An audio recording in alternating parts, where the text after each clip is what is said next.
Good morning, everyone. I'm Josh Breslow here with Live Now from Fox. Time now is 5 o'clock on the East Coast here at our Orlando studio. I do want to start off with some international breaking news this morning.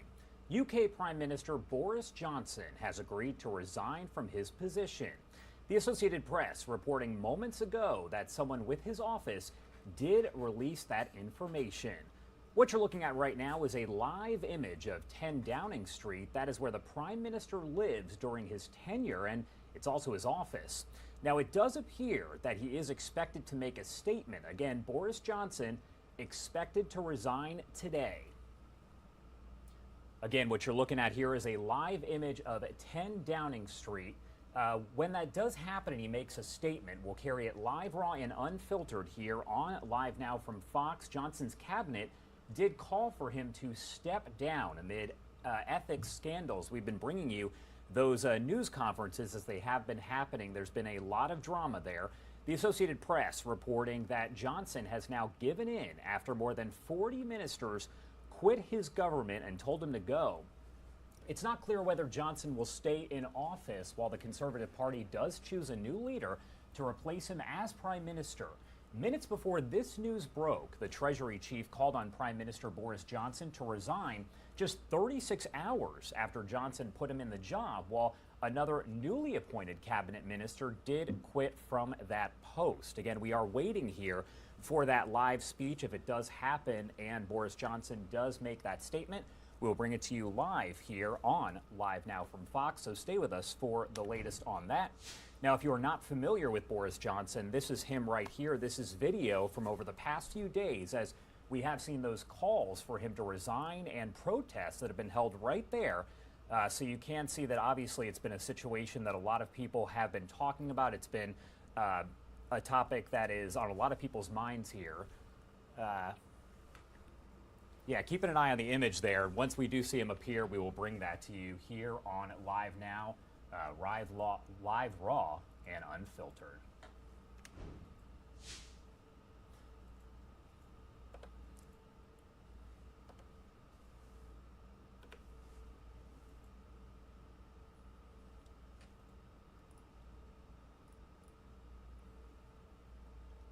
All right, the latest now on the deadly mass shooting during a 4th of July parade in the Chicago suburb of Highland Park. Investigators now say the suspected gunman seen here, Robert Bobby Cremo III, admitted to carrying out the attack, then driving to the Madison, Wisconsin area where he considered opening fire on an event there.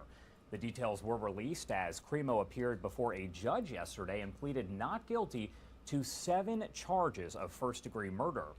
Investigators say that Cremo was atop a nearby building when he fired more than 70 rounds from a high-powered rifle into a crowd of people that were gathered for a 4th of July parade in Highland Park, Illinois, again, just outside of Chicago.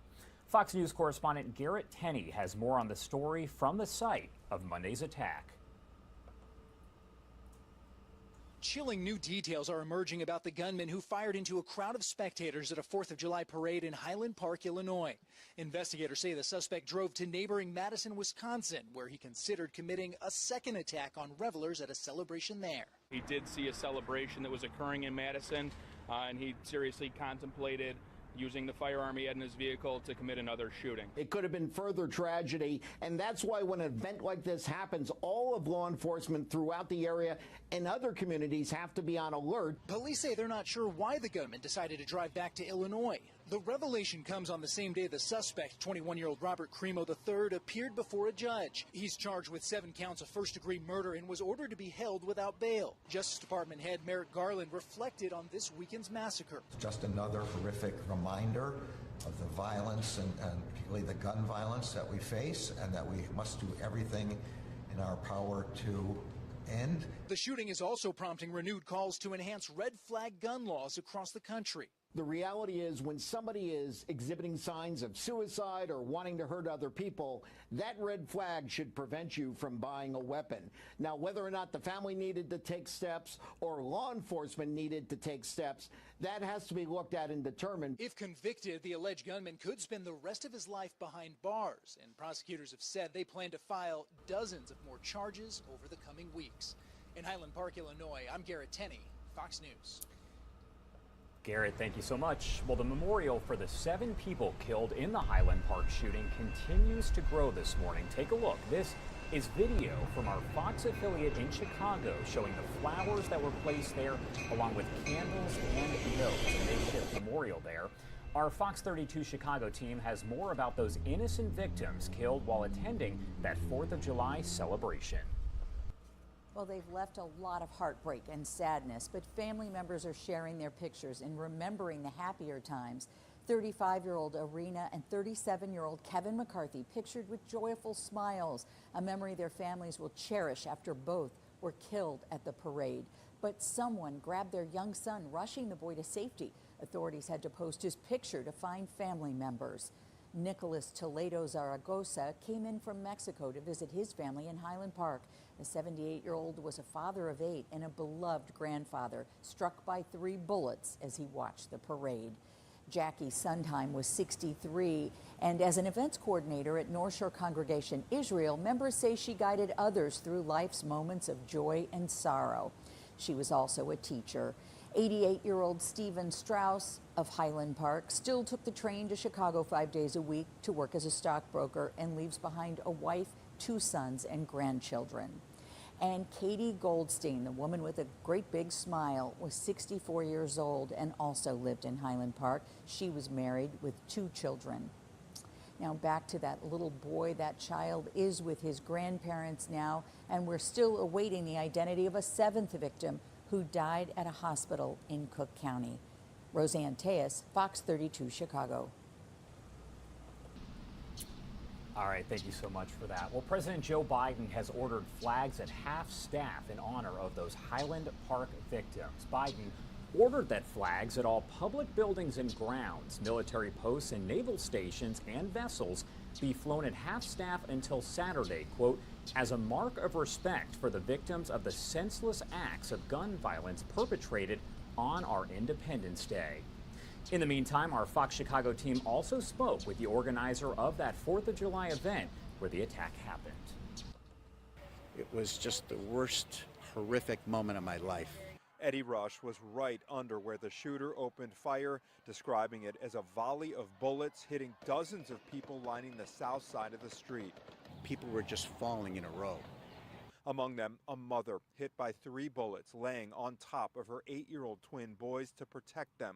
He says one of the twins was shot in the back and critically wounded, and the mother was losing consciousness as he and others applied tourniquets. The other twin didn't appear to be hit. I'll never forget his face. He was just hysterical, and he kept saying, "Don't let my mommy die, don't let my mommy die, and don't let her lips turn blue like my brother." And it was the worst you could ever imagine. Rush also saw the toddler who had just lost both his parents. Both were shot and laying there next to each other, literally holding on to each other. And that boy was right there? That ball was right there until he took off running. Yeah.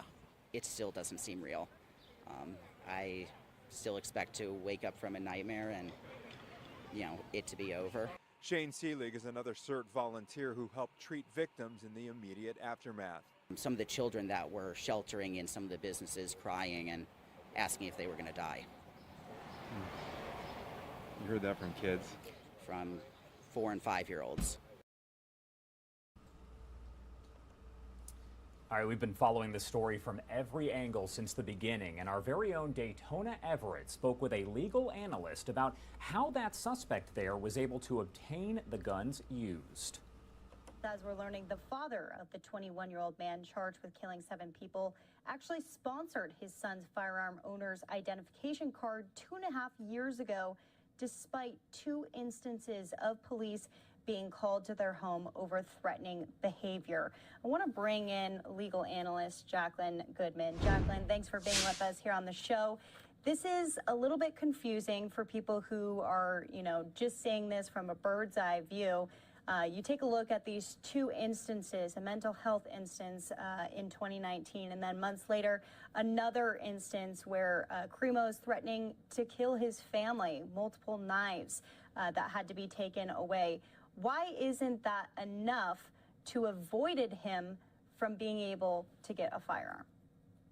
Well, I think we have to sort of take the 30,000-foot view of what we're looking at, which is a Second Amendment enumerated right to bear arms. And as a country, we've decided to hold that dear to us.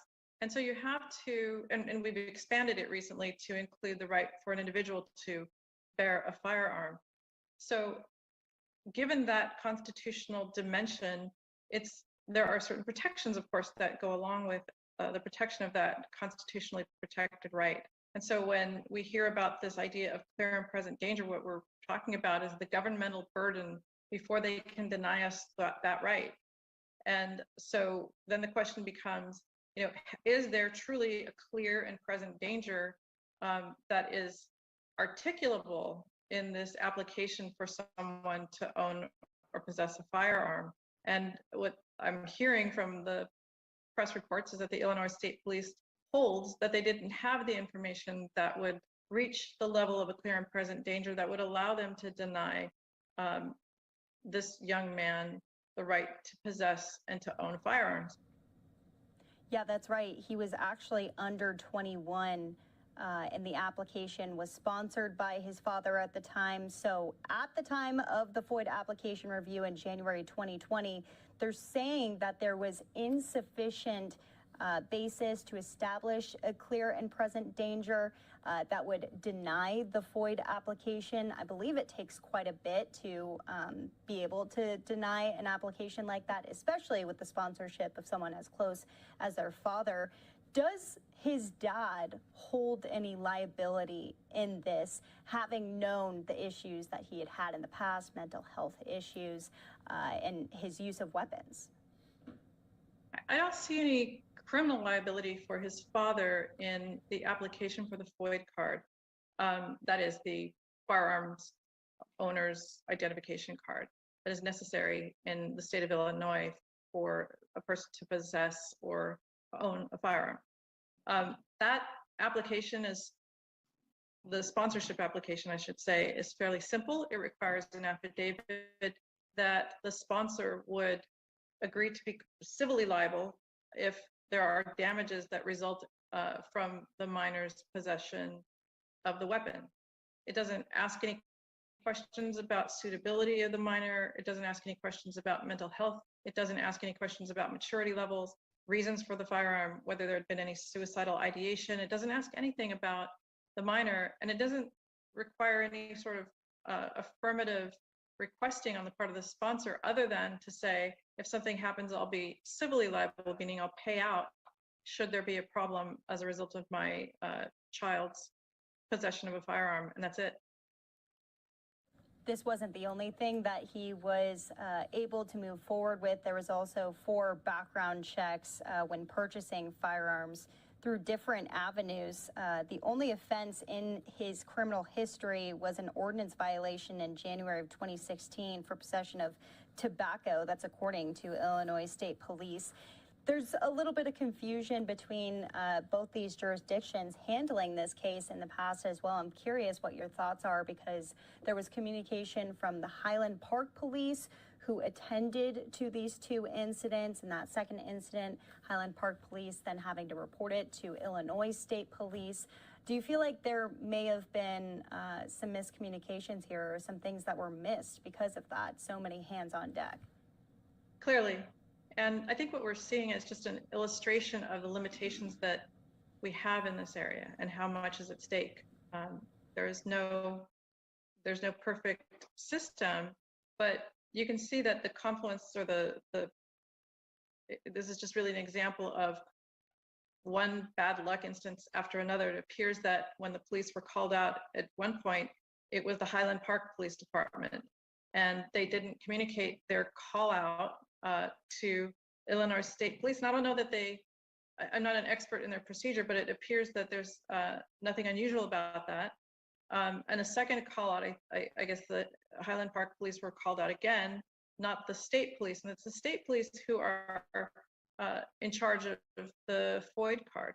So there was less information than to the state police at a time when they were screening him for his application.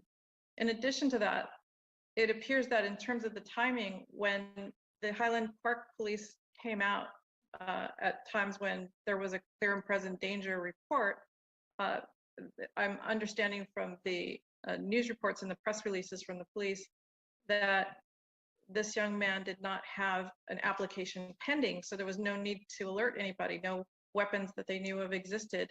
So that, sort of fell to the wayside. As I understand it, another instance where there was a clear and present danger report didn't result in any criminal conviction, and there was some question as to whether or not the subject was arrestable or whether there was enough information. But clearly we're talking about different levels of information and what it is. What do we want to have for everybody?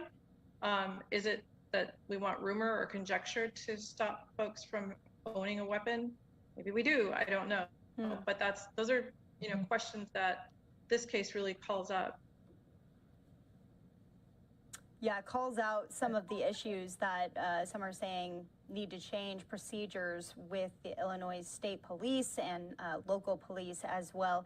I'm curious, just from a wider standpoint, civil and criminal charges, where do you foresee this going with Crimo? Well, with his father or with Bobby Crimo, the alleged shooter? With both of them, because I think obviously the father, it seems like it's somewhat of a loophole here. He was able to just go ahead and sign that forward, and they were able to move forward with getting him the ID. But what about Crimo? Because there's still so many parts that are coming together on this. How expansive could it be? Well, I mean, clearly there's both criminal and civil liability on the part of Robert Bobby Crimo, the alleged shooter, potentially. And so, we see that playing out before us.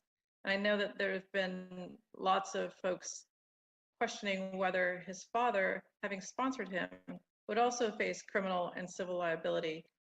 The criminal liability to me looks very thin. There's nothing I can see that would subject him to any criminal liability at all.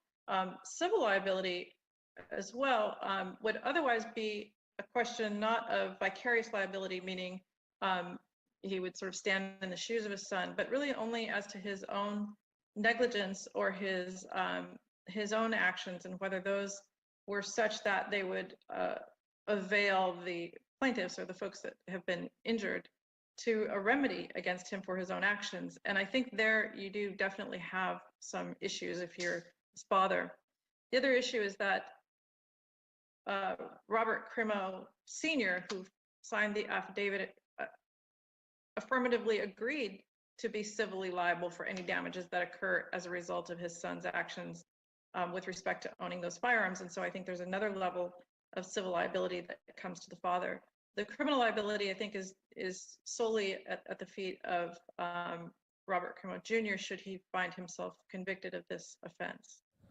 Yep, he is facing 7 counts of first-degree murder because of all of these people that had their lives taken from them at this 4th of July parade, and so many that were also injured. So I'm sure that will only mount as time goes on.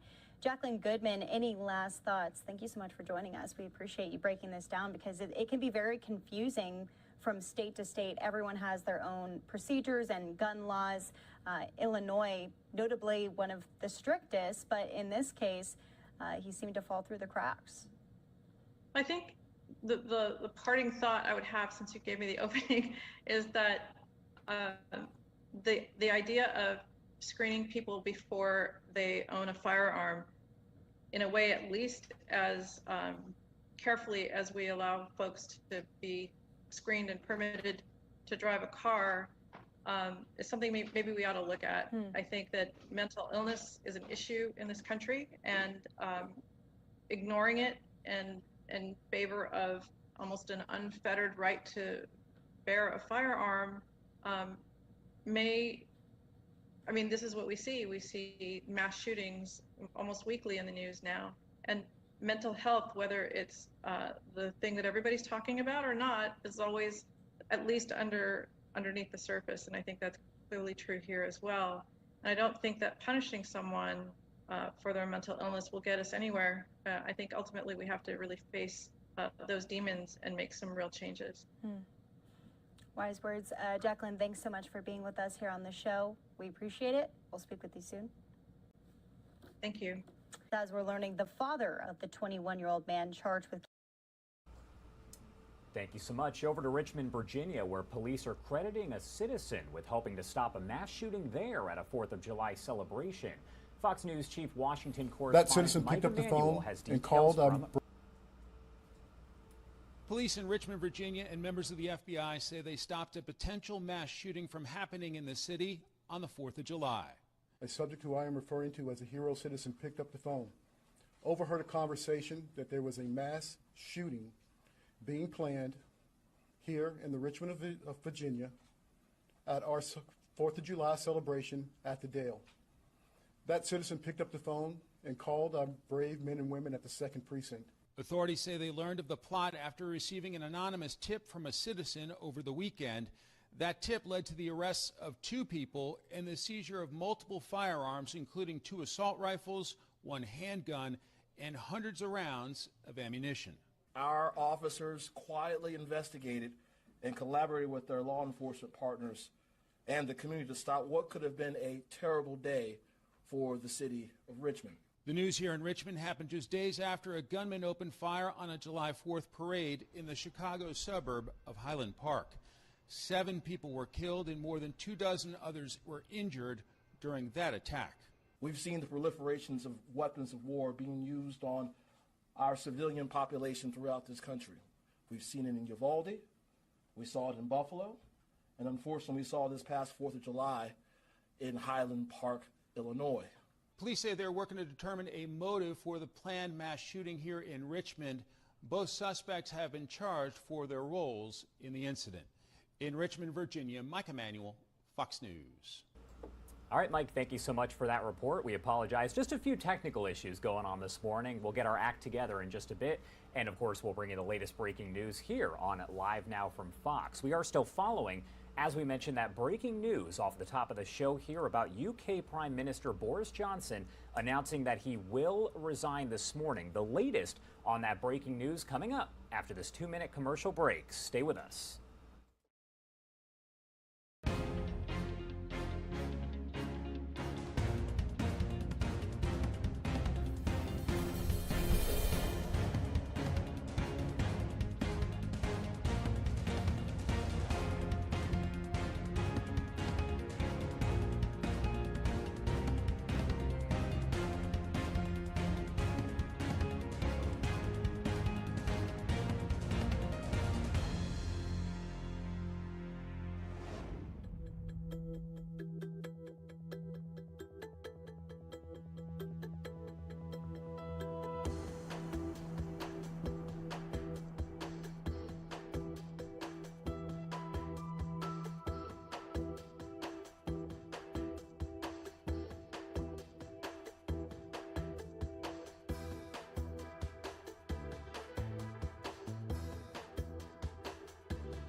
All right, welcome back on Live Now from Fox. Time now 5:25 at our Orlando studio here in the Eastern Time Zone. Back to this international breaking news. UK Prime Minister Boris Johnson has agreed to resign from his position.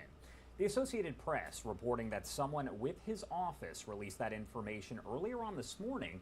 What you're looking at right now is a live image of 10 Downing Street. That is where the Prime Minister lives during his tenure. but it's also his office. It does appear that he might be preparing to make a statement later on this morning, so when that does happen, we will carry it live, raw, and unfiltered right here on Live Now from Fox. This, of course, a story that we have been bringing you very closely over the past really few days and past few weeks or so. I want to get you to the latest on that here. So here's what's going on. Johnson's cabinet called for him to step down amid some ethics scandals, the Associated Press reporting that he has now given in after more than 40 ministers quit his government and told him to go. It's not clear whether Johnson will stay in office while the Conservative Party chooses a new leader to replace him as Prime Minister.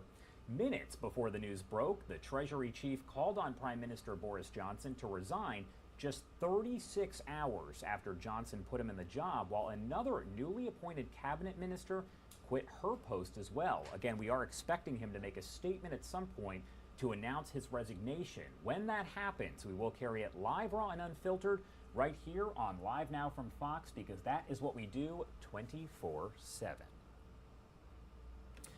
All right, a look at some other headlines now. The former Minneapolis police officer convicted of murdering George Floyd will likely be sent to federal prison. Sentencing for Derek Chauvin is set for later on today, about 2 o'clock. He will be moved from Minnesota's only maximum security prison to an unknown federal prison.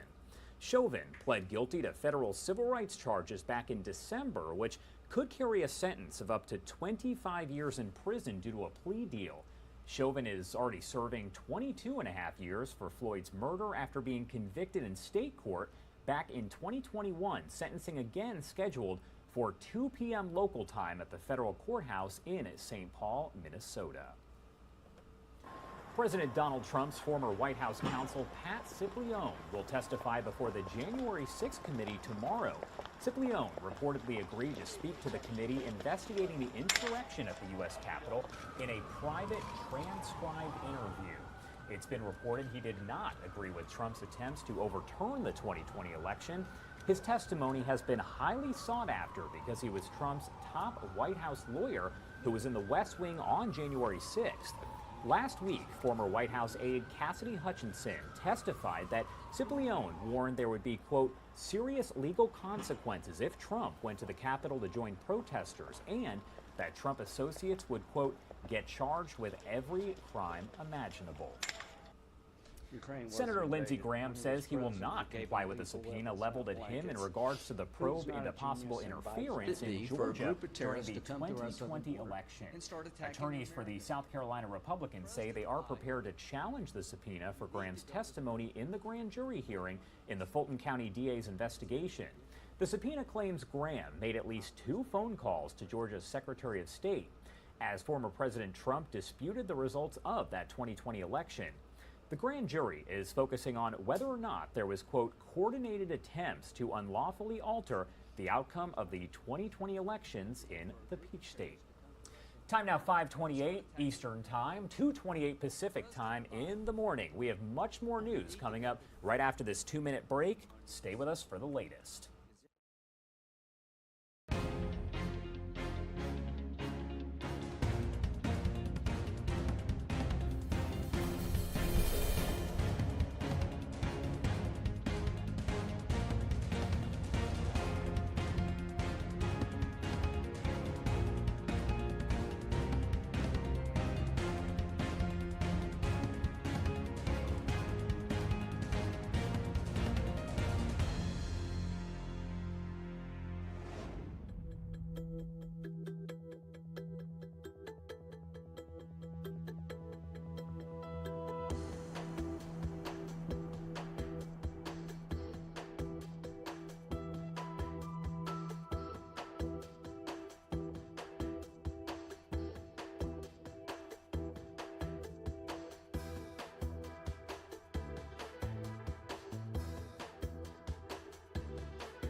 Good morning and welcome back on Live Now from Fox. I'm Josh Breslow. Time now 5:31 Eastern Time, 2:31 Pacific Time. Thanks so much for choosing to wake up with us here on Live Now from Fox. I want to get you right to your headlines this morning. And what you're looking at now is a live image of the White House. A beautiful start to the morning here. President Biden is returning to the White House here after promoting his economic agenda in battleground Ohio. And new polling shows a wide majority of Americans do not like where the country is heading. It's a harsh reality for President Biden as we get closer to the November midterm elections. Fox News White House correspondent Peter Ducey has that for us. We've got a long way to go because of inflation, because of I call it the Putin tax increase.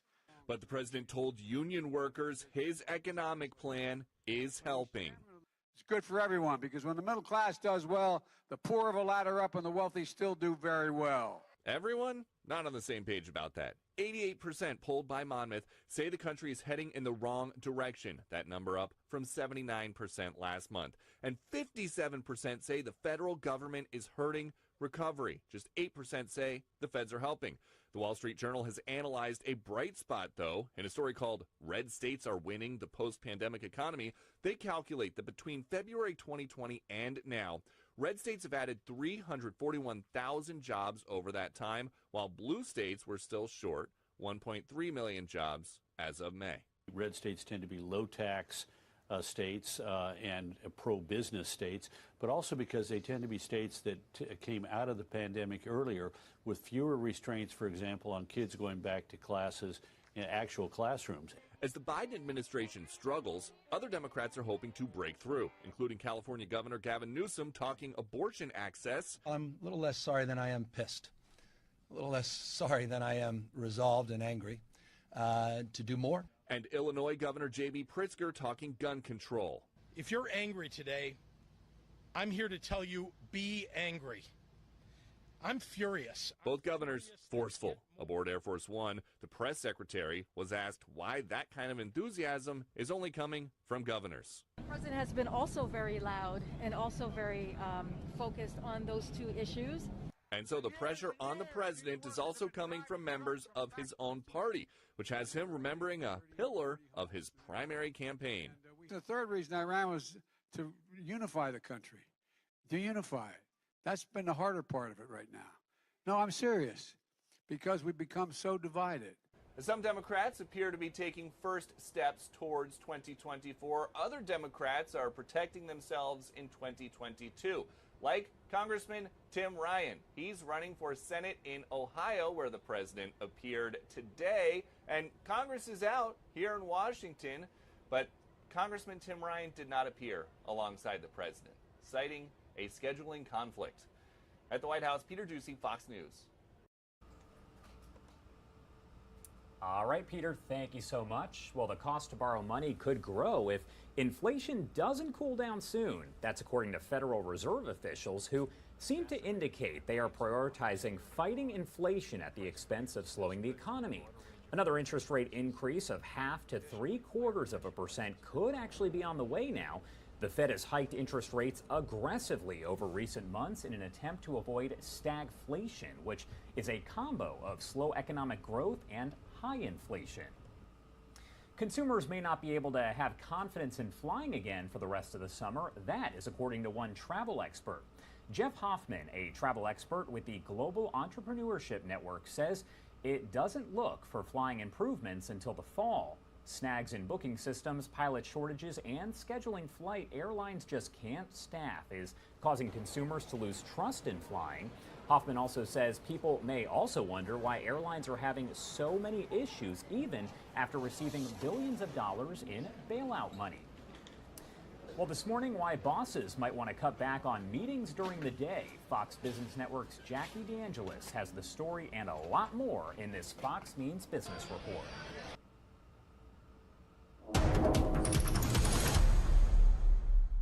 A lot of businesses are still struggling to hire. The Labor Department says there were 11.3 million job openings in May.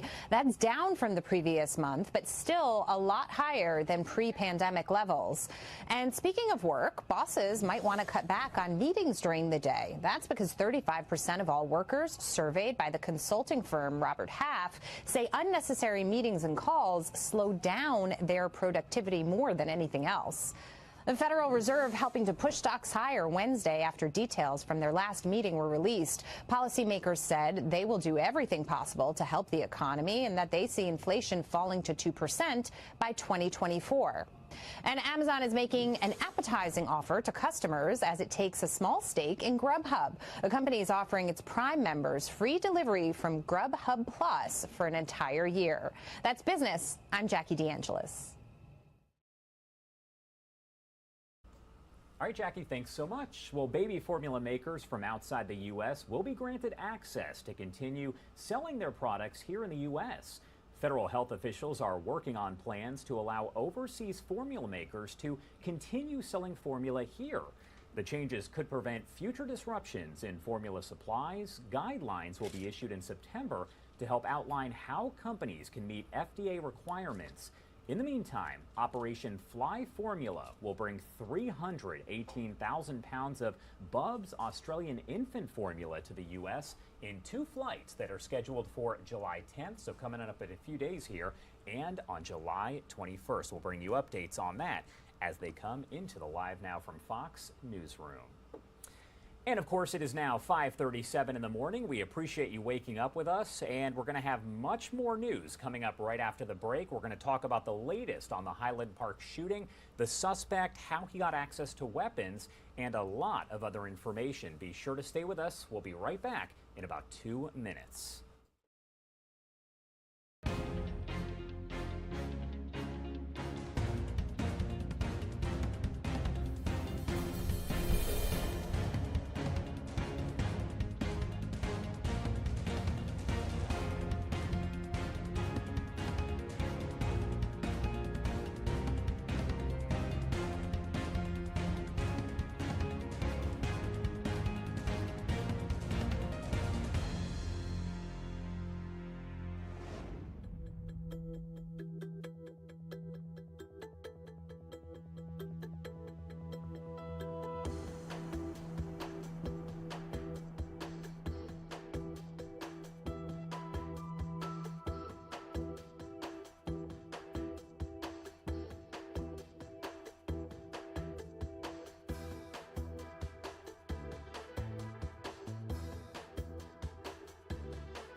Welcome back now on Live Now from Fox, 5:39 here in the Eastern Time Zone at our Orlando studio. It's 2:39 over on the West Coast. We appreciate you joining us here for all of your news of the morning.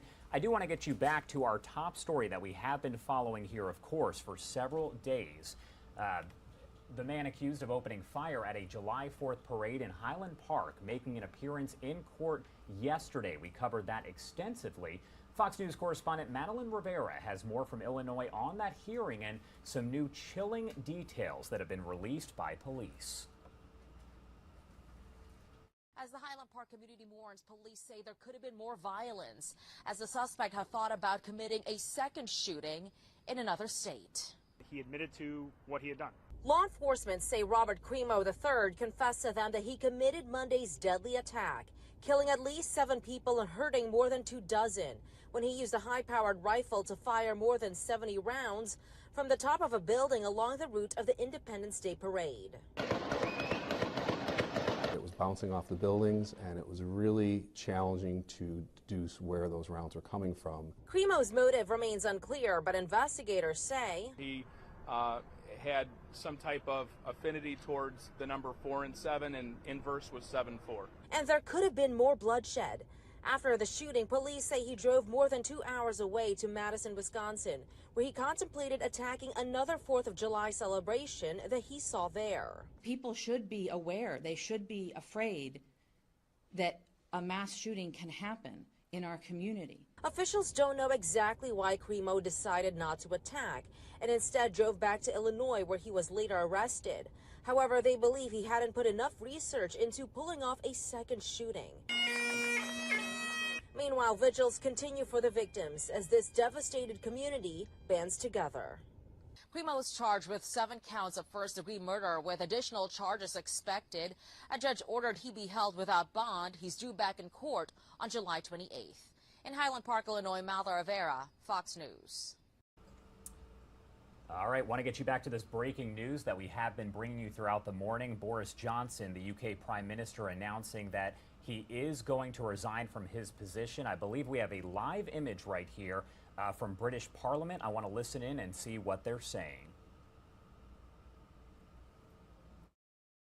In the meantime, the business of the House statement will be made shortly, and members can ask questions of the Leader of the House of Commons about the matter of the business of this place. But the House will continue to function and government business will continue to function. Other Secretaries of State can deal with issues for other departments constitutionally and legally in necessary circumstances.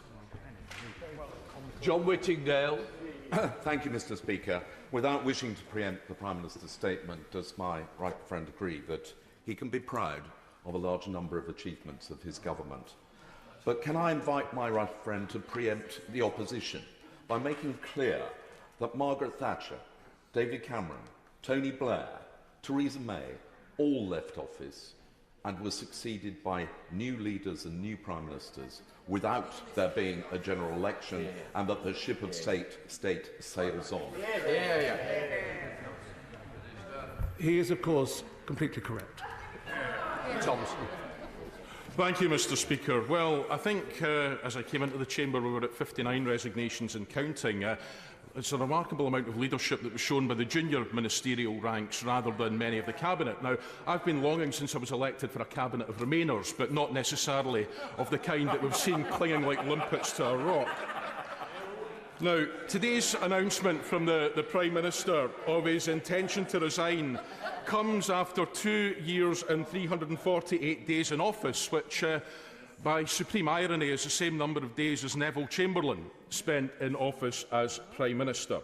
And it's a Prime Minister who achieved Brexit under false pretences, purely as a part of his game to achieve entry to Downing Street. And in that 2 years and 348 days, he's left behind a trail of political chaos, of economic destruction, and leaving any reputation that the UK might have retained as a reliable international partner which stands up for the international rules-based order, trampled into the dust. We regularly in Scotland have to put up with patronising lectures about how well our government is performing, yet we have a government in Westminster where we have an education department with no education ministers, where we have 6 police forces in England which are under special measures, and a government that seems utterly paralysed and unable to deal with the major issues of the day. The idea that the Prime Minister can stay on and preside over this till the autumn is utterly risible. How long can this farce be allowed to continue? And how is it right that 300 Tory MPs will get to choose the next Prime Minister over that time, while denying the right of 5.5 million Scots to choose their own future? The government and the civil service will continue to function in the meantime, as they always have done, and as they have done historically. Well done. Sir Christopher Cho. Mr. Speaker, may I thank the Prime Minister for his great service to our nation and also to the people of Ukraine. and I think that people will rue the day that he was forced to resign. But can I say to my right honourable friend that isn't there a lot to be said for having a smaller cabinet, fewer ministers and hardly any parliamentary private secretaries, and can we have a pilot to show how successful that's going to be? Minister.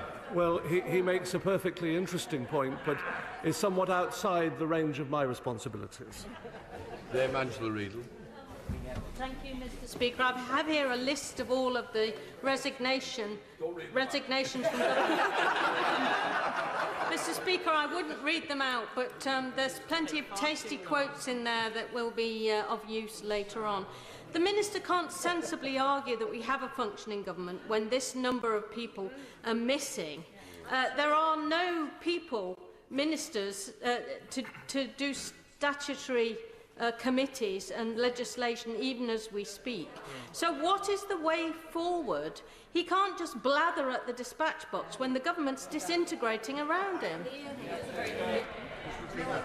The business of the House of Commons will continue, and there are ministers to continue in place. I cannot preempt the Prime Minister's statement, but I've spoken to the Cabinet Secretary today, and government and civil service will continue to function in their public duty. Sir Robert Neal. Thank you, Mr. Speaker. I'm grateful and have to my right honourable and learned friend and have great sympathy for the position in which he finds himself. He and I have had to take some pretty rough cases in court in the past, and he's drawn a few short straws recently in that regard. And he's done so with dignity, if I may say. But can I ask him just to take this away? Whatever one's views on the Prime Minister, and I accept the importance of the continuity of the government. In fact, there's no need for a general election at all, and plenty of precedent for that. But will he take away the serious question mark that many have as to how long a caretaker Prime Minister can remain in place when there is really concern as to whether the government could be fully and effectively banned? Might it not be in everybody's interest to speed up the transition as much as possibly can be done? Leader, sorry. I thank my right honourable and learned friend for his kind remarks. He's right, of course, that a general election is not constitutionally necessary. The Prime Minister was before the Liaison Committee yesterday and said as much. And we will await events. I cannot preempt the Prime Minister's statement. Mr. Carmichael. Mr. Speaker, can I say I'm delighted to hear the Minister speaking positively about the role of the civil service. It contrasts rather well with the way in which the government in recent years have done nothing but traduce and undermine their position. But I have to say to the Minister, the Prime Minister could not remain as a caretaker. That is just putting the bull in charge of the china shop. And this is not all about ministers and politicians. This is about our constituents and the public services on which they depend and for which now months this government has been unable to deliver for them properly. That's why they all need to go. The substantive matter that the right honourable gentleman mentions is not a matter for me, but I will say that ministers on this bench and in this House will serve the Crown and serve this country as they always have done. Thank you, Mr. Speaker. I thank my honourable friend for his statement. I'm glad, without wishing to preempt the Prime Minister, I'm glad he has finally come to his senses and will be making this statement shortly. I am very, very sad that in the last 48 hours, so many honourable and right honourable colleagues have felt the need to resign from government. If those people will not serve this Prime Minister, could I ask my honourable friend to convey to the Prime Minister that it will not be tenable for him to continue as a caretaker if he cannot fill the ministerial appointments he needs to? Minister. I'm sure my friend's comment has been noted. Sir Stephen Timms. Thank you, Mr. Speaker. It is a great relief that we will no longer have a Prime Minister who keeps on saying things that turn out subsequently to be untrue. Will the Minister reassure us that the change will take place in hours, not months? And does the Minister recognise that effective democracy depends on ministers telling the truth? I can only say that the Prime Minister will make a statement shortly. Sir Matthew Offord. By those who enthusiastically supported decisions such as voting for Owen Paterson, shows how they were unfit to serve as ministers in the beginning. But the governance of this country cannot be allowed to fail. So I would like to ask, when are these vacancies going to be filled? They must be filled immediately, and we cannot allow decisions to be made by other Secretaries of State from other departments. The country deserves better than that. The government will continue to function, and I have spoken to the head of the civil service to that effect. Dr. Ruperhart. Thank you, Mr. Speaker. The Independent reports that the PM and Tory ministers resigning are entitled to £420,000 of severance pay. At the same time, we've got a government gripped by paralysis, and we have a cost of living crisis. Can he confirm now from that dispatch box that they will be forfeiting their right to this? Because we do not reward failure. The matter that the Honourable Lady refers to is set in statute. So it is a matter for the law, and that law would have been passed by this House. Rachel McLean. Thank you very much, Mr. Speaker. It was an enormous honour to serve as a Minister in the Home Office until yesterday, tackling violence against women and girls. I know that's a cause that all members of this House care deeply about. While we are discussing these matters, victims of rape, sexual assault, stalking and spiking continue to deserve justice, and they will continue to be victims of crime. Will my right honourable friend give his continued support to the vital work of Operation Soteria and the rape review? Will he join me to put on record my thanks to Detective Chief Constable Maggie Blythe, Chief Constable Sarah Crew, Assistant Commissioner Louisa Rov and many other serving senior police officers who I know will capably continue to drive forward this work? And will he also thank the civil servants in the Home Office who I know will continue to do this essential work? I understand it's good to get on record, but there's a lot of other people I've got to try and get in. Minister.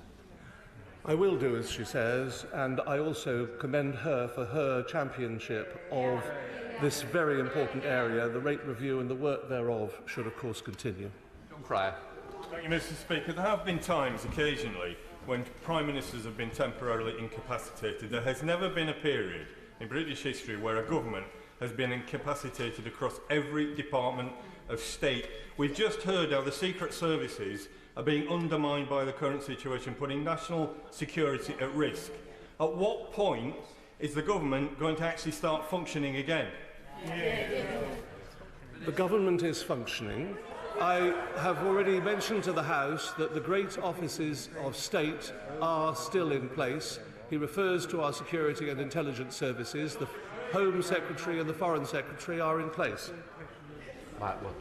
Mr. Speaker, what provisions have been put in place for the continuing operation of the Partnership Council with the EU and its specialised committees over the coming months? Well, I think he knows that I attended a meeting of the Partnership Council in Brussels recently. The functions of government, including in the international sphere, will continue apace. Sir Tony Lloyd. Thank you, Mr. Speaker. Mr. Speaker, you will be aware that before the House, there are before both houses, there are two major bills affecting Northern Ireland.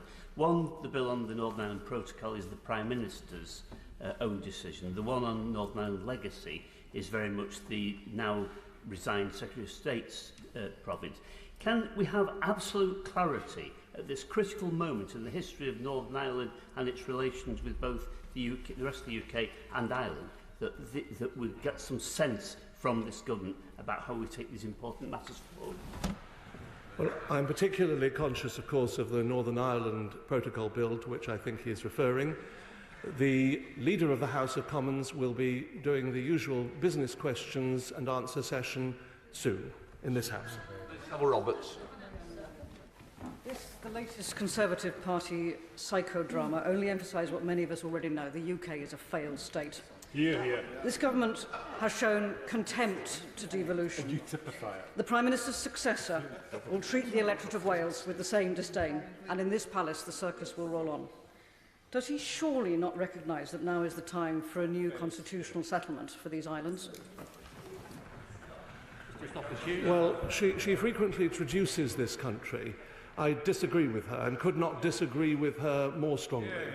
She has a separatist agenda, of course, and she wishes for the country to split. But in my view, this country is the greatest country on earth.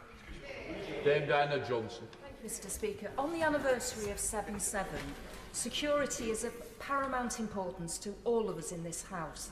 With no security minister, a depleted cabinet, a Home Office that was struggling prior to this chaos, what assurances can the minister give us that the intelligence agencies are receiving all the full ministerial and legal engagement and sign-off in a timely way to keep us all safe?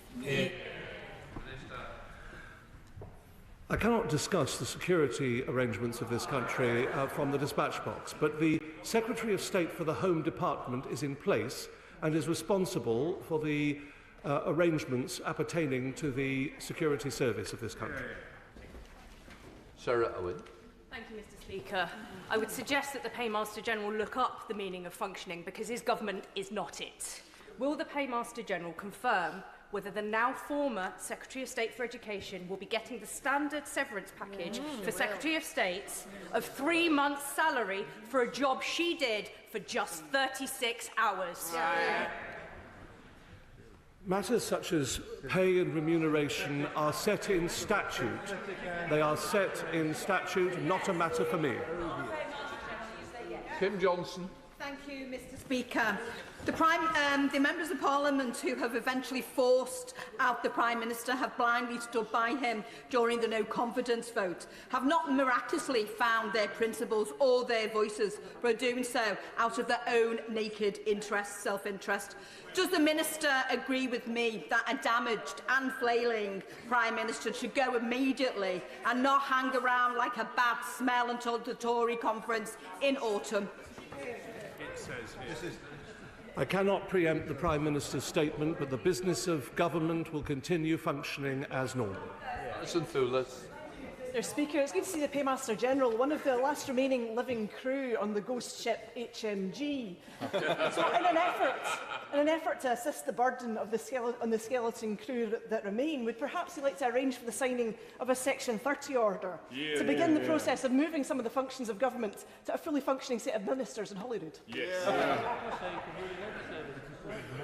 No matter who forms the government of this country, the union of the United Kingdom of Great Britain and Northern Ireland is of paramount importance, as the people in Scotland themselves decided in the referendum in 2014. Matt Robert.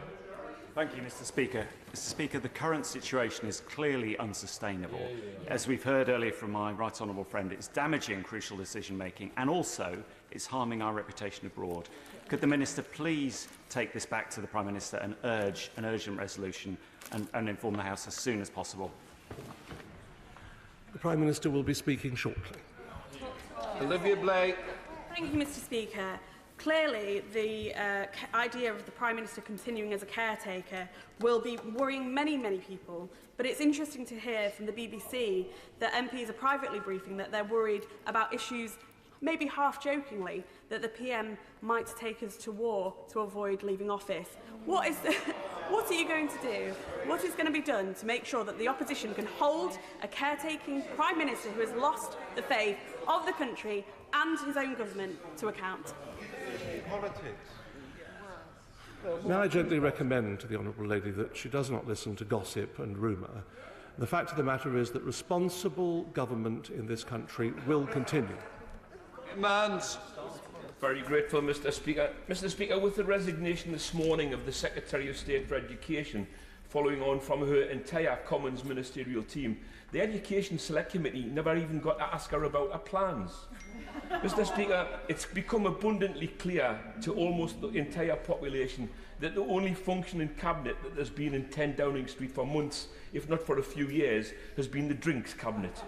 So when will the remnants of this government's front bench accept that they've been in collective denial for just far too long? Well, I think the Honourable Gentleman asked a rhetorical question, but I would say to him this, that this government will continue to function. Good morning, everyone. It is now 6 o'clock on the East Coast. I'm Josh Breslow, and you are watching Live Now from Fox. British Parliament, they are discussing live the impending resignation of UK Prime Minister Boris Johnson. One member saying that 59 people have now resigned from Johnson's government. A general election for a new prime minister not constitutionally necessary, and they hope this will not be a lengthy process to replace Boris Johnson, but there is still a lot left to figure out here. We are waiting for a statement from Johnson officially announcing his resignation. Once we get that statement, we will bring it to you live, raw, and unfiltered here on Live Now from Fox, but I want to take you right now back to British Parliament Live. Government. How does the opposition hold them to account?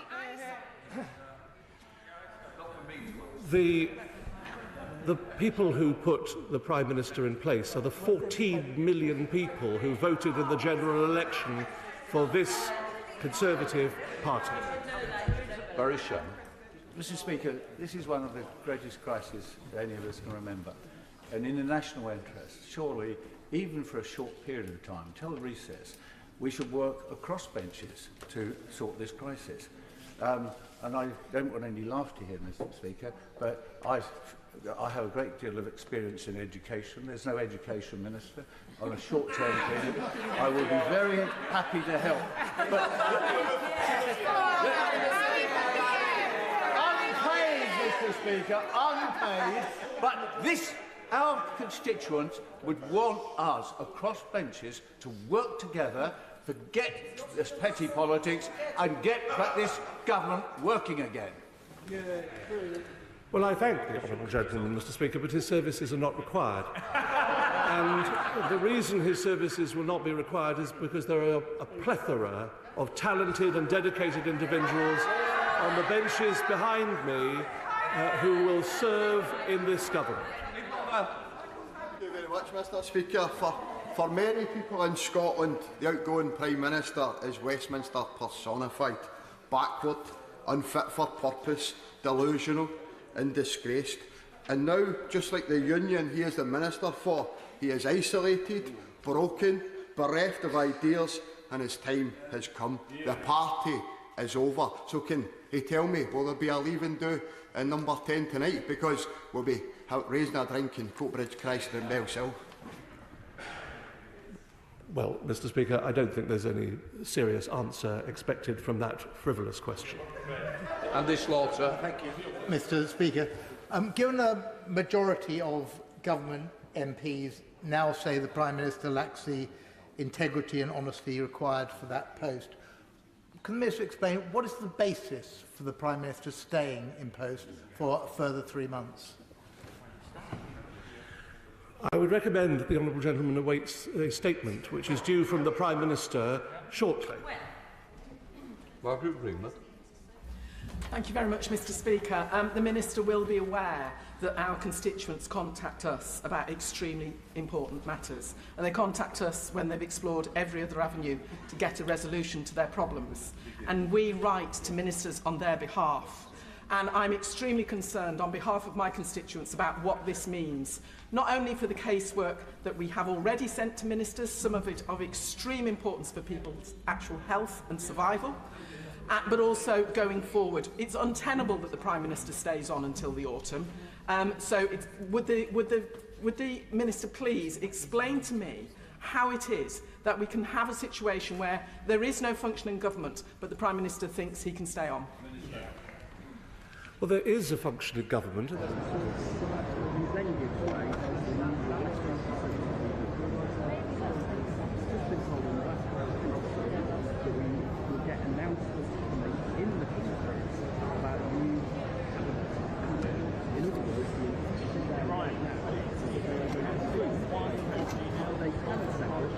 All right, good morning, everybody. You're streaming live now from Fox on this Thursday, July 7th. We have been bringing you breaking news internationally since we first launched our show a little more than an hour ago. It is officially a little past the 6 o'clock Eastern Time hour.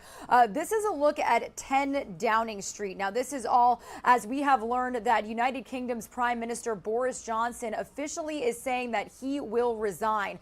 This comes after yesterday more than 50 members of Parliament left left their ministerial or cabinet positions after it was revealed that Johnson knew about accusations of sexual misconduct against a high-ranking party member. Protests were also held outside of this exact location.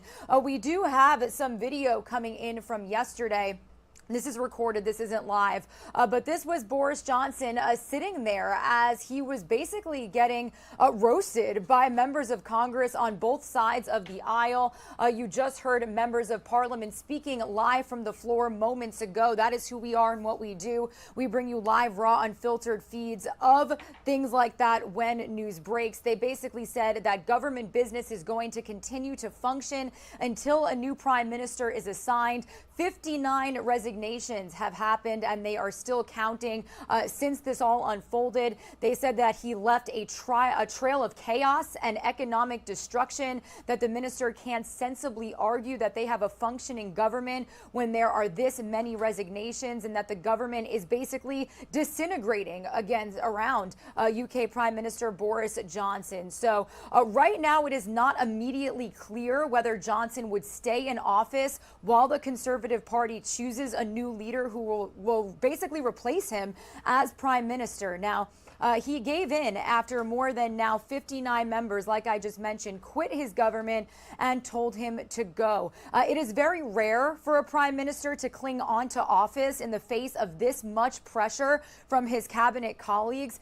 He basically remained in power despite allegations that he was too close to party donors, that he protected supporters from bullying and corruption allegations, and that he misled Parliament and was dishonest to the public about government office parties that broke pandemic lockdown rules. But that last straw was recent disclosures that Johnson knew about sexual misconduct allegations against Chris Pincher, a Conservative lawmaker, before he promoted the man to a senior position. Now, last week, Pincher resigned as deputy chief after complaints that he groped two men at a private club out there in London. That triggered a series of reports about past allegations against Pincher and shifted concern from the government about what Johnson knew when he tapped him for that senior job, enforcing all of this talk about party discipline. Now, Johnson initially denied knowing about the incidents, but Downing Street leaders say that he was briefed on them.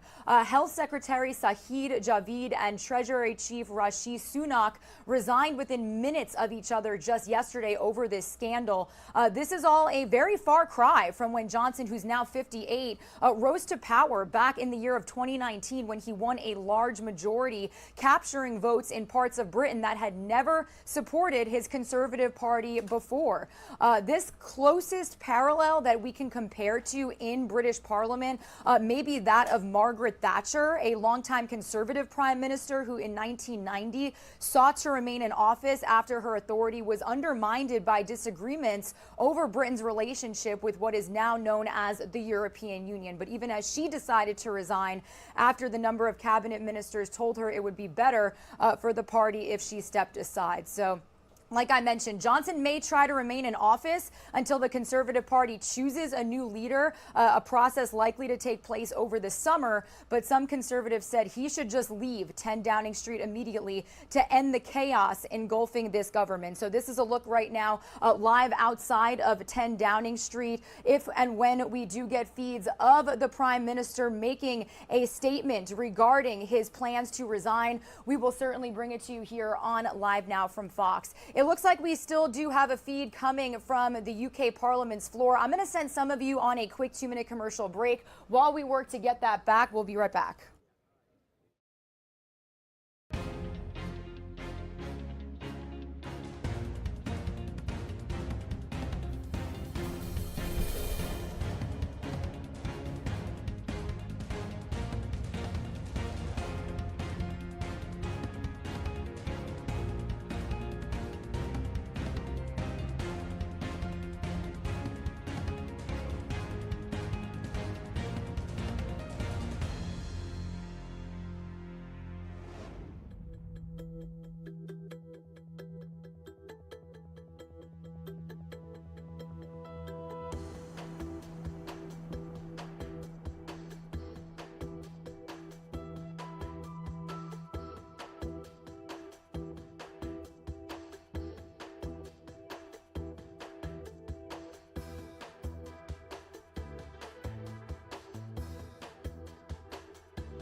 Good morning, everybody. You are streaming live now from Fox on this Thursday, July 7th. My name is Regina Gonzalez with you live from our Orlando, Florida studios. But we have been live and worldwide all morning long.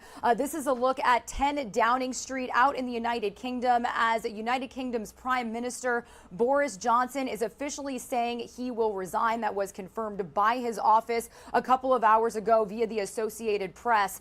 Yesterday, 50-plus members of Parliament left their ministerial or cabinet positions after it was revealed that Johnson knew about accusations of sexual misconduct against a high-ranking party member. Now, protests were also held outside of this exact location. And as we pride ourselves on live, raw, unfiltered events, I do want to take you out right now to the Parliament floor where members of this government are continuing to react and comment on the Prime Minister's decision to resign. Right now, it is not immediately clear whether Johnson is going to stay in office while this Conservative Party chooses a new leader who is going to replace him. So let's continue to listen in to the UK Parliament's floor here on Live Now from Fox. Thank you, Mr. Speaker. In 18 minutes' time, I am due to sit on the Levelling Up and Regeneration Bill Committee as set out on the order paper. The Leader of the House won't be before the Parliament at that point. There are no ministers, there is no Secretary of State, and there is a Prime Minister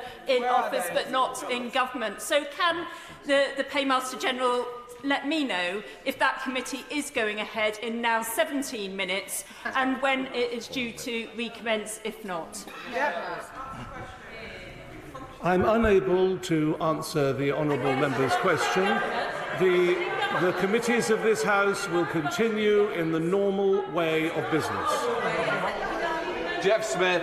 Thank you, Mr. Speaker. The majority of people who left the government have referred to the Prime Minister's lack of integrity, honour, honesty and competence.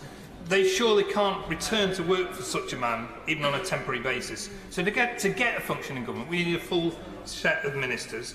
We need a swift transition. Will he at least convey that message to Number 10 and to his Cabinet colleagues? It is up to each individual to decide how best to serve in government or not. And the functioning of government can and will continue. There are a multitude of ministers and a plethora of items on agendas which will continue to be dealt with the support, as I've said, of the civil service, having spoken this morning, as I've told the House, to the Cabinet Secretary. Jim Shannon. I wasn't here. No. Right. There we are. Minute.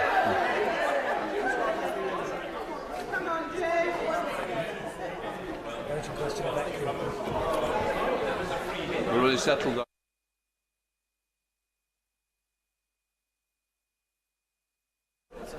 Right, just let everybody leave who needs to leave. We come to the next urgent question. Yvette Cooper, Shadow Home Secretary.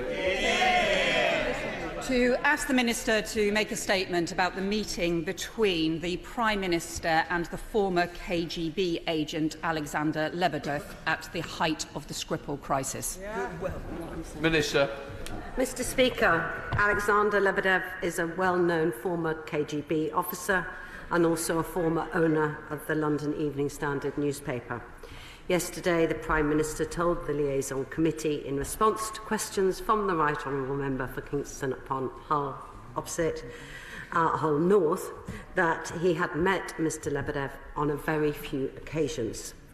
I understand that the Prime Minister also confirmed where he had met that he had met Mr Lebedev without officials present, and that he had subsequently reported those meetings to officials as required. I do not have any information about the content of any discussions that may or may not have been held with Mr Lebedev. All government ministers are made fully aware of their responsibilities to safeguard national security sensitive information.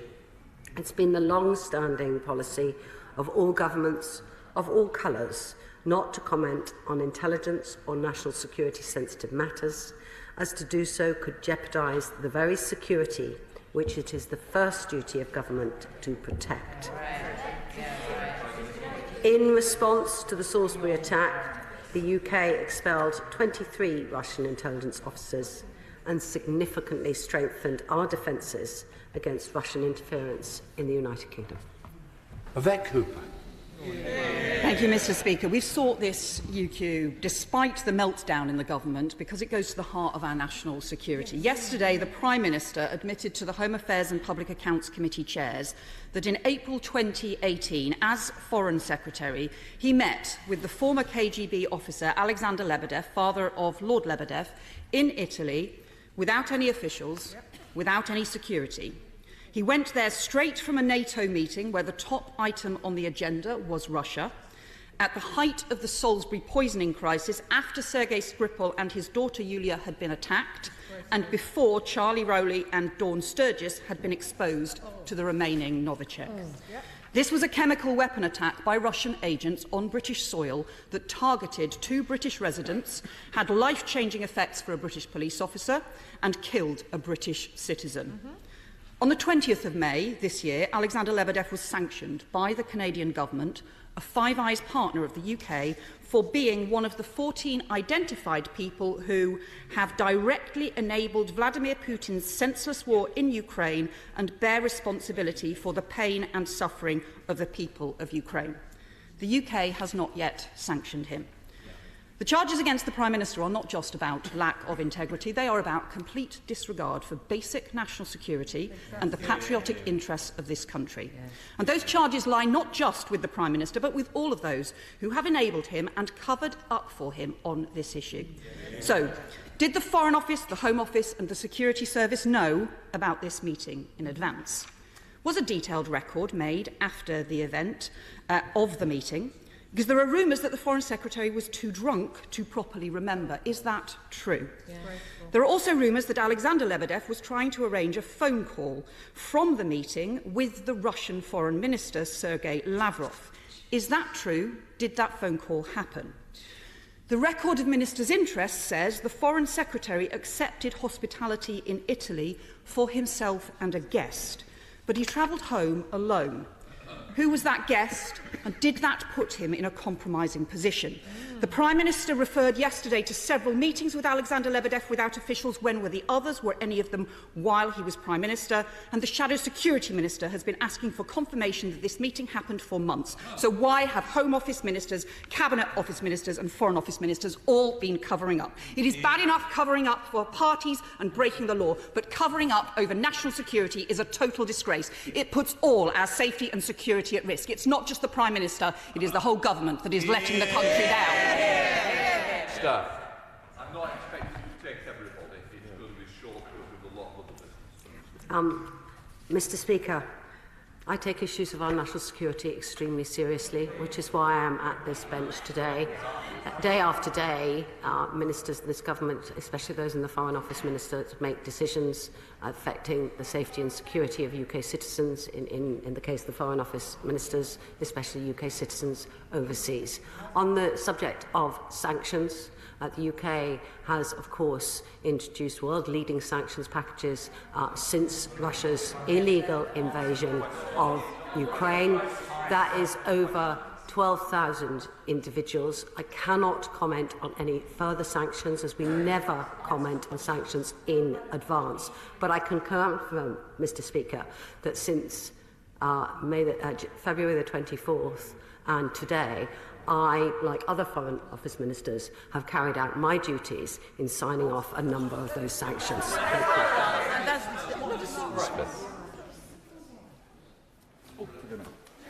Thank you, Mr. Speaker. The last 48 hours of this hapless government have been quite disgusting to any decent person who's been submitting to the spectacle of it.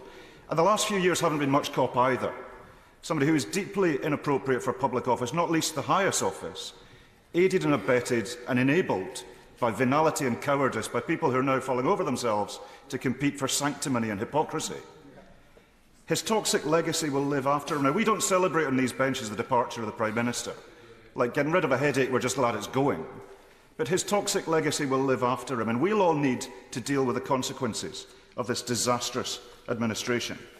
His toxic legacy on inflicting his disastrous Brexit on us all, asleep at the wheel over climate change and allowing a cost of living crisis to accumulate, which all of our citizens are dealing with, inaction on climate change, breaking international law over Northern Ireland, We will all of us be dealing with this thereafter. And this revelation, and I'm glad to hear the Minister takes national security seriously, and I don't doubt it. Order. First of all, it's meant to be relevant to actually what we're debating. I've had nothing yet, and you've just lost you've used your full minute. So I'll give you a couple of seconds to actually put a question. Forgive me, Mr. Speaker. I'm taking this stuff really seriously, and I am disgusted. The rest of us are. I'm trying to chime with the mood of the House rather than the government. The Minister takes national security seriously, but it's quite obvious from the Prime Minister's admission yesterday that he has serious questions to answer about it. So I appreciate the Minister is perhaps not in a position to make a proper answer, but will she at least allow the prospect of a police investigation into the Prime Minister and his influence over the influence that Russian individuals have over him, because his toxic legacy over national security cannot be something he can evade responsibility for? Thank you, Mr. Speaker. I would say that, and I'll follow up as well to the answer from the Honourable Lady opposite. The Prime Minister did commit yesterday that he would follow up with the Honourable Member's question at the Liaison Committee. He did commit to that. I have asked about whether or not there is more detailed information about the discussions, but I do not have any information about the content of those discussions at this time. Thank you. Chris Brown. Thank you, Mr. Speaker. I think the Minister inadvertently misled us earlier, because the Prime Minister yesterday, I was at the Liaison Committee, did not say what she said. He did not say, to the best of my memory anyway, that he had notified other officials. If he had notified other officials, surely, as the Minister would understand, that meeting would have appeared on the list on the transparency records of the Foreign and Commonwealth Office for April 2018, and it is not there. So either she has misled us inadvertently today, or the Prime Minister did so perhaps more deliberately previously. Mr. Speaker, I was obviously not at the Liaison Committee yesterday. I was, as you may know, giving the ministerial statement in order to fast-track the ratification of Finland and Sweden to joining NATO, another measure that is absolutely crucial to the safety and security here, and then later on in the Chamber ensuring that we pass the funding. In terms of the question, therefore, I can repeat again what I said in my opening words. It is my understanding that the Prime Minister confirmed that where he had met that he had met Mr. Lebedev without officials present, and that he subsequently reported those meetings to officials. That is my understanding, and that is what I have been told. If that is not accurate reflection, then I do apologise, but this is not me misleading. That was what I was told. Thank you. Thank you, Mr. Speaker. According to intelligence reports that I have seen, according to intelligence reports I have seen, a serving FSB officer reported in 2017, and I quote, Alexander Lebedev is considered by the FSB to be an important asset. More recently, he has significantly expanded his businesses in occupied Crimea, pleaded with the Kremlin for economic help for occupied Crimea, and was revealed as the indirect owner of a company called Energomash, which supplies the Russian nuclear program. How is it possible for the Prime Minister to stay in office if he is conspiring with an agent of the Russian state? Thank you very much. As the member opposite knows, I cannot comment about any potential future sanctions that may be introduced, because we never do that in advance. So I cannot give any more comment on the particular individual that is discussing. In terms of following up, because I know that the honourable previous member asked me to be more clear about what the Prime Minister said at the Liaison Committee, I have just been passed a note that apparently the Prime Minister says that he thinks he mentioned this meeting to officials. That is, I'm reporting what I have been told. Thank you. have to say to the Minister, it's deeply unsatisfactory that she comes to the House so ill-prepared, because this matter has been doggedly pursued by the Honourable Member for Halifax for many, many months. Can I just say to the Minister, does she agree with me that in light of the admissions that were made at the Liaison Committee yesterday, it would be wholly inappropriate for the Prime Minister, if he is about to resign, to try and stay as a caretaker Prime Minister in light of these very serious allegations that reflect on his ability to keep this country safe? Mr. Speaker, the Prime Minister is expected to make a statement shortly to the people of this country, and I obviously cannot comment on that in advance. I do hear what she says. Just for my clarification, the Minister previously said we will be getting something in this House. Are we now saying it's to the people, not to this House? I understand that he's intending to make a press statement that to the people of this country. So not this House, I take it. That is totally not satisfactory. Alistair Callahan. Satisfactory, Mr. Speaker, if I may. I admire your magnificent understatement there. Surely this admission, though, illustrates why this man cannot remain as Prime Minister, even as a caretaker. He is simply not to be trusted. I've seen 4 other Prime Ministers stand at that dispatch box in my time in this House, and I cannot imagine any one of them becoming involved in an enterprise such as this. The relationship with Russia goes right through this government. We were told 4 months ago that we would get the report into the golden visa schemes. We still haven't got it today. When will we see that report published? Why has it been delayed? The visa scheme has ceased. Derek Twig. Speaker, Mr. Speaker, it is truly horrifying what we've heard, and deeply, deeply disturbing and worrying that the Prime Minister, then as the Foreign Secretary, met with an agent of Russia. Can I ask the Minister, because I've not actually heard this, would she actually condemn that meeting? Yeah. Mr. Speaker, I just need to repeat again that all government ministers are made fully aware of their responsibilities to safeguard national security sensitive information, as I am and as others are. And I cannot comment any further because I do not have any further details of this meeting. Thank you. Dame Angela Reid. Thank you very much, Mr. Speaker. The Minister really can't come to this House so unprepared that she can't give us any answers when the Prime Minister has now belatedly admitted that he met an agent of the Russian state whilst Foreign Secretary without any security or anyone else to listen to what he had to say to Putin's henchmen. She has now got to come to this House properly prepared and tell us why this disgraced Prime Minister has any right to stay in office a second longer, given that he is now a threat, a direct threat to our national security. As I said earlier, I take this national security and the security of our citizens extremely seriously, which is why it is absolutely vital that the government continues to have Foreign Office ministers in place.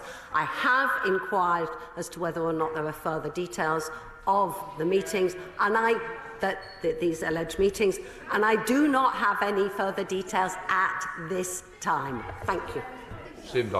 Mr. Speaker, given that the then Foreign Secretary went from the NATO meeting to these meetings, did he have any government papers with him in his possession at the time? And secondly, we know that the Prime Minister has been very careless in the past with his mobile phone number being available in public, I think for 15 years. Did he have his personal electronic devices with him at the time? And if he did, were they searched and examined by the security services after that meeting? Mr. Speaker, as I have said again, I do not have any further details at this time. I have asked to see if there are further details, but I do not have the details at this time. The Prime Minister, however, has announced that he is stepping down and will be making All right, everybody, thank you for streaming live now from Fox on this Thursday, July 7th. You're hearing the voice of Regina Gonzalez with you live from Orlando, Florida. But we've been live and worldwide for really the last hour and a half since we launched our morning show here on the East Coast. That is because UK Prime Minister Boris Johnson has officially agreed to resign. An official in his Downing Street office, which you can see we do have a live feed coming from outside of to the right-hand side of your screen, confirmed that he would announce his resignation later today. So we are monitoring any feeds of some sort of remarks from Boris Johnson. When we do get them, we will stream them for you live, raw, and unfiltered. He had rebuffed calls by his cabinet to step down in the wake of several ethics scandals, and he gave in basically after more than 59 ministers have quit his government and basically told him to go. It's not immediately clear whether he's going to stay in office while his Conservative Party chooses a new leader who will replace him as Prime Minister. You've heard some of these cabinet members live from the Parliament floor right now saying that business will go on as usual, and really commenting as they take a look back at all of the alleged scandals that Boris Johnson has faced. Now, it is rare for a Prime Minister to cling on to office in the face of this much pressure from his cabinet colleagues. He basically remained in power despite several different allegations that he was too close to party donors, that he protected supporters from bullying and corruption allegations, and that he missiled Parliament and was dishonest to the public about government office parties that broke pandemic lockdown rules. But this last straw was recent disclosures that he knew about sexual misconduct allegations against a high-ranking party member named Chris Pincher, and that was before he promoted the man to a senior position. Last week, Pincher actually resigned after complaints were filed that he groped two men at a private club. Now, that triggered a series of reports about past allegations against Pincher and really shifted the concern from the government about what Johnson knew when he tapped him for that senior job, and basically how the party could enforce discipline. Johnson initially denied knowing about these incidents, but Downing Street leaders say that he was definitely briefed on them. The Health Secretary, Sajid Javid, and Treasury Chief Rishi Sunak resigned within minutes of each other yesterday over this scandal. So Johnson, again, may try to remain in office until the Conservative Party chooses a new leader. That process is likely to take place over the summer. But you could hear how some of his cabinet members are speaking about him, saying that, government business is going to continue, that he left a trial of chaos and economic destruction, that the minister can sensibly argue that we have a functioning government under his leadership. So we are going to continue listening in live from the Parliament floor as this breaking news pans out in front of us after this quick 2-minute commercial break. Don't go anywhere.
Good morning, everybody. You are streaming live now from Fox on this Thursday, July 7th. My name is Regina Gonzalez with you live from our Orlando, Florida studios, continuing to bring you up to speed on all of the top stories that we are following, not only here in the United States, but internationally as well. That is where we have been all morning long after we got this breaking news into our desk. This is actually a live feed coming from the United Kingdom Parliament's floor after their Prime Minister Boris Johnson officially agreed to resign. Yesterday, more than 50 members of Parliament left their ministerial or cabinet positions after it was revealed that Johnson knew about accusations of sexual misconduct against a high-ranking party member. There have also been protests outside of 10 Downing Street, which we also do have a live look at right now. You know, the Prime Minister is expected to make remarks according to his office at some point this morning here in the U.S. They're a couple of hours ahead of us out there in the United Kingdom. But if and when we do get feeds coming from that announcement from UK Prime Minister Boris Johnson, we will certainly stream it for you live, raw, and in its entirety. It's not immediately clear right now whether he is going to stay in office while his party chooses a new leader who's going to replace him as Prime Minister. It is pretty rare for a prime minister to stay in office in the face of this much pressure from his cabinet colleagues. So again, this is breaking news that we've been following for the last basically 2 hours at this point. So we're going to continue keeping you up to speed on all of the latest details surrounding this news. Meanwhile, we are also monitoring several other top stories here on this Thursday, July 7th. I do want to head back out for just a moment stateside, and that is because today the former Minneapolis police officer convicted of murdering George Floyd will likely be sent to federal prison. Sentencing for Derek Chauvin is set for later today. He will be moved from Minnesota's only maximum security prison to an unknown federal prison. He pled guilty to federal civil rights charges in December, which could carry a sentence of up to 25 years in prison due to a plea deal. Now, Chauvin is already serving 22 and a half years for Floyd's murder after being convicted in state court last year. Sentencing is scheduled for 2 p.m. Central Time, 3 p.m. Eastern Time at the federal courthouse in the capital of Minnesota, which is St. Paul. So this is a federal procedure. We will likely not be getting feeds from inside of the courtroom, but actually be sure to stick with us because in a little more than 5 minutes, we are going to be touching base live with our Fox 9 Minneapolis correspondent who is out there in front of this courthouse. This is actually a live look outside of where this is all going to be taking place again at 2 p.m. Central Time, 3 p.m. Eastern Time. So be sure to stick with us for any developments on that federal case.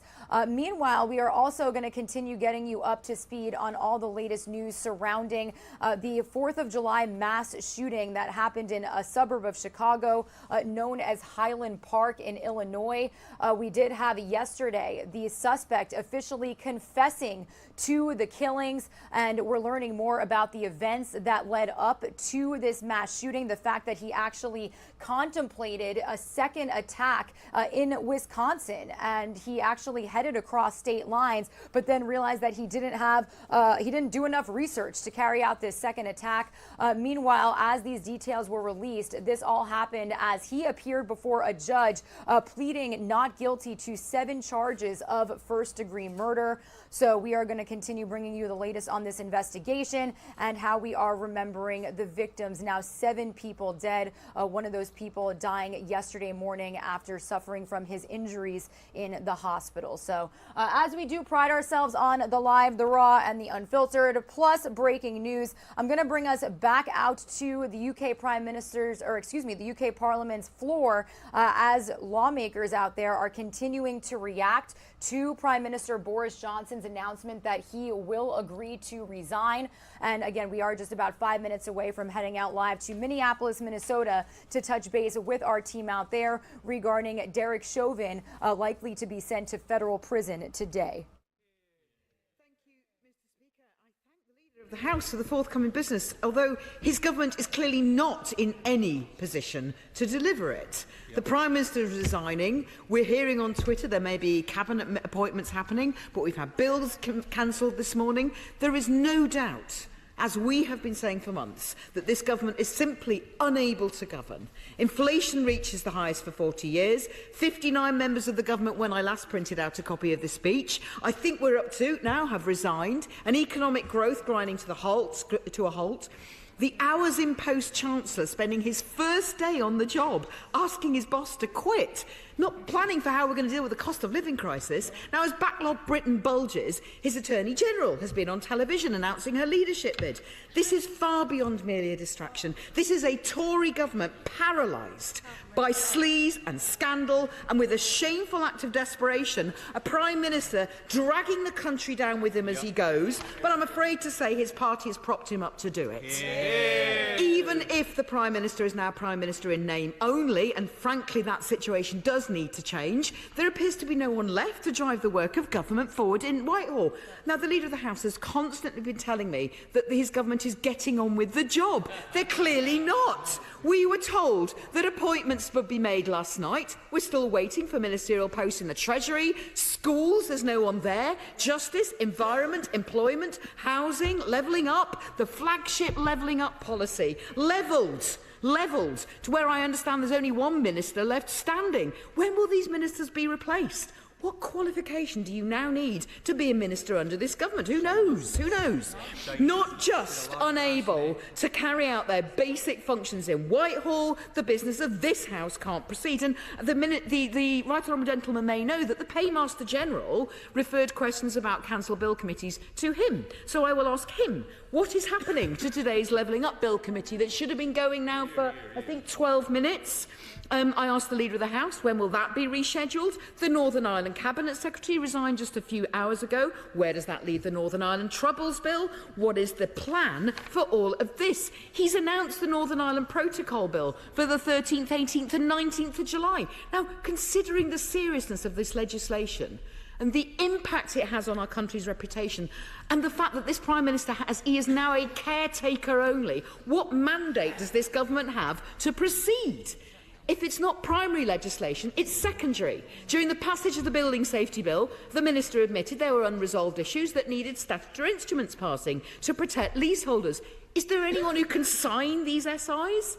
Mr Speaker, in excruciating liaison committee appearance yesterday, the Prime Minister admitted that he'd met the former KGB agent with links to Putin without officials present in Italy when he was the Foreign Secretary. Now, I'm glad that my right honourable friend was able to ask questions, with your permission this morning, Mr Speaker, but not a single one was answered. Yep. Now, this is on security, Mr Speaker. If my right honourable friend is not able to get answers to questions when there was a context of a chemical weapons attack on British soil in which British people died, how is this a government that is functioning? And I ask the Leader of the House, with the greatest respect, can he tell us, how does any of this look like a functioning government? Yeah. Now, week after week, the Leader has failed to answer my very specific questions on the appointment of a new ethics advisor.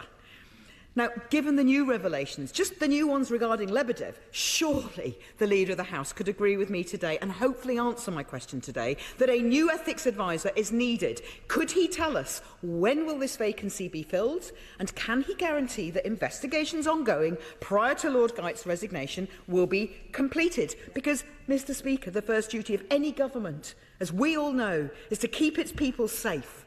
When the Security Minister resigns on the morning, we cannot allow this to drift into evening, let alone the weekend, and for this Conservative Party to continue to put national security at risk. Every single Tory MP, every single one, should take a long, hard look in the mirror, ask themselves how we got here, with a government that's collapsed before our eyes, putting the British people through an excruciating and dangerous act of desperation, with a caretaker Prime Minister, as my honourable friend has said, is even more dangerous as a caretaker than an actual Prime Minister. I may disagree with the Leader of the House politically, but I have huge respect for his office and for that of the Prime Minister. But, Mr Speaker, they propped him up, they were complicit, they have overseen 12 years of stagnation, declining public services and empty promises. We need a fresh start with the Labour government. Leader.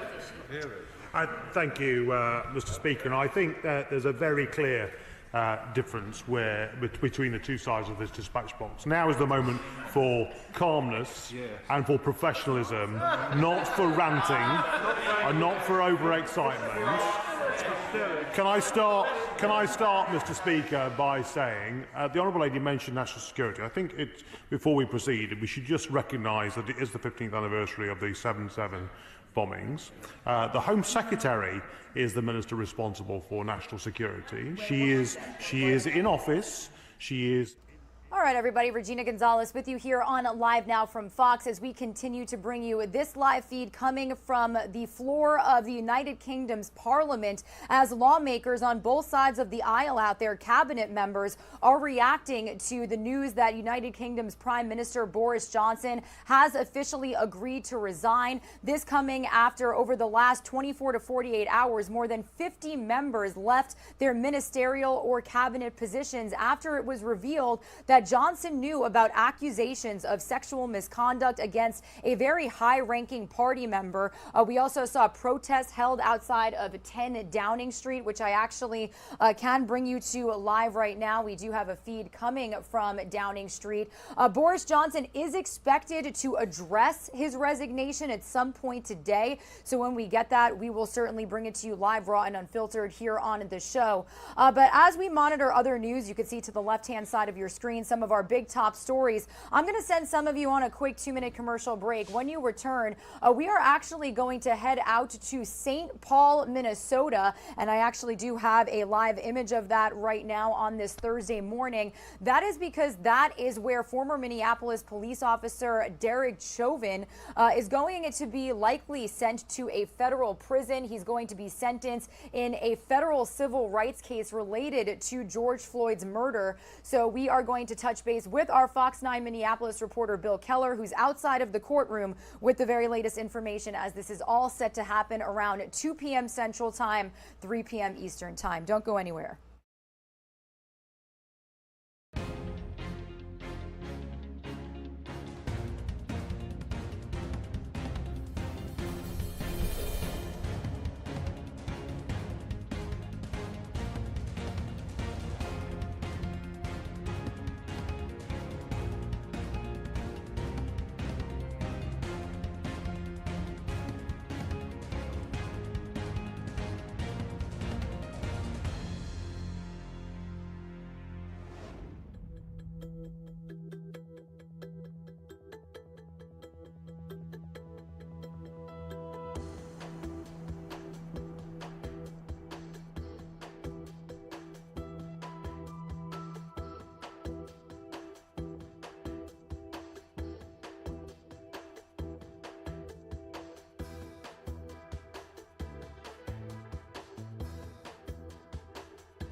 Welcome back to Live Now from Fox, everybody. It is Thursday, July 7th, about 6:50 a.m. here on the East Coast, 5:50 Central Time. That is where we are right now, taking a live look over St. Paul, Minnesota. It is the capital of the state, and it is where the former Minneapolis police officer convicted of murdering George Floyd will likely be sent to federal prison. Sentencing for Derek Chauvin is set for later today, and he will be moved from Minnesota's only maximum security security prison to an unknown federal prison. Now, he actually pled guilty to federal civil rights charges in December, which could carry a sentence of up to 25 years in prison due to a plea deal. So what does this all mean, and really what can we expect today? Well, we are going to stay in St. Paul. That is where we are being joined live right now by Fox 9 Minneapolis' Bill Keller. Bill, good morning to you. A very extensive case because, you know, Derek Chauvin is already serving time. And, you know, as we were talking about, this likely will coincide with what's already happening. So what can you tell our viewers this morning? Good morning, Regina. Yeah, there's a lot of moving parts in this. Keep in mind, Derek Chauvin, when that video was released, was the most obvious person responsible for George Floyd's death, but there are 3 other officers, and their cases have not been settled yet. Now, this afternoon, it's also interesting to point out that Derek Chauvin will not only be sentenced for violating George Floyd's civil rights, but also for using unreasonable force in a separate incident, this one involving a then 14-year-old back in 2017. Part of the reason he took this plea. Now, the former Minneapolis cop is already serving 22.5 years for murdering George Floyd. But back in December, he actually reached this plea deal in this federal case. Now, it calls for 20 to 25 years in prison. That's pretty much right in line with what he's already serving. Now, prosecutors, of course, want the maximum sentence. They argue that his actions against Floyd were cold-blooded and needless. Certainly, the video speaks to that. The defense asking for 20 years, saying that Chauvin accepts responsibility for what he's done. Whatever the judge decides, and this is important, the sentence will be served out concurrent with the time he gets for that murder conviction. So the federal civil rights and the murder conviction will be served side by side. That means he will likely be moved to a federal prison, and that would give him actually more favorable conditions. And then earlier this year, you've got those 3 other officers we talked about. They've also been convicted of violating George Floyd's civil rights, certainly playing a lesser role, and they have yet to be sentenced in federal court. And, you know, Bill, I'm actually mentioning this to our viewers who may not know, and especially because I, along with you, was covering the initial Chauvin trial last year. But this is a federal case, so we will not have cameras inside of the courtroom. Correct. There will not be cameras in the courtroom, and most of the stuff is pretty much already buttoned up. Remember, we started with these 4 officers, pretty much all grouped together, and over the course of the past 2 years, all their cases have been split up a little bit. The 3 officers were going to be tried together criminally. Now one of them has taken a plea deal. The other 2 could face more time. So we're getting closer to resolving all the various charges resulting from George Floyd's murder.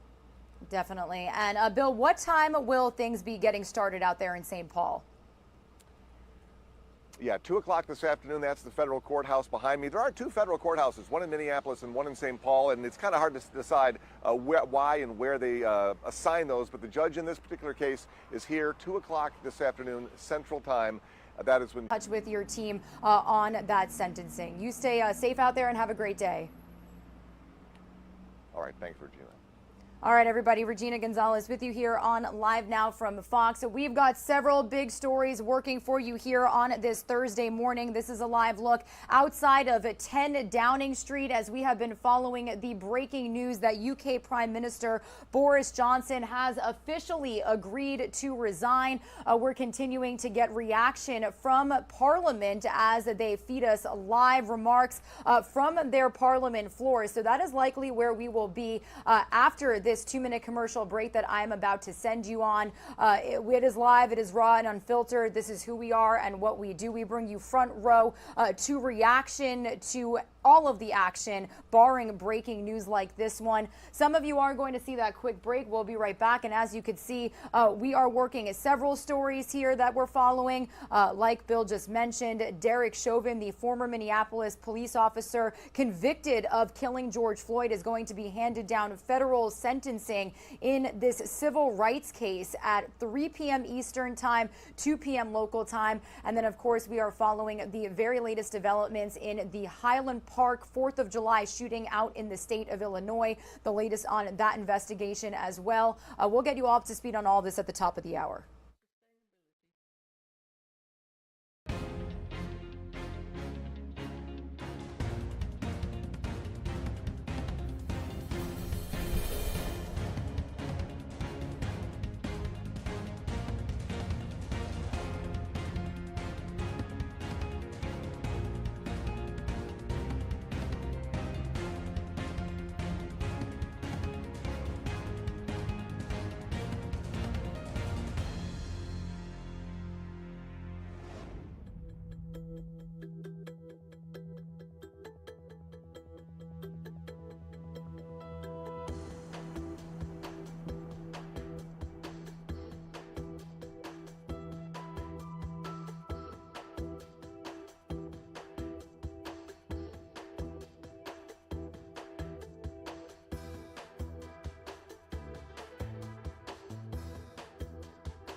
You're streaming live now from Fox, everybody. Raw, unfiltered, non-stop news. Live and worldwide this morning out in the United Kingdom. This is a live look outside of 10 Downing Street as news broke just hours ago that United Kingdom's Prime Minister Boris Johnson says he is going to resign. Now, this is coming after more than 50 members of Parliament at this point left their ministerial or cabinet positions after it was revealed that Johnson knew about accusations of sexual misconduct against a high-ranking party member. We're continuing to get reaction on this announcement of him resigning.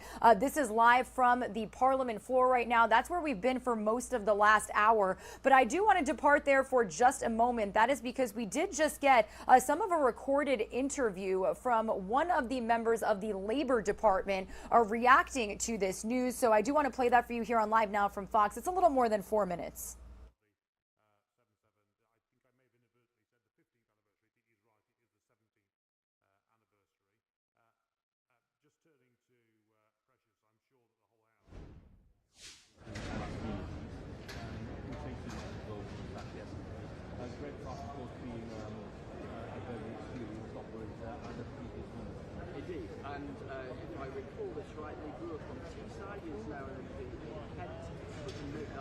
What's your feeling about the events unfolding?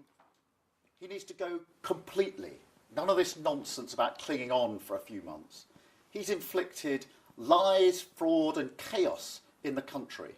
And, you know, we're stuck with a government which isn't functioning in the middle of a cost of living crisis. And all of those that have been propping him up should be utterly ashamed of themselves. We've had 12 years of a stagnant economy, 12 years of broken public services, 12 years of empty promises. Enough is enough. And the change we need is not a change at the top of the Tory party. It's much more fundamental than that. We need a change of government and a fresh start for Britain. It doesn't look like he'll get a general election if he just swaps leaders. He needs to go. He can't cling on in this way. His own party have finally concluded that he's unfit to be Prime Minister. They can't now inflict him on the country for the next few months. It's obvious he's unfit to be Prime Minister. That's been blindingly obvious for a very, very long time. And if they don't get rid of him, then Labour will step up in the national interest and bring a vote of no confidence, because we can't go on with this Prime Minister clinging on for months and months to come.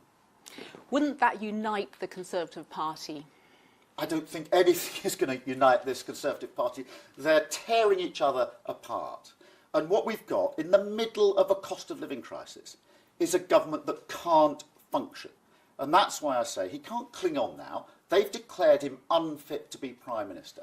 They can't inflict him on the country for the next few months. If they don't get rid of him, we will bring that vote of no confidence in the national interest, because we can't go on with this broken government led by this discredited Prime Minister.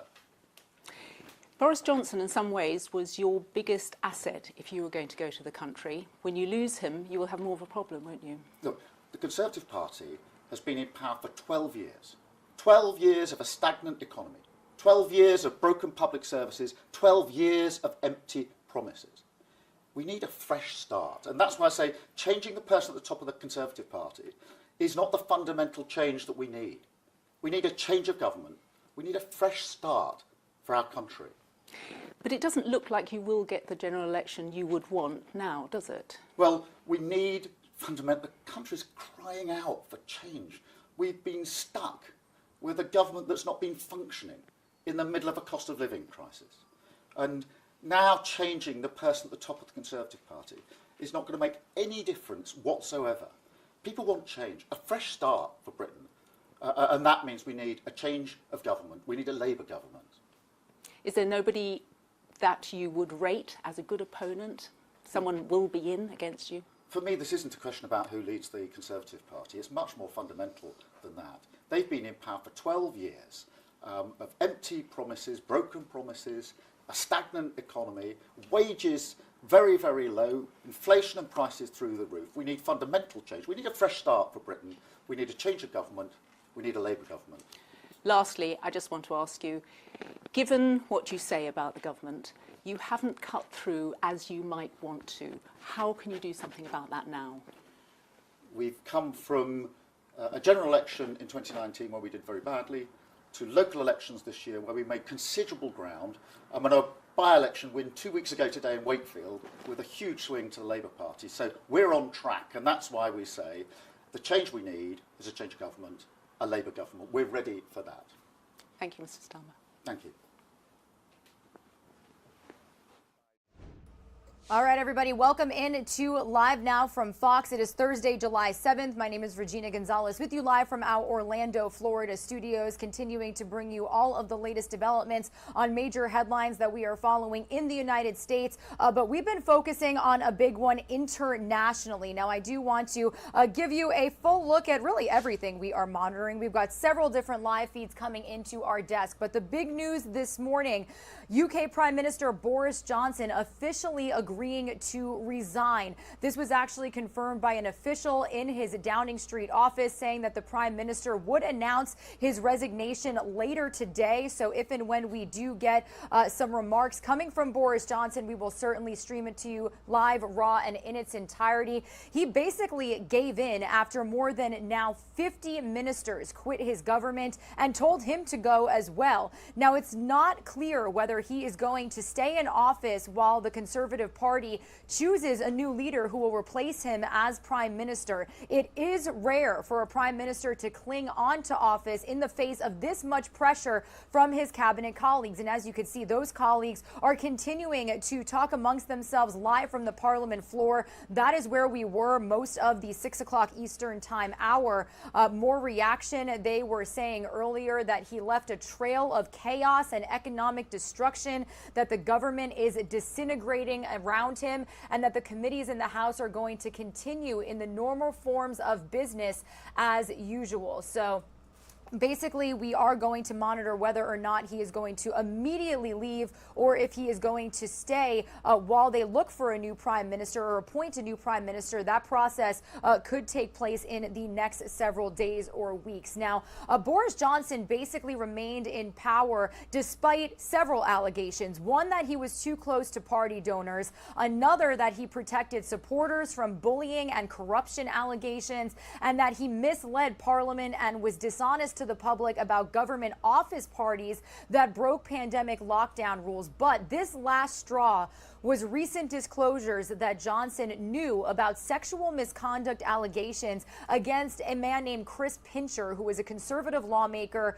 and that being before Johnson promoted him to a senior position. Last week, Pincher resigned as deputy chief after complaints that he groped two men at a private club. Now, that triggered a series of reports about past allegations against Pincher and shifted the concern from the government about what Johnson knew when he tapped him for that senior job, and really how they could enforce party discipline. Now, Johnson has denied knowing about these incidents, but Downing Street leaders say he was briefed on them. As you can see to the upper right-hand side of your screen, we do have a live feed coming from outside of 10 Downing Street in London. This is also where several protests have taken place over the last several days, calling for Prime Minister Boris Johnson to resign. The health secretary and the treasury chief resigned within minutes of each other yesterday over this scandal. And, you know, this is really all a very far cry from when he rose to power in 2019, when he won a large majority, capturing votes in parts of Britain that had never supported his Conservative Party before. Now, the closest parallel to this situation in London history, in United Kingdom history, maybe that of Margaret Thatcher, who was the longtime Conservative Prime Minister who in 1990 sought to remain in office after her authority was undermined by disagreements over Britain's relationship with what is now known as the European Union. But even she decided to resign after a number of cabinet ministers told her it would be better for the party if she stepped aside. So Johnson may try to remain in office until this party chooses a new leader. Again, a process likely to take place over the next course of the summer. But some conservatives said that he should just leave. So we are going to continue following all of the reaction to this news, both stateside and internationally, here on the show. And we'll bring you out live to the Parliament floor here in just a moment. But as you can see, we've got several other stories working for you back in the U.S. To the bottom right-hand side of your screen is a look at St. Paul, Minnesota. Minnesota, which is the capital of the state. And that is because today we're not going to see Derek Chauvin in court because it is a federal case. But Derek Chauvin, the former Minneapolis police officer convicted of murdering George Floyd, he is likely going to be sent to federal prison today. Sentencing for him is set for later at 2 p.m. local time, 3 p.m. Eastern time. He's going to be moved from Minnesota's only maximum security prison to an unknown federal prison. He pled guilty to federal civil rights charges in December, which could carry a sentence of up to 25 years in prison due to a plea deal. And Chauvin is already serving 22.5 years for Floyd's murder after being convicted of that in state court in 2021. We actually brought you every single day of that trial. I myself on here at the set with you during that time. Sentencing again scheduled for 2 p.m. Central Time, 3 p.m. Eastern Time. So we are going to be touching base with our Fox 9 Minneapolis team. They have reporters out there on the ground following this case that is happening today. Meanwhile, we're also following the very latest when it comes to the Highland Park mass shooting that was in Illinois on Monday, happening during a 4th of July parade only about 10 minutes in.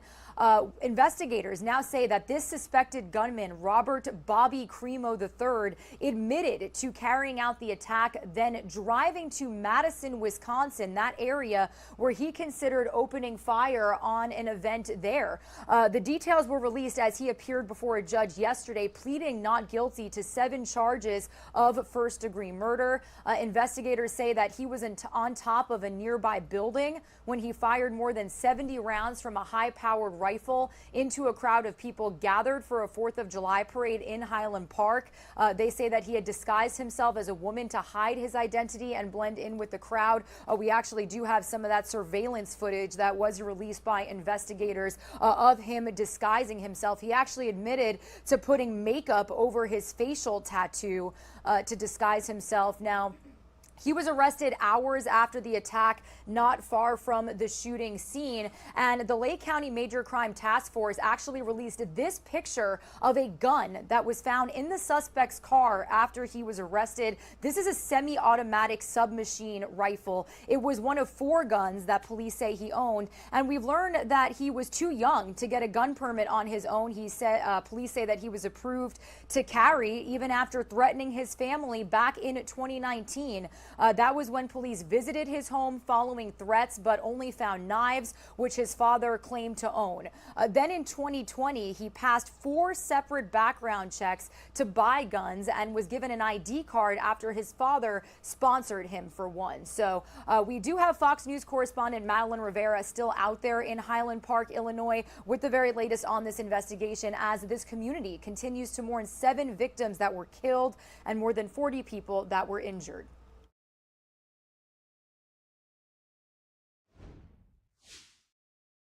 As the Highland Park community mourns, police say there could have been more violence as the suspect had thought about committing a second shooting in another state. He admitted to what he had done. Law enforcement say Robert Cremo III confessed to them that he committed Monday's deadly attack, killing at least 7 people and hurting more than 24 when he used a high-powered rifle to fire more than 70 rounds from the top of a building along the route of the Independence Day Parade. It was bouncing off the buildings, and it was really challenging to deduce where those rounds were coming from. Cremo's motive remains unclear, but investigators say he had some type of affinity towards the number 4 and 7, and inverse was 7-4. And there could have been more bloodshed. After the shooting, police say he drove more than 2 hours away to Madison, Wisconsin, where he contemplated attacking another 4th of July celebration that he saw there. People should be aware, they should be afraid that a mass shooting can happen in our community. Officials don't know exactly why Cremo decided not to attack and instead drove back to Illinois, where he was later arrested. However, they believe he hadn't put enough research into pulling off a second shooting. Meanwhile, vigils continue for the victims as this devastated community bands together. Cremo was charged with 7 counts of first-degree murder, with additional charges expected. A judge ordered he be held without bond. He's due back in court on July 28th. In Highland Park, Illinois, Madeline Rivera, Fox News. All right, thank you to Madeline Rivera for that report. We have been getting updates daily since this mass shooting happened from Highland Park officials. So if and when we do get another update today, we'll certainly bring it to you here on Live Now from Fox. We are going to go overseas, though, once again, as we monitor the news, the breaking news that's come into our desk within the last 2 hours. British Prime Minister Boris Johnson officially agreeing to resign, that coming after yesterday, and really over the last 24 to 48 hours. More than 50 members of parliament have left their positions after it was revealed that Johnson knew about accusations of sexual misconduct against a high-ranking party member. We're going to take you back out live to the UK Parliament's floor here in just a moment. But if you were really just getting up to speed on all of this news and what kind of led us up to this point, here's the very latest from Fox News international correspondent Greg Pockett.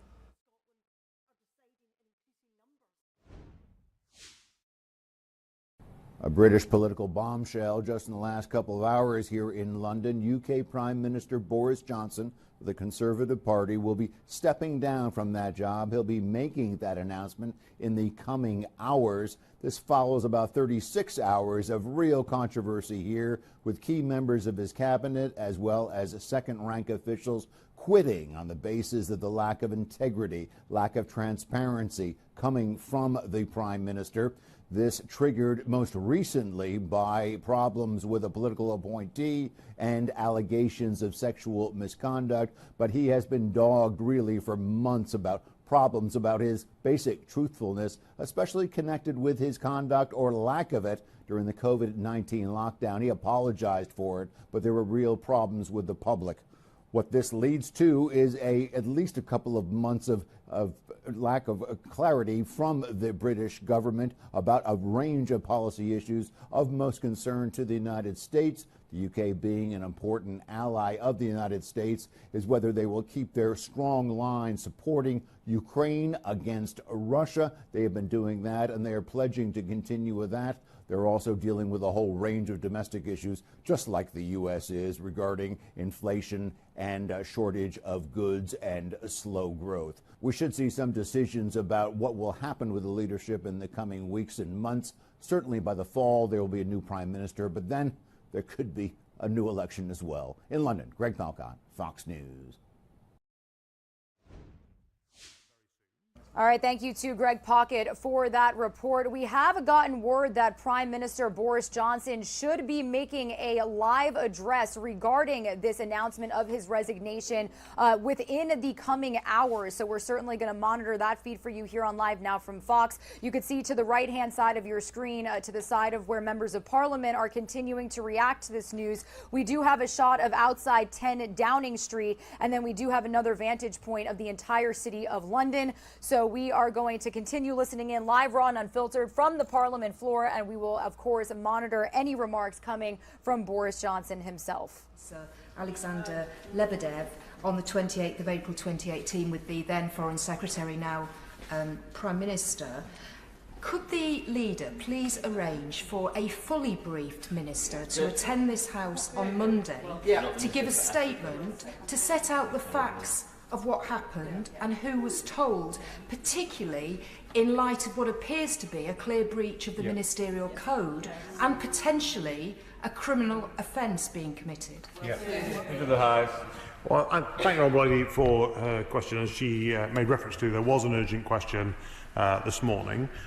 There are matters of national security that are pertinent to this, and not all of those matters of national security can be vocalised from the dispatch box due to their sensitivity, but I will make sure I pass on her comments to the relevant department, and I'm sure they'll respond in due course. Thank you, Mr. Deputy Speaker. I was pleased to recently learn that Davenport Station in my constituency is to be finally awarded access for all funding to make accessibility improvements. However, Stockport Station, which had almost 4.5 million passengers per annum pre-pandemic, still requires significant capital investment to ensure it is safe and accessible for all. It is the 5th busiest station in Greater Manchester, but unfortunately we have leaky roofs, which often cause platforms to be unsafe, and lifts are out of use. If there are any ministers left in the Department for Transport, will the Leader of the House allocate government time for a debate on train stations across Greater Manchester to address these serious health and safety issues as well as accessibility issues?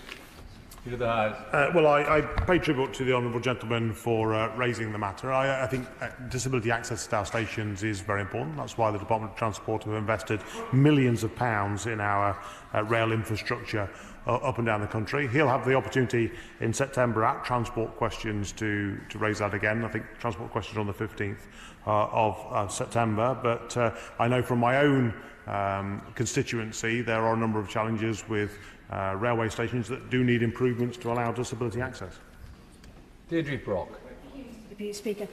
Open Democracy tells us 18 ministers have refused to publish official diaries of the meetings they held during the pandemic, and those include those of the Health Secretary and the Prime Minister. Yet the new Chancellor tells us we'll see evidence and transparency from the ministerial team and the Prime Minister in the future. Can we have a statement about the importance of the government ensuring evidence and transparency in governmental business, that government ministers' diaries are made available to the public for scrutiny, and also that distinctions between official, political and personal meetings are properly defined for the future? Well, Mr Deputy Speaker, the Honourable Lady will be aware that there are very strict rules around these sorts of declarations. I don't think it is possible to publish diaries of all ministers. There are security implications in publishing specific diary engagements on a regular basis, particularly for some ministers that have security briefs. But there are very strict rules around what should be declared and the timelines of when they should be declared. Alex Sobel. Thank you, Mr Speaker.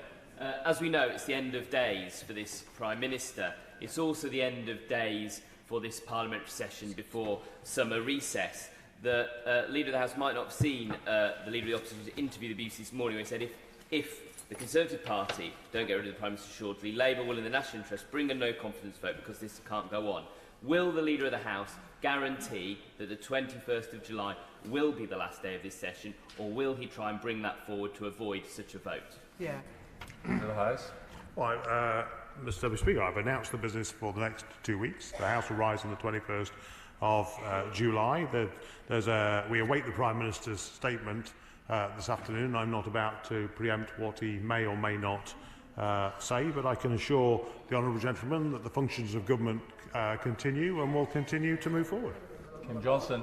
Thank you, Mr Deputy Speaker.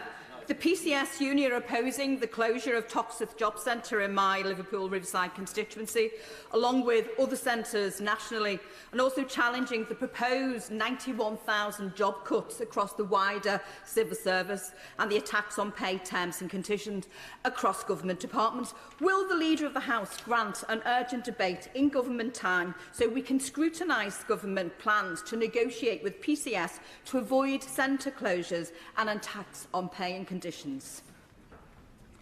Well, of course, the Honourable Lady is perfectly at liberty to apply for a Westminster Hall debate or an adjournment debate on that matter. I think it is worth recognising that there is huge global inflationary pressure, and we must, as a government, act responsibly with fiscal responsibility to make sure that we do not add to that inflationary pressure, and that is going to require some pay restraint across the country. Barry Gardner. Last week, I raised at Business Question the issue of redundancies in the Royal Mail. And I want to apologise to you, Mr Deputy Speaker, that I said there were 1,400 agreed redundancies and 900 that were in dispute. I believe I may have inadvertently misled the House in that the actual figures are 1,250 redundancies at Royal Mail that were achieved and 542 that are in dispute. The Leader of the House was good enough last week to say that he would raise the matter of the disruption to service with the Secretary of State for Business, who I understand is still in his post. Has he done so? And if so, are we going to get the urgent statement from the Business Secretary about the disruption that is currently happening to postal services across the country? Leader of the House. Mr Deputy Speaker, I thank the honourable gentleman for his question. The direct answer is yes, I have written to the Secretary of State.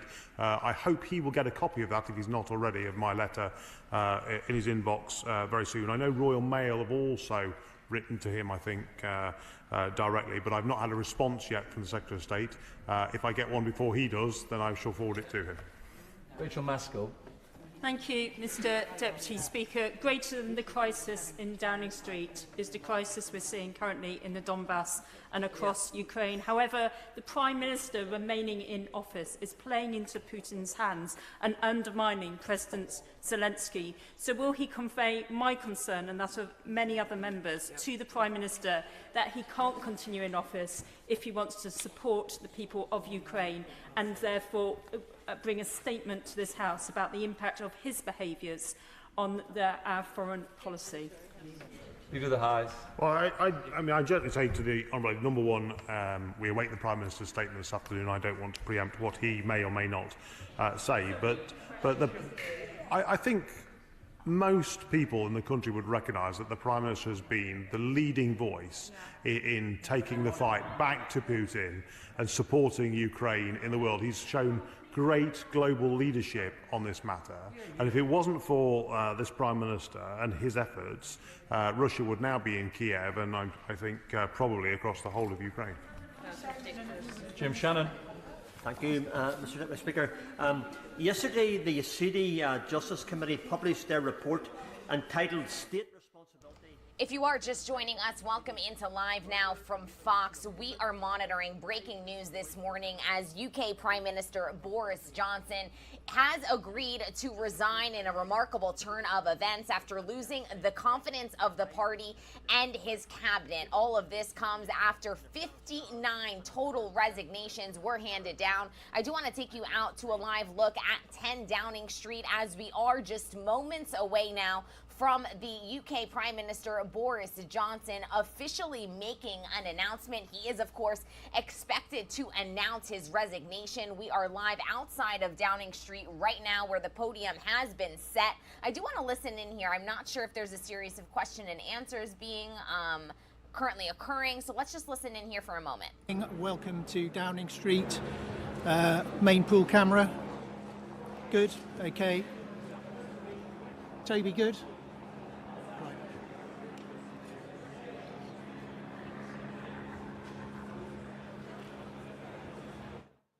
And this is what we do here on Live Now from Fox. We bring you out live, raw, and unfiltered to all of the breaking news happening not only stateside but worldwide as well. There you were just seeing a simple camera and mic check to assure that and ensure that when Prime Minister Boris Johnson does step up to this podium, that the world's media are ready to hear his announcement. If you are just joining us for the first time this morning, good morning, happy Thursday, and welcome into the show.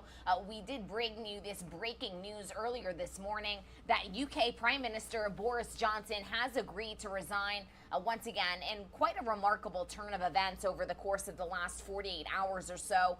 He has officially lost the confidence of the party and his cabinet. An official in Johnson's Downing Street office confirmed the Prime Minister would announce his resignation today. And once again, we are just about 5 minutes shy of the 7:30 mark where Boris Johnson is scheduled to speak.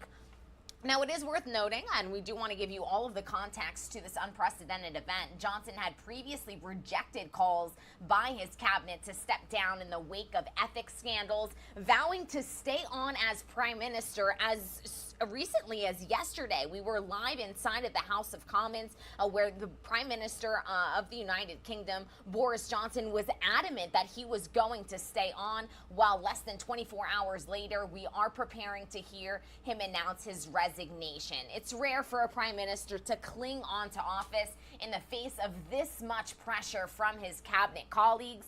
He remained in power despite allegations that he was too close to party donors, that he protected supporters from bullying and corruption allegations, and that he misled Parliament and was dishonest to the public about government office parties, otherwise known as Partygate. We all remember what happened during the COVID-19 lockdown. But this last straw, the most recent public scandal, really, was that Johnson knew about sexual misconduct allegations against Chris Pincher, a conservative lawmaker, before Johnson promoted this man to a senior position. Last week, Pincher resigned as deputy chief after complaints that he groped 2 men at a private club. That triggered this series of reports about past allegations against Pincher and ultimately shifted concern from the government about what Johnson knew when he tapped him for this senior position. It is worth further putting this into context that Prime Minister Boris Johnson survived a vote of no confidence back on June 6th. So he did survive that vote, but his reign was, of course, riddled with ethical question marks, is set to come to an end today. This is really all quite a far cry from when Boris Johnson rose to power back in 2019. He won a large majority, capturing votes in parts of Britain that he had never, or that had previously never supported his Conservative Party before. Boris Johnson has held major offices during his reign, including London Mayor, UK Foreign Secretary. He also spent periods, though, on the political sidelines after these self-inflicted scandals. Johnson, a bit of history, did become Prime Minister in 2019 after Theresa May resigned over her failure to secure a Brexit deal. Johnson led the Conservative Party to its biggest election win in decades later that year, and later fulfilled his promise to bring Britain out of the European Union. Johnson's tenure has often been chaotic. We have covered many of the scandals surrounding his reign, and of course, this is the latest chapter. UK Prime Minister Boris Johnson is expected to step up to this podium and officially announce his resignation. We have been live inside of the British Parliament all morning long, where we have heard really leaders from the United Kingdom grilling Boris Johnson from afar and raising very valid questions, asking how the government is going to proceed. I do have some statements here that we heard. Government business will continue to function until a new prime minister is assigned. That was one of the statements that was made in this latest edition of British Parliament. Once again, we did confirm that the total of resignations that have come over the course of the past couple of days has now hit 59 resignations and counting. Many of Boris Johnson's fellow lawmakers saying and criticizing Boris Johnson for leaving a trail of chaos and economic destruction, saying the minister can't sensibly argue we have a functioning government when there are this many resignations. The government is disintegrating around him. And those were some of the very harsh pieces of criticism that we have heard from Boris Johnson, from members of his very own party who have been calling for the prime minister to resign for days. And it does appear that he has finally taken this advice. It is officially now 7:30 here on the East Coast, and if you are just joining us, welcome into the show. UK Prime Minister Boris Johnson has agreed to resign after ultimately losing the confidence of his party and his cabinet. An official earlier this morning in Johnson's Downing Street office confirmed the Prime Minister would announce his resignation later today, and we are just moments away from that announcement. I do want to send you back out to Parliament as we await Prime Minister Boris Johnson stepping up to this podium. As soon as he does, you, of course, will be there live, raw, and unfiltered, because once again, this is what we do, and it does appear that the moment has come. Let's listen in live, raw, and unfiltered. Everybody, good afternoon. Thank you. It is clearly now the will of the Parliamentary Conservative Party that there should be a new leader of that party and therefore a new Prime Minister. And I've agreed with Sir Graham Brady, the chairman of our backbench MPs, that the process of choosing that new leader should begin now. And the timetable will be announced next week. And I've today appointed a cabinet to serve, as I will, until a new leader is in place.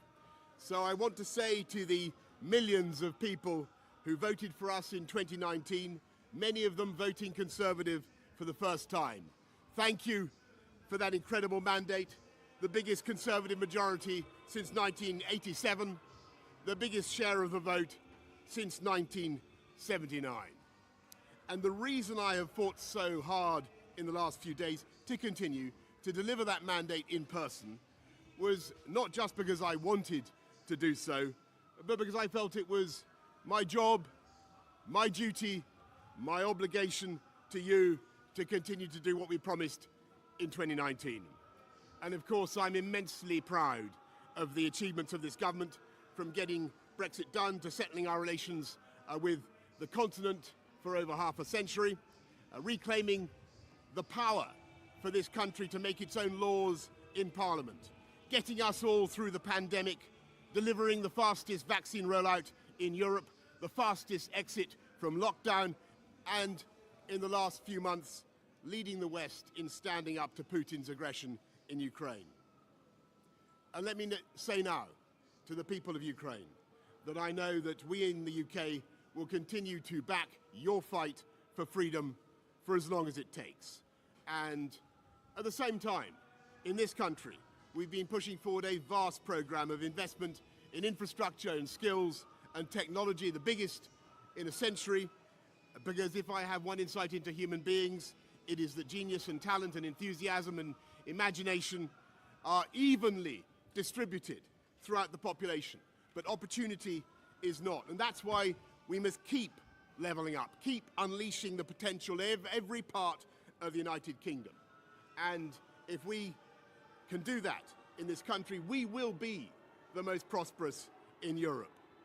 And in the last few days, I've tried to persuade my colleagues that it would be eccentric to change governments when we're delivering so much, and when we have such a vast mandate, and when we're actually only a handful of points behind in the polls, even in mid-term after quite a few months of pretty relentless sledging, and when the economic scene is so difficult domestically and internationally. And I regret not to have been successful in those arguments, and of course it's painful not to be able to see through so many ideas and projects myself. But as we've seen at Westminster, the herd instinct is powerful. When the herd moves, it moves. And my friends, in politics, no one is remotely indispensable. And our brilliant and Darwinian system will produce another leader equally committed to taking this country forward through tough times, not just helping families to get through it, but changing and improving the way we do things, cutting burdens on businesses and families, and yes, cutting taxes, because that is the way to generate the growth and the income we need to pay for great public services. And to that new leader, I say, whoever he or she may be, I say I will give you as much support as I can. And to you, the British public, I know that there will be many people who are relieved, and perhaps quite a few who will also be disappointed. And I want you to know how sad I am to be giving up the best job in the world. But them's the breaks. I want to thank Carrie and our children and all the members of my family who have had to put up with so much for so long.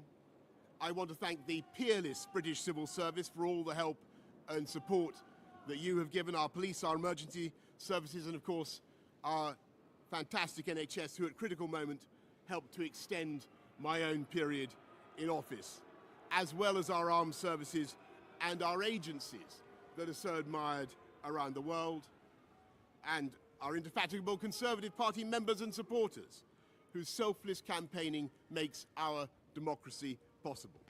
I want to thank the wonderful staff here at Chequers, here at Number 10, and of course at Chequers, and our fantastic prop force detectives, the one group, by the way, who never leak.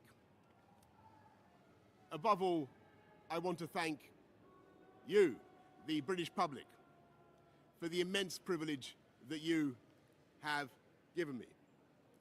And I want you to know that from now on until the new Prime Minister is in place, your interests will be served and the government of the country will be carried on. Being Prime Minister is an education in itself.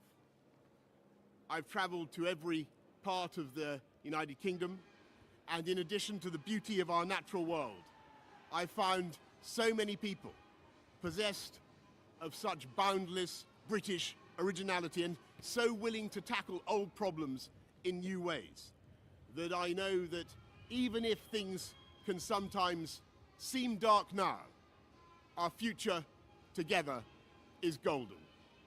Thank you all very much. Thank you.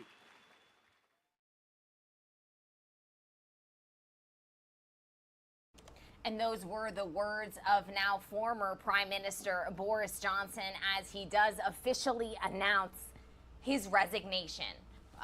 Some very key moments to walk you through, some key statements that we just heard there from the Prime Minister, saying that it is now the will of the people that he resigns, that a new leader is expected to be announced next week, along with a new cabinet. We do want to switch this feed for you because as we do here on Live Now from Fox, we are covering these stories live, raw, and unfiltered here. And we do actually have a beautiful aerial view of London as this news has officially come down. But Boris Johnson thanking everyone who voted for him back in 2019 and citing how historic that vote was. Many people voting Conservative for the first time, Boris Johnson said. The biggest share of the vote since 1979. But Boris Johnson reminding the world and humbly saying himself, no one is indispensable in politics. He thanked his fellow politicians, thanked his family as well. And now the question is, who will step up and take over as Prime Minister of the United Kingdom? This is once again a breaking news story. We were expecting these remarks from the UK Prime Minister Boris Johnson, and they have officially occurred. He has agreed to resign in a remarkable turn of events after losing the confidence of the party and also of his cabinet. All of this comes as a result of recent disclosures that Johnson knew about sexual misconduct allegations against Chris Pincher, a Conservative lawmaker, before Johnson promoted the man to a senior position. Last week, Pincher resigned as deputy chief after complaints that he groped two men he met at a private club. That triggered a series of reports about past allegations against Pincher and shifted concern from the government about what Johnson knew when he tapped him for that senior role. So once again, that really was just the last straw in a reign that was riddled with quite a bit of controversies, ethical question marks, and it all does come to an end today. Boris Johnson did survive a vote of no confidence back on June 6th. We did bring that information for you live, raw, and unfiltered here on the show, but he has officially taken the advice of his fellow party members and stepped down. Johnson had clung to power for 2 days, defiantly telling his fellow lawmakers just yesterday that he had a colossal mandate from voters and intended to get on with the business of government. But now, 24 hours later, that rhetoric has shifted, and the UK Prime Minister Boris Johnson officially announcing his resignation here on Live Now from Fox. We are going to send you back out to Parliament, where members of the UK Parliament continue to discuss and are reacting live, raw, and unfiltered to the news that you all just heard here on the show as well. Let's listen in. That's the reality. If they had the right incentive to do that, or the willingness to do that, this stuff can be stopped. But people will not stop it until it's in their interest to stop it. And that's what we need to make sure. Yes, we need the enforcement. Yes, we need the people. But we need the people that currently are facilitating that, which are largely UK-based in terms of this context, just to be willing to do that. The UK plays this particular role within all this stuff in terms of economic crime. And the UK is seen as a place where money is laundered, not necessarily where it's kept, all that's different in terms of things like kleptocrats or Russian oligarchs, but the money is usually laundered in the UK, then off elsewhere, off into other jurisdictions, largely the US, actually. And the reason that is the case, of course, is a consolidation of expertise we have in the City of London, of which the City of London is something we should be very proud of. But that consolidation of expertise, both financial organisations and the advisors that sit around them, which are also culpable in this regard. We have strong regulations in some areas, very weak regulations in others. And particularly when we're offshoring, we're moving in terms of offshore regulation. And the UK has this particular relationship between domestic regulations and what happens offshore. Very happy to give way to the Honourable. For giving way. And he's absolutely right. That point is one point I wanted to intervene on. banks are very strict with local customers, and as they should be, by the way, and as it is right to do so. But unfortunately, as the honourable gentleman referred to earlier on, the movement from money, Mr. Deputy Speaker, from Estonia to Northern Ireland was on the Panorama programme, I understand it was, where it showed £200 million of money moving. I'm very conscious that the government seems to focus upon the ordinary account holder and regulates that person in a very strict way. But when it comes to the big monies moving, it doesn't seem to have any level of regulation. And does he agree with me that that's where the focus needs to be, the bigger picture? Well, I think he's right. I think the regulations are there. It's just that the penalties are not sufficiently appropriate. And they're sufficiently down the line. Although Danske Bank knew it was doing wrong when it was moving that £200 billion of money out of Russia into other parts of the world. It knew it was doing wrong, or the people within the organisation knew they were doing wrong. It just that it was their incentive to not do anything about it, because they made a huge amount of money as it flew through their systems, of course. Now, if you're the local manager, or even the mid-tier manager, or even the senior exec, you're thinking, well, we're making money, nobody's going to find out. If we find out, it'll be a fine down the line, I'll have gone anyway. Where's the incentive to clamp down on it if I'm going to make lots of money out of it? Everybody's got their budgets to hit of the year, and everybody's got their targets and their bonuses on the back of it. That's the problem. The penalties need to be different. The enforcement needs to be different. The penalties need to be different. The other key aspect about the UK as a place to wash this money through is we have the overseas territories, of course, tax havens that work on the same basis of common law around the tax haven, be that Jersey, be it the Caymans, be it British Virgin Islands. So if you're going to launder money, you don't want to pay tax on it, so you want to make sure you put it through a jurisdiction with low taxation or zero taxation. So this is why the UK has got such a role to play in facilitating this, but also the role we need to play in clamping down on it. And clamping down isn't what we do really very well here. Our enforcement agencies have success to some regard, but we're nowhere near as successful as other jurisdictions, for example, like the USA. And if I can give you some figures on it, they're just far more focused on this. In terms of bribery, they have similar bribery laws to the UK. They introduced theirs in 2011. In 2020, they fined organisations in the US £1.85 billion for bribery offences. That's more than the UK has done in 10 years. In terms of money laundering sanctions, it's a very similar number. In 2019, the UK fined our banks £260 million in the entire year in terms of money laundering offences, the US £7.5 billion, including £2.5 billion of criminal sanctions. If you look at almost every agency we have, it's underfunded and under-resourced in terms of tackling this problem. So what do we need to do? Well, I know my honourable friend, the Right Honourable Member for Barking, will talk about some other measures, but I'm going to focus on my key measures that I think we need to do. The one thing we need to do is ring-fence a budget for tackling economic crime right across the piece in terms of the UK to see exactly how much we're spending on tackling organised crime. And we need fewer agencies, and it needs to be more consolidated so the lines of reporting are less fragmented and more direct. Action fraud cannot just be a rebadged enterprise. It needs to be something meaningful, and the offences that are reported into it, people need to think they're actually going to be done something about.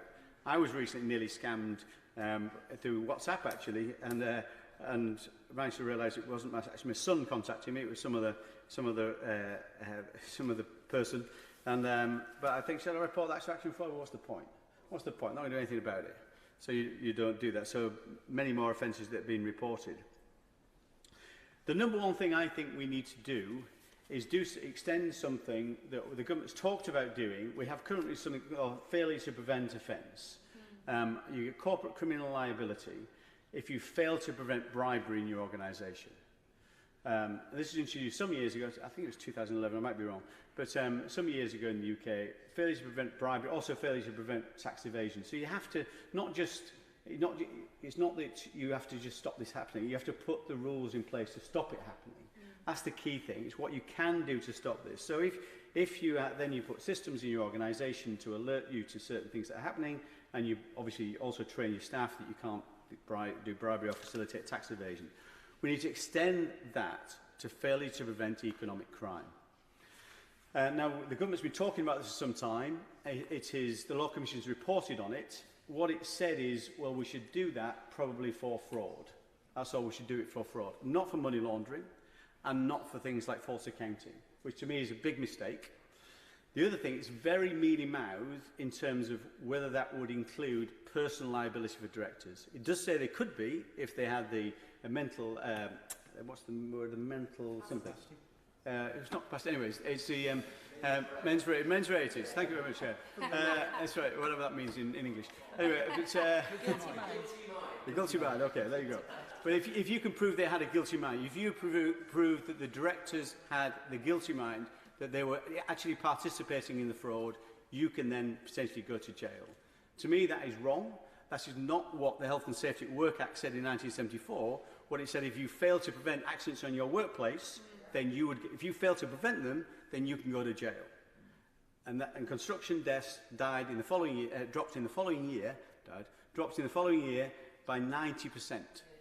What would happen if you put this in place, that if you are not preventing this stuff, if you're failing to prevent it, preventing what's reasonable in terms of clamping down on this stuff, then you can go to jail without having to prove you deliberately facilitated that fraud.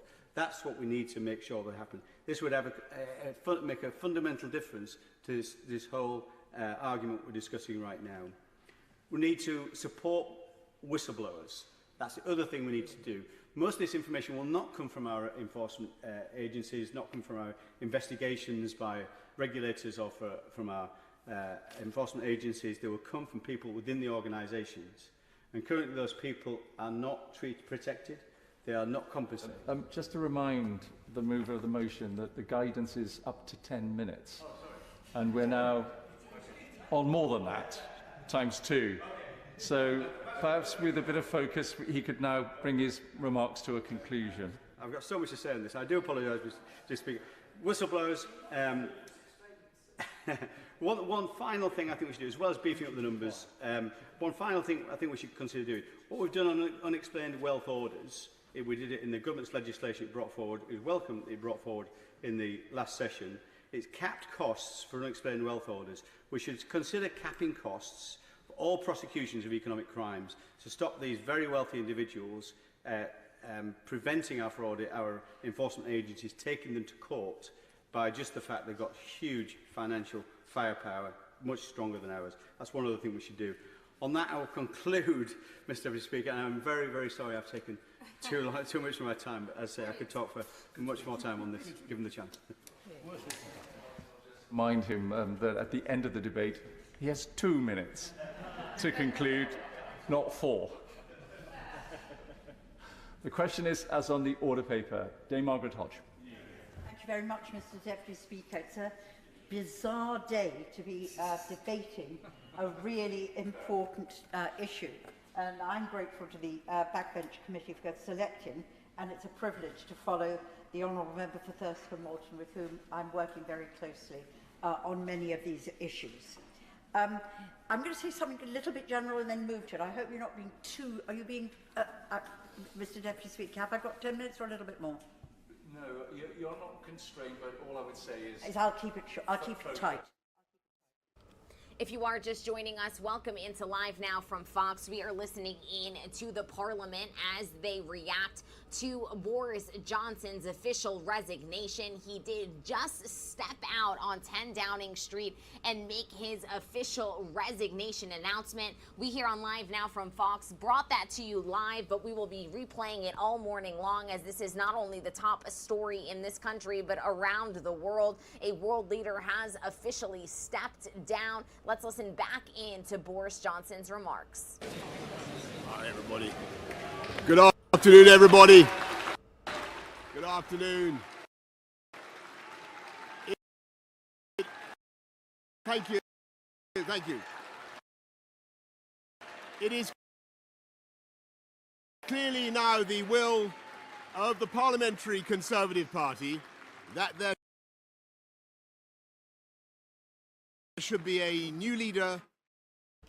And it does appear that we are having some trouble with this clip. We're going to just send you back out to Parliament and replay Boris Johnson's remarks at the top of the 8 o'clock hour for you here on Live Now from Fox.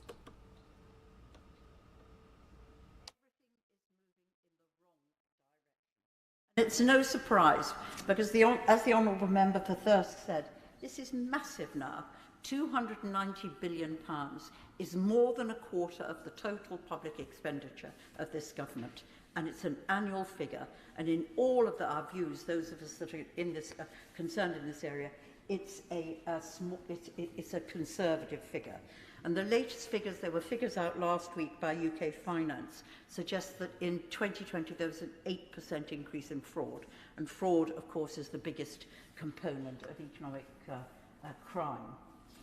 Much of the illicit finance, but not all, comes from Russia, Russian companies and from Russian individuals. And for too long, as the various select committee reports that we've had on this subject, for too long we have turned a blind eye on the threat Putin's kleptocratic regime poses to our economy. Why did we do nothing after the assassination of Alexander Litvinenko in 2006, or after the poisoning of Sergei Skripal in 2018? Two brutal attacks on British soil. But add to that the findings of a recent report by BuzzFeed Investigation, where they established that between 2003 and 2016, there were 14 more suspicious deaths in the UK of individuals who were hostile to the Russian state. I'll just mention three of them. Stephen Curtis, who was a British lawyer, who helped the laundering of money, potentially billions of pounds of money, in the UK for wealthy Russian oligarchs. He died in a helicopter crash in 2004. Alexander Perepelichny, he blew the whistle on a multi-million-pound government fraud in Russia, and when he flew to Britain, he died of a so-called heart attack when jogging near his home in Surrey in 2012. The coroner's inquest said he died of natural causes, but evidence given... If you are just joining us, welcome into Live Now from Fox. I'm your host, Gabrielle Amato, live now from our Orlando studios. And we do want to recap you if you are just joining us here on Live Now from Fox. Just moments ago, we heard from UK Prime Minister Boris Johnson as he has officially announced his resignation as Prime Minister of the United Kingdom. Has said it is clearly the will of his Conservative Party that there should be a new leader, as he did step up to 10 Downing Street and make his announcement official. We do want to take you out to a live look over London, England, as this news is making not only headlines in the United Kingdom, but around the world. Johnson said today that he will remain as British Prime Minister while a leadership contest is held to choose his successor. Critics say he should not be allowed to remain in power as caretaker Prime Minister, and he should be removed from office as soon as possible. But that debate and that discussion is still left to be had. This announcement comes after the latest ethical scandal around his leadership led over 50 senior lawmakers to quit. The last time that we checked, that number was at 59 official resignations, all asking Prime Minister Boris Johnson to step down from his position. All of this does come once again as a result of the latest scandal. The last straw was recent disclosures that Johnson knew about sexual misconduct allegations against Chris Pincher, a Conservative lawmaker, before he promoted the man to a senior position. Last week, Pincher resigned as deputy chief after complaints that he groped two men at a private club. That triggered a series of reports about past allegations against Pincher, and many people asking what Johnson knew before he put him into that senior role. He survived a vote of no confidence back on June 6th that we covered for you live, raw, and unfiltered, but his reign, riddled with ethical question marks, is set to come to an end. UK Prime Minister Boris Johnson has announced his intention to step down, although he will stay on as Prime Minister until a new leader is picked. It is 7:56 here on the East Coast. We're going to step away for a quick 2-minute commercial break. When we come back, we're going to get you up to speed on this breaking news situation and also replay for you the remarks made by UK Prime Minister Boris Johnson on 10 Downing Street just moments ago. Stay tuned.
Good morning and welcome into Live Now from Fox. I'm your host, Gabrielle Amato, live now from our Orlando studios. We are just 1 minute shy of the 8 o'clock hour here on the East Coast, and we have brought to you breaking news out of the United Kingdom this morning.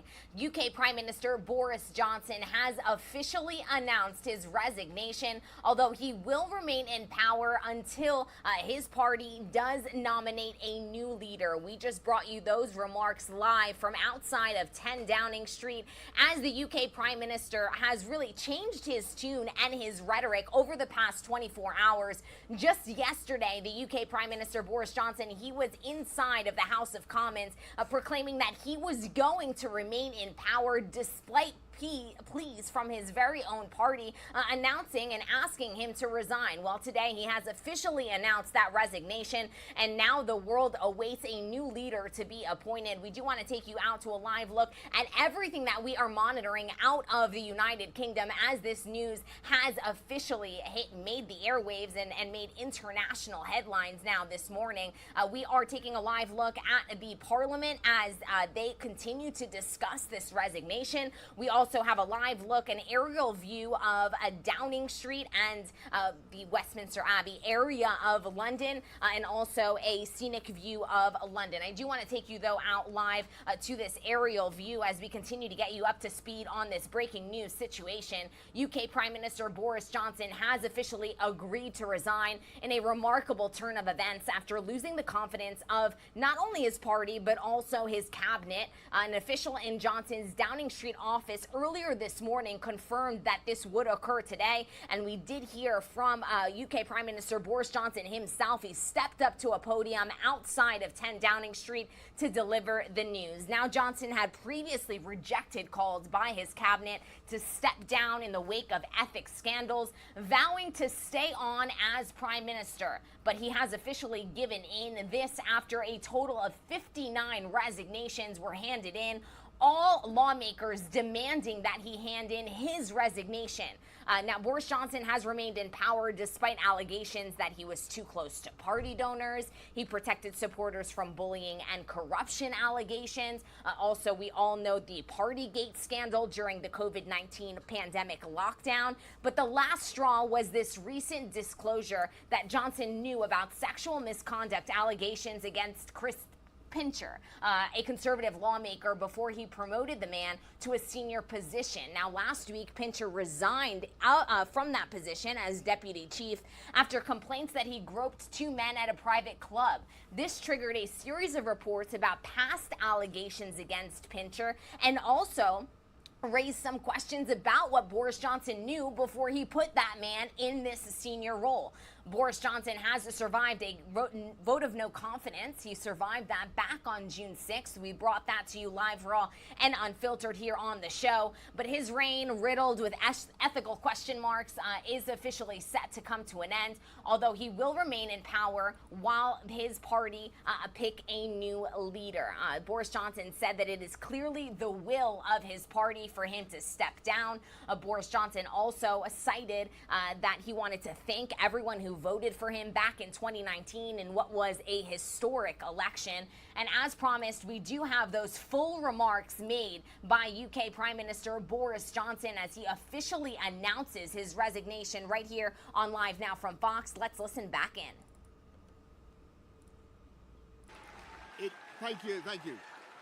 It is clearly now the will of the Parliamentary Conservative Party that there should be a new leader of that party and therefore a new Prime Minister. And I've agreed with Sir Graham Brady, the chairman of our backbench MPs, that the process of choosing that new leader should begin now. And the timetable will be announced next week. And I've today appointed a cabinet to serve, as I will, until a new leader is in place. So I want to say to the millions of people who voted for us in 2019, many of them voting Conservative for the first time, thank you for that incredible mandate, the biggest Conservative majority since 1987, the biggest share of the vote since 1979.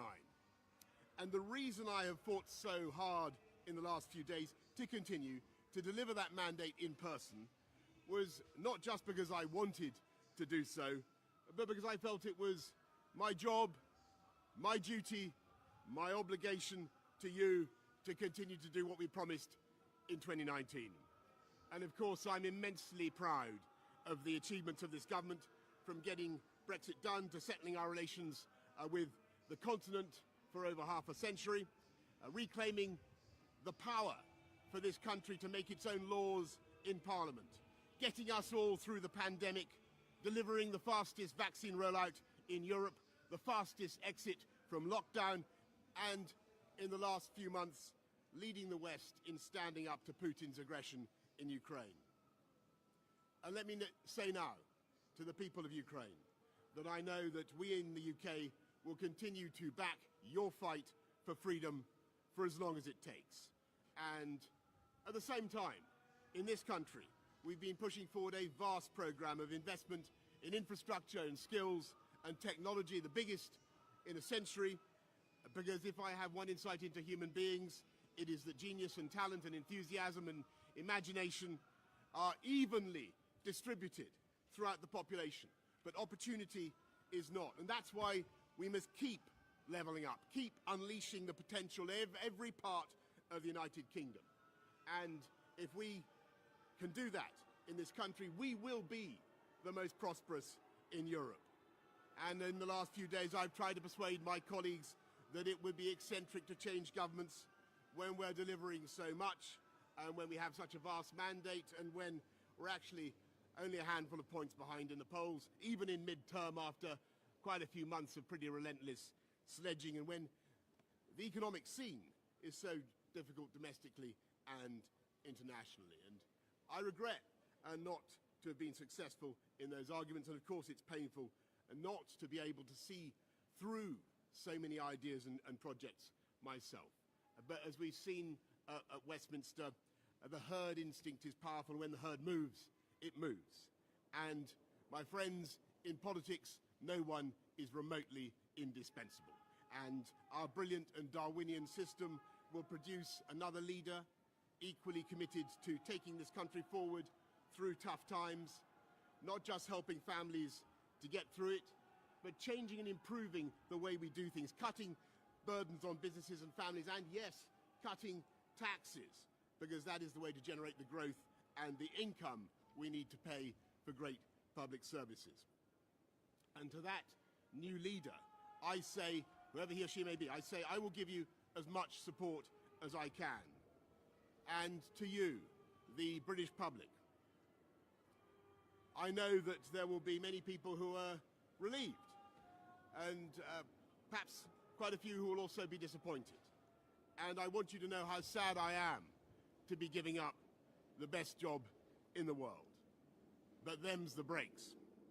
I want to thank Carrie and our children and all the members of my family who have had to put up with so much for so long. I want to thank the peerless British civil service for all the help and support that you have given our police, our emergency services, and of course our fantastic NHS, who at critical moment helped to extend my own period in office, as well as our armed services and our agencies that are so admired around the world, and our indefatigable Conservative Party members and supporters, whose selfless campaigning makes our democracy possible. I want to thank the wonderful staff here at Chequers, here at Number 10, and of course at Chequers, and our fantastic prop force detectives, the one group, by the way, who never leak. Above all, I want to thank you, the British public, for the immense privilege that you have given me. And I want you to know that from now on until the new Prime Minister is in place, your interests will be served and the government of the country will be carried on.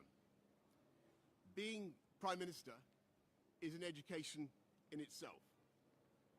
I've travelled to every part of the United Kingdom, and in addition to the beauty of our natural world, I've found so many people possessed of such boundless British originality and so willing to tackle old problems in new ways that I know that even if things can sometimes seem dark now, our future together is golden.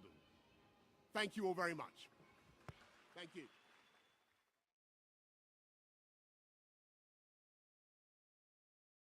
And those were the words of UK Prime Minister Boris Johnson as he officially announced his resignation just moments ago. We did bring those remarks for you live, raw, and unfiltered here on the show, and we will be replaying them all morning long as we continue to dissect what this means, not only for the people of the United Kingdom, but for the world as well. It is obviously a very tough time for many world leaders as they deal with not only the economic fallout as a result of Russia's invasion of Ukraine, but also the military and geographical changes in terms of military security as well. UK Prime Minister Boris Johnson officially resigning today, acknowledging that it was clearly the will of his party that he should go down and officially resign. He stepped down immediately as the leader of his Conservative Party, but plans to remain as Prime Minister while the leadership contest is held. He said he has appointed a new cabinet following a multitude of resignations, 59 resignations to be exact, but many are calling for him to go now immediately and not stay on as Prime Minister until a new leader is officially appointed. We are going to step away for a quick 2-minute commercial break. We'll be right back.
Welcome into Live Now from Fox. We are monitoring breaking news out of the United Kingdom this morning as UK Prime Minister Boris Johnson has just stepped up to a podium outside of 10 Downing Street and officially announced his resignation. While he will remain in power as Prime Minister until his party appoints a new leader, he has stepped down as the leader of the Conservative Party, and he has also put in place a cabinet to make that new leader decision ultimately happen. All of this comes in a huge turn of events over the course of the last 24 hours.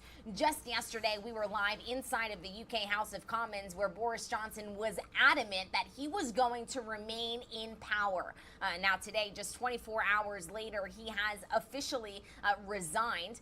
All of this comes after 59 official resignations were handed down to Boris Johnson's desk as a result of the latest ethical unethical scandal that we have been covering here on Live Now from Fox. We do want to take you out to a double box view of everything that we are monitoring in and out of the United Kingdom this morning as this news has officially touched down. We do actually want to take you out to a full view of this aerial camera of London as we continue to monitor all of the fallout. Speaking outside of 10 Downing Street, Johnson said he was, quote, immensely proud of the achievements of this government, from Brexit to steering the country through the pandemic and leading the West in standing up to Russia's invasion of Ukraine. But he did acknowledge that in politics, no one is remotely indispensable. Johnson had clung to power for 2 days, defiantly telling lawmakers on Wednesday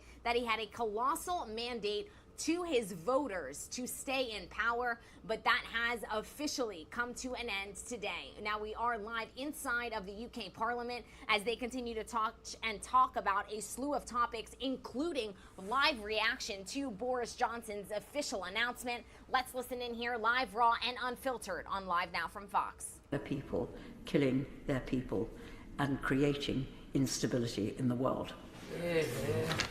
Mary Robinson. Yeah. Thank you, Madam Deputy Speaker, and I'd like to start by thanking the Right Honourable Member for Barking and the Member for Thirsk and Malton, the chairs of the APPGs for Anti-Corruption and Responsible Tax and Fair Business Banking, respectively, for bringing this important debate to the House. As chair of the All-Party Parliamentary Group for Whistleblowing, I would also like to thank them for making the APPG's proposal to create an Office of the Whistleblower a policy recommendation as part of their Economic Crime Manifesto. The recently published Economic Crime Manifesto presents the government, in my view, with good recommendations of how it can robustly tackle economic crime. Taken together, the manifesto's 4 umbrellas for reform: transparency, enforcement, accountability and regulation, works to stop economic crime from all angles and at all levels. I would ask the government to give proper consideration to the detailed proposals made in the manifesto if they are really serious, as I know they are, about fighting economic crime. The motion recognises the enormous cost that economic crime has on the economy, of £290 billion a year, as we have heard, and calls for an economic crime enforcement strategy and for a restructuring of the fight against economic crime. This is much needed, and part of this, in my view, is the Office of the Whistleblower.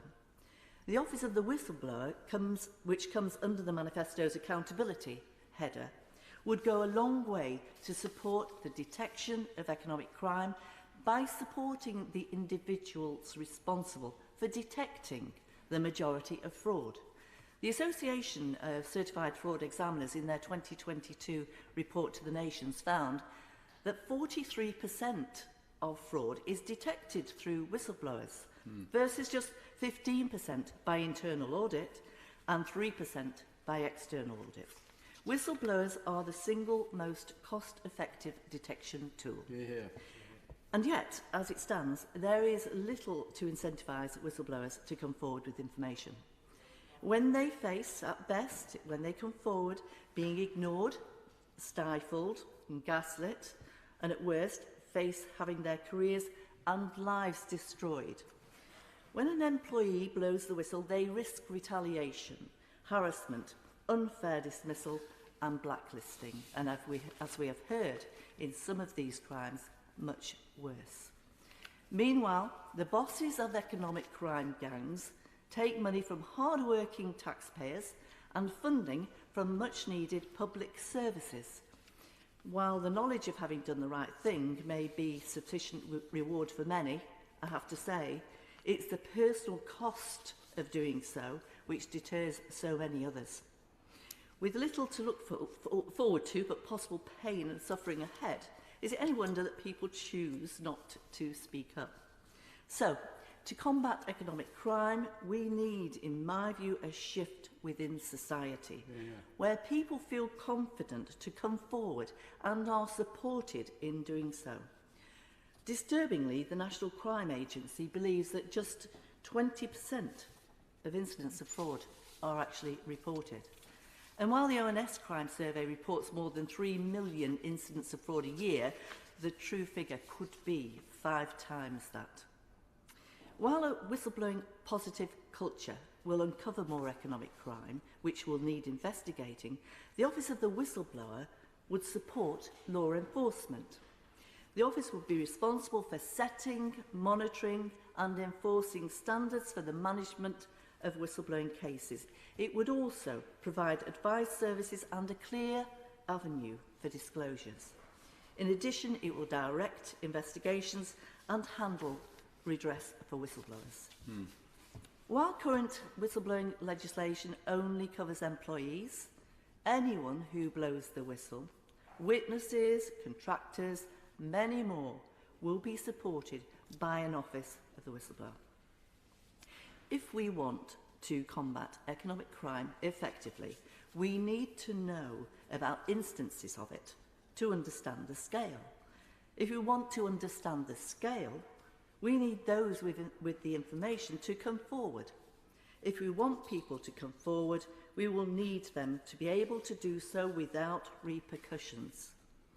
Serious and organised crime gangs, funds gangs, and results in both public and private money commingling with drugs, human trafficking, arms dealing and more. At a time when both the state and individuals can least afford it, billions of pounds are being funnelled into illegal activities. This, despite modern, sophisticated crime detection techniques. Despite government efforts over recent years, we are continuing to lose vast sums to criminals. To me, this suggests a new approach in handling economic crime is needed. And I thank the Right Honourable Member for Barking and my Right Honourable friend for bringing forward this important debate. And therefore, I am happy to support this motion. PM Boris. Thank you, Madam Deputy Speaker. Let me start by thanking the Right Honourable Gentleman and my Right Honourable friend for bringing this debate to the House and for all of their work, bringing together what is a just superb set of proposals in the Economic Crime Manifesto. This debate, even on a day like this, is important for us to have for this simple reason. At the heart of every autocracy, every dictatorship and every tyranny is corruption. And those who enable that corruption enable dictatorship, tyranny and autocracy. And as a country that led the Industrial Revolution, that is a proud hub of the global financial services industry, it is imperative on us. Just as we once destroyed slave trading around the world, so we must destroy economic crime around the world in the 21st century. That's why this debate is so important. So I commend the all-party groups on the publication of their Economic Crime Manifesto, and I want to draw the House's attention to the Foreign Affairs Committee's contribution to this debate that was published last week, because the conclusion that we reached as a committee set out clearly on paragraph 14 is actually a pretty damning indictment of where we have ended up. The substance of the conclusion that we came to is that it was this government's unwillingness to bring forward legislation to stem the flow of dirty money is likely to have contributed to the belief in Russia that the UK was a safe haven for corrupt wealth. That means that the ecosystem of wealth managers, of lawyers, of PR merchants, of bankers, of estate agents that enabled Putin's kleptocrats, they have contributed to the strength of Putin in Russia and therefore the prosecution of war in Ukraine. That is the conclusion that we came to on the Foreign Affairs Committee last week. I'll give way to one. Very well on this subject, as he always does. We've heard that the oligarchs use Londongrad as a playground, but not just for leisure and lifestyle, for criminal activity as well. And that is because law enforcement is too weak. And what adds insult to injury is that when journalists and private investigators step up to expose what is going on, they are then subject to the institution in this country, the courts, through slap litigation, to being punished, and the people who are getting away with this are the people who should be in the dock. Exactly. But my friend is absolutely right, because there are actually sort of 5 parts of the Economic Crime Manifesto I just want to very quickly run through, because they have got to be at the core of the next economic crime bill. So one of the virtues of us having this debate today, in this moment of great flux in our politics, is I hope to put on the record the cross-party consensus that there now is about what are the provisions that need to go into the Economic Crime Bill 2. Although many of us were arguing for it for a long time, we know that it was brought to the House and rushed through the House in record time for obvious reasons.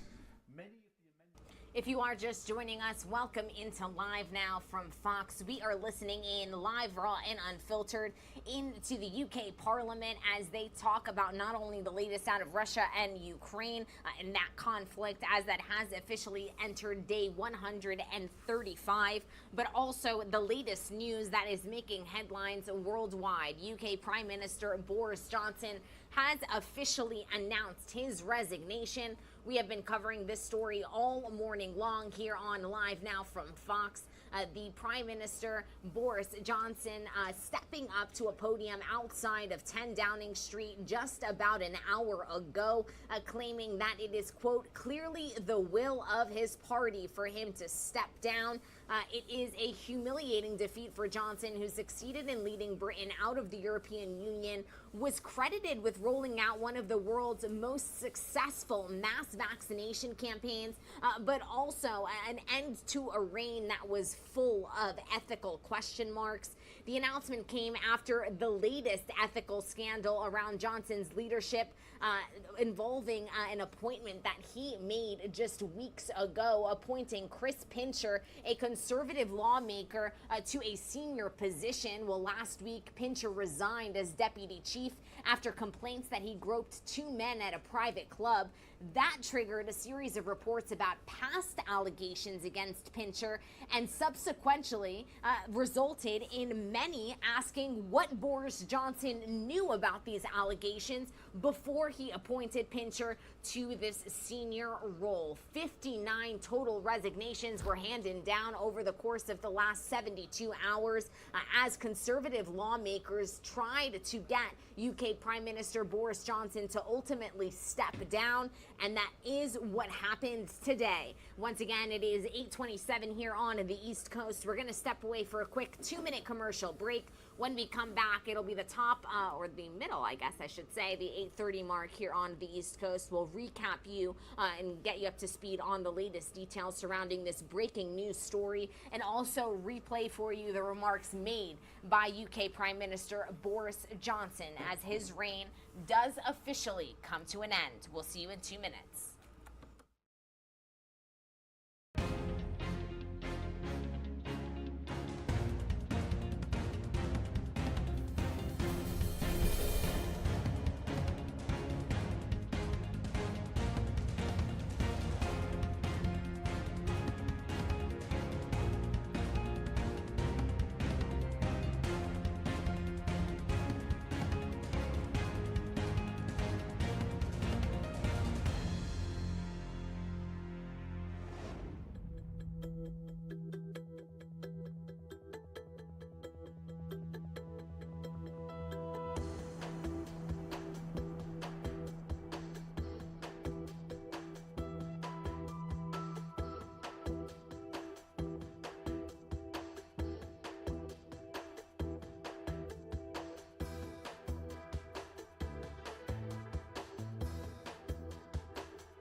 Welcome into Live Now from Fox. I'm your host, Gabrielle Amato. We are just a minute shy of the 8:30 mark here on the East Coast. And if you are just joining us, happy Thursday. Welcome into the show. We have been live and worldwide this morning as we are monitoring breaking news out of the United Kingdom. UK Prime Minister Boris Johnson has just about an hour ago announced his resignation as UK Prime Minister. Now, he will remain in power until the Conservative Party appoints a new Prime Minister, but he has officially stepped down as the leader of the Conservative Party, and he has also appointed a new cabinet to make that new appointment. All of this comes after a slew of resignations were handed down to Boris Johnson's desk, 59 in a total. His fellow lawmakers pleading with him to resign after the latest ethical scandal to rock his reign. This is a pretty drastic change of events and change in rhetoric for Boris Johnson. Just 24 hours ago, we were live inside of the UK House of Commons where Boris Johnson was adamant that he was going to remain in power despite these demands from his fellow lawmakers to step down. Well, 24 hours later, UK Prime Minister Boris Johnson stepped up to that podium outside of 10 Downing Street and officially gave in. He will step down as UK Prime Minister. We have been monitoring quite a few live feeds here on Live Now from Fox, including a live look at the UK Parliament where they are discussing this amongst other big topics here this morning. We also have a live aerial view of Downing Street and that Westminster area where all of the lawmakers go to work each and every day, and we have a lovely skyline shot as well. But I do actually want to bring up this aerial view for you in full as we recap the day's events thus far. Like I said, British Prime Minister Boris Johnson resigning today, acknowledging that it, quote, clearly was the will of his party that he should go. He stepped down immediately as the leader of his Conservative Party, but plans to remain as Prime Minister while the leadership contest is held. The announcement came after the latest ethical scandal surrounding an appointment that he made just weeks ago. The last straw was the recent disclosure that Johnson knew about sexual misconduct allegations against Chris Pincher, a Conservative lawmaker, before he promoted that man to a senior position. Boris Johnson has had quite a tumultuous reign. While there were really some fantastic highs, including removing the UK from the European Union, an excellent vaccination rollout that he did spearhead. There were also quite a few ethical question marks, and that reign is set to come to an end today. He has officially announced the resignation, although he will remain in power until a new Prime Minister is officially appointed. We did have his live remarks for you here on Live Now from Fox, and as we do always, I do want to replay those for you so you are fully up to speed on what UK Prime Minister Boris Johnson had to say not only to his country, but to the world just an hour ago.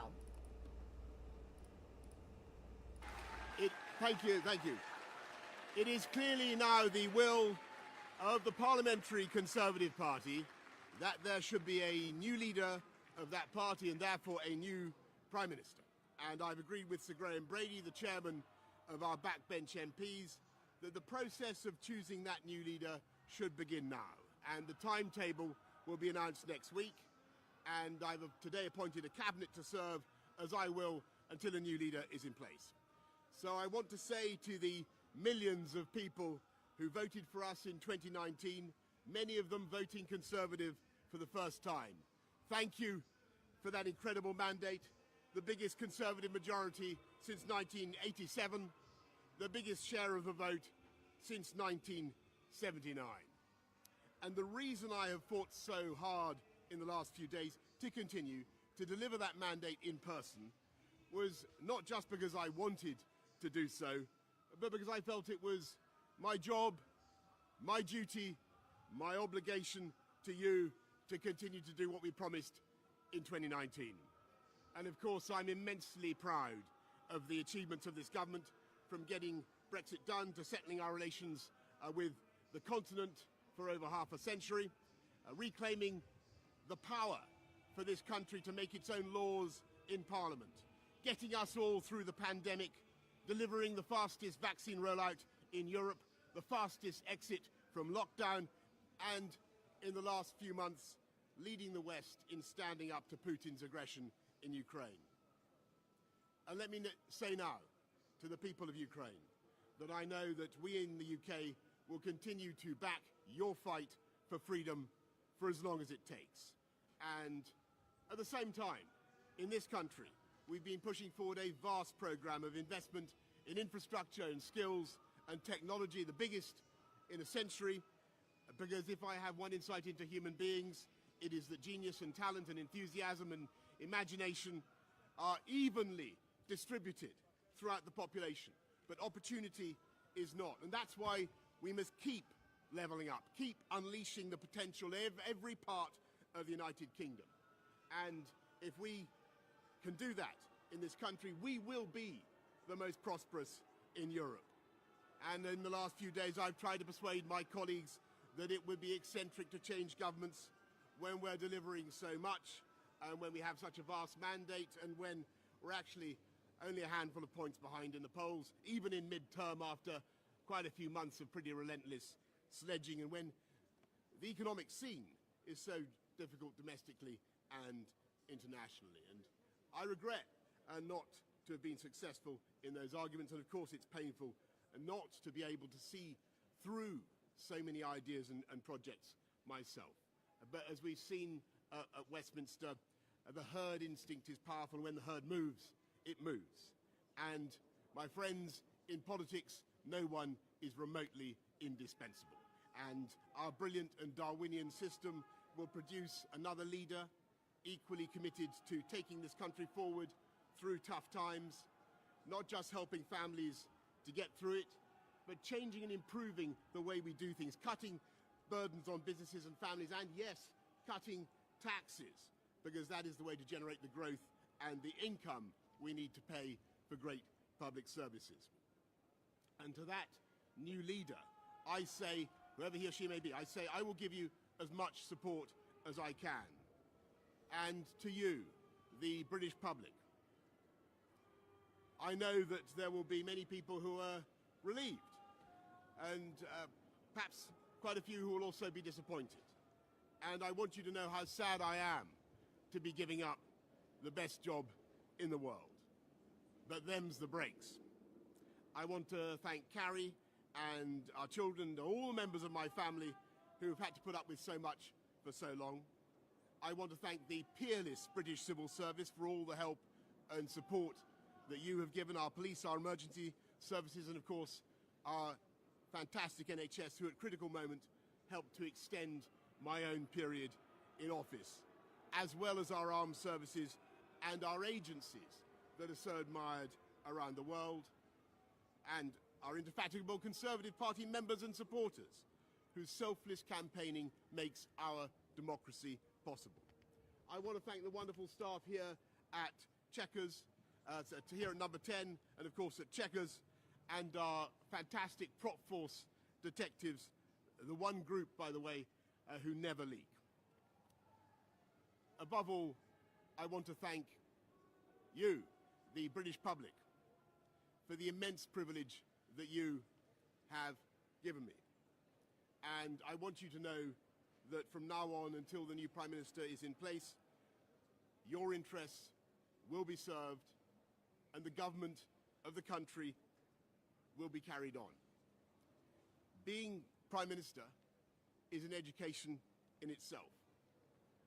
I've travelled to every part of the United Kingdom, and in addition to the beauty of our natural world, I found so many people possessed of such boundless British originality and so willing to tackle old problems in new ways that I know that even if things can sometimes seem dark now, our future together is golden.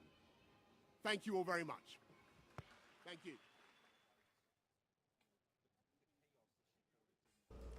And those were the words of Boris Johnson as he officially announced his resignation just over an hour ago, live outside of 10 Downing Street on a day where this is now the top story, not only in the United Kingdom, but worldwide, as now lawmakers are set to appoint a new leader of the United Kingdom, a new leader of the Conservative Party in the UK.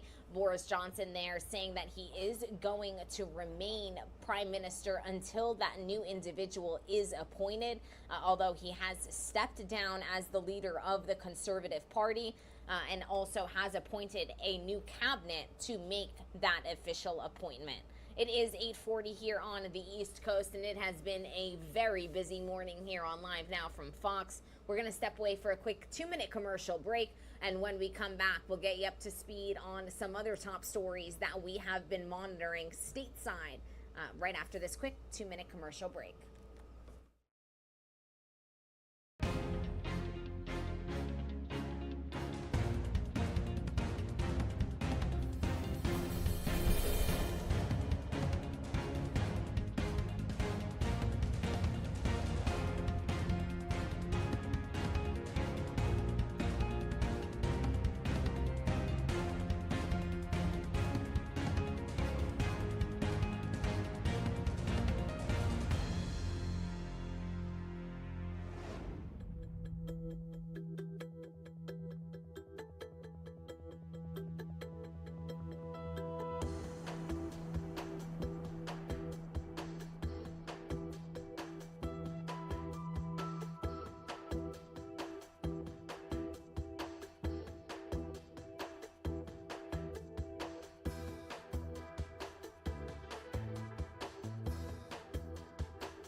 Good morning. Never a dull moment here on Live Now from Fox. It's been a busy morning as we continue to cover the biggest news of the day out of the United Kingdom. UK Prime Minister Boris Johnson has officially announced his resignation. He did so just over an hour ago outside of 10 Downing Street in a big reversal of his rhetoric and tone. Just 24 hours ago, the Prime Minister was inside of the UK House of Commons, really adamant that he was going to actually stay on as Prime Minister despite receiving 59 letters of resignation from fellow lawmakers demanding that he step down. All of this as a result of the latest ethical scandal to surround his reign. But Boris Johnson has officially taken the advice of his fellow lawmakers, and he did step up and announce that he is going to step down as UK Prime Minister. He is going to remain Prime Minister until a new leader is appointed. He has stepped down as the leader of the Conservative Party, and he has also appointed a new cabinet to ultimately make that appointment. But nevertheless, it has been a very busy morning here on Live Now from Fox. We do want to take you out to a live look at 10 Downing Street, where Boris Johnson stepped out onto a podium that has since been removed and made a historic announcement. He has now officially resigned, citing that it is, quote, clearly the will of his party that he should go. He stepped down immediately, once again, as I said, as the leader of his Conservative Party, but plans to remain as Prime Minister while the leadership contest is held. All of this did come as a result of the recent scandal surrounding his appointment of Chris Pincher to a senior position. Last week, Pincher resigned from that senior position after complaints that he groped two men at a private club. That triggered a series of reports about past allegations against Pincher, which subsequently triggered quite a few questions surrounding what Boris Johnson knew about those sexual misconduct allegations before appointing Pincher to that senior position. Nevertheless, this is all a far cry from what Boris Johnson once upon a time was. Back in 2019, he won a large majority, capturing votes in parts of Britain that had never supported the Conservative Party before. He's held major offices, including London Mayor, the UK Foreign Secretary position, and also spent periods, though, on the political sidelines because of so many of these ethical issues. His reign has officially come to a close, and he will step down as soon as a new Prime Minister is appointed. That is the latest out of London, England. We are, of course, going to continue to monitor this situation here on LiveNOW from Fox, as we have been doing with many top stories over the past couple of days. We do want to take you from 10 Downing Street out to the White House, where we are monitoring quite a few top stories stateside as well. Investigators say the suspected gunman in the July 4th attack in Illinois plans to kill more people at a similar event in Madison, Wisconsin. This is a story that we have been monitoring very closely here on LiveNOW from Fox, and this suspected gunman apparently had plans to potentially carry out a second attack. This was video that came into our newsroom of the aftermath of that 4th of July shooting that claimed the lives of 7 innocent people and injured some 30 others. Our Fox News correspondent Garrett Tenney has more on this story from the site of attack. And actually, we are actually going to go to our Fox News correspondent Madeline Rivera, who does have the latest update on this situation. Let's listen in. As the Highland Park community mourns, police say there could have been more violence, as the suspect had thought about committing a second shooting in another state. He admitted to what he had done. Law enforcement say Robert Cremo III confessed to them that he committed Monday's deadly attack, killing at least 7 people and hurting more than 24 when he used a high-powered rifle to fire more than 70 rounds from the top of a building along the route of the Independence Day Parade. It was bouncing off the buildings, and it was really challenging to deduce where those rounds were coming from. Cremo's motive remains unclear, but investigators say he had some type of affinity towards the number 4 and 7, and inverse was 7-4. And there could have been more bloodshed. After the shooting, police say he drove more than 2 hours away to Madison, Wisconsin, where he contemplated attacking another 4th of July celebration that he saw there. People should be aware, they should be afraid that a mass shooting can happen in our community. Officials don't know exactly why Cremo decided not to attack and instead drove back to Illinois, where he was later arrested. However, they believe he hadn't put enough research into pulling off a second shooting. Meanwhile, vigils continue for the victims as this devastated community bands together. Cremo was charged with 7 counts of first-degree murder, with additional charges expected. A judge ordered he be held without bond. He's due back in court on July 28th. In Highland Park, Illinois, Madeline Rivera, Fox News.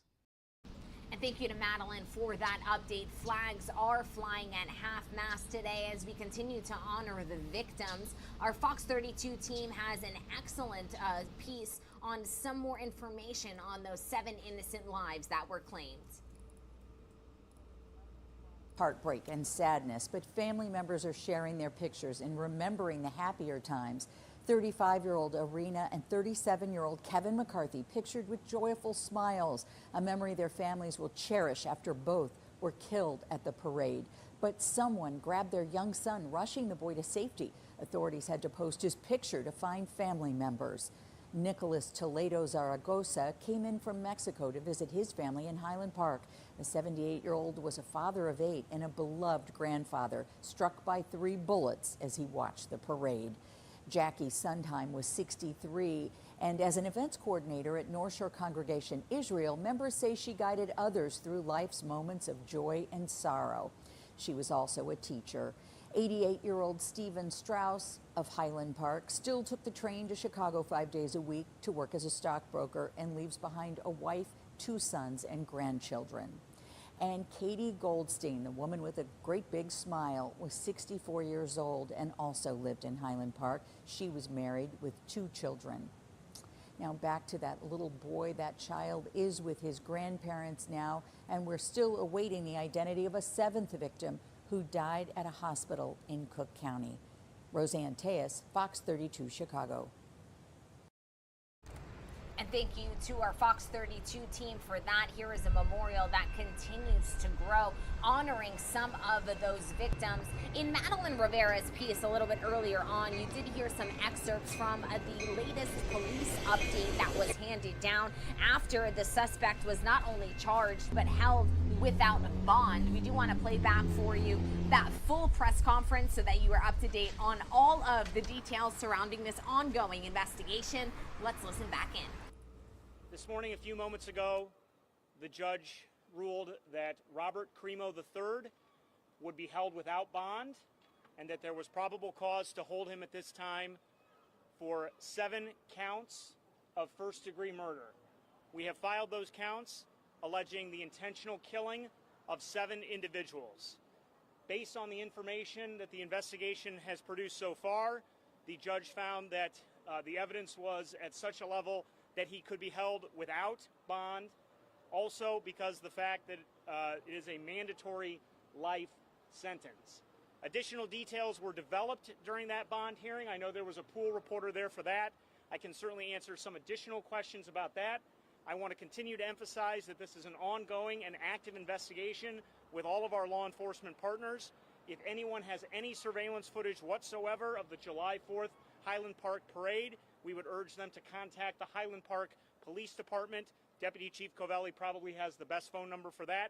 I can take a few questions. Sir, can you tell us, there's been this question about how the shooter obtained these weapons, this question about maybe the father sponsoring this license even after those initial contacts with law enforcement.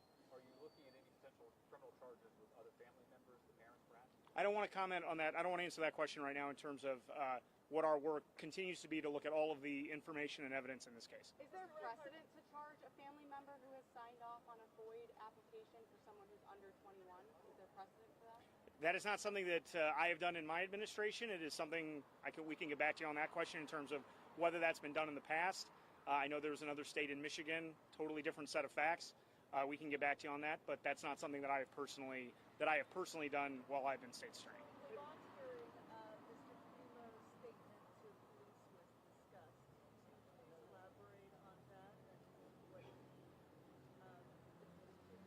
Well, his statement was voluntary. He was questioned in the Highland Park Police Department. He was read his Miranda warnings, offered attorneys, etc. He went into details about what he had done. He admitted to what he had done. Did he say why? Provide new insight into his trip into Wisconsin and any potential motive or motivations for that? No, and I was also asked the question if he said why he did it. We don't want to speculate on motives right now. Is he spoken about? I'm going to refer that question to Deputy Chief Covelli. Certainly our investigation is gone very much into what happened after the shooting, what Crimo's plan was. Investigators did develop some information that it appears when he drove to Madison, he was driving around. However, he did see a celebration that was occurring in Madison, and he seriously contemplated using the firearm he had in his vehicle to commit another shooting in Madison. Do you know how much ammunition he had at that point? Approximately 60 rounds. At that point, he did? Yes. 60. Yes. What about his motivation for the attack in the first place? His motivation isn't necessarily clear. I don't want to go specifically into what he told investigators. However, he had some type of affinity towards the number 4 and 7, and inverse was 7-4. Do you believe his plan was to go to Highland Park and then to Madison all along? We don't have information to suggest he planned on driving to Madison initially to commit another attack. We do believe that he was driving around following the first attack and saw the celebration. When he got to Madison, did something deter him from attacking, or did he appear to make a decision himself to not attack? Indications are that he hadn't put enough thought and research into it. Have you talked to the female witness you were looking for yesterday, and what did you learn? We have not been able to locate her yet. Do you know anything about the affinity to the numbers 4, 7? What the significance is of that? It apparently comes from music that he's interested in. What about the weapons? We understand now that he bought one of them in 2020, but learn more information about that. What can you share? Yeah, so in 2020 he bought 4 weapons. The weapon used in the July 4th attack, a Celtic Sub 200, a Remington 700, a shotgun. In 2021 he purchased a Glock 43X, and that was after his 21st birthday. Sir, the shooter changed his mind and came back from Madison. I can't speak to why he decided to come back from Madison. There are indications that he didn't put enough planning forward to commit another attack. There's been some questions about the FBI and their response in Madison, evidence technicians in Madison. He did dispose of his phone in Madison, the Madison area in Middleton. That phone has since been recovered. Chief, is the father cooperating with the investigation? I don't want to go into levels of cooperation. We're talking to everybody, though, and working on getting the most cooperation we can out of everybody. In 2019, Highland Park notified the state police about the knife incident. Is there not a mechanism in this firearm identification law, that hard law, that is there not a mechanism where that should have stuck around? Like, why wasn't that flagged when just months later he's getting a gun? I don't want to speak to the state police's protocol or procedure. I do believe they've issued some information about that incident, the information they received, and their decision-making that went into that process. That really solely rests on them, and I don't want to speak to their protocol. But to your knowledge, there's nothing in their system that holds on to those things. If the person I don't have access to their system to even know that, so I really don't want to speak to that. Dana? Clarification, it was a little unclear. So the Smith & Wesson that was recovered, was that recovered on the ground, and that was the weapon that fell out of the bag, or and used in the shooting, or was the rifle used in the shooting recovered on the roof? The rifle used in the shooting was recovered on the ground. That's the object that he dropped. We're still looking to speak to the witness who saw him drop an object wrapped in a red blanket or red cloth. So we have to still provide you with it. Chris, do you guys still think it was dropped intentionally or dropped accidentally? I don't want to speculate on why. There could be a lot of reasons why. I don't want to speculate. Did he shoot anybody?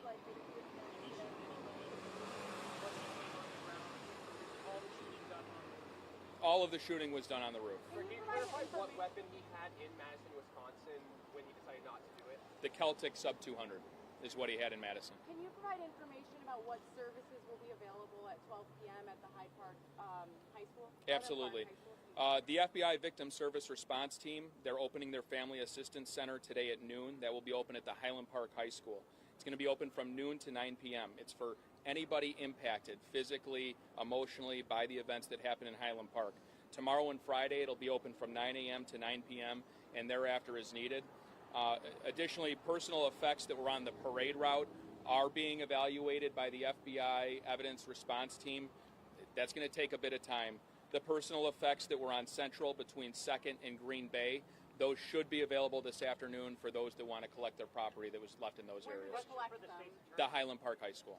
Sir, during the bond hearing, there were some details about how the shooting happened. The fact that he reloaded. Can you sort of summarize what was said in the bond hearing, since the audience couldn't be there? Yeah.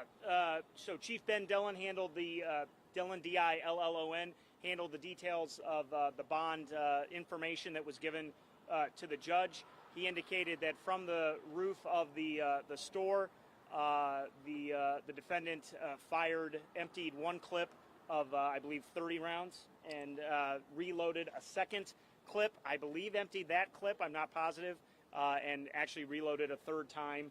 And so those details may change, obviously, as the investigation continues, but that's the information that we gave to the judge today. So the shooter passed 4 background checks despite these reports of an attempted suicide and the fact that he said he wanted to kill everyone and had this knife collection.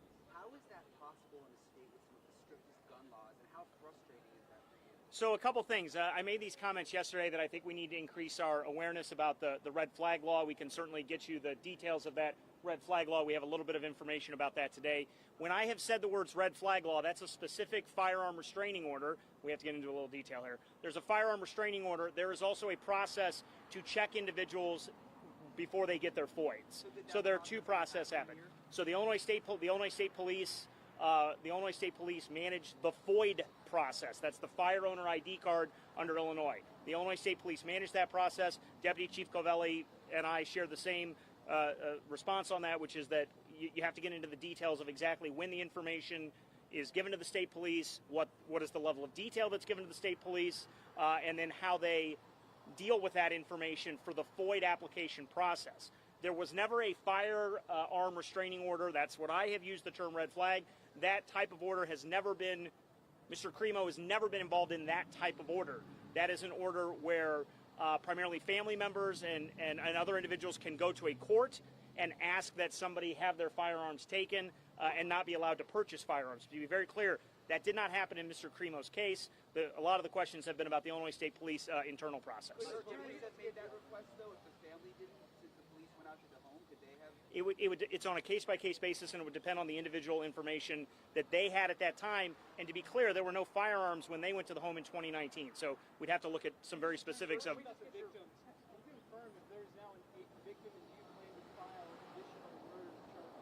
I have not heard anything about.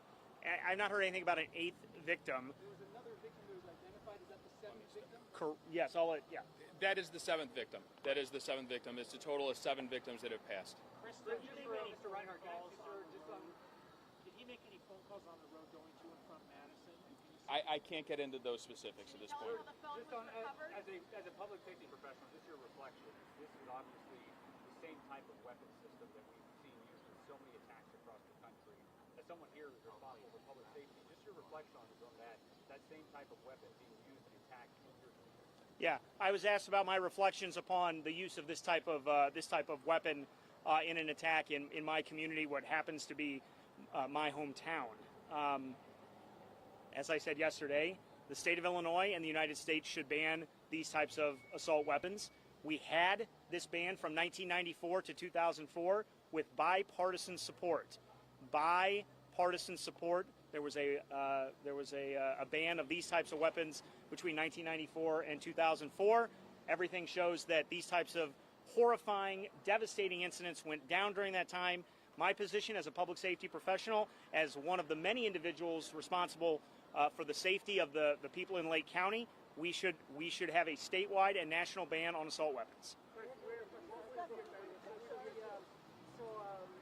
fact that he confessed to the crime changes the dynamic of your case, but he can still be entering not guilty. Of course, he can. Yes, with the arraignment the arraignment will likely be in August. Just to give you the schedule, and the next court date was set as, I believe, July 28th at the request of we asked to move that up to late July. He will be represented by the Public Defender's Office. They had one of their most experienced attorneys present in court today. They will consult, and this matter will be presented to a grand jury or a judge at some point for additional hearings regarding the evidence to see if he should be held over for trial. Obviously, we predict that, or we wouldn't have filed the charges, and an arraignment will likely be in August. And what do you plan on presenting the rest of the charges against him? Yes, thank you for that question. The question was, when will the rest of the charges be presented? Yesterday, I referred to the fact that there would be additional charges, many more charges against this defendant because so many people were hurt. For each individual was hurt, people can anticipate an attempt murder charge as well as an aggravated battery with a firearm charge. All of those are Class X felonies, which have obviously serious prison time associated with them. But other people were attempted to be murdered, people who were not shot. So there are many different charges that we are reviewing with respect to the other individuals who have sadly been injured by this, frankly, who were present on the scene, they were shot at. That may also constitute an attempt murder charge. Every time he fires a bullet at an individual, he is committing aggravated discharge of a weapon, whether he hits someone or not. There will be many, many more charges coming in the coming weeks. I don't want to say for sure, but I would anticipate all of those charges being presented at one time in late July. Sir, has this shooting exposed then a gap in the state's gun laws? As a prosecutor, I'm curious what your thoughts are here. Here's somebody that clearly shouldn't have had a gun. There were problems. Even if the laws worked as designed, he still got a gun. Well, yeah, the gap in the state's gun laws would be that we don't ban assault weapons. So, yes. With respect to the red flag laws, you have to look at the individual, you have to look at it on a case-by-case basis when the information is inputted to people who are working on all types of public safety issues and how that information is stored, how that information is flagged later. But with respect to holes in gun laws, we need an assault weapon ban, and we need to make sure that the community, we need to make sure that law enforcement is using the red flag law, the firearm restraining order law. But sir, if today someone gets confiscated 19 knives, in 5 months, would he be able to buy guns? I mean, following the rules? So great question. The question was, how do the 19 knives, when you confiscate 19 knives, how does that affect some of the procedures that we've been talking about? Many of these questions will have to be answered by the Illinois State Police, only because that internal FOID process is set by administrative regulations and is set by internal ISP procedures in terms of getting what's called the FOID card in Illinois. That's the Fire Owner ID card. And so, again, it's on a case-by-case basis with respect to what they knew. But in that case, there had not been any firearms confiscated, that's what I know right now. But the Illinois State Police are going to have to answer those questions regarding their internal process. Seems pretty clear that someone who gets confiscated 19 knives shouldn't be allowed to buy guns. I mean, I think it's common sense.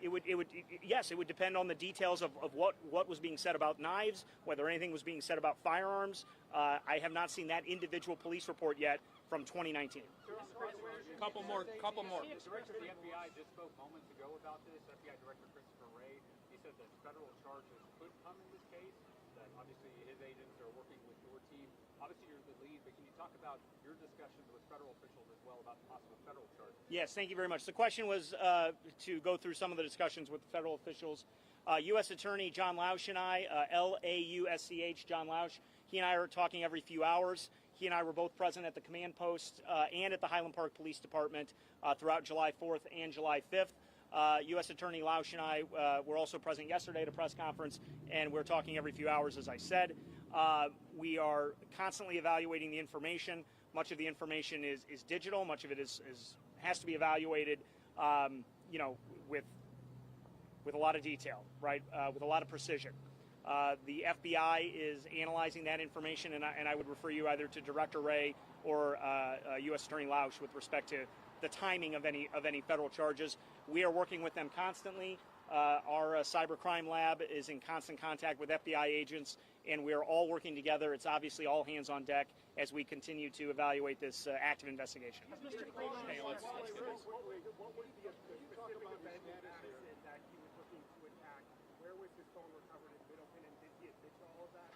I don't want to get into specifics about what he said in the interview and what he didn't say in the interview or what he admitted to and not, but what investigative leads have thus turned up is that while he was driving and he located this celebration occurring in the Madison area, he contemplated another attack with the firearm he had in his car.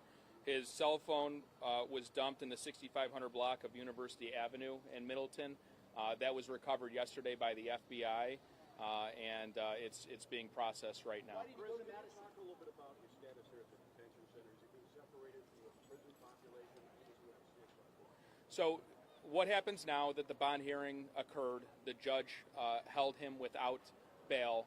He will go through an intake process at the Lake County Jail. They will go through a number of criteria, questions, and he'll be classified on where he should be placed within the jail. Depending on how those questions turn up, he might be placed in an individual cell. That's something that the jail will work on, and they go through their internal processes. During the interview, did he express any kind of remorse? I don't want to get into his demeanor during the interview. We'll take two more, guys. Two more. What about Sir? Where was he at in Wisconsin? When he was in the 7 hours that we were looking for him, when he went to Wisconsin, on his way back, he was caught on 41 by a North Chicago police officer. Where was he at in Wisconsin? He was in Madison and Middleton, Wisconsin. Any indication why he went to Madison of all places? No. And No indication. What event was it that he was contemplating? There was some event, celebration occurring in the Madison area. How long did he plan for the Highland Park shooting? He planned this for several weeks for the Highland Park shooting. Any last questions for the state's attorney? All right, folks, this is probably going to conclude our formal press briefings on this matter. If there is breaking news or anything major that does develop, we will call a press conference. Otherwise, I would not anticipate major press briefings like this. Investigators have months to go continuing their investigation into this. We'll be collaborating very closely with the state's attorney's office. They'll be collaborating with their federal partners. We'll be collaborating with our federal partners. Any specific questions, please reach out directly. Thank you all. One more question. Is he on suicide watch? He's being classified now. I don't know yet.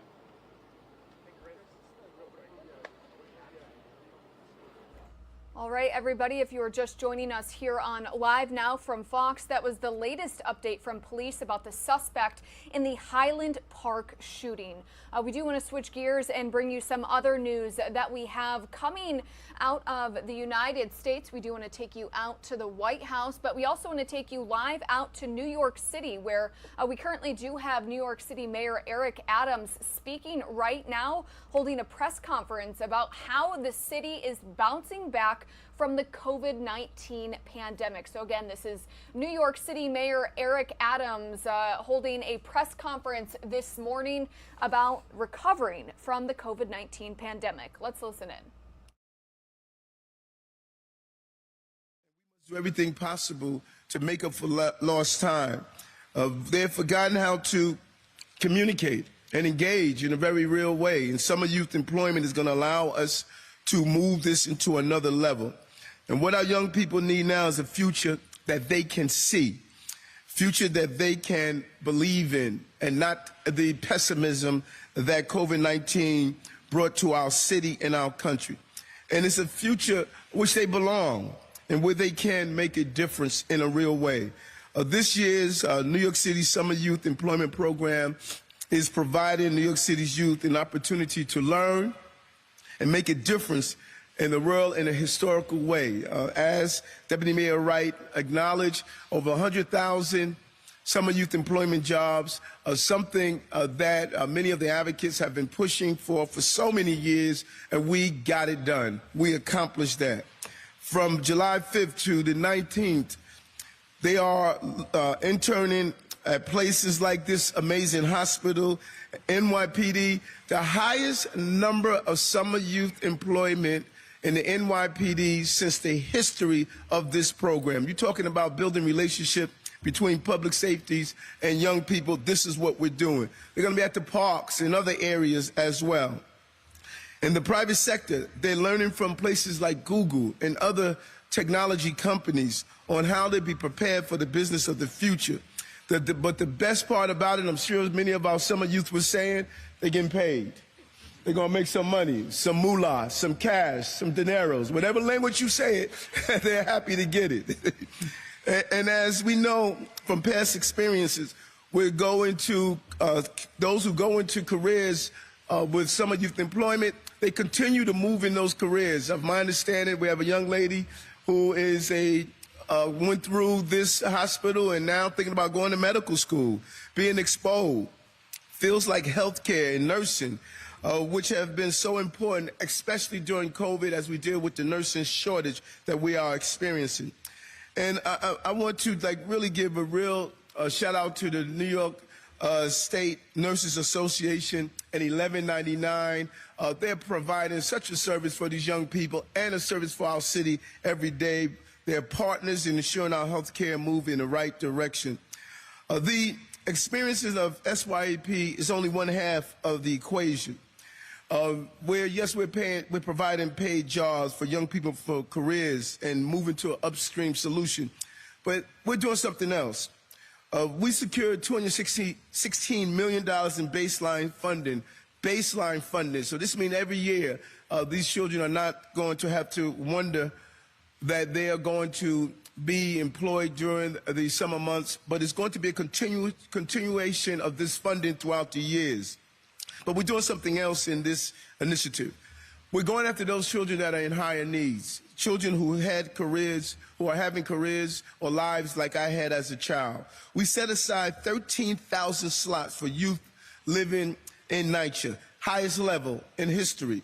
And additional spots for foster care. Many of our foster care children are slipping through the cracks, so we're going after them to make sure they don't. Those children who are living in insecure housing, students with disabilities, students in DOE transfer schools, and or receiving public assistance. This makes a total of 20,000 slots for young New Yorkers who need these opportunities the most, up from 13,000. Additional 7,000 slots we're targeting for young people who need this exposure, this experience, and this financial support as well. But there's more to it as well.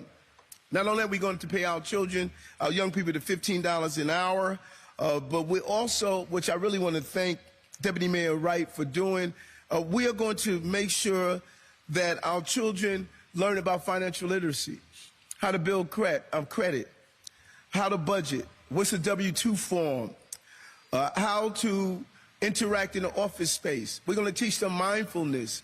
We're going to teach them self-care. We're going to teach them how to interact in a business environment. As we state now, 60% of the youth that participate in SYEP have enrolled in direct deposit.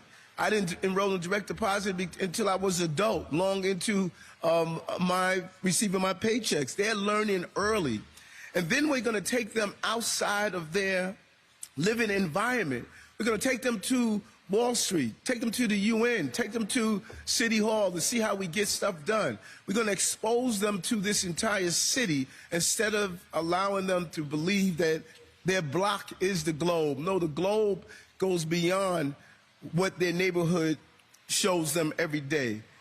We know the best learning experience happens in a traditional classroom setting, but the sterilized environment of the classroom is not the only educational experience. It goes beyond that, and we want to show them the various forms and ways to interact and further explore their possibilities and what they can offer to this city. This city is diverse. As you look at the young people who are here today that's with us, it's a diverse city, and we want them to experience that diversity as they evolve as young adults. Living in a city of this size, with this level of diversity, we know we have to rely on each other, and that's what we do. So we care about our young people, we care about our parks, we care about our public safety and public transportation, our public schools, and we care about the good energy that they're going to bring to this conversation and this experience. And our young people, as people say, are our most valuable assets, but we have not invested in those assets the way we should have throughout the years. This administration is stating we will do so. And we will show our young people that we value their talents, we value their voices, we value their experiences. That the present moment is one of opportunity. We're going to seize the moment, and we're going to provide the opportunity and the skills. Far too many young people have not had those opportunities. And those are the young people I'm going to visit today on Rikers Island. But as I start my day off with optimism of what we can do, I'm going to bring that energy across the bridge on an island that has been an island that was filled with despair for far too many young people. We can get this right, New York. And we're saying today, by investing in our young people, we got it right on this end, and we're going to continue to get it right throughout the years. And so I want to thank all of our partners, particularly the Speaker, who helped us carve out this bill and the funding allocation to make sure we look towards our young people with the unprecedented investments and young people in this budget during these difficult times. This was a budget for families, and you had to have the right partner to accomplish that. So thank you very much, and we're going to get to work. Thank you so much, Mayor Adams. Next up, your partner in the law firm, Speaker Adrienne Adams. Thank you so much, Deputy Mayor. Good morning, everyone.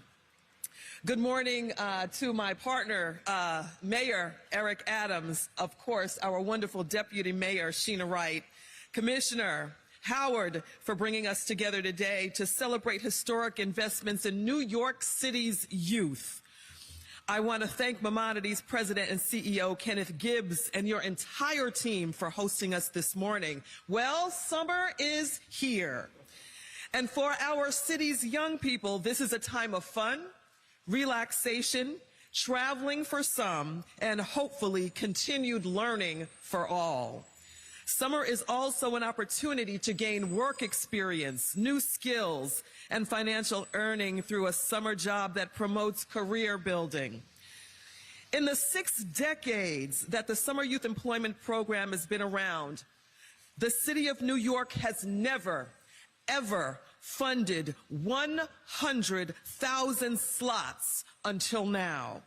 Thanks to the investment of over $79 million in the budget, 100,000 of New York City's young people, ages 14 to 24, have the opportunity to work for a local business, a nonprofit, or a governmental agency. We're here right now at Maimonides Medical Center because this hospital is one of our largest SYEP sites in the city, with over 9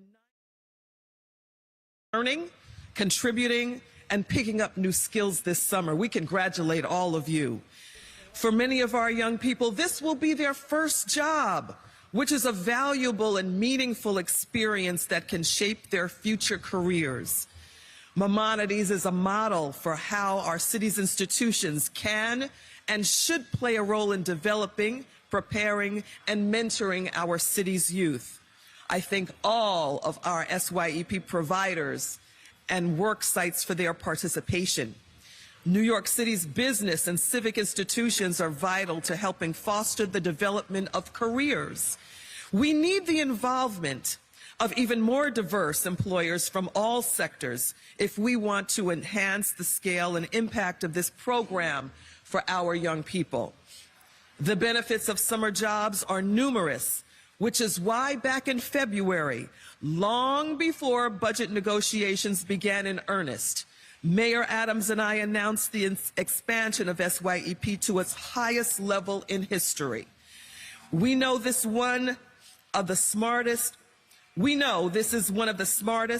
and most impactful investments our city can make, not just for our students and families, but for all New Yorkers.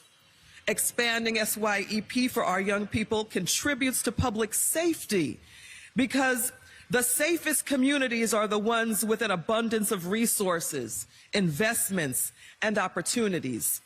Summer and year-round jobs help ensure our youth, who are the future of New York City, have positive pathways to advance their career well-being and future opportunities.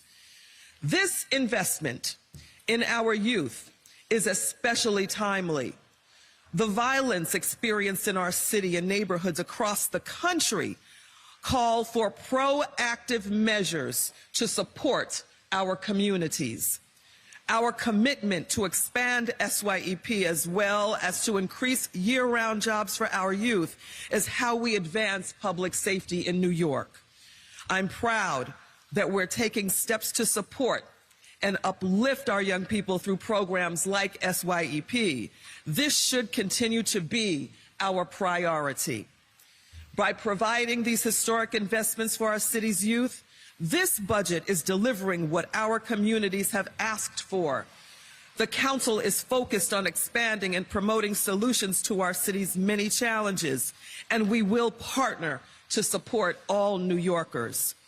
I look forward to continuing to work with everyone here today to provide more opportunities for our young people, because investing in them means ensuring our city and our future is secure. We will continue to do our very best by our students to ensure their prosperity, their education, and their future, because yes, young people, you are our future and the future of New York City.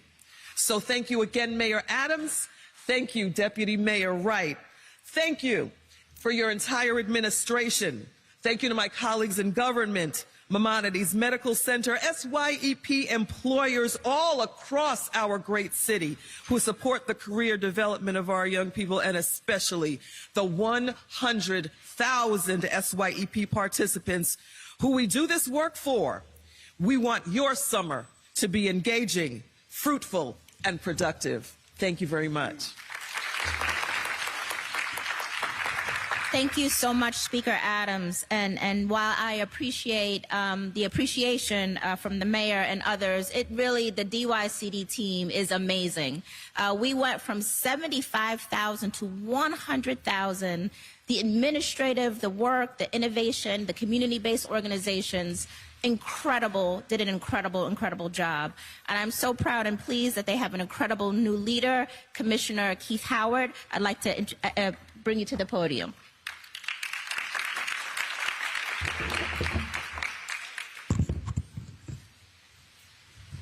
Thank you, Deputy Mayor. And I also want to thank the mayor, especially for his forward vision and creating the summer youth expansion. As everyone's indicated, we went from 75,000 to 100,000 SYEP participants, an amazing accomplishment. I also want to thank the speaker and your team, and of course, Mr. Gibbs and his hospital, for providing the slots that are needed to give the young people such a great experience. But I also want to thank my team. I want to thank my team, my DYCD team, and if you could just stand up and just be acknowledged. Come on, don't get shy. You worked hard at this. I want to thank you for all the hard work that you've done so far. Mr. Mayor, one of the things that I also want to mention is the $11 million investment in MetroCards, what is equivalent to 3,860,000 rides, that we will be giving the young people this year, Very, very significant investment. So I have a special connection to the hospital because my mother-in-law was here and was treated. Unfortunately, she did pass away, but the excellent service, Mr. Gibbs, that you provided and your staff provided was exceptional to me and my family, so I really thank you. Healthcare is at the core of my belief because my mother was a nurse in the ER for 30 years, So she retired at the VA hospital in Kingsbridge in the Bronx, So I watched her as she treated and as she enjoyed what she did and the work that she did and the work that she accomplished, So I just want to say that I'm having a really good experience here because I'm feeding off the energy and the energy of the young people as well. But one of the things that I want to highlight is one of our SYEP participants, and that's Tiffany Lou. If you can just step out. All right, everybody, if you are just joining us here on Live Now from Fox, we are listening in to a live press conference coming into our desk from New York City, where we do have New York City Mayor Eric Adams discussing how the city is bouncing back and recovering from the COVID-19 pandemic. So again, this is a press conference coming in from New York City. It appears as though we do have the New York City Commissioner speaking right now. But we do want to switch gears and get to some other news that we have going on today. Some pretty big news coming in later this afternoon from Minnesota. We do know that former Minneapolis police officer Derek Chauvin will learn his federal sentence today for his role in the murder of George Floyd. Now, if you have been following this story from the get-go, Chauvin pled guilty to violating Floyd's civil rights, and as part of his plea, he agreed to a sentence of anywhere anywhere between 20 to 25 years. And for more insight into what we could see happen inside of the courtroom today, let's bring in Mina Malik, a former prosecutor turned civil rights attorney and who is now the managing partner at the Cochran firm in New York. Mina, thank you so much for joining us here on the show today to give us some insight into what we could see happen. We do know that prosecutors want the judge to give Chauvin the maximum, which is 25 years. However, Chauvin's attorneys, of course, want him to get 20 years, saying that Chauvin accepts responsibility for what he did and has already received a state sentence of 22.5 years in prison from a state court. So I want to ask you, what do you think he'll get? And whatever he does get, will it be concurrent with that state sentence? Right. Thank you for having me, Mackenzie. Yes, absolutely. The prosecutor in this case is going to seek a 25-year maximum. The plea agreement actually outlined 20 to 25 years in terms of the range of the possible sentence. So the defense is going to ask for 20. The prosecutor is going to ask for 25. I do think that probably there will be a splitting of the difference in this case. So I wouldn't be surprised to see if the judge splits it at 22.5, which interestingly enough is the same sentence that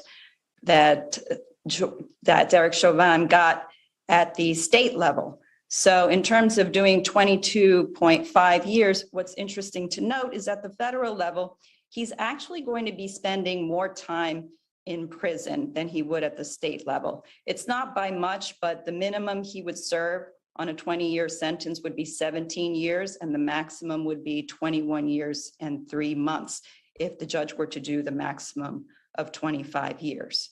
So after he does that time, he's also going to look at post-release supervision, which according to the plea agreement is outlined already at a 5-year term of supervised release.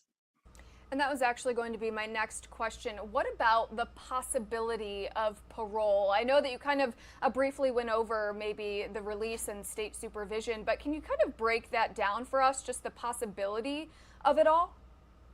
Right. So the plea agreement actually does outline that already. So whatever sentence the judge hands down, according to this particular agreement, he is going to be looking at a 5-year term of supervised release.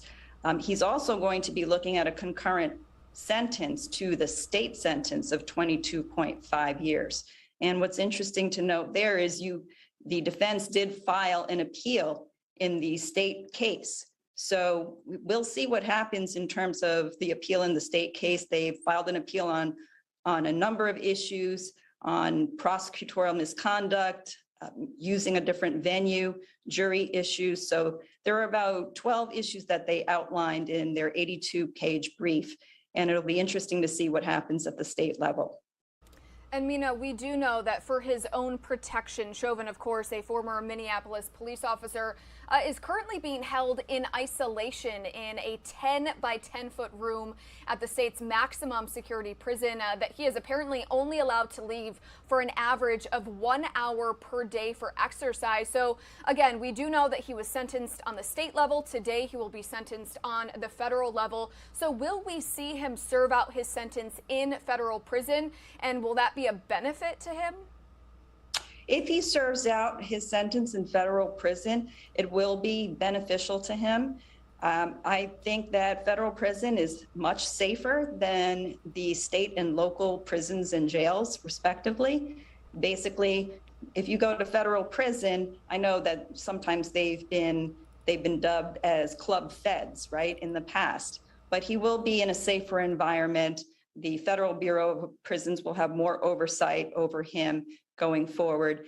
And honestly, if he goes forward with this sentence today, he has waived his right to appeal on the federal conviction. And so regardless of what happens with the state conviction, the federal conviction will stand. All right, and we do have some video and some sketches playing from those state trials.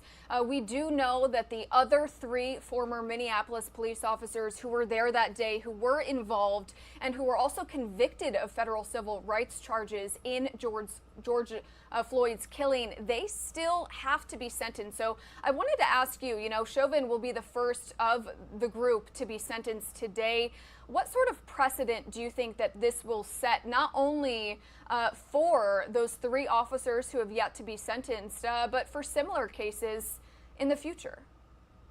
I think this case will be a stronghold in terms of, setting precedent for other cases in the future.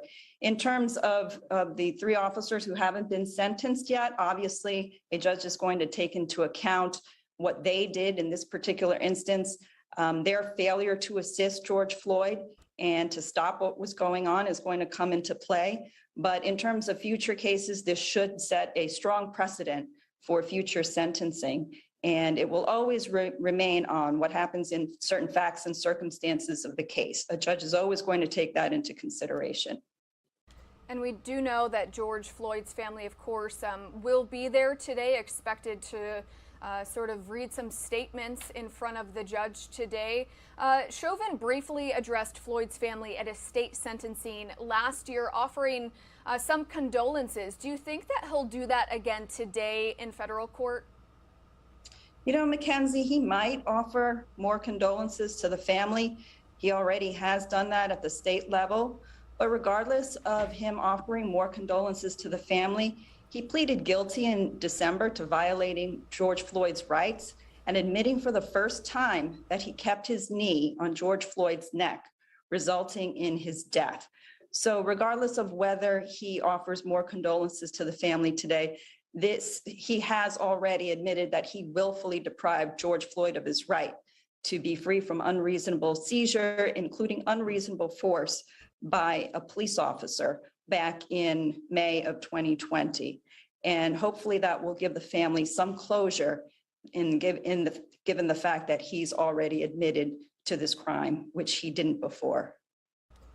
Mina, any final thoughts about this whole horrific situation that unfolded back in May of 2020? This really sparked, obviously, nationwide outrage. It led to a lot of different social justice changes, some police changing their protocols and their policies. And, as these federal cases and these federal sentencing days sort of wind down for Derek Chauvin today and the other 3 officers, any final thoughts on just the impact that this one specific case has had? I think this has had a strong impact on the role of police accountability and how we view officers, and when officers do commit police misconduct or police brutality. And I think it sets a precedent for other officers on various police departments and forces that it's necessary for them to intervene when they see something going awry.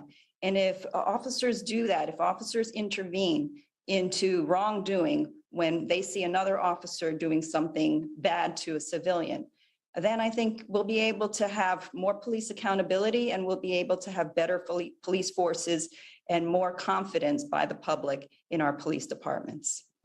All right, Mina Malik, a former prosecutor turned civil rights attorney, now the managing partner at the Cochran firm in New York City. Mina, thank you so much for joining us today, really providing some valuable insight into what we can expect to see inside of that Minnesota courtroom at about 2 o'clock Central Time, as again, Derek Chauvin is sentenced on those federal charges. Mina, so again, thank you so much. Thank you, Mackenzie. All right, everybody, we do want to switch gears and bring you live out to New York City. Again, some other major stories that we are discussing today, not only the federal sentencing of former Minneapolis police officer Derek Chauvin, but we do also know that UK Prime Minister Boris Johnson has officially resigned. That was some breaking news that we first brought to you this morning out of London. This comes after scandals continue to pile up on the British Prime Minister again today, announcing that he will officially resign. We do know that at least 59 members of Parliament have left their cabinet positions after it was revealed that Johnson knew about accusations of sexual misconduct against a high-ranking party member that Johnson himself promoted. So again, that is the latest coming out of London. We also have U.S. stocks opening right now. The New York Stock Exchange up about 260 points, just about 8 minutes after opening here in the U.S. And in New York City, we do have Mayor Eric Adams discussing how the city is rebounding from the COVID-19 pandemic. It is 9:38 in the morning here on the East Coast, 6:38 if you're tuning in from the West Coast. We're going to step away for a quick break. We'll be right back.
Welcome into Live Now from Fox, everybody. Thank you so much for joining us on this Thursday morning. My name is Mackenzie Stasko, and I'll be with you here for the next few hours. We do want to bring you up to speed on some of the top stories that we are following today.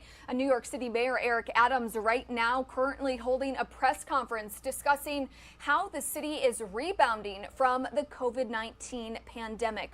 Also, we do have U.S. stocks opening right now up about 236 points. But really the major story of the day that we do want to give you an update on, UK British Prime Minister Boris Johnson officially announcing his resignation after scandals continue to pile up against him. We do know yesterday more than 50 members of Parliament left their cabinet positions after it was revealed Johnson knew about accusations of sexual misconduct against a high-ranking party member that Johnson himself promoted. We do know that protests were also held outside 10 Downing Street, where the Prime Minister lives. And for more on this story, let's head over to our Fox News senior foreign affairs correspondent, Greg Palkett, who's in London with the latest.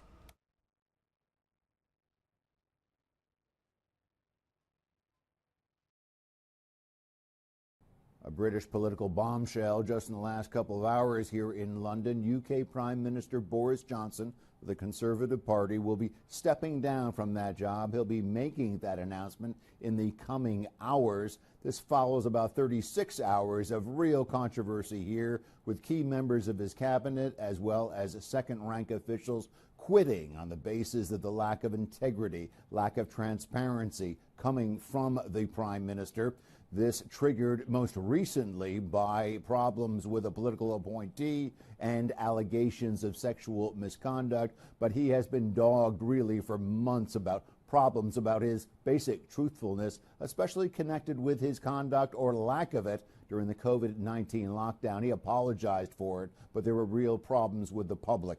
What this leads to is at least a couple of months of lack of clarity from the British government about a range of policy issues of most concern to the United States. The UK being an important ally of the United States, is whether they will keep their strong line supporting Ukraine against Russia. They have been doing that, and they are pledging to continue with that. They're also dealing with a whole range of domestic issues, just like the U.S. is, regarding inflation and shortage of goods and slow growth. We should see some decisions about what will happen with the leadership in the coming weeks and months. Certainly by the fall, there will be a new prime minister, but then there could be a new election as well. In London, Greg Falcon, Fox News. Greg, thank you for that report. So again, Prime Minister Boris Johnson officially stepping away and announcing his resignation today amid a mass revolt by top members of his own government, making an end to 3 tumultuous and very interesting and at times entertaining years in power. So again, British Prime Minister Boris Johnson officially announcing today he will resign as Prime Minister and stay on until his party finds a replacement. Let's go ahead and listen to his full remarks in London today. Good afternoon. Thank you. It is clearly now the will of the Parliamentary Conservative Party that there should be a new leader of that party and therefore a new Prime Minister. And I've agreed with Sir Graham Brady, the chairman of our backbench MPs, that the process of choosing that new leader should begin now. And the timetable will be announced next week. And I've today appointed a cabinet to serve, as I will, until a new leader is in place. So I want to say to the millions of people who voted for us in 2019, many of them voting Conservative for the first time, thank you for that incredible mandate, the biggest Conservative majority since 1987, the biggest share of the vote since 1979.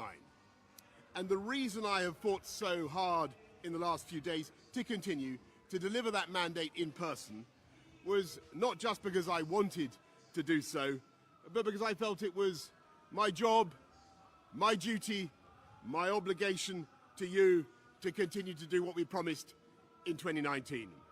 And of course, I'm immensely proud of the achievements of this government, from getting Brexit done to settling our relations with the continent for over half a century, reclaiming the power for this country to make its own laws in Parliament, getting us all through the pandemic, delivering the fastest vaccine rollout in Europe, the fastest exit from lockdown, and in the last few months, leading the West in standing up to Putin's aggression in Ukraine. And let me say now to the people of Ukraine that I know that we in the UK will continue to back your fight for freedom for as long as it takes. And at the same time, in this country, we've been pushing forward a vast program of investment in infrastructure and skills and technology, the biggest in a century, because if I have one insight into human beings, it is that genius and talent and enthusiasm and imagination are evenly distributed throughout the population, but opportunity is not. And that's why we must keep levelling up, keep unleashing the potential of every part of the United Kingdom. And if we can do that in this country, we will be the most prosperous in Europe. And in the last few days, I've tried to persuade my colleagues that it would be eccentric to change governments when we're delivering so much, and when we have such a vast mandate, and when we're actually only a handful of points behind in the polls, even in mid-term after quite a few months of pretty relentless sledging, and when the economic scene is so difficult domestically and internationally. And I regret not to have been successful in those arguments, and of course it's painful not to be able to see through so many ideas and projects myself. But as we've seen at Westminster, the herd instinct is powerful, and when the herd moves, it moves. And my friends, in politics, no one is remotely indispensable. And our brilliant and Darwinian system will produce another leader equally committed to taking this country forward through tough times, not just helping families to get through it, but changing and improving the way we do things, cutting burdens on businesses and families, and yes, cutting taxes, because that is the way to generate the growth and the income we need to pay for great public services. And to that new leader, I say, whoever he or she may be, I say I will give you as much support as I can. And to you, the British public, I know that there will be many people who are relieved, and perhaps quite a few who will also be disappointed. And I want you to know how sad I am to be giving up the best job in the world. But them's the breaks. I want to thank Carrie and our children and all the members of my family who have had to put up with so much for so long. I want to thank the peerless British Civil Service for all the help and support that you have given our police, our emergency services, and of course our fantastic NHS, who at critical moment helped to extend my own period in office, as well as our armed services and our agencies that are so admired around the world, and our indefatigable Conservative Party members and supporters, whose selfless campaigning makes our democracy possible.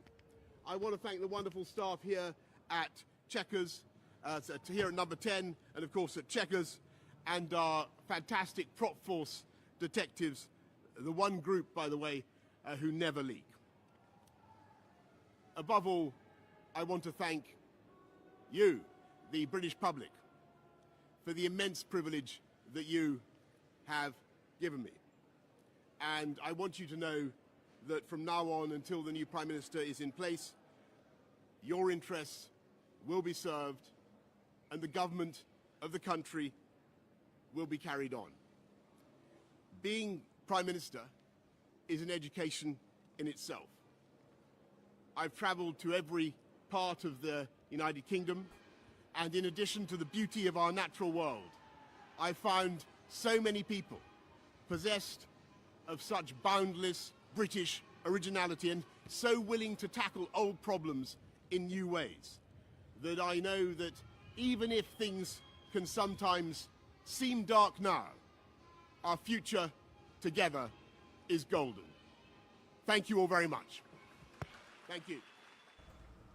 All right, there you have it, the words straight from British Prime Minister Boris Johnson announcing that he will officially resign as British Prime Minister. And we do want to switch gears and bring you an update on another story that we are following. The World Health Organization, also known as the WHO, is now reporting at least 6,000 monkeypox cases in at least 58 countries. We also currently have another story related to monkeypox happening right now, currently in New York City, where we do have the New York City Health Commissioner and the New York State Health Commissioner currently speaking right now in New York City about their plans to administer monkeypox vaccines to New Yorkers who might be at a higher risk. And also they are trying to raise some awareness about additional shipments of those monkeypox vaccines. So again, this is the New York City and New York State Health Commissioner speaking right now. Let's go ahead and listen in. That we identify quickly those who are infected, ensure that those people get isolated and get care, ensure that those who've been exposed to monkeypox or MPV patients get vaccinated, and those who may be at risk of getting exposure are also vaccinated. So that's our general approach. We're also guided by a few principles you've already heard here said today. One and foremost is equity. Another is transparency. A third is speed. And the fourth, which has been true from the beginning of this outbreak, is urgency. That is the focus and the way we run the Pandemic Preparedness Office at the White House, an office that President Biden started on day one of his administration, I should say, restarted on day one of his administration. He has asked us, President Biden has, to have an aggressive and comprehensive response to this outbreak, and that's really anchored on three major pillars. Number one is scaling and decentralizing testing. So let me just explain what that means so far.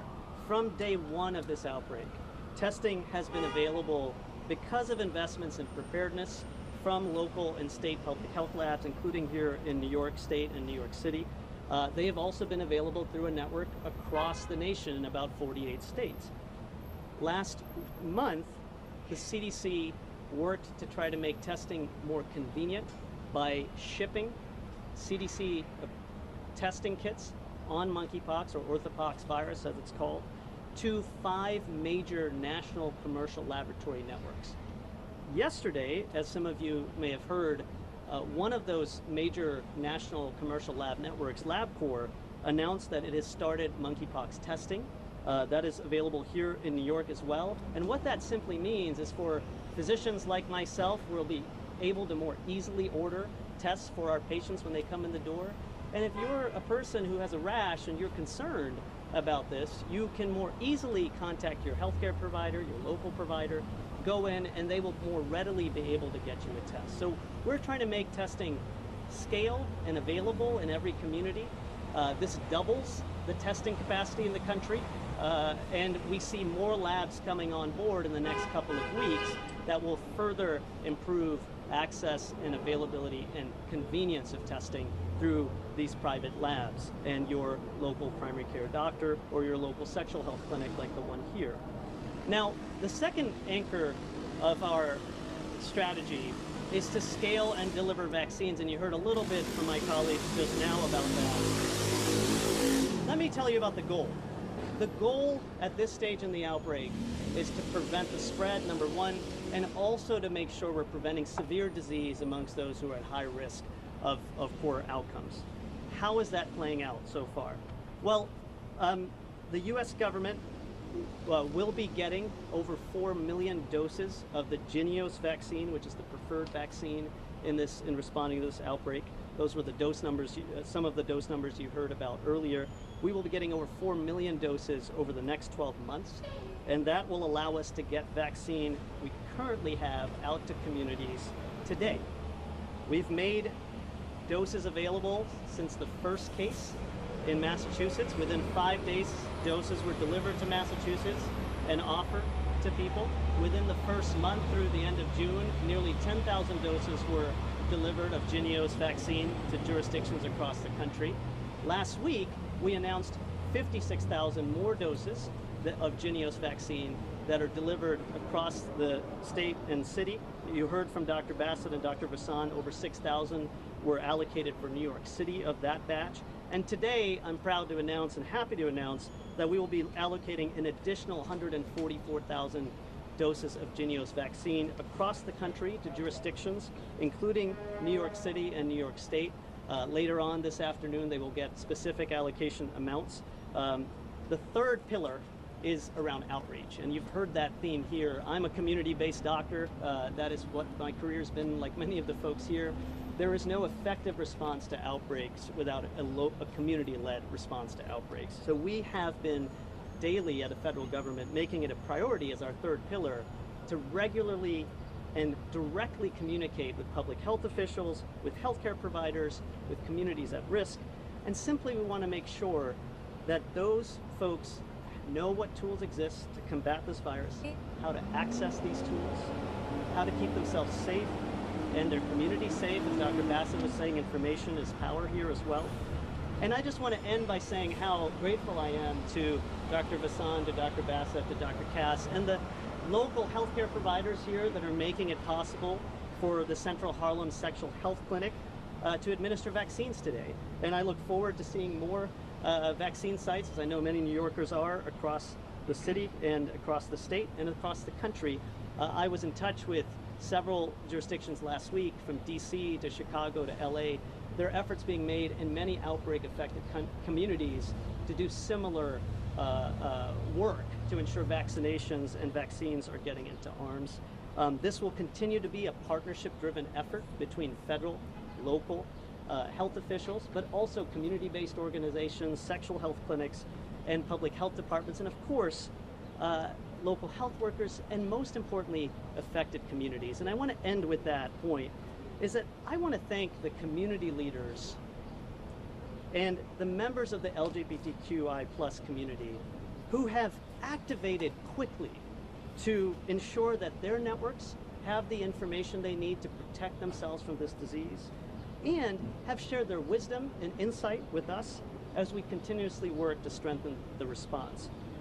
As I said, there is no effective response to an outbreak that is not a community-led response. So we at a federal level will continue to work with, hand in hand with public health, with LGBTQIA+ community, and state and local actors to combat this virus. If I would say it in the most piteous way, you are on the front lines and we have your back. I'll end with that and turn it back to Dr. Brisson. Thank you. Just want to add, before we go into Q&A, I just want to say we're going to go roughly right to left just to make sure everyone gets a question asked, and we're going to do our best to make sure everyone gets one. If I don't shout out, we're going to do our best to get to you before we leave. So just going right to left roughly. Matt Trakey. Lovely question. Do you have information on the demographics of people who have been infected with monkeypox beyond just menopause men?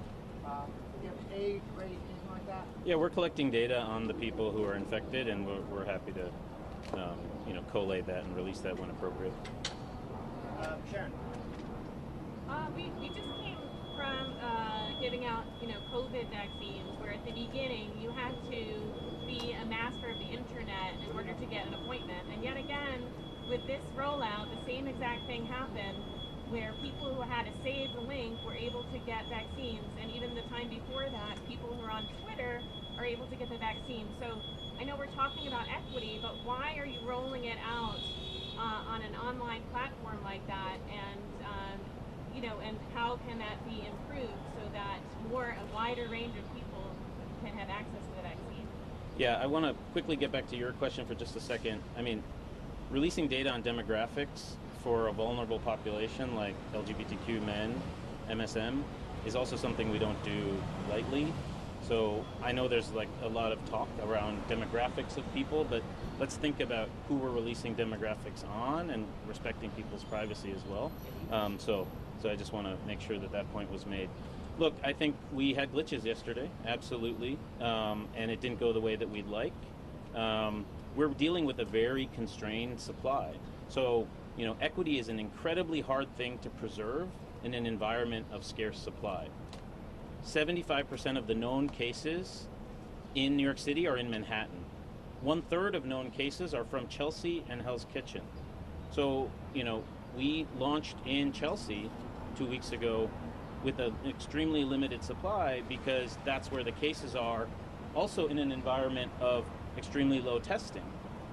And I know, and I'm thankful to the federal partners we have here for trying to ramp up on both of those things, as you heard Dr. Punjabi talk about.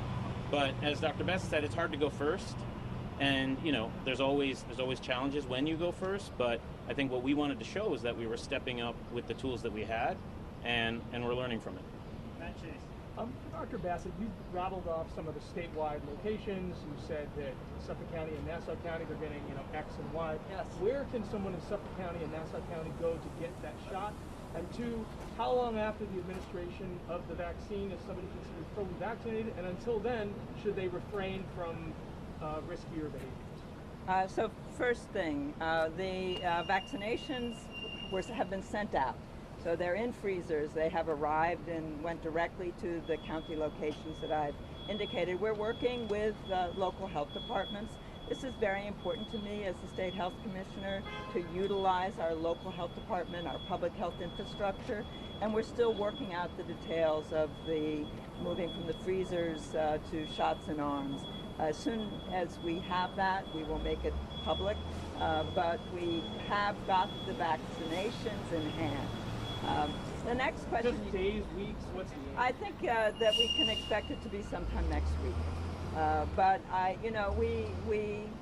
there are many details, as you've heard, on the steps from the freezer to arms, and so we're working as fast as we can. We understand that these need to be available. The next question you ask is about the vaccination. It is a 2-dose vaccination, the Jynneos vaccine.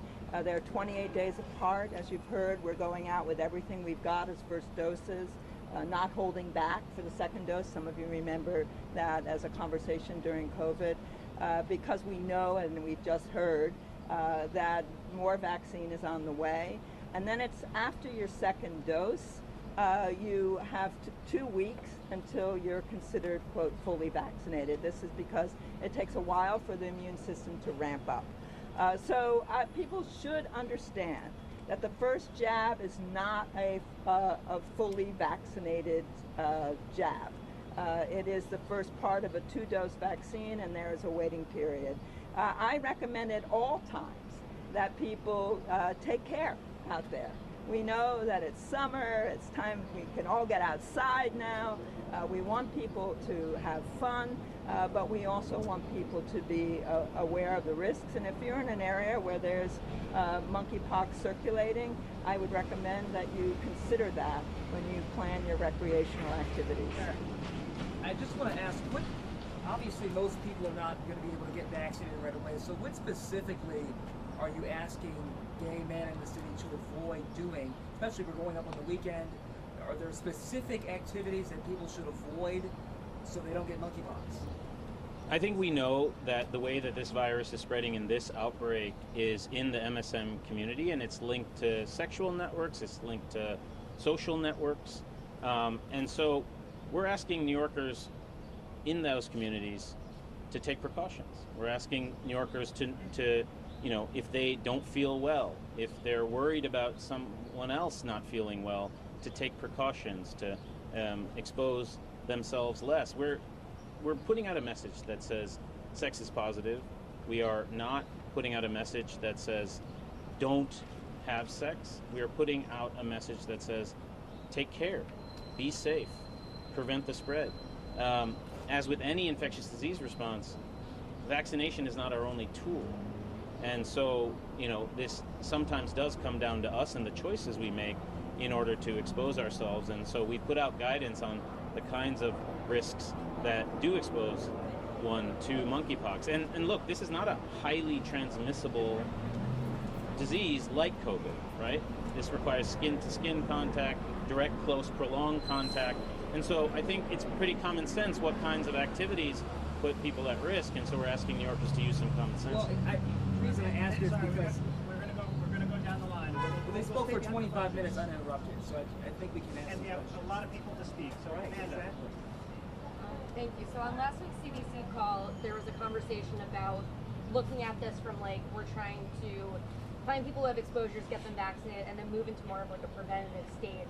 Can any of you talk a little bit more about, what's the population size that you're expecting to reach with the monkeypox vaccine? How do you move in New York City to becoming a little bit more preventative? You said that we're having more doses coming in. Is there a number of men who have sex with men who you expect to get vaccinated? And can you also speak about this current tranche of doses and whether or not these are all first doses, or do these also include second doses? Yeah, the second question is the easier one.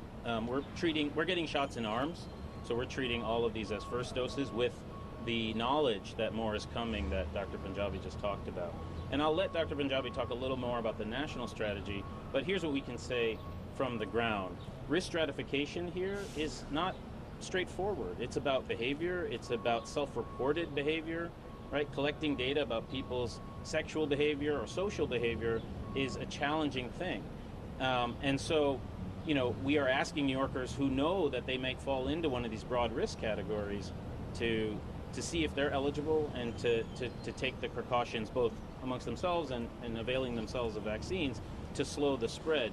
There's varying numbers of the number of MSM in the city, and when we look amongst all the men who have sex with men, it's a subset of people who fall into this particular risk category, and that same community has a long history of advocating for their rights, advocating for their health, advocating for health care, and that's part of the reason we're here today.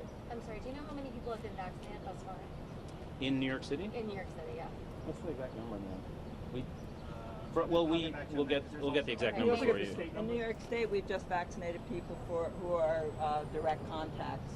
Yeah, that's part of why I don't want to answer. I don't have the exact number. I'll have to get you the exact number, but it's a handful at this point. But so we have doses reserved for exposure to known contacts. That's called traditional post-exposure prophylaxis, and this approach is called extended post-exposure prophylaxis for people who are identified as high risk. This isn't PrEP, which is pre-exposure prophylaxis like we use for HIV, where we use treatment and we use a pill to basically reduce risk for an overall risk group. And that's really the balance we're facing here.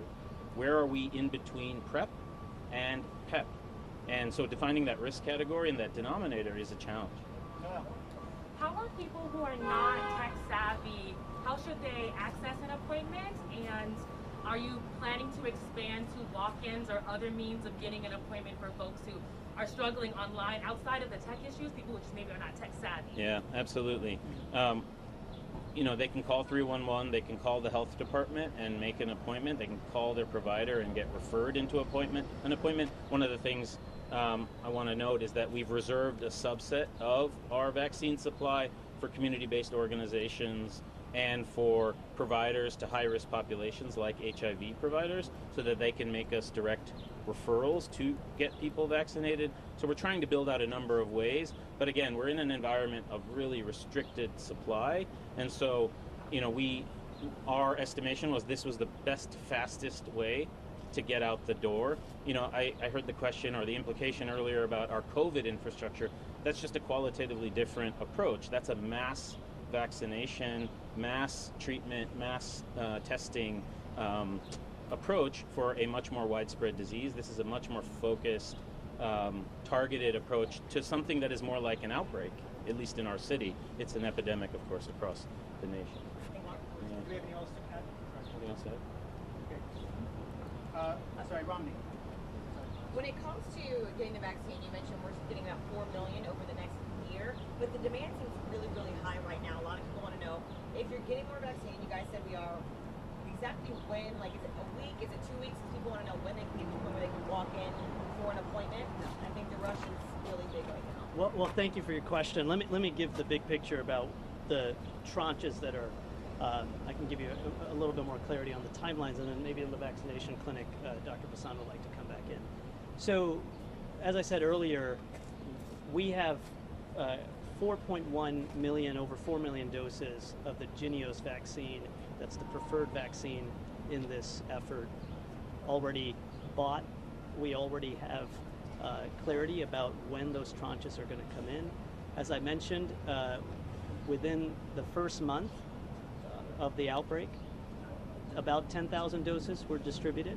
Last week, the Biden-Harris administration announced a further ramp up to 56,000 vaccine doses of Jynneos that were already allocated, and that enables, and partly we're informed by the strategy taken here in New York, to enable an expanded post-exposure prophylaxis effort. So that next level up, right, to ensure those that not only have known exposure, but those who may have presumed exposure, they may have gotten infected, or they have higher levels of exposure through risky behavior, say 4 or more sexual partners, for instance, in an area where MPV is spreading.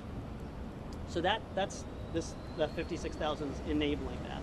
The 144,000 doses that I announced this morning and will be further allocated this afternoon, including in New York State and New York City, will enable more of that expanded post-exposure prophylaxis strategy to be continued. Imagine more clinics and appointments to be booked. I defer to my colleagues here about when and those components. The next tranche, when is that coming? So we expect another 1.5 million doses over the coming months. 800,000 of those doses should be allocated over the summer. And then the remaining 700,000 of that 1.5 million that I just mentioned will be allocated through the fall. And then in addition, that gets us to about, if you're following my math, leaves us with about 2.2 million doses of the Jynneos vaccine in the first half of 2023. Let me also say, though, we're not stopping there.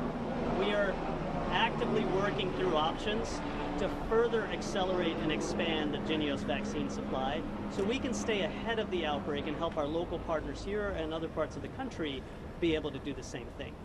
Turn back to you. Yeah, I'll just add, I mean, we are wholly dependent on the federal government for supply, and we're extremely grateful for the yeoman's work they're doing to get us more for an entirely, again, novel pathogen. We're lucky in one sense that we had a vaccine from the outset.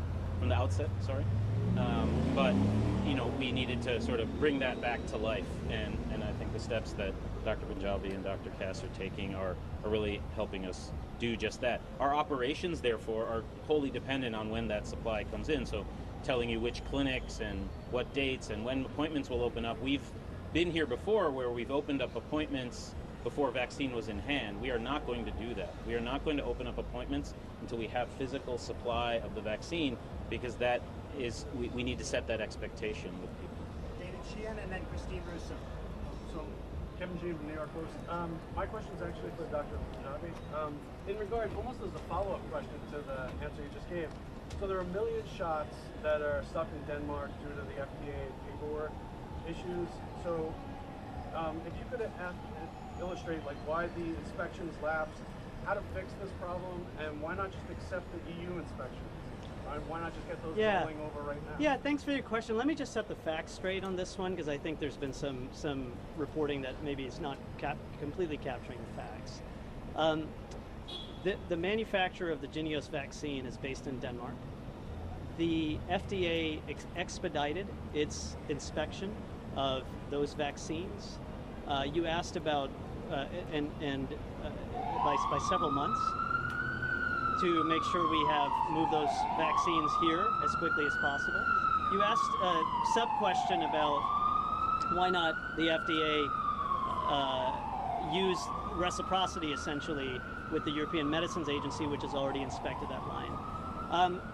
The FDA, by policy, actually doesn't do that for any vaccine, not just the monkeypox vaccine or the MPV vaccine.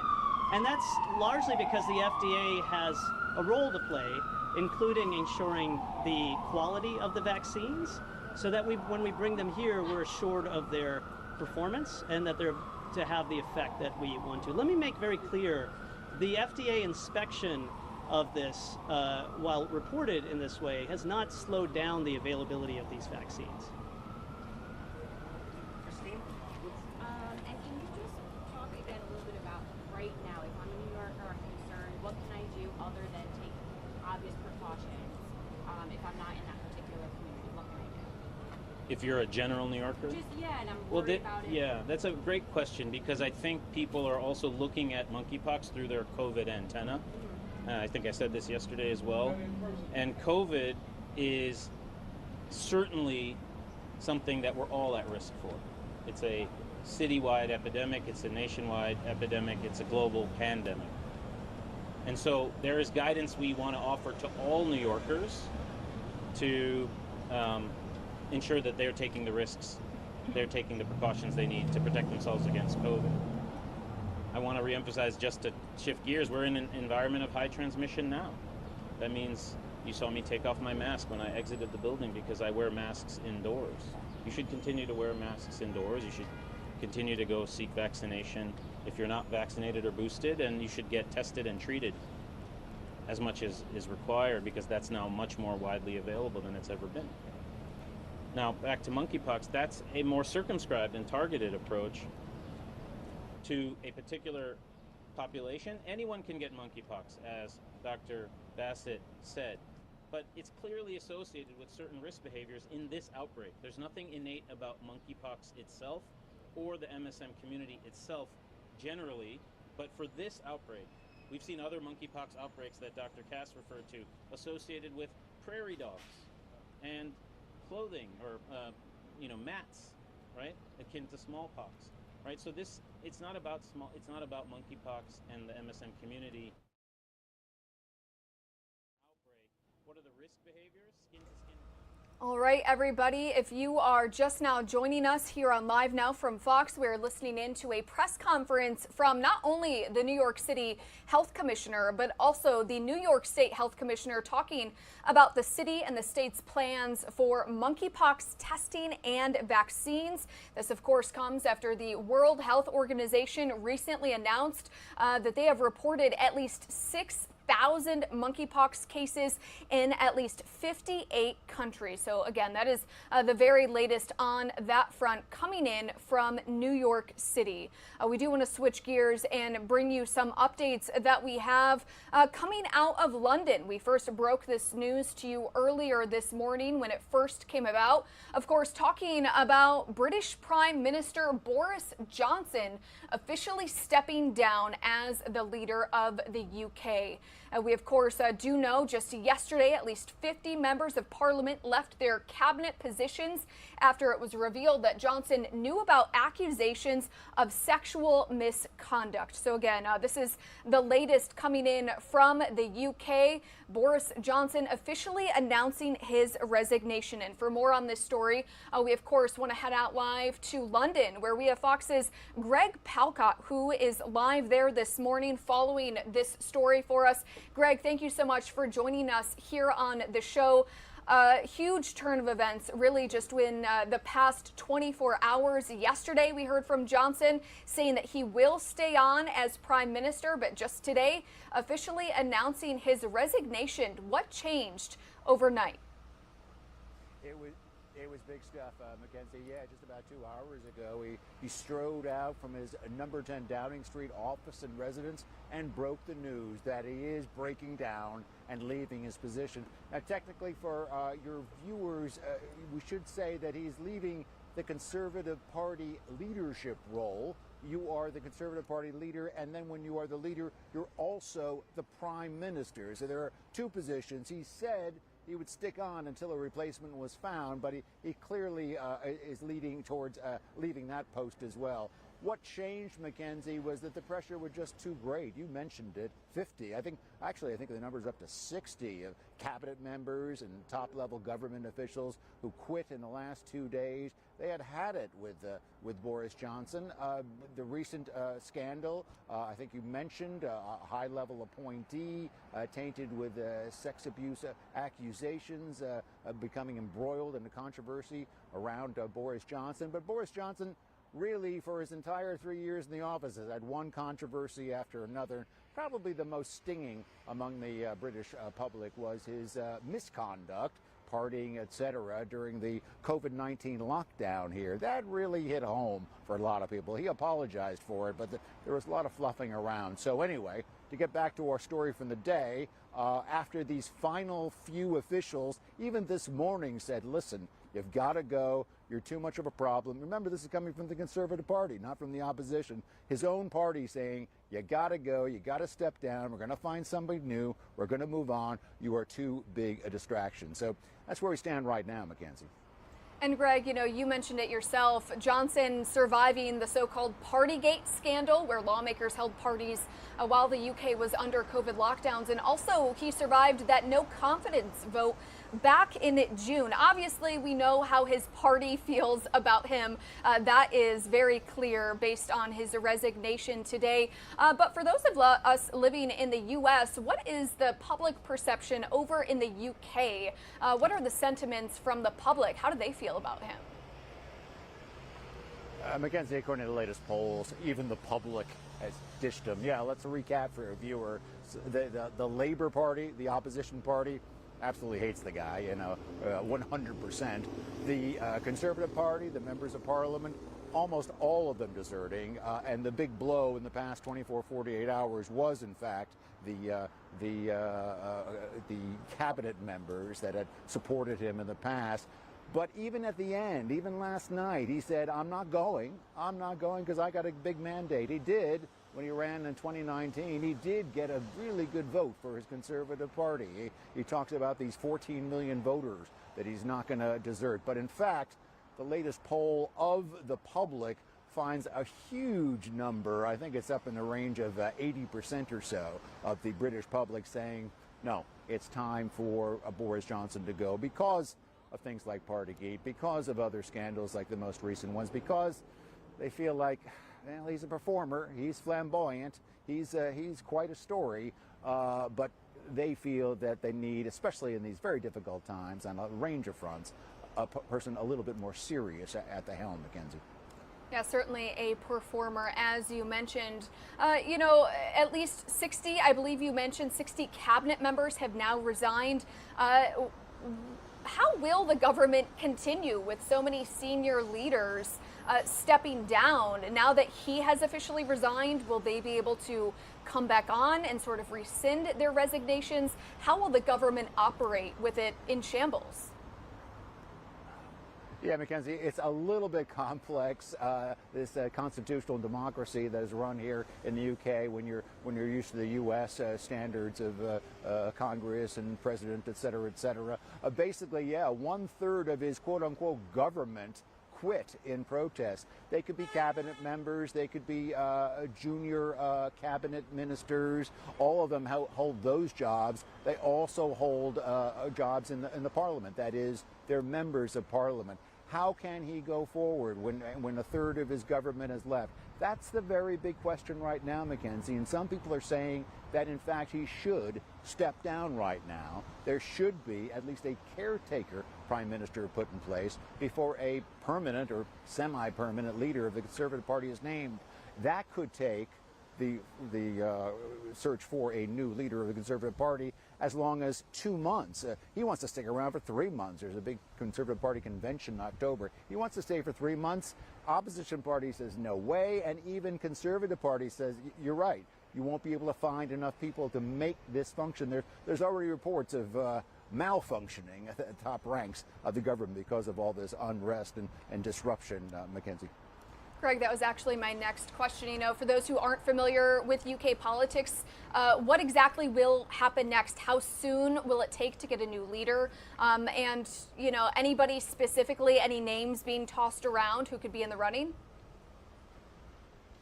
Again, the timetable for this could be, well, the leadership race starts right now with people poking around, but it usually takes at least 1 month, at least 2 months to name a leader. And then again, the leader has to go to the Queen. The Queen says, okay, you're the Prime Minister. So it's a bit of a process. What we have now heard from the opposition leader is that he wants to call a vote of confidence, a vote of no confidence in Boris Johnson sticking around for all that time to force the issue to have at least a caretaker prime minister be put in place to get them through these rough times. As for people who might succeed, and well, that's been one of the big things going for Boris Johnson right now. There is no obvious choice. There is the head of our equivalent of a Secretary of State, the Foreign Minister, Liz Truss. She's been out there quite a bit. Rishi Sunak used to be the finance minister before he stepped down. He is out there. There's about 3 or 4 or 5 names out there jostling for attention, but there is no obvious choice. And again, that's been one of the weapons that Boris Johnson has tried to use to keep in power, maybe even to keep in power for a few more months, and on a lame duck basis. But again, a lot of questions, and the country faces the same kind of problems that the U.S. faces right now. Its economy is in free fall. There are shortages of workers and goods and high inflation. I can tell you, I filled up my BMW yesterday at the gas pump here, and it cost me the equivalent of $150 to fill my tank. That's about $10 a gallon of gas. That's what they're facing. Yes, Greg, we definitely feel that here too in the United States. Of course, gas a huge issue. My final question, you sort of mentioned it yourself a little bit with the Queen. Many thought that Boris Johnson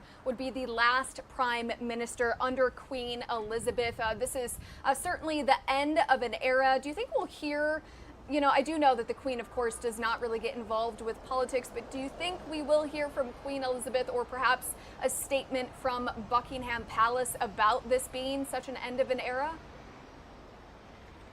So far, we have not seen any kind of statement. We do know that due to COVID reasons, the personal weekly visit that the Prime Minister takes out of routine tradition to the Queen has turned into a phone call. And we know that in the past 24 hours, a phone call was made. Knowing Boris Johnson, he might have said something out of school to the Queen, but we don't know that. I have the idea that the Queen wants to stay clear of all this politicking, and she's certainly got enough to do as she gets back on her feet after that wonderful Jubilee celebration. There was even some consideration of going to the Queen and saying, hey, you get rid of Boris Johnson, get rid of him fast. You're the only one that can do it. But I don't think anybody wants to tax the lovely lady in that way. So I think she'll play a background role. She will step in when she has to take that new visit from the new leader for a new Prime Minister. And yes, it'll be one more Prime Minister to notch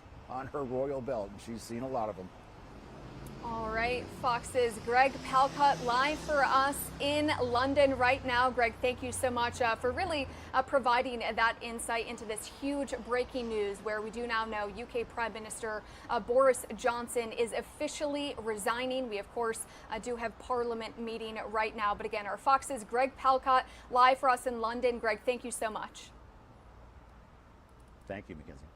All right, everybody. Again, a huge thanks to Greg for that story. We do want to bring you an update on another breaking news story that is just coming into our desk right now. Of course, we are talking about WNBA star Brittany Griner, who has pled guilty to drug charges in Russia. This just came into our desk really just moments ago. She did appear in a Moscow courtroom today. The two-time Olympic gold medalist was arrested back in February for allegedly trying to bring vape cartridges containing oils derived from cannabis through a Moscow airport. So again, we did hear today from Brittany Griner inside of that courtroom saying, quote, "I'd like to plead guilty, Your Honor, but there was no intent. I didn't want to break the law." That is what she said to the judge today in that Russian courtroom. She added, quote, "I'd like to give my testimony later. I need time to prepare." So again, Griner's guilty plea comes just one day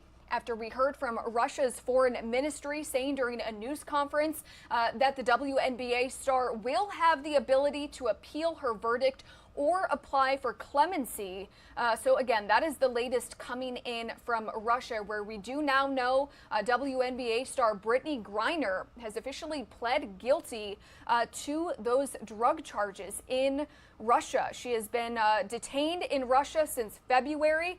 The United States, of course, and President Joe Biden working to get her released. But again, that is the very latest coming into our desk, where we do know WNBA star Brittany Griner, who does play for the Phoenix Mercury, has now pled guilty to those drug charges in Russia. And our own Christy Larson really had a more of an in-depth conversation yesterday talking about the situation where Brittany Griner is currently being detained in Russia. We do know her wife had a one-on-one conversation with President Joe Biden and Vice President Kamala Harris about her being detained in Russia and about their efforts to get her back home to the United States. So again, let's listen into that full conversation with our own Live Now from Fox's Christy Larson.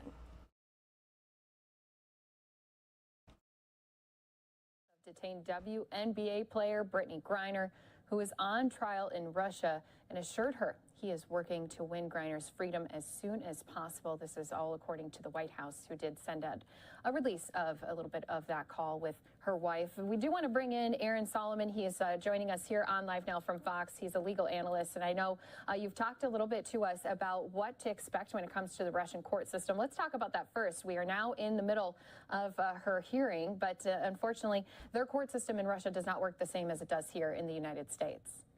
No, the first thing our viewers should expect is absolutely a guilty verdict.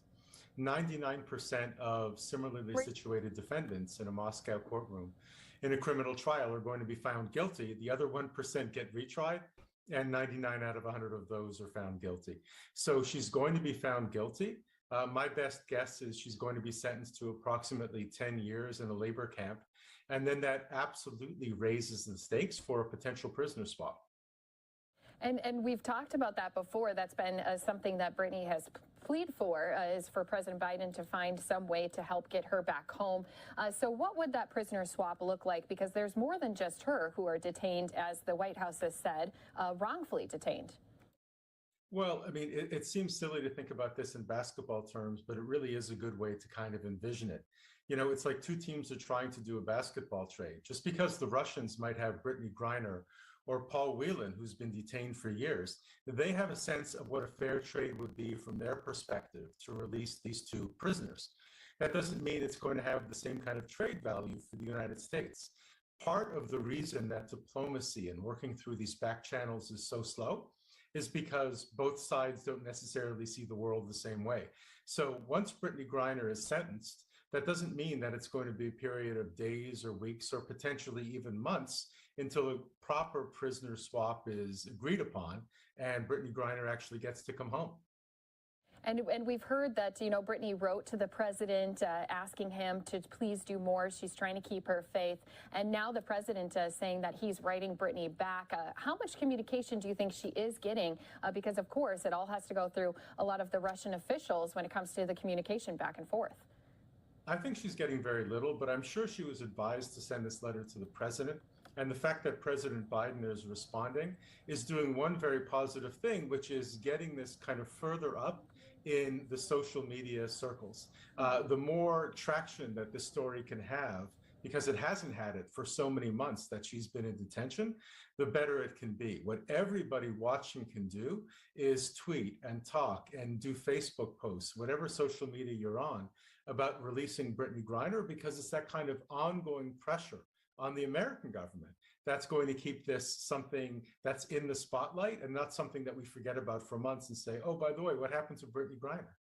And we've even heard from her wife, Sherelle, saying that unfortunately there's been planned phone calls that have never happened. I'm sure she, too, has been frustrated not being able to talk to Brittany while she's being detained. And, of course, frustrated that it does take a long time for the government to get involved and help get the release of these people that they're trying to get released, you know, like Brittany and like you said. It does. What we know is that the U.S. government continues to classify Brittany Griner as having been wrongfully detained. In other words, that she is a political prisoner. So it's great that everybody can work their back channels, including, by the way, the WNBA's Phoenix Mercury and the NBA's Phoenix Suns. There are people who work for the organizations who are trying their best to keep this within the general consciousness of the U.S. government. But this does change day to day, and Brittany Griner's both physical and emotional condition can't be great at this point. This really needs to be resolved as quickly as possible to get Brittany Griner home. And as we're talking about what to expect with her now having this hearing happening, I know you kind of explained it to me before, but let's just share with our viewers once again what it is actually like to have these hearings happening. It's a lot different than finding witnesses and the attorneys doing all the questioning. It's really coming down to the decision by the judge. Correct. It's nothing like you would expect in an American court. In fact, while there are prosecutors in the Brittany Griner trial, it's really up to the judge to lead the entire process. The judge reads all of the charges and what the government sees as the facts into the records. The prosecutor does a prosecutorial role, but it's really secondary to the judge. So for Americans to see this, it would be very off-putting. Also, Brittany Griner, like a lot of detainees in a Russian courtroom, is going to be within a holding cell for this entire trial, not what we're used to seeing if you turn on an American TV network like Fox and get to see some court footage. So it's very off-putting to everybody looking into the system. But the main thing that we all have to remember is Russia is not the United States. There is absolutely no rule of law in Russia. So everything that you're seeing unfolding in her trial is really high-end political theater. And when we think about the letter that Brittany did send to the president, she had acknowledged that she is fearful she's going to spend forever in detention in Russia. She asked Biden not to forget about her as well as other American detainees. Is it helpful that she is this WNBA basketball star who has a lot of attention surrounding her? Because if she wasn't playing in a major league like that, maybe she would have gotten lost in the mix like some of the other Americans who are probably being held and detained in Russia as well. Except that the other Americans who were held were either in the intelligence business or they were military. So the only reason that Brittany Griner was taken is because at the point of her detention, she was the highest level American athlete, male or female, who was in Russia because she played for 7 years for a Russian basketball team, a team situated in the Ural Mountains of Russia. So it is helpful that she is popular and that she's very well known. But again, it's only helpful if the Americans see her trade value in line with what the Russians see it as. Right. And again, it's all that game, especially when there's already so much conflict between the two countries. I'm sure that really does put Russia in a little bit of that higher position to be making these different diplomatic decisions on who they'd like to trade possibly for. Absolutely. You wouldn't really want to be any of the parties involved here. You certainly wouldn't want to be the American government who has one of their high-profile citizens in detention. But on the other hand, if you're the American government, there's only so much you're going to do in what you consider to be a fair trade for Brittany Griner. So that's why I think that this isn't going to resolve itself really even in the next few weeks or probably months, unfortunately. And as you mentioned, we're all expecting to hear the verdict come down as guilty. Anything else you think important to mention when it comes to Brittany Griner being in court inside of Russia? As you've said, though, the biggest thing we all can do at home is just to continue talking about it, have those conversations. Exactly. Well, the first thing is, I don't think that during tomorrow's hearing, this all gets resolved. I think that the Russian government wants this to appear as being as an above board legal trial as it can be, even though it's not. But once the verdict comes down where she's found guilty, I think that's the time that all of the viewers have to apply as much pressure on the government as possible. Call your congressperson, write the president if you want to, and get on social media. Right. It's all about those conversations, all about those cries to the president to continue his work that he said his administration is dedicated to doing. Of course, that was in that release we had read out earlier here, offering his support to Sherelle, Brittany's wife, as well as her entire family. And we'll continue to keep track of this story. We do appreciate that breakdown. Again, Aaron Solomon joining us here on Live Now from Fox. We really appreciate your legal expertise, especially when it comes to, as you mentioned, the Russian court system, so different than what we're used to here at home. Thanks for having me on. All right. Of course, a big thanks to our own Live Now's Christy Larson for that conversation. Again, WNBA star Brittany Griner has pled guilty to drug charges in Russia. If you've been following this story from the get-go, you know that she has been detained since February. That was when the two-time Olympic gold medalist was arrested for allegedly trying to bring vape cartridges containing oils derived from cannabis through a Moscow airport. She told the court, quote, "I'd like to plead guilty, Your Honor, but there was no intent. I didn't want to break the law." Again, that is what she said today in court. We do know that the trial of the Phoenix Mercury star, and again, a two-time Olympic gold medalist, that trial began last week. We do know that the White House has said that President Joe Biden had a one-on-one phone call with Griner's wife just yesterday to assure her that he is doing all that he can to obtain Griner's release and bring her back home as soon as possible. The two spoke after Biden read a letter that Griner sent him saying that she feared she would never return home. So that is the latest coming in from Russia, where again, WNBA star Brittany Griner has pled guilty to having cannabis in Russia, however, saying that she had no intent to break the law at all. We do know that she does face up to 10 years in prison if convicted of carrying drugs in Russia. It is 10:41 here on the East Coast, 7:41 if you're joining us over on the West Coast. We're going to step away for a quick 2-minute commercial break. We'll be right back.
Welcome back to Live Now from Fox. Thank you so much for joining us on this Thursday morning. Time here on the East Coast is 10:43 in the morning. My name is Mackenzie Stasko. I'll be with you for just a little bit longer, bringing you up to speed on all of the stories we are following today. We do want to give you an update on the horrific Highland Park shooting. We are learning more details about the suspect. We do know that heartache is still gripping, again, Highland Park, Illinois today as the investigation into Monday's deadly mass shooting presses on.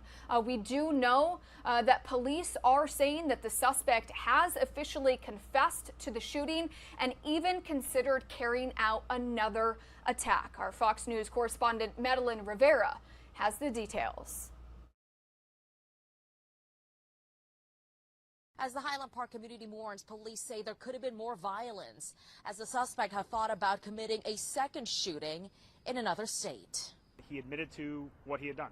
Law enforcement say Robert Cremo III confessed to them that he committed Monday's deadly attack, killing at least 7 people and hurting more than 24 when he used a high-powered rifle to fire more than 70 rounds from the top of a building along the route of the Independence Day Parade.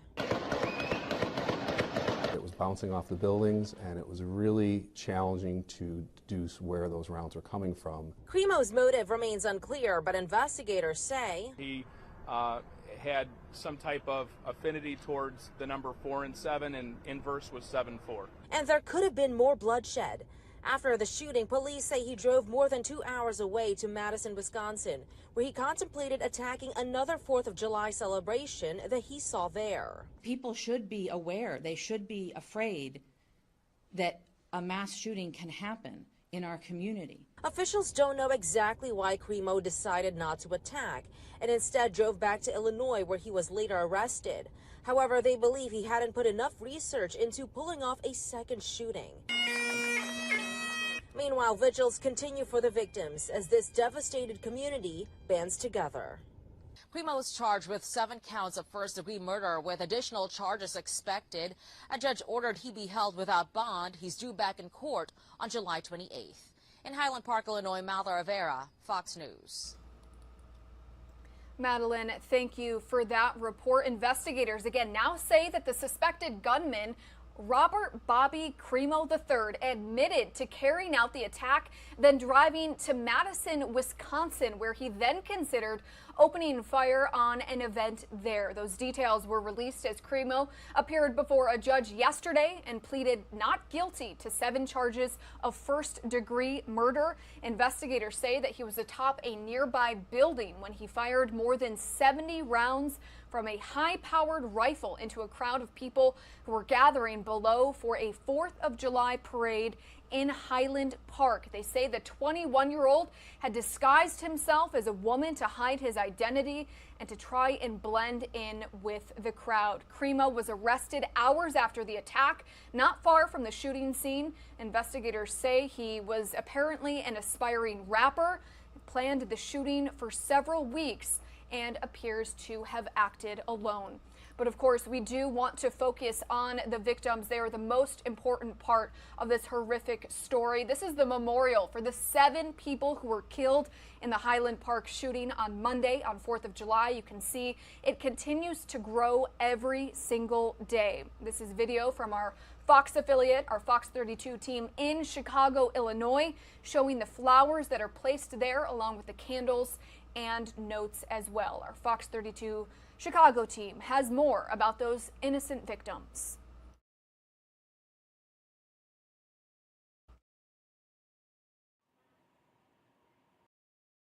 This document shows 5 months later when Highland Park police conducted a well-being check on the suspect, then 18 years old. A family member called police after he allegedly threatened to, quote, kill everyone and admitted to drug use and said he was depressed.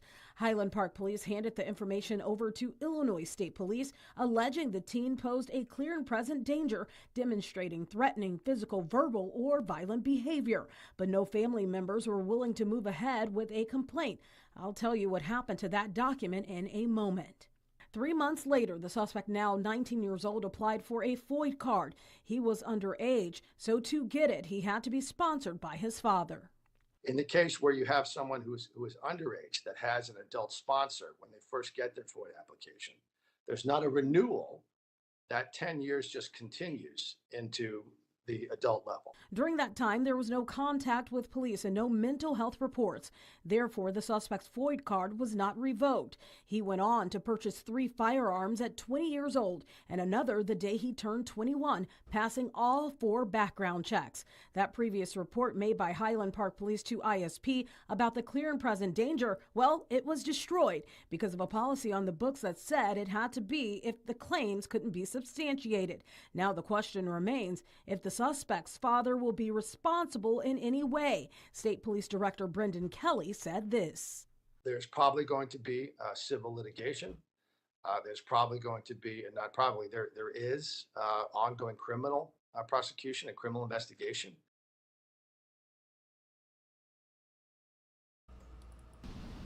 And a big thanks to our Fox 32 Chicago team for that story, giving us some insight into those 7 lives that were lost. You're looking at flags flying at half staff here at the White House. President Joe Biden ordering all flags to be lowered in honor and remembrance for those 7 victims who, again, were shot and killed while attending a 4th of July parade in Highland just outside of Chicago, Illinois. Another story that we do want to bring to you here on Live Now from Fox. This one coming in from Richmond, Virginia. Police there say that a citizen stopped what could have been a disaster from happening over the holiday weekend. Authorities have made at least 2 arrests after they say the men plan to commit a mass shooting during the city's 4th of July celebration. Our Fox News Chief Washington correspondent Mike Emanuel has those details. Police in Richmond, Virginia, and members of the FBI say they stopped a potential mass shooting from happening in the city on the 4th of July. A subject who I am referring to as a hero citizen picked up the phone, overheard a conversation that there was a mass shooting being planned here in the Richmond of Virginia at our 4th of July celebration at the Dale. That citizen picked up the phone and called our brave men and women at the 2nd Precinct. Authorities say they learned of the plot after receiving an anonymous tip from a citizen over the weekend.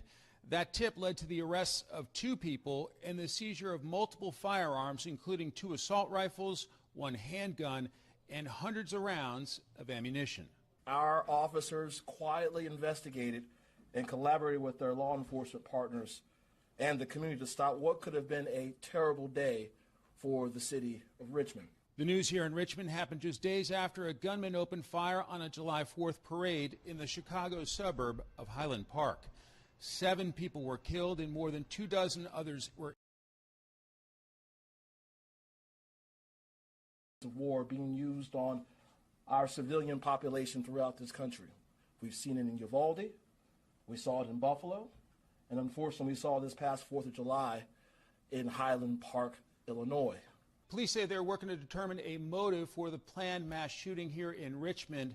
Both suspects have been charged for their roles in the incident. In Richmond, Virginia, Mike Emanuel, Fox News.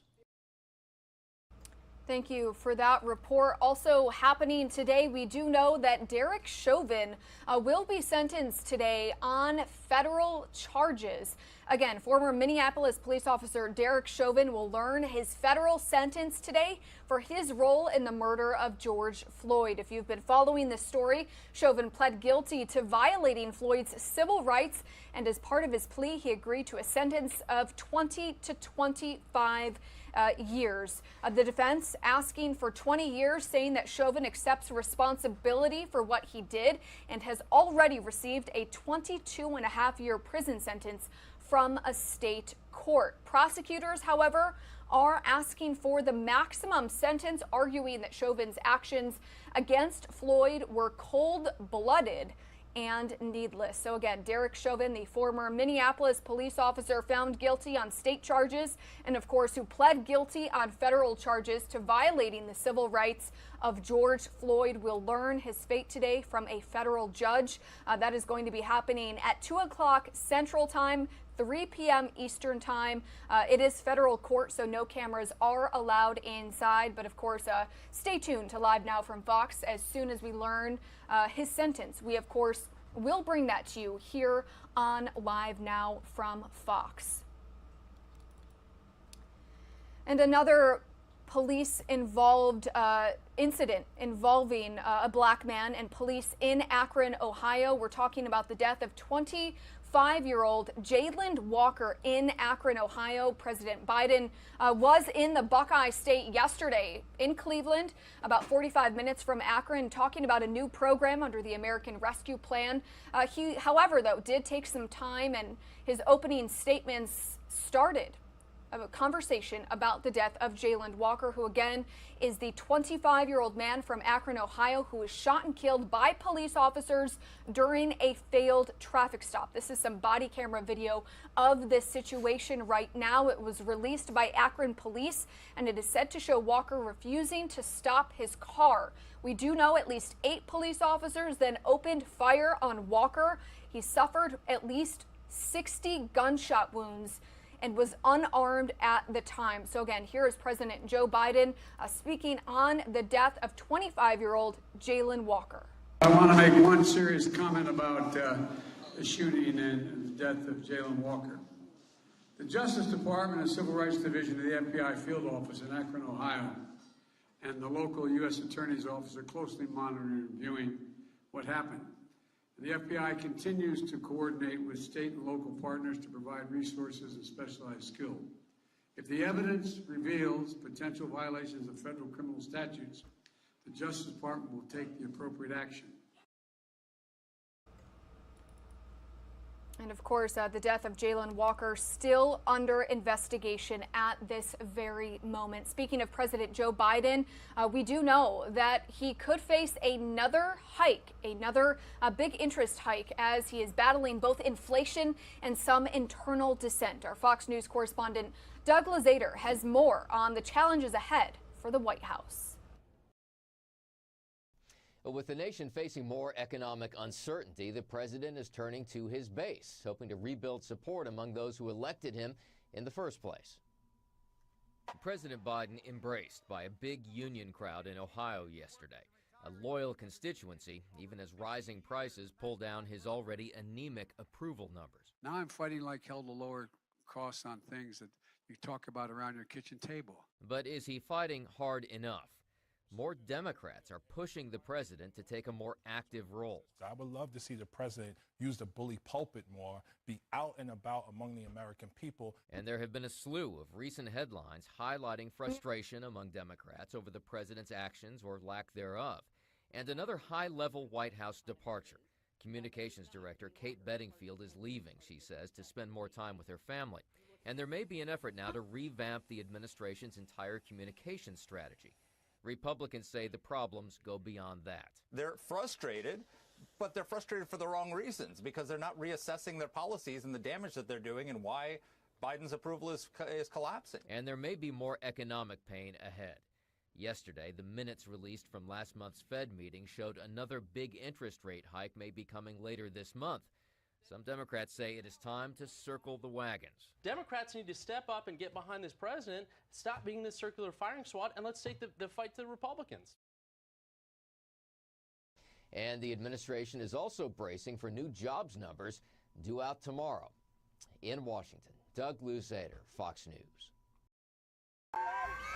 Doug, thank you for that report. Now to another very important story. Mississippi's last abortion clinic is expected to close today, nearly 2 weeks after the nation's highest court upended abortion rights. Physicians at Jackson Women's Health Organization, which of course was at the very center of the controversial Supreme Court ruling, has been trying to see as many patients before it is forced to shut down today. That's when the state's conservative Supreme Court will enact a law to ban most abortions. And since the ruling, this facility, as you can see in this video, has been surrounded by both pro-life and pro-choice protesters, all on abortion rights in Mississippi. Let's go ahead and listen in. End of a chapter. I've been out here 18 years. I come out once a week. So I guess that morning I'm going to have something. I don't know what I'll be doing. I have to find another ministry to do. But the real mission is to change society. This place exists because of the darkness of our society, the lack of love for life. All right, again, this is video outside of the Jackson Women's Health Organization, the facility at the center of that controversial Supreme Court ruling about abortion rights. So again, Roe v. Wade overturned, and this was the facility. This was the plaintiff at the center of that case. We do want to take you live out to the New York Stock Exchange stock board. Stocks just opened about an hour and a half ago, up about 250 points as we just hit the 11 o'clock in the morning hour.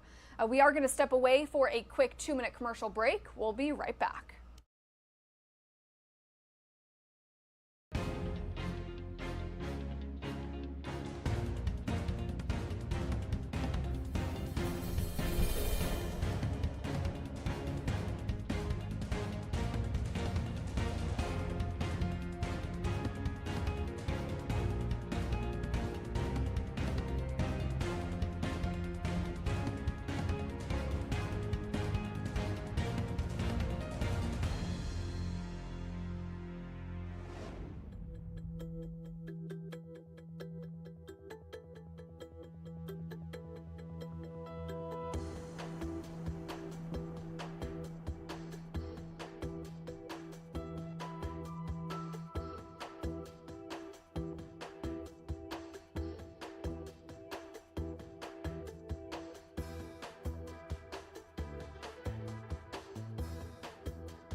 Good morning, and thanks again for being here with us on Live Now from Fox. We have been keeping you in full coverage as UK Prime Minister Boris Johnson has resigned as Conservative Party leader. Johnson made his announcement just outside of 10 Downing Street. We still have cameras set up outside and, of course, are keeping an eye out for any other remarks that are set to be made here. But again, it was something that came just here today after Johnson made his announcement. He said he will continue as Prime Minister until a new leader is in place, saying it is clearly now the will of the Parliamentary Conservative Party that there should be a new leader of the party, therefore a new Prime Minister. And I have agreed with the chairman of the Benchmark MPs that the process of choosing that new leader should begin now, and the timetable will be announced next week. And I have today appointed a cabinet to serve, as I will, until a new leader is in place. So Johnson said more information about the election of a new leader will be announced next week. It's no surprise the embattled politician announced his resignation since many senior lawmakers stepped down from their roles this week, leaving him unable to govern. So we are going to continue to follow the latest. As you can see, those live pictures outside of 10 Downing Street still up, waiting for anyone who may stop by, make some remarks regarding this resignation. And of course, Live Now from Fox will stay on top of that here for you, just as we always do with all the top news stories coming to us from across the country. Do want to say good morning. Thanks so much for being here with us on Live Now from Fox. My name's Christy Larson, one of the hosts here on Live Now, as we continue to keep track of all the top stories. A big story also coming to us here today is that WNBA star Brittany Griner has pled guilty in court in Russia to drug charges. As many people know, this has been something we've been following ever since she was detained just the other back in February. Right now, too, we've been speaking with some of our experts as they have said this guilty verdict would have been pretty inevitable to happen, especially with the way the Russian court system works versus how it works here in the United States. The reports quoted Griner as pleading guilty to the charges at today's court hearing. They said that speaking through an interpreter, Griner said she had acted unintentionally because she was packing in haste. Now, the Phoenix Mercury player was detained back in February, as I mentioned, at Moscow's airport after vape canisters of cannabis oil allegedly were found in her luggage. Now, she does face up to 10 years in prison if she's convicted of large-scale transportation of drugs. Her trial began just last week amid a growing chorus of calls for Washington to do more to secure her freedom nearly 5 months after her arrest. Now, before Thursday's hearing, Russian police did escort Griner handcuffed, and she was in a bright red T-shirt and sports trousers. They ushered her into the courtroom past a crowd of journalists. We did have a Russian deputy foreign minister warn Thursday that attempts by American side to make noise in public don't help the practical settlement of issues. Now, the White House said President Biden did call Griner's wife on Wednesday to assure her he's going to do all he can to obtain the athlete's release as soon as possible. They spoke after Biden had read a letter from Brittany Griner in which she said she'd feared she never would return from home. We do have that statement up. I want to show it to everyone who may have missed it from before. Going to read it out here to all of our viewers as well. President Biden, joined by Vice President Harris, spoke today with Cherelle Griner, the wife of Brittany Griner, who is wrongfully detained in Russia under intolerable circumstances. The president called Cherelle to reassure her that he is working to secure Brittany's release as soon as possible, as well as the release of Paul Whelan and other U.S. nationals who are wrongfully detained or held hostage in Russia and around the world. He also read her a draft of the letter the president is sending to Brittany. Now, the president offered his support to Cherelle and Brittany's family as he is committed to ensuring they are provided with all possible assistance while his administration pursues every avenue to bring Brittany home. Today's call, that was yesterday, follows calls that National Security Advisor Sullivan and Secretary of State Blinken have had with Cherelle in recent weeks. And this past weekend, the president directed his national security team to remain in regular contact with Cherelle and Brittany's family and with other families of Americans held hostage or wrongfully detained abroad to keep them updated on efforts to secure the release of their loved ones as quickly as possible. Now, Washington hasn't made public its strategy in the case, and the United States may have little leverage with Moscow because of strong animosity due to Russia's military actions in Ukraine. Of course, there's been so much conflict between our countries. State Department has designated Griner as wrongfully detained, moving her case under the supervision of its special presidential envoy for hostage affairs, effectively the government's chief hostage negotiator. Now, when asked about the possibility of Griner being swapped for a Russian jail in the U.S., there was a senior Russian diplomat that noted, until her trial is over, there are no formal or procedural reasons to talk about any further steps. He did warn that U.S. criticism, including a description of Griner as wrongfully detained and dismissive comments about the Russian judicial system, quote, makes it difficult to engage in detailed discussion of any possible exchanges. Going on to say the persistence with which the U.S. administration describes those who were handed prison sentences for serious criminal articles and those who are awaiting the end of investigation and court verdicts as wrongfully detained reflects Washington's refusal to have a sober view of the outside world. Now, the trial of our WNBA star, two-time Olympic gold medalist, was adjourned after its start last week because 2 scheduled witnesses did not appear. Such delays are pretty routine in Russian courts, and her detention has been authorized through December 20th, suggesting the proceedings could have lasted months. Although Griner's supporters initially kept a low profile, calls for the United States to take action spiked after the trial's first day. We did have Reverend Al Sharpton. He's one of America's most prominent black activists.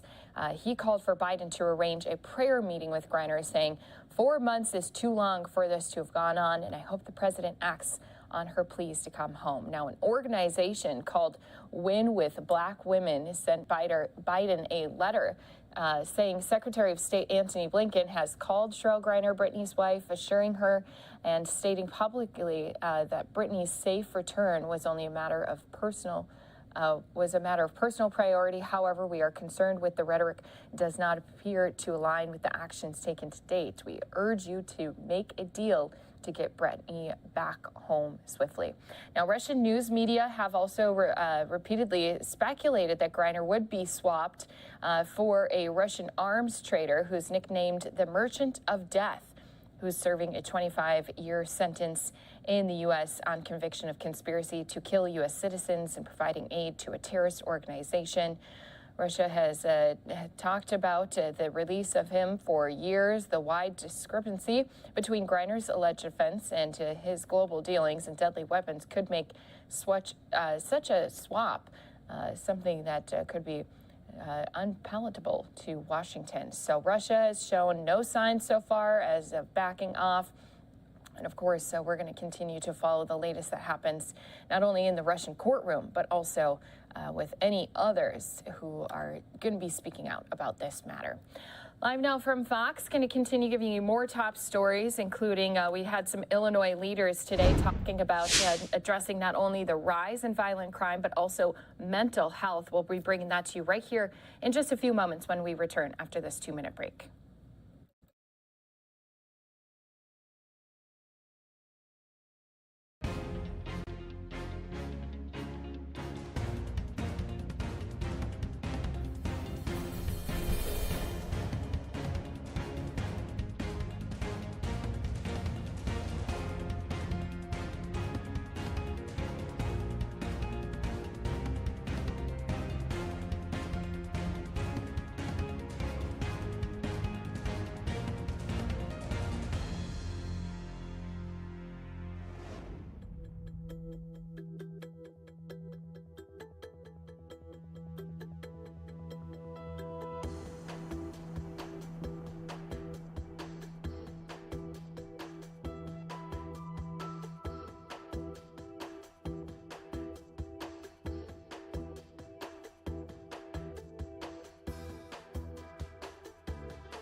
Welcome back here to Live Now from Fox. We have our crews set up outside of 10 Downing Street, where earlier here today we heard from British Prime Minister Boris Johnson after he has announced his resignation, stepping down as party leader.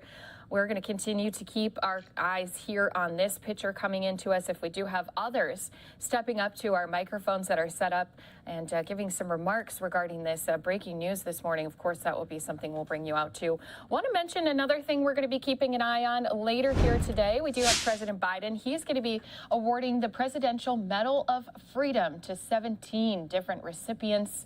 That will be something you can expect to happen at 2 p.m. Eastern Time. That's going to be happening at 11 a.m. for all of our viewers watching with us on the Pacific Coast. Until then, let's go ahead and bring you a press conference we haven't gotten to yet here today. We did have some Illinois leaders as well as some law enforcement officers speaking about the rise of crime that they've seen not only across the state but also across the country, and how it is all tied also to mental health. Let's go ahead, listen into that right here on Live Now from Fox.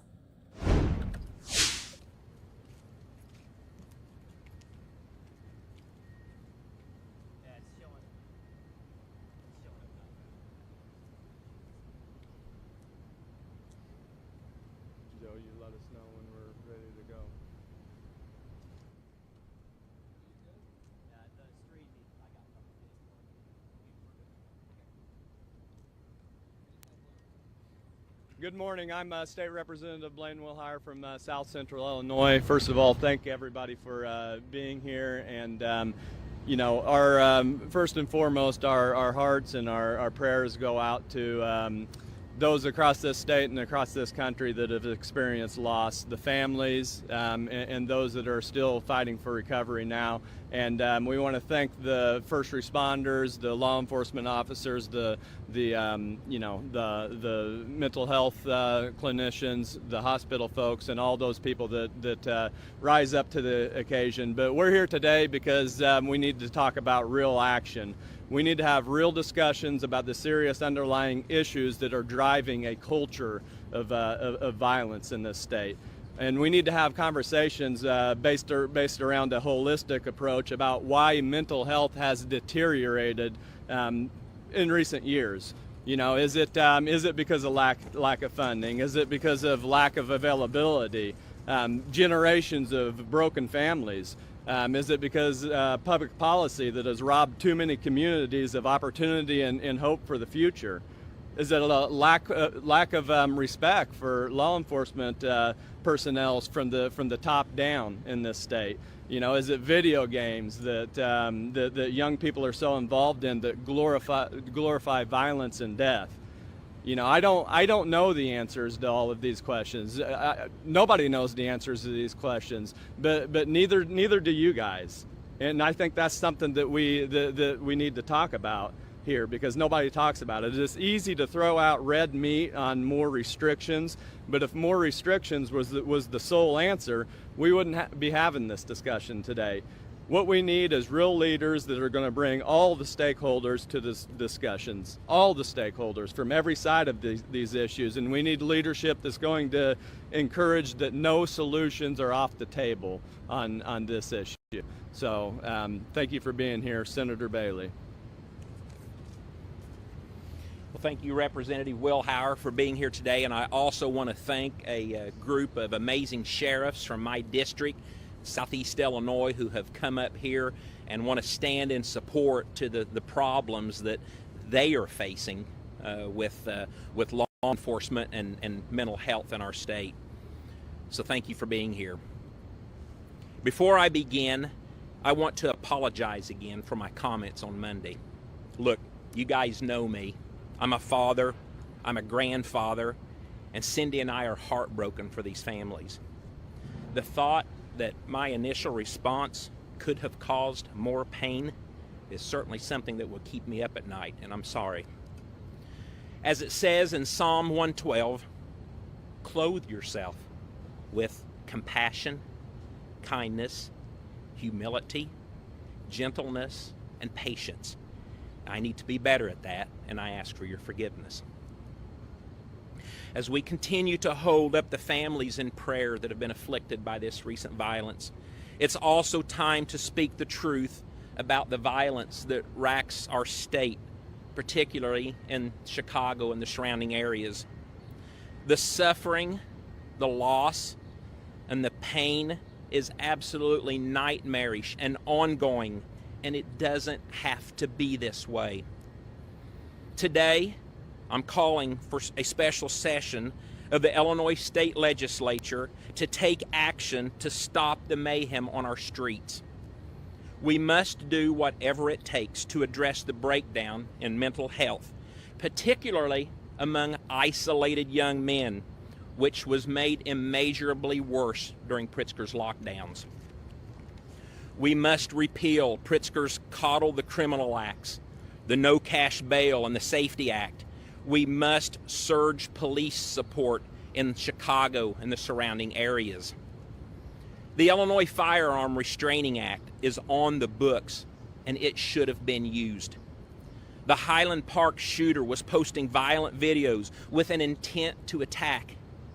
The shooter could have been stopped, and would have been stopped if Governor Pritzker and the government were living up to their true duty to protect the innocent. Let's be clear. Governor Pritzker, this happened on your watch. You've got more gun control laws than almost anywhere else in America. Our problems are more complex than just more restrictive gun laws on law-abiding citizens. The Firearms Restraining Act would have prevented the tragedy on the 4th, but you buried it. You left it moldering in some bureaucratic basement somewhere. Your watch, Governor. It's not enough to pass laws. You have to do the hard work to make sure that the laws do what they were intended to do. Gun owners, let's get real. The Firearms Restraining Act exists, and we need to stop pretending that it doesn't. If we have to amend it to make sure that it protects our constitutional rights, well, let's take a look at that. But for Pete's sake, let's use it. This unspeakable tragedy happened in an affluent, mostly white neighborhood, so it's getting national news. But we must not forget that more than 60 people have been shot in and around Chicago already in July. 1 week. 10 died before Monday. 4 people were shot in West Garfield Park over the weekend. 2 women were shot in Chinatown because they got caught in a crossfire. A teenage girl was shot and killed in a little village. A 90-year-old man was found lying where he was shot in the stomach in Lawndale. Governor Pritzker, the pain in Highland Park, West Garfield Park, Edgefield Park, and even in the Loop, this is all on your watch. The loss of life of these African American and minority communities matters just as much as the tragedy in Highland Park. But Governor, talk about them, and it's time that you own it. Use the laws on the books. Repeal no cash bail. Repeal the Safety Act, which should be renamed the Enable Homicide Act. It's been 4 years and nothing has changed. How much longer do the people of our state have to suffer? As for mental health, the suffering is enormous. Among the issues that I've heard, long wait times, burdensome paperwork, shortage of providers at all levels, especially psychiatrists, and not enough funding. We must bring everyone involved in mental health care to the same table and figure out some solutions. I'm talking about doctors, first responders, patients, and home caregivers, parents, teachers, and churches to identify the gaps that these tormented people are falling through and find solutions. Creating such a group will be item number 1 in the special session that I'm proposing. The time for talking is over. It is time to take action. Thank you. And I'll take some questions. Senator, you're talking about better enforcement of the firearm restraining order law, but you also voted against the fixed the Floyd law.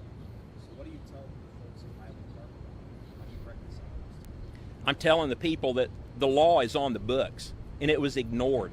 No one, government, starting at the top with Governor Pritzker, ignored it. It wasn't used, and if it would have been used, it could have prevented this. And that's why I'm calling for special session.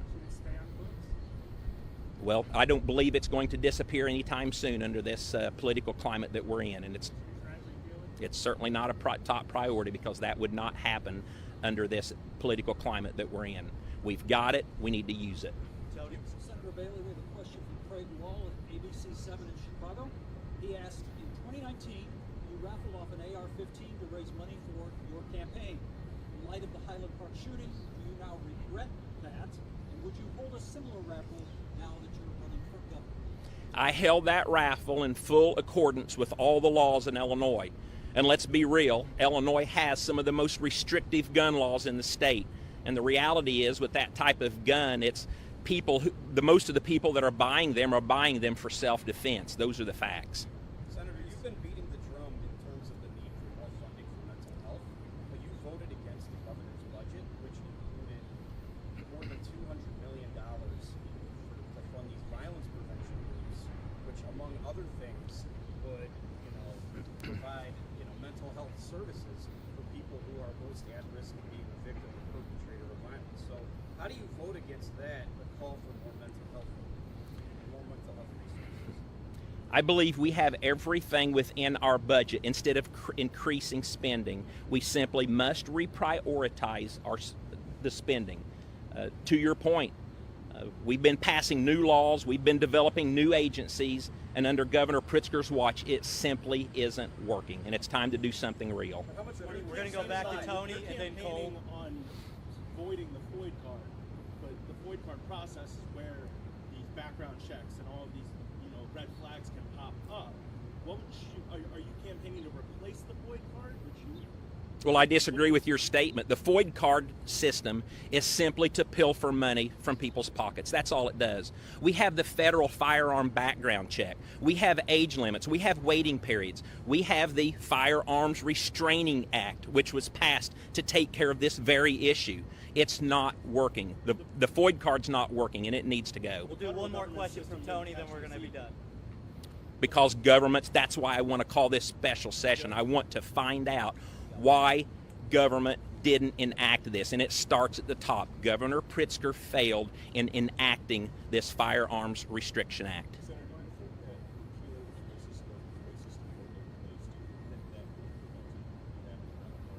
I'm sorry. Would that have prevented what happened in Highland Park if we didn't have the FOID system in place? No.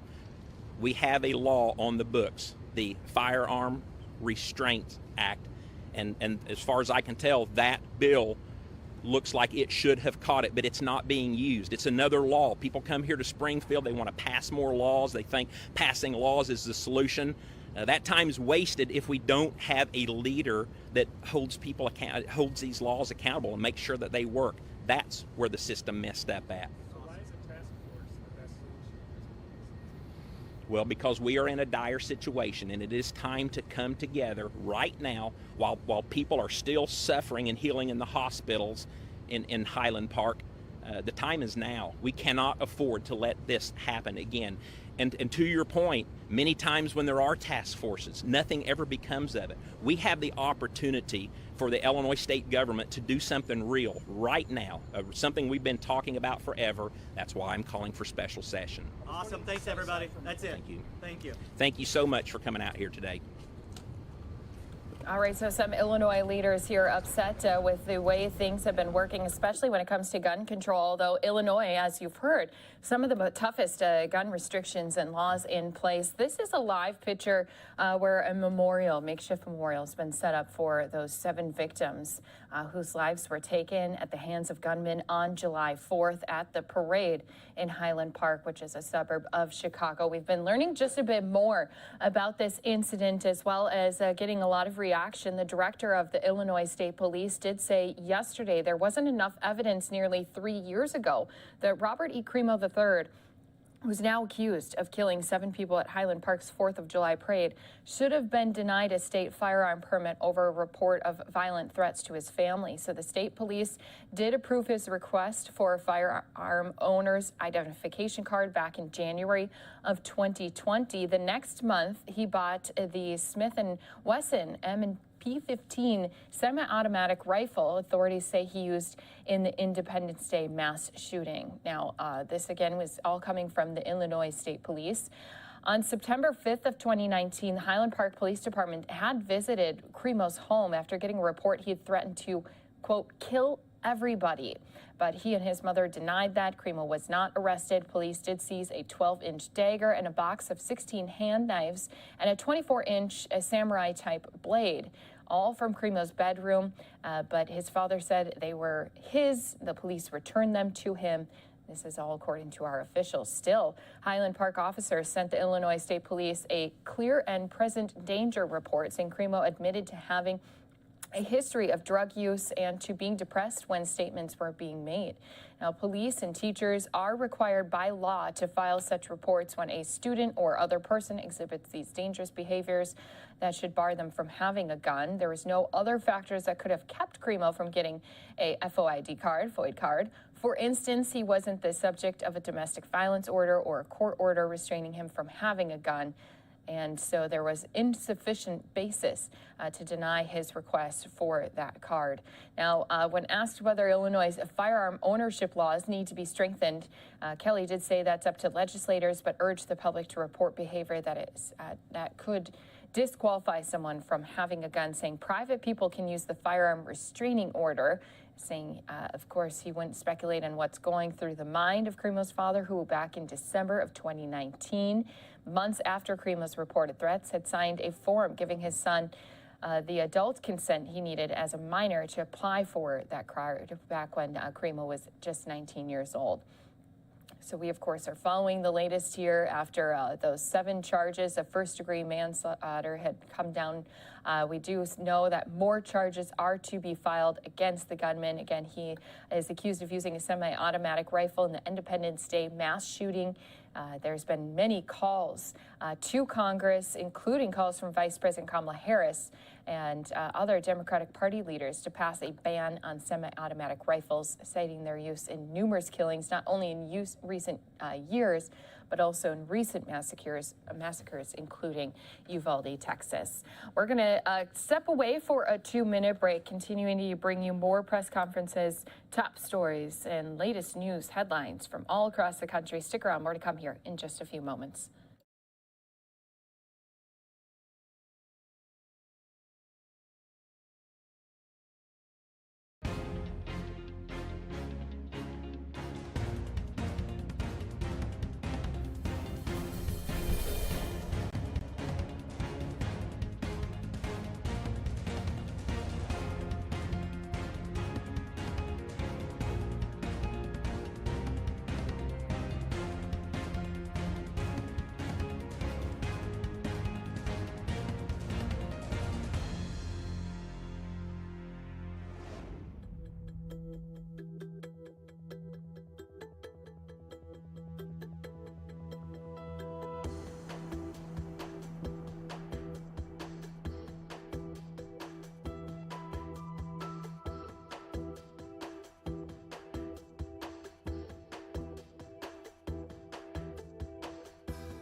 Welcome back here to Live Now from Fox. I'm Christy Larson here with you as we continue with all the top stories happening across our country.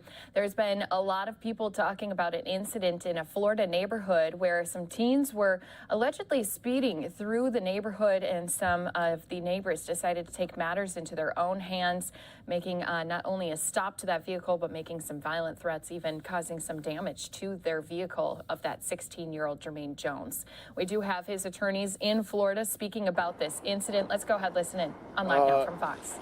Good morning. My name is Greg Francis, Greg Francis. We have the pleasure of representing Jermaine Jones and his family in a civil matter with regard to the actions that recently happened. We are fortunate to be here today and to have Jermaine here with us because we avoided an Ahmaud Arbery situation where vigilante justice led to something that was not a result that fits the crime. We're fortunate to be here today. Jermaine, who is an honor student at Seminole High School, was simply acting as a 16-year-old. This is a child that we're talking about here, a child that was accosted by adults.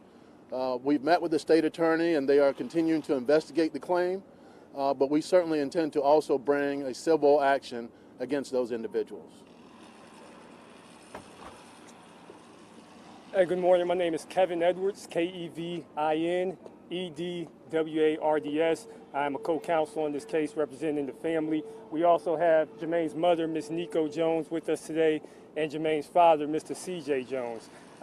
Like Attorney Francis said, we did meet with the state attorney's office today, and we expressed our hope that the charges are more serious than what they are today. We expressed that we believe that these charges need to be a certain way. We also expressed that there are other individuals who are responsible for these actions. There was a brandishing of a gun at the scene of the incident by a third individual who was not arrested, and we were able to bring that up to the state attorney's office today. We also expressed the incident and how it has had an effect on Jermaine, how that he's been fearful for his life. He was fearful for his life the moment he stopped the car. When he got out of that car, he thought that he had nowhere else to go but to stay there and film the incident so that he wouldn't get accosted anymore. We also discussed how the stone or the boulder that was thrown into his car was inches away from injuring and possibly doing severe or causing severe injury to Jermaine himself. We discussed that with the state attorney's office and let them know that the seriousness of the charges need to match up to the gravity of the offense that happened that day. Finally, we discussed the mental and emotional toll this has taken on Jermaine and his family. Not only did he have to go through it that day, but he constantly has to rehash this event in his mind day in and day out. Even to today, he's having nightmares, he's having sleepless nights, and he's constantly having to get consoled by his parents, who you see here today. For those reasons, like Attorney Francis said, we will be filing a civil lawsuit, and we just hope that everybody understands that this cannot happen to young childs and communities anymore. From there, we'll take questions. What are some of the charges that you would like to see brought against these individuals? Well, we discussed certain charges with the state attorney's office today, and we're going to defer to them before we come out and express specific charges. The state attorney is on board that the seriousness of the event needs to be displayed by the magnitude of the charges that are brought forward. And we believe and we hope that those charges will be a deterrence to this happening in the future. Do you think it should be labeled as a hate crime? Regardless of race in this situation, we believe that this should not happen to any child. We believe that if it is a racial situation, that the state attorney's investigation will show that. But if it's not, if the evidence does not prove that, we believe that this is a 16-year-old who is going about his daily life, and regardless of what his color is, no group of adults should act this way towards a 16-year-old. But do you believe race fueled this and factored into the reaction by these people? Well, I mean, as Attorney Edwards says, we don't know that, but we're still gathering evidence. We've not begun the discovery process in a civil action, but this shouldn't happen to any 16-year-old. Shouldn't happen to any 16-year-old. It'll be up to public opinion whether it was a racial thing or not, but and a jury potentially one day. But this shouldn't happen to any 16-year-old. If they're speeding or they're breaking a traffic law, take down the license tag, call the police, get them involved. They're trained to deal with this type of situation. It should not be where there's some type of vigilante justice where they take the law into their own hands. Is that something the state attorney's office is looking at, as the speeding through the neighborhood, as maybe a factor to not push forward with accelerated charges? I think the state, based upon our conversation, the state attorney is considering all the evidence. They are still in the process of gathering evidence. They certainly are considering whether the charges need to be enhanced or not, based upon either on race or the fact that this was a child that was assaulted. The third person that you said was brandishing a gun at the scene, did the state attorney know about that before y'all brought it up to them? Yes, they did know about the third person. They found out about that person throughout their investigation, and they're currently investigating that situation as well to determine whether charges should be brought forward for that person. Do you know if charges are pending at all? Or? No, there's no charges pending from our communications with the state attorney, but that may change in the future. Did we hear from the family about your thoughts about the meeting today? Jermaine, do you want to talk about how the meeting went? Basically, they just asked me questions about the event. Help me explain like what's gonna happen in the future, but yeah, that's basically. How are you feeling to be in the middle of all of this? Well, I'm glad that it happened to me because somebody else might not have reacted the way I reacted, and it could have turned out a different way. But I feel like even though I might have been speeding, I don't think it gave them the right to do what they did and take it upon themselves to do something about it. And your attorneys say that you've had nightmares, this is keeping you up at night. What is it that you are most concerned about? That it could have went a different way, or that it can continue happening. Do you mind, he was just saying that you were taking that video in part due just because you feared for your safety and kind of felt like that was your only option at that point. Do you mind just elaborating on that? Yeah, so before the video, I wasn't recording. I wasn't thinking about recording at the time. I was gonna record later, but my friend told me, Jermaine, watch out, he has a gun. And that's when I started fearing for my safety, and I pulled out my phone to record. Do you feel that if it was a white teenager who had been speeding, that they would have reacted the same way to them as they did to you? I don't think so, because especially because the lady in the video, she told me that I was the one that would get a gun. She only said that because of the color of my skin. I don't think that if I was white, she would have even mentioned anything like that, because I didn't harm them. I didn't make any threats to them. So, yeah.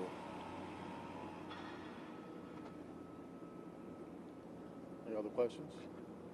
I guess where do you go from here, I guess, at this point?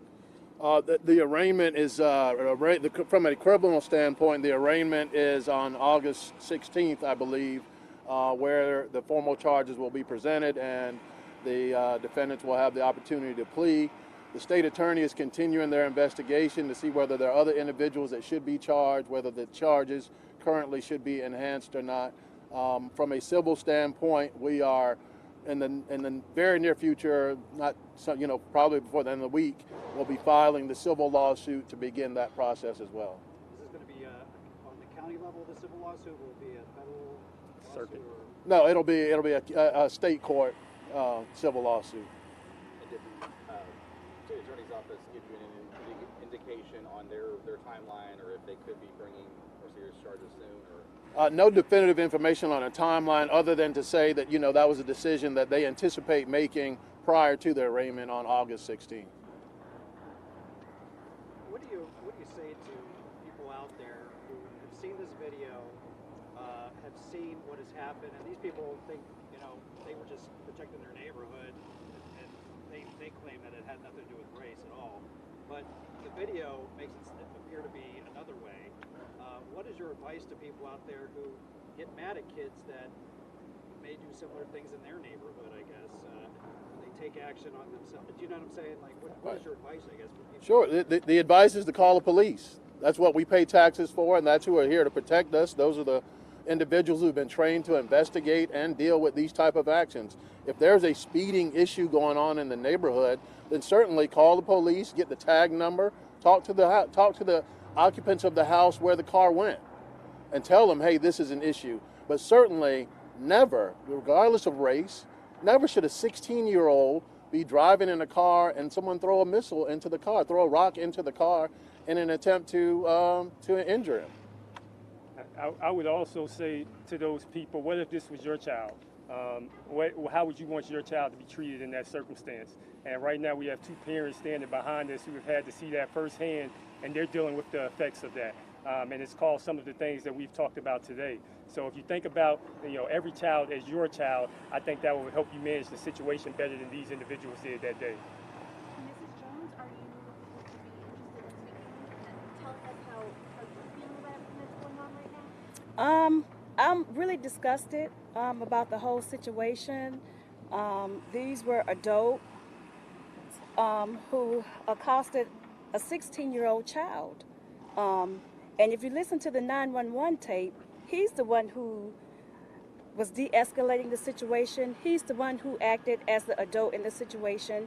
And it just saddens me. It makes me very sad that this could happen in this day and time.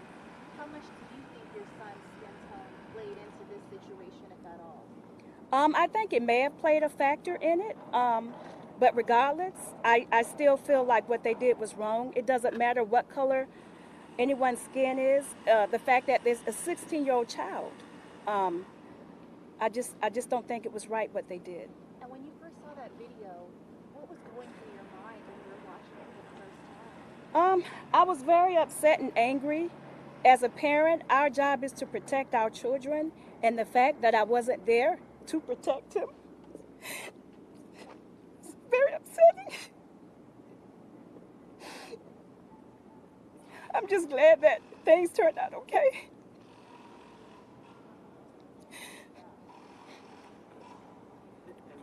You have a friend that lives in that neighborhood, is that right? Have you been back to the neighborhood to visit your friend, or what? Can you go back there, or do you feel afraid to go back there? So yeah, basically, my friend that lives in that neighborhood, I've known him for years. I've been there for years. I haven't gone back since because I don't feel safe going back into that neighborhood, and I don't know if I'll be going back there anytime soon. Can you talk about how it's been for your family since this video has gone viral, this story? I've seen it nationally. It's been very stressful. There's a lot of things we have to talk about, I guess. It affected us a lot. I don't know. It's just a lot of stress. And Jermaine, you admit you were speeding through the neighborhood. There are kids like you that do this probably all over Central Florida, the nation, that are speeding through neighborhoods or doing, things kids your age do. What advice do you have for those kids? Have you watched what you do in the car nowadays, or what? Well, actually, I haven't even really drove since the incident, but I couldn't really give any advice because even though I wasn't supposed to be speeding, I don't think this should happen to anyone.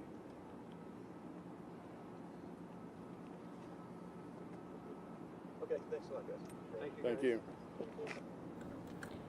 It was an incident that happened not too long ago, and of course a viral video going around the internet showing those threats that were made by those neighbors who thought they should take matters into their own hands when they say he was speeding through the neighborhood. We do just want to bring that viral video to you here on Live Now from Fox. Was working on downloading it here during that press conference, and we were able to just get it. So I do want to show it again for everyone who's been keeping track of this story, especially since it has been just such an incident that has gained national attention. As you heard some of those attorneys mention too, they related it to the Ahmaud Arbery situation. That was down in Georgia, where some men, they were 3 white men, decided to take matters into their own hands when they saw a black man running through their neighborhood. They believed he could have been one of the individuals who had been doing some thefts of some of the homes that were under construction in their neighborhood. Ahmaud Arbery, unfortunately, had gotten shot by those men. Those three did have a trial down in Georgia and were found guilty of his death. So here's that viral video again of that incident in Florida. Again, attorneys just speaking on it. Let's listen in here for a moment. Two teenagers confronted by angry neighbors in the Lake Forest neighborhood in Sanford. 16-year-old Jermaine Jones says two men hit his car with a cone and threw a large rock through his window because they were upset with how he was driving. This video shows a white car speeding about 15 minutes before deputies arrived. The Jones family says if residents were concerned, they should have called the police. Get out of this neighborhood. All right. Get out of this neighborhood. You don't belong here, brother. But y'all want to smash the window? The only reason, I feel like the only reason they said that to me is because of the color of my skin. Because I've never done anything like to harm anybody. I've never went to jail. I wasn't threatening them. Jones' video has gone viral. People around the world reacting to the encounter. I just couldn't believe what I was seeing. And that adults, professional adults, did this to a teenager. These two men, 61-year-old Howard Hughes and 52-year-old Donald Coursey, arrested in the incident. The Jones family also planning on filing a civil lawsuit against them. This is the thing that most Black moms are afraid of. I'm going to be honest. If you get stopped, be respectful, stay calm. I mean, I've taught him all these things since he was young, and I'm very proud of him and glad to know that he was able to do the things that he was taught. Danielle. All right, so those two men were arrested. We do have their mugshots here for you. This is still an ongoing case, as we just heard from those attorneys. We'll try to keep track of this story here for you on Live Now from Fox. We're going to step away for a 2-minute break. More top stories coming to you across the country when we return.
Welcome back here to Live Now from Fox. We do have a live look here at the big board. Nice to see green all across the board, but there's still a lot of hours left here in our day of trading. Going to take us out to an interview we did just earlier this morning with our Fox Live Now from Fox team as we're talking about Derek Chauvin. Again, he is the officer who has been charged with the death of George Floyd out of Minnesota. He's now waiting federal charges as well. Let's go ahead. Get our latest update on that right here for you on Live Now from Fox. Will learn began his federal sentence today for his role in the murder of George Floyd. Now, if you have been following this story from the get-go, Chauvin pled guilty to violating Floyd's civil rights, and as part of his plea, he agreed to a sentence of anywhere between 20 to 25 years. And for more insight into what we could see happen inside of the courtroom today, let's bring in Mina Malik, a former prosecutor turned civil rights attorney and who is now the managing partner at the Cochran firm in New York. Mina, thank you so much for joining us here on the show today to give us some insight into what we could see happen. We do know that prosecutors want the judge to give Chauvin the maximum, which is 25 years. However, Chauvin's attorneys, of course, want him to get 20 years, saying that Chauvin accepts responsibility for what he did and has already received a state sentence of 22.5 years in prison from a state court. So I want to ask you, what do you think he'll get? And whatever he does get, will it be concurrent with that state sentence? Right. Thank you for having me, Mackenzie. Yes, absolutely. The prosecutor in this case is going to seek a 25-year maximum. The plea agreement actually outlined 20 to 25 years in terms of the range of the possible sentence. So the defense is going to ask for 20, the prosecutor is going to ask for 25. I do think that probably there will be a splitting of the difference in this case. So I wouldn't be surprised to see if the judge splits it at 22.5, which interestingly enough is the same sentence that Derek Chauvin got at the state level. So in terms of doing 22.5 years, what's interesting to note is at the federal level, he's actually going to be spending more time in prison than he would at the state level. It's not by much, but the minimum he would serve on a 20-year sentence would be 17 years, and the maximum would be 21 years and 3 months if the judge were to do the maximum of 25 years. So after he does that time, he's also going to look at post-release supervision, which according to the plea agreement is outlined already at a 5-year term of supervised release.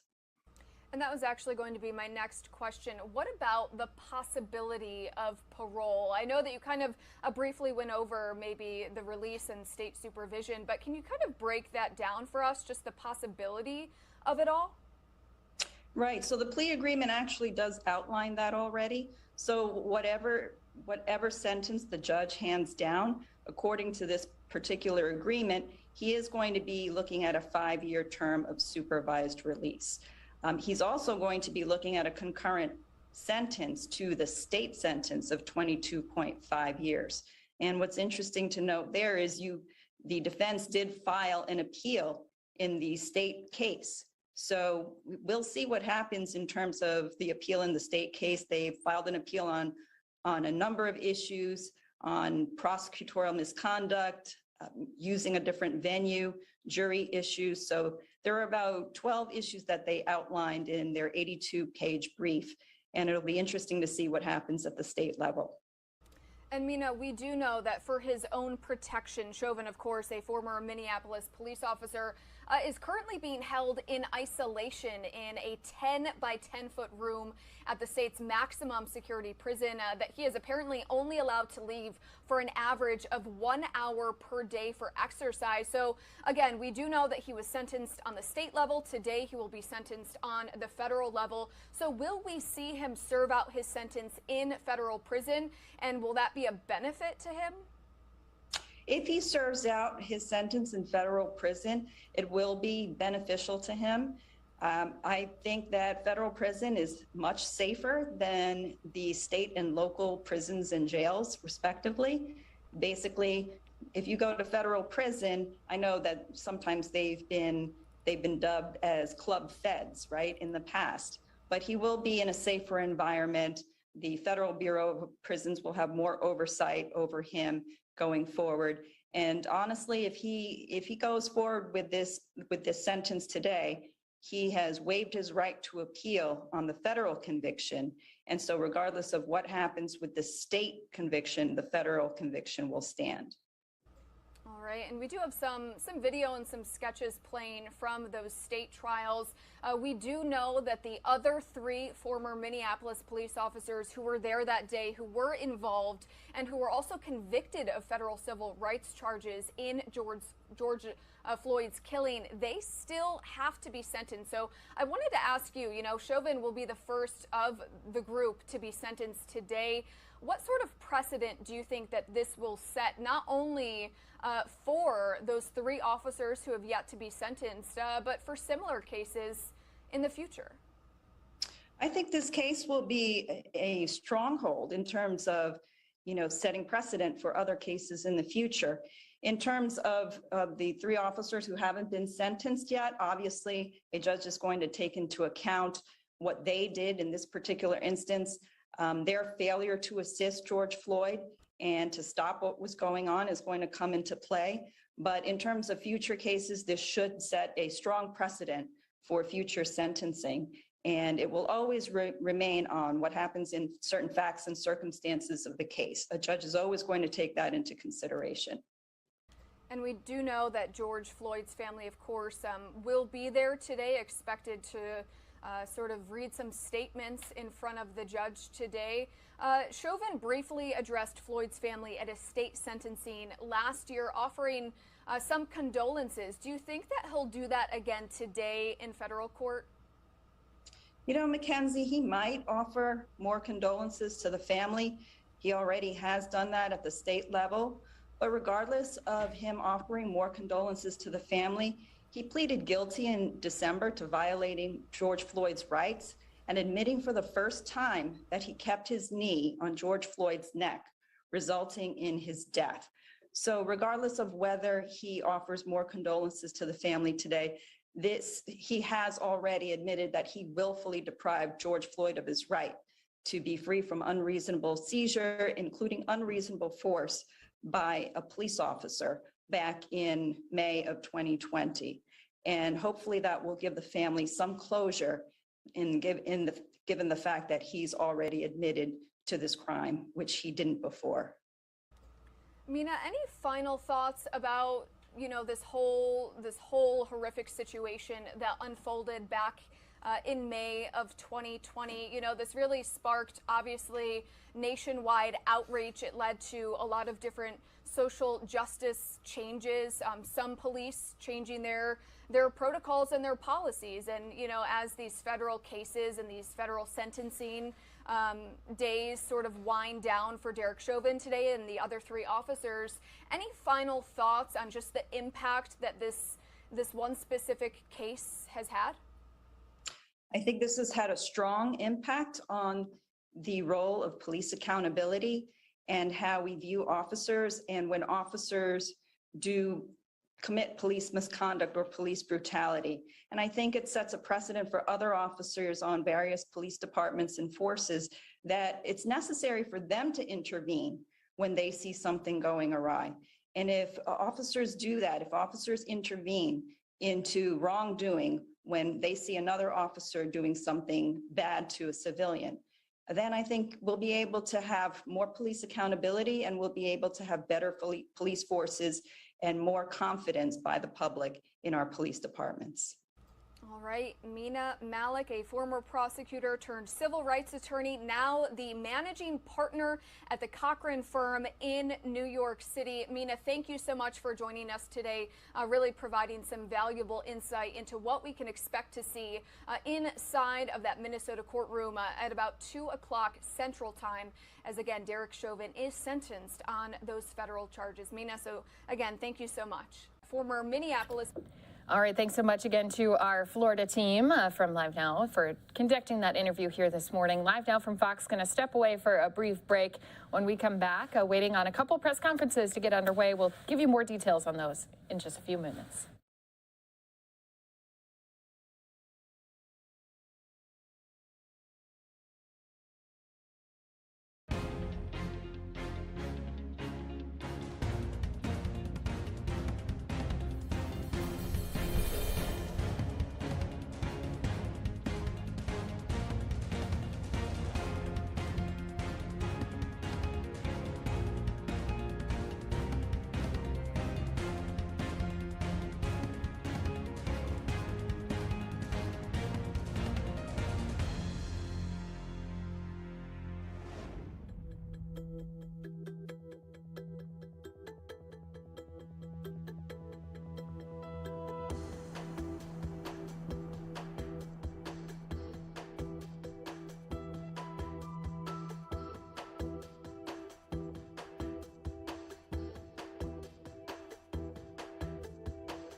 Welcome back here to Live Now from Fox. Going to take you right into a press conference where U.S. Marshals and other law enforcement agencies are talking about Operation North Star to combat crime. Let's go ahead, listen in live here. Cook County Sheriff's Police, including United States Marshal LaDon Reynolds, Chief Inspector Diego Grimaldo from the United States Marshal Great Lakes Fugitive Task Force, the Chicago Police Department Deputy Chief of Detectives Rahman Mohammed, and John Webb, who's the director of the Cook County Sheriff's Office Fugitive Unit. And we're here today for the marshals, to announce the results of Operation North Star. I want to echo the words of Attorney General Merrick Garland yesterday when announcing the nationwide results from Operation North Star, and to echo the fact that the Justice Department is committed to doing everything we can to protect communities from violent crime. Operation North Star reflects the approach we're taking nationwide in the department to work in partnership with law enforcement agencies and communities to identify and to hold accountable those responsible for the greatest violence afflicting our neighborhoods. We are very grateful to the United States Marshal Service and the many federal, state, and local law enforcement partners who helped make this mission a success and continue to work each and every day to help keep Americans safe. And with that, I'd like to turn it over to the United States Marshal for the Northern District of Illinois, LaDon Reynolds.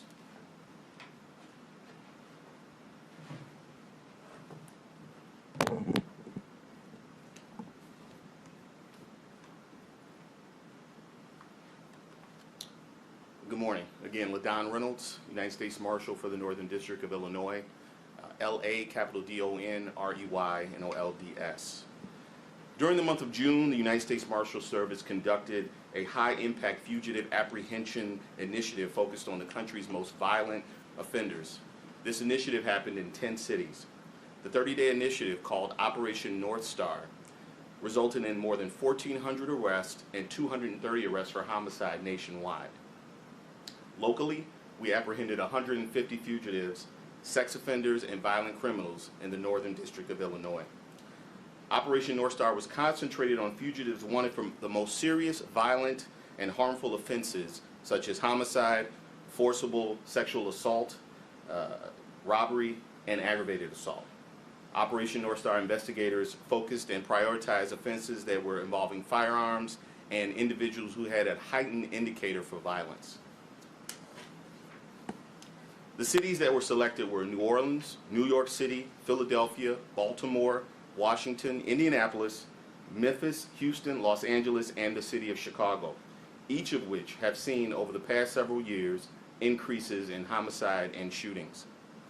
I want to thank the men and women of the Great Lakes Regional Fugitive Task Force, our partners in the U.S. Attorney's Office, the Chicago Police Department, the Cook County Sheriff's Department, and the Illinois Department of Corrections for the hard work they put in every day in contribution to the safety of our communities. This initiative is a continuation of the Department of Justice's violent crime reduction strategy. Engaging with our partners and leveraging our collective resources to bring violent fugitives to justice is critical to ensuring that those who do harm are held accountable.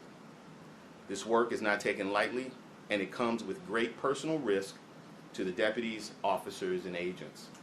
Throughout the month of June, the United States Marshal Service and the Northern District of Illinois used its broad arrest authority and task force partnerships to arrest individuals wanted on charges including 14 for homicide, 21 for robbery, 18 weapons offenses, 38 parole or probation violations, 33 for sexual assault, and in addition we seized 4 firearms and 1.8 kilograms of narcotics.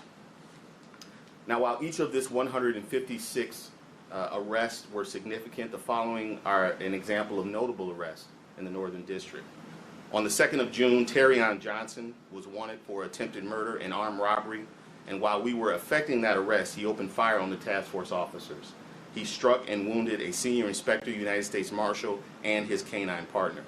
He was subsequently taken into custody without further incident, and he was, in addition to his initial charges, he was charged with federally with 1 count of using a dangerous weapon and a deadly weapon, and 1 count of discharging a firearm in a crime of violence. On June 15th, Arvell Singletary was arrested for homicide. The charges allege that Singletary was the offender who stole a vehicle, crashing into another vehicle, and then proceeded to shoot both occupants of that vehicle, killing one and severely wounding another. And finally, on the 21st of June, Joel Kamen was arrested for kidnapping, aggravated sexual assault, and aggravated unlawful restraint. Kamen allegedly chained and handcuffed the victim to an attic wall, sexually assaulted her, and the victim was unlawfully restrained for a period of 4 days until two people heard her banging on the wall and called for police. So these are just some examples of the cases the operation prioritized during this initiative. Again, I'd like to thank the men and women of the task force for the hard work that they've done, and I'd like to turn it over to Deputy Chief Rahman Muhammad of the Chicago Police Department.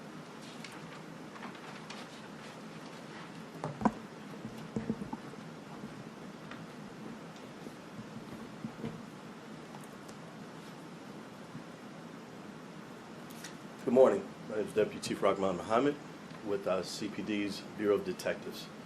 First of all, I want to say thank you to all of our law enforcement partners that you see standing here with us today, and I applaud their great efforts and what it was that they brought to Chicago in the effort to help us reduce a lot of the violence in our city. The U.S. Attorney and the U.S. Marshal for the Northern District of Illinois, Great Lakes Fugitive Task Force, the Cook County Sheriff's Office, and the Illinois Department of Corrections have long worked side by side with Chicago to help to keep our city safe. As the latest example of this collaboration, Operation North Star is proof that together we can make a difference. In this month-long investigation, officers and agents led specialized missions nationwide, resulting in the arrest of more than 1,500 fugitives.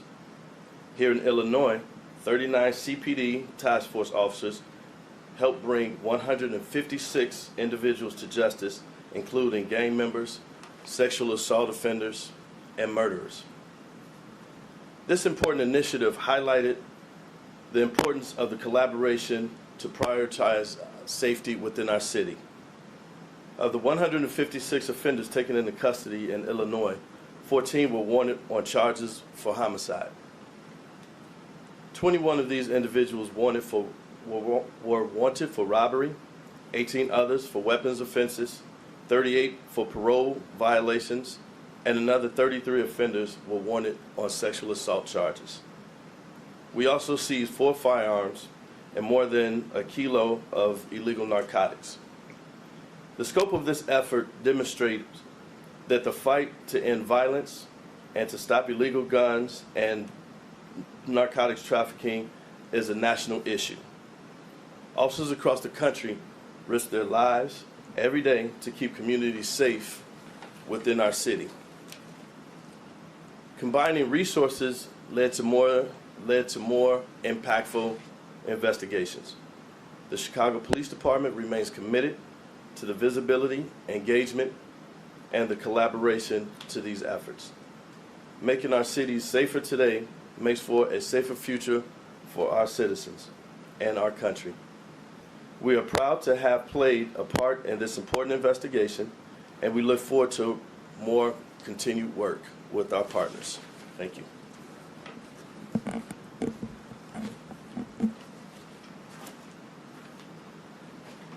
Thank you. And with that, I'd like to open it up for questions, and most of which I will probably let the Marshal respond to. But yes. The 156 arrests, were all of those crimes in Chicago? Were the arrests made in Chicago, or is that across Illinois?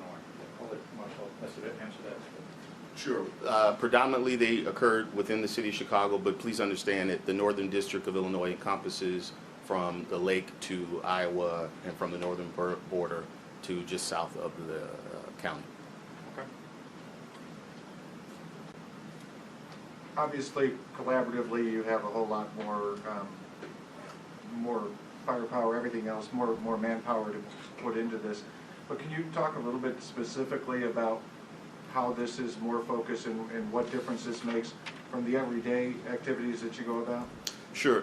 This initiative, brought forth through the Department of Justice, really just allocated more resources. You're correct. We do this every day, but it allocated training, more resources, and personnel to push this initiative for the month of June.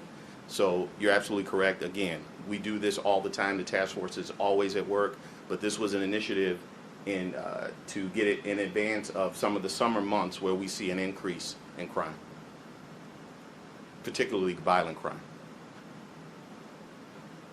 You talked about the risks associated with this on any given day, but just quickly, do you have a condition of the senior marshal and the K-9? Sure, both are recovering. Thank you for asking. And could you, that incident specifically, can you remind us where exactly that happened and when? Which incident is that? The one where the marshal and the K-9 were injured? Come in.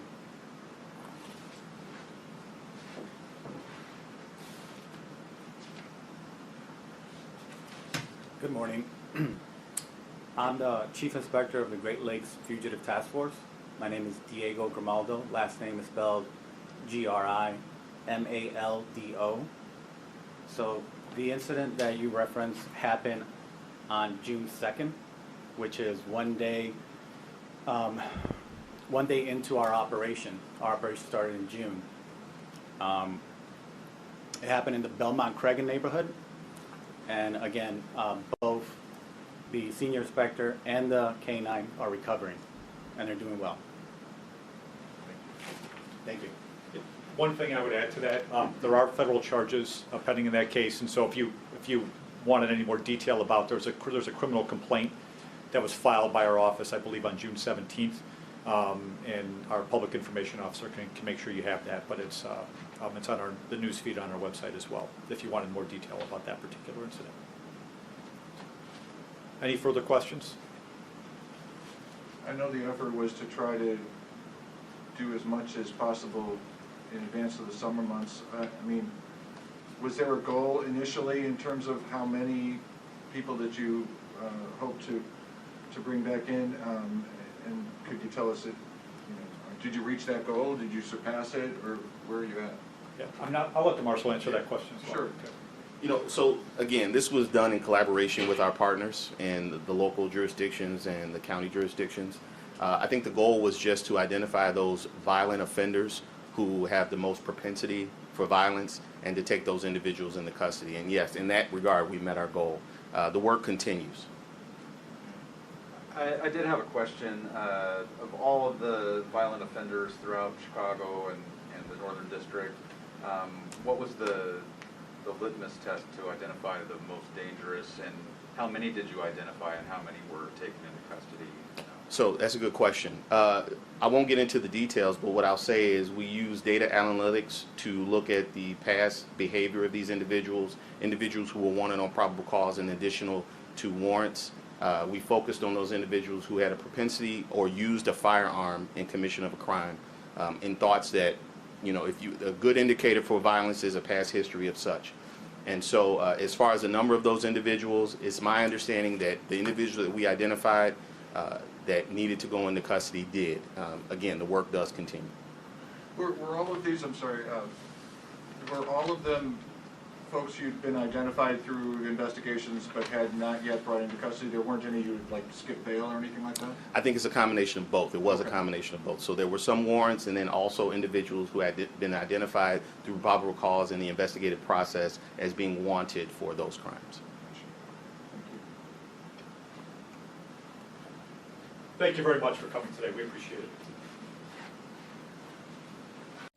All right, so once again, this was a big operation that was happening in major cities across the United States. It's actually in 10 different cities across the United States. We heard from Houston officials just yesterday. Today, Chicago officials speaking out, and we are expecting also to hear from some officials in Los Angeles as well. So again, this was a big partnership between local law enforcement as well as the U.S. Marshals Service. We'll continue to keep track of that story here for you on Live Now from Fox. We're going to step away for a 2-minute break. Of course, we're going to continue on with all the top stories happening across the country when you return right here in just a few moments.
Welcome back here to Live Now from Fox. We've been reporting all morning that the British Prime Minister Boris Johnson has decided to resign. He made an announcement earlier here today. This morning, we've been on top of this story.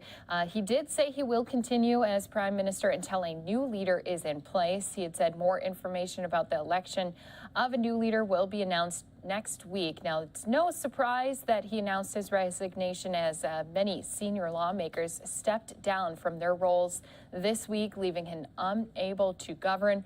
We did have our Live Now from Fox team talking about this breaking news with Fox's Greg Palcott. Let's go ahead, listen into that interview right here for you, again, on Live Now from Fox.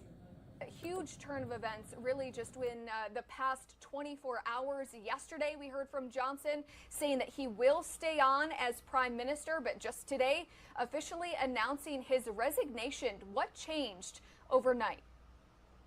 It was big stuff, Mackenzie. Yeah, just about 2 hours ago, he strode out from his number 10 Downing Street office and residence and broke the news that he is breaking down and leaving his position. Now, technically, for your viewers, we should say that he's leaving the Conservative Party leadership role. You are the Conservative Party leader, and then when you are the leader, you're also the Prime Minister. So there are two positions. He said he would stick on until a replacement was found, but he clearly is leading towards leaving that post as well. What changed, Mackenzie, was that the pressure was just too great. You mentioned it, 50. I think the number's up to 60 of cabinet members and top-level government officials who quit in the last 2 days. They had it with Boris Johnson. The recent scandal, I think you mentioned, a high-level appointee tainted with sex abuse accusations, becoming embroiled in the controversy around Boris Johnson. But Boris Johnson, really, for his entire 3 years in the office, has had one controversy after another. Probably the most stinging among the British public was his misconduct, partying, etc., during the COVID-19 lockdown here. That really hit home for a lot of people. He apologized for it, but there was a lot of fluffing around. So anyway, to get back to our story from the day, after these final few officials, even this morning said, listen, you've got to go. You're too much of a problem. Remember, this is coming from the Conservative Party, not from the opposition. His own party saying, you got to go. You got to step down. We're going to find somebody new. We're going to move on. You are too big a distraction. So that's where we stand right now, Mackenzie. And Greg, you mentioned it yourself, Johnson surviving the so-called Partygate scandal, where lawmakers held parties while the UK was under COVID lockdowns. And also he survived that no confidence vote back in June. Obviously, we know how his party feels about him. That is very clear based on his resignation today. But for those of us living in the U.S., what is the public perception over in the UK? What are the sentiments from the public? How do they feel about him? Mackenzie, according to the latest polls, even the public has dished him. Yeah, let's recap for a viewer. The Labour Party, the opposition party, absolutely hates the guy, 100%. The Conservative Party, the members of Parliament, almost all of them deserting. And the big blow in the past 24, 48 hours was, in fact, the cabinet members that had supported him in the past. But even at the end, even last night, he said, I'm not going because I got a big mandate. He did. When he ran in 2019, he did get a really good vote for his Conservative Party. He talks about these 14 million voters that he's not going to desert. But in fact, the latest poll of the public finds a huge number. I think it's up in the range of 80% or so of the British public saying, no, it's time for Boris Johnson to go because of things like Partygate, because of other scandals like the most recent ones, because they feel like, well, he's a performer, he's flamboyant, he's quite a story, but they feel that they need, especially in these very difficult times on a range of fronts, a person a little bit more serious at the helm, Mackenzie. Yeah, certainly a performer, as you mentioned. At least 60, I believe you mentioned 60 cabinet members have now resigned. How will the government continue with so many senior leaders stepping down? Now that he has officially resigned, will they be able to come back on and sort of rescind their resignations? How will the government operate with it in shambles? Yeah, Mackenzie, it's a little bit complex. This constitutional democracy that is run here in the UK, when you're used to the U.S. Standards of Congress and president, et cetera, et cetera. Basically, yeah, 1/3 of his quote-unquote government quit in protest. They could be cabinet members, they could be junior cabinet ministers. All of them hold those jobs. They also hold jobs in the parliament. That is, they're members of parliament. How can he go forward when 1/3 of his government has left? That's the very big question right now, Mackenzie. And some people are saying that, in fact, he should step down right now. There should be at least a caretaker prime minister put in place before a permanent or semi-permanent leader of the Conservative Party is named. That could take the search for a new leader of the Conservative Party as long as 2 months. He wants to stick around for 3 months. There's a big Conservative Party convention in October. He wants to stay for 3 months. Opposition party says no way, and even Conservative Party says you're right. You won't be able to find enough people to make this function. There's already reports of malfunctioning at the top ranks of the government because of all this unrest and disruption, Mackenzie. Greg, that was actually my next question. You know, for those who aren't familiar with UK politics, what exactly will happen next? How soon will it take to get a new leader? And, you know, anybody specifically, any names being tossed around who could be in the running? Again, the timetable for this could be, well, the leadership race starts right now with people poking around, but it usually takes at least 1 month, at least 2 months to name a leader. And then again, the leader has to go to the Queen. The Queen says, "Okay, you're the Prime Minister." So it's a bit of a process. What we have now heard from the opposition leader is that he wants to call a vote of confidence, a vote of no confidence in Boris Johnson sticking around for all that time to force the issue to have at least a caretaker prime minister be put in place to get them through these rough times. As for people who might succeed him, well, that's been one of the big things going for Boris Johnson right now. There is no obvious choice. There is the head of our equivalent of a Secretary of State, the Foreign Minister, Liz Truss. She's been out there quite a bit. Rishi Sunak used to be the Finance Minister before he stepped down. He is out there. There's about 3 or 4 or 5 names out there jostling for attention, but there is no obvious choice. And again, that's been one of the weapons that Boris Johnson has tried to use to keep in power, maybe even to keep in power for a few more months, and on a lame duck basis. But again, a lot of questions, and the country faces the same kind of problems that the U.S. faces right now. Its economy is in free fall. There are shortages of workers and goods and high inflation. I can tell you, I filled up my BMW yesterday at the gas pump here, and it cost me the equivalent of $150 to fill my tank. That's about $10 a gallon of gas. That's what they're facing. Yes, Greg, we definitely feel that here too in the United States. Of course, gas a huge issue. My final question, you sort of mentioned it yourself a little bit with the Queen. Many thought that Boris Johnson would be the last prime minister under Queen Elizabeth. This is certainly the end of an era. Do you think we'll hear, you know, I do know that the Queen, of course, does not really get involved with politics, but do you think we will hear from Queen Elizabeth, or perhaps a statement from Buckingham Palace about this being such an end of an era? So far, we have not seen any kind of statement. We do know that due to COVID reasons, the personal weekly visit that the Prime Minister takes out of routine tradition to the Queen has turned into a phone call. And we know that in the past 24 hours, a phone call was made. Knowing Boris Johnson, he might have said something out of school to the Queen, but we don't know that. I have the idea that the Queen wants to stay clear of all this politicking, and she's certainly got enough to do as she gets back on her feet after that wonderful Jubilee celebration. There was even some consideration of going to the Queen and saying, hey, you get rid of Boris Johnson, get rid of him fast. You're the only one that can do it. But I don't think anybody wants to tax the lovely lady in that way. So I think she'll play a background role. She will step in when she has to take that new visit from the new leader for a new prime minister. And yes, it'll be one more prime minister to notch on her royal belt, and she's seen a lot of them. All right, Fox's Greg Palcutt live for us in London right now. Greg, thank you so much for really providing that insight into this huge breaking news where we do now know UK Prime Minister Boris Johnson is officially resigning. We, of course, do have Parliament meeting right now. But again, our Fox. And thank you so much, not only to Greg Palcutt, but also to our Fox team in Orlando for that interview. We'll continue to give you all the latest fallout from this announcement that Boris Johnson had from earlier today. Going to replay his remarks a little bit later here, also on Live Now from Fox, where we're always on top of the latest top stories coming to us from across the country. We'll step away for a 2-minute break. More to come here in just a few moments.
Welcome back here to Live Now from Fox. We are taking a live look at some dramatic flames going up in Fort Bend County, Texas.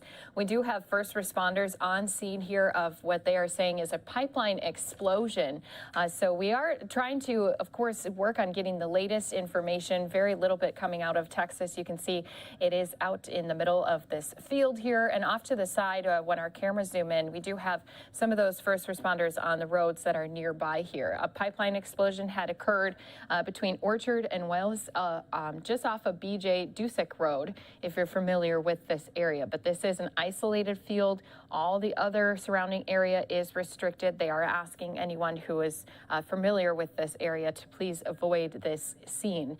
So right now, no structures are threatened. They do have quite a bit of our first responders, fire personnel also on scene here. You can see those big flames, though, just continuing to just come out of the ground here, and this will be something that we'll try to continue to work on getting more information on here. Just wanted to at least show our viewers, though, we do have this live picture coming in here to our Live Now from Fox desk, so of course we wanted to at least share it with everyone who's watching here with us as well.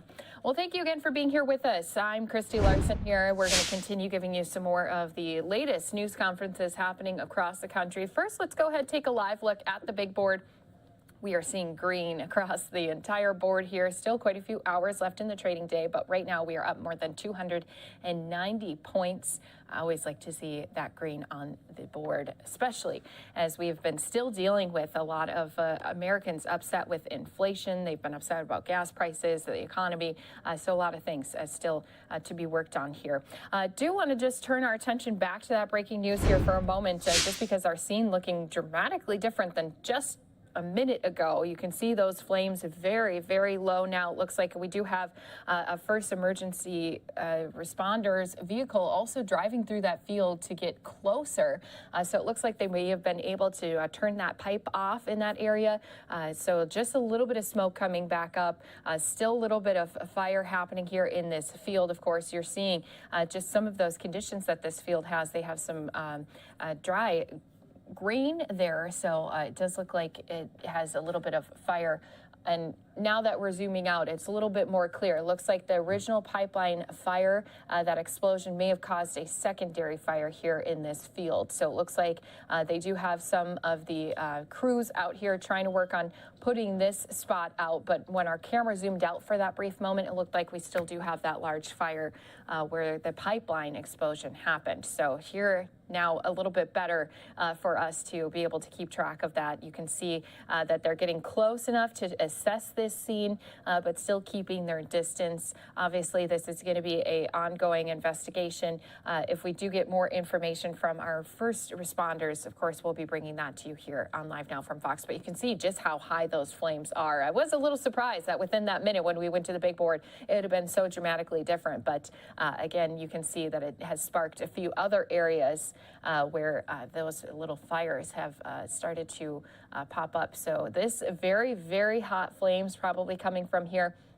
That's what's going to also cause some of these small hot spots to kindle and start a field fire. So we'll keep an eye on these pictures coming in here to our desk. But as I mentioned, we, of course, want to continue giving you more top stories and news happening across the country. Do want to let everyone know coming up here later today, we've been talking about the U.S. Marshals Operation North Star. They had launched this operation in 10 cities across the United States to combat violent crime. It was very successful. We heard yesterday from some of the local officials out of Houston with our U.S. Marshal Service, today out of Chicago. We're also going to be hearing from them out of Los Angeles as well. Actually, that press conference set to take place here in less than 2 hours.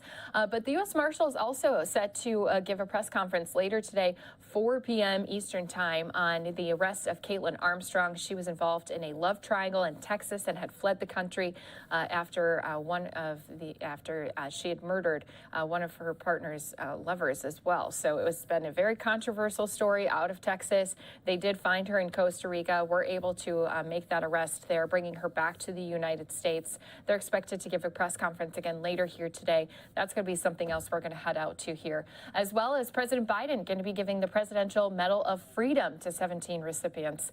So we'll be on top of that as well.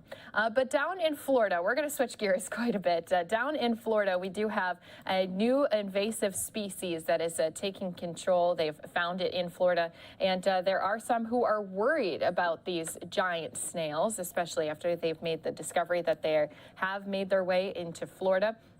I'm going to take us into a press conference, as we did have some of our officials speaking about this issue out of the Florida area. Let's go ahead and listen into that right here on Live Now from Fox. Who would have thought snails?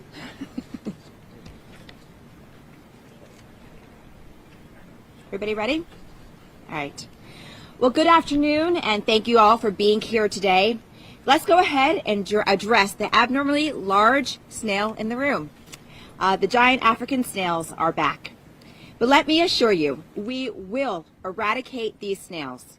We have done it twice before, and we will do it again. It's not a question of if, it's just when. That is why that we are doing this here today, and why this is so important. How we were able to successfully eradicate these pests in the past is by working closely with the impacted communities, local officials, and the media to raise awareness about the snails and our treatment program. It's also how we try to help prevent future introductions of these invasive pests into our environment by letting everyone know that it is illegal to import or possess giant African land snails in the United States without a permit. So why are these giant African snails, or like what we like to call them, gals, such a big deal? Because they are one of the most damaging snails in the world and consume at least 500 different types of plants, making them a clear threat to our agricultural and natural areas. Agriculture is the backbone of Florida's economy. and it is important to protect the vital industry from invasive pests like gals that are recklessly brought into our state by illegal pet traders or other illegal means. Gals are dangerous to our health because they carry parasites called rat lungworm, which is also called meningitis in humans. Today, we will be hearing from some of my department's experts on invasive pests and eradication. But first, I would like to stress at this very moment how dangerous these creatures are. Please, do not attempt to handle them yourself. Let's leave this to the professionals, including our four-legged detector dogs that we have here today.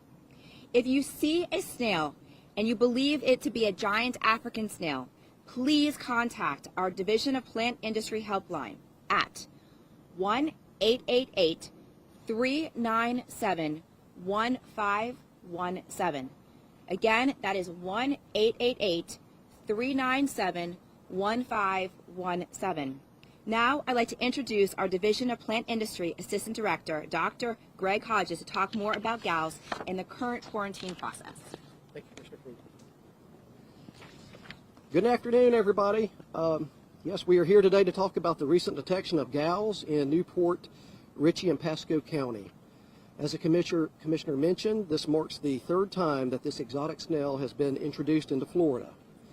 The first time was in the late 1960s and resulted in a successful eradication program that took about 7 years and resulted in 17,000 snails being collected at a cost of $1 million.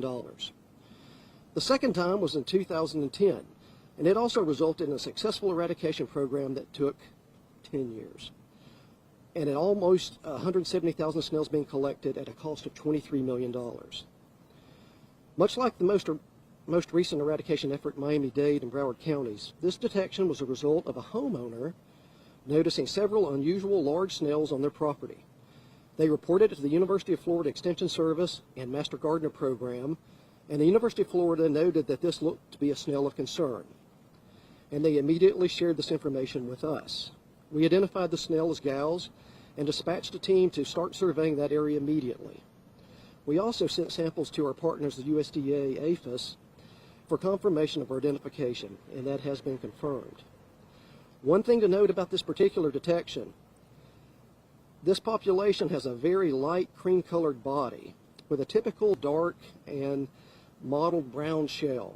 The populations that we dealt with in the previous two eradications had dark gray to brown bodies.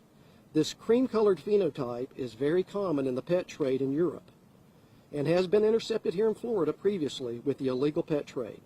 Remember, as the Commissioner said, it is illegal to possess the species of snail in the United States.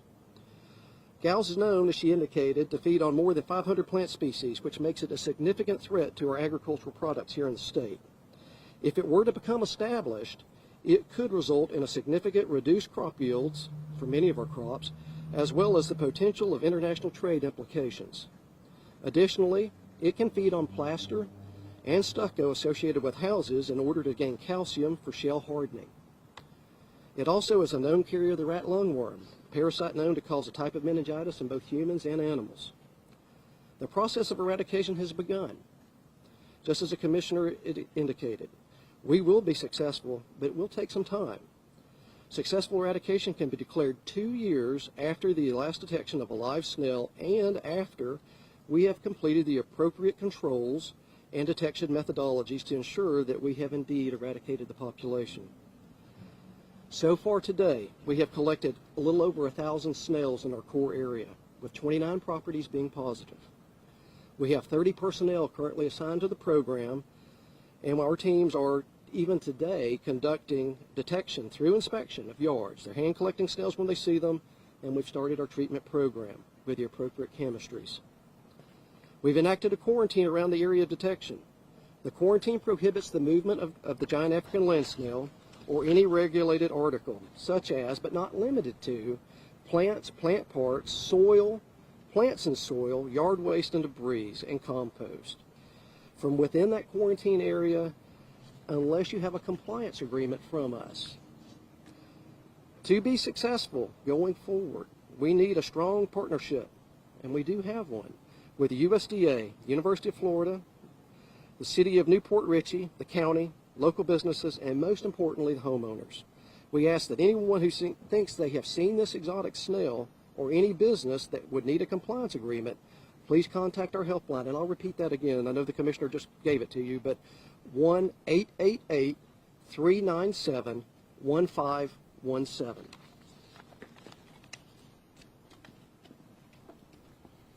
Thank you, Dr. Hodges, and for sharing that important information. Next, I'd like to introduce our Division of Plant Industry Deputy Director, Brian Benson, and his special canine guest, Sparky, and handler, Greg, to discuss the detector dog inspection program and how they are assisting in the eradication process. Good afternoon. I'd like to touch on our detector dog program. We have had this program with the Division of Plant Industry for over 10 years. We started it in 2012 with 4 canines that we have trained to work in parcel facilities to inspect mail parcels that may be infested or have host material in them infested with plant pests.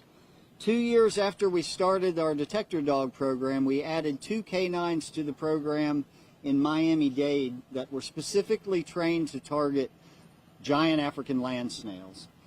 Sparky here is one of our parcel dogs. The 2 canines that we have trained for giant African land snail are currently working on the program. And the canines are owned by the USDA. The state hires employees. Our handlers spend 12 weeks training in Noonan, Georgia at the USDA facility. At that time, they work with canines, and during that training, the canine decides which handler they would like. So the handlers don't choose the canines actually choose the handlers. All of the canines from the USDA facility are rescue animals. They tend to be lab breeds or a mix of a lab breed. So on the Giant African Land Snail program in Pasco County, we conduct surveys based on where we find the snails.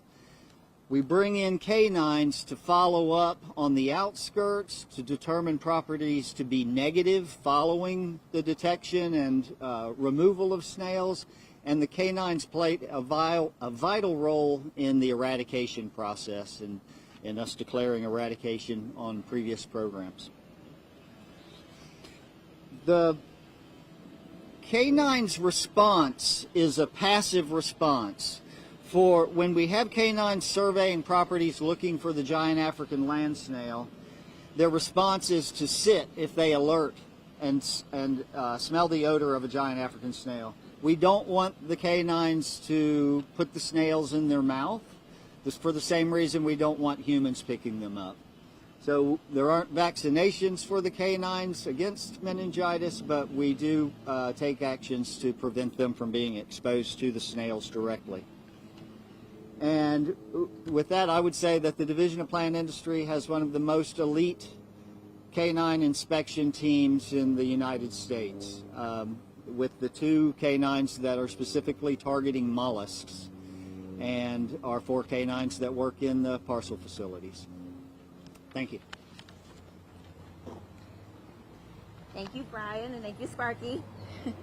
It's really amazing what these dogs can handle, and the handlers that are working with us to help protect our state's agriculture industry and our communities. So as we wrap up, I'd like to take a moment to also thank our entire Division of Plant Industry team, not only for what they're doing now, but what they have been on the ground down in South Florida for the last of eradication of our giant African snails. Our program here in the state of Florida, as was just said, is one of the best, if not the best, in the entire country. And I have complete confidence that we are going to eradicate these snails once again.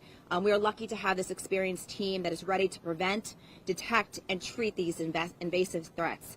Your work is absolutely invaluable to our state, and I know that we are in great hands. Together, let's locate them, communicate, and eradicate, so Florida can be gals free once again. So again, I want to talk to the people that are watching.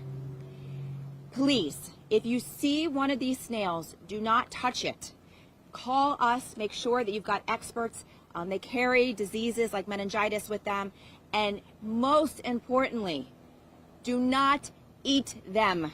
This is not a snail to be put on butter and oil and garlic.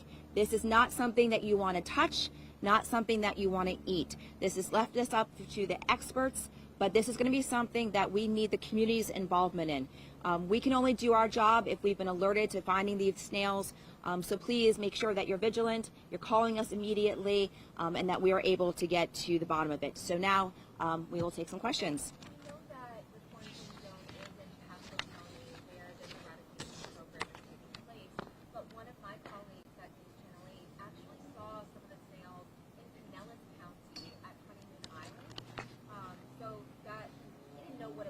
But after seeing the reports and pictures, but we also are getting images and messages from viewers in Davenport as well as Haines City. Are you all aware that these snails are being spotted outside of Pasco County?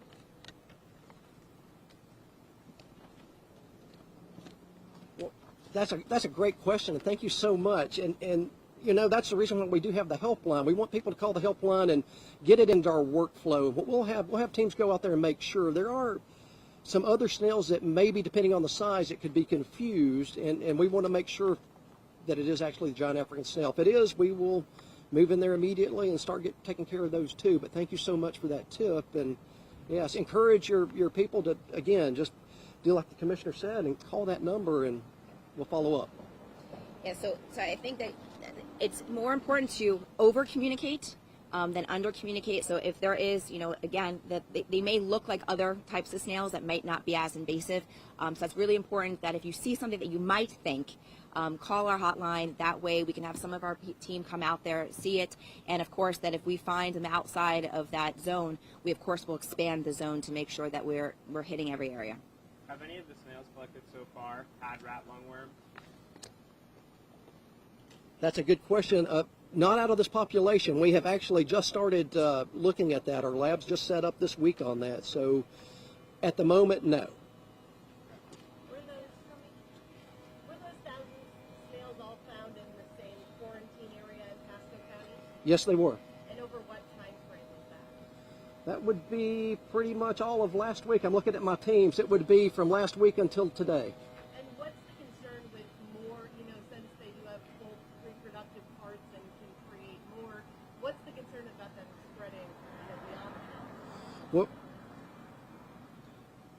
the good thing is they move pretty slow. They need human help to move around in new areas, right? So whenever they mate, what they're going to do is they're going to lay those eggs in the soil. They're going to burrow down and lay those eggs. They'll take some time for incubation and hatch. And the best thing for us to make sure they're not moving is just what we're doing, detection. We're going to have teams out there going forward.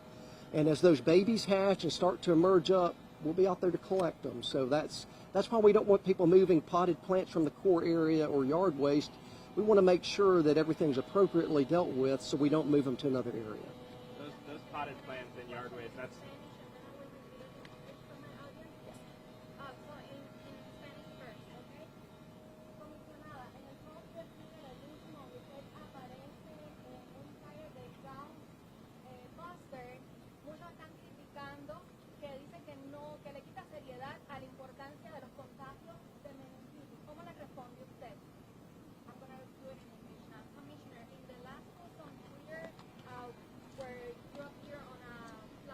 Yes. Ghostbusters? Many criticize that post saying that it takes seriously away from the infection, from the meningitis infection. What is your response to that? First of all, thank you for asking that question. That's exactly why we put out the poster. Because we do take this very seriously, and the fact that whatever it's going to take to bring attention to the situation, even if it has to be creative and outside the box, that's why we're doing this. And so we're going to be creative and getting that message out there, and the fact that you asked that question is exactly why we did that poster, to bring light to the seriousness of the situation and to make sure that people are aware of what's going on. The yard waste and the potted plants in the quarantine, is that just for commercial providers or is that also residential? No, we would actually want the residential too. So whenever if a resident in the core area has yard waste that needs to be removed, we want them to contact our team through the helpline, and we'll come over, make sure everything's appropriate, and we'll move it or allow them to move it. And I noticed in here some of the snails that have been collected are alive. What happens with the live snails that are collected? Are they killed? Where do you take the snail carcasses? What's happening with them after you collect them? That's like a pest control or substance poison.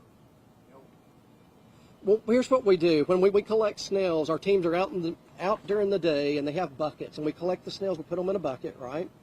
We bring them back to the office, and all those snails are going to be euthanized, and we're going to transport the dead snails back up to Gainesville, and we're storing them there because we might want to compare the population with previous populations through genetics, or just like we're doing the rat lungworm, we can do those dissections on the dead snails. So that's what we're going to do with them. Once you guys do eradicate them again, is there anything people can do to ensure that they don't come back third or fourth time? I think the biggest thing is, and we kind of touched on this a couple of times, and you guys have the handout, I think, right? You see the snail is quite attractive, and people like it in the pet trade, in particular in Europe, and people might like that here. People like unusual things, and what I would tell anybody is please research anything that you're looking to purchase as a pet and make sure it is legal and safe to have. The giant African snail is not legal to have in the state, so don't bring it in. That's the best thing. Just prevent it by keeping it out. You mentioned that this particular phenotype is popular in the European pet trade. Is that how you believe it was introduced as a pet?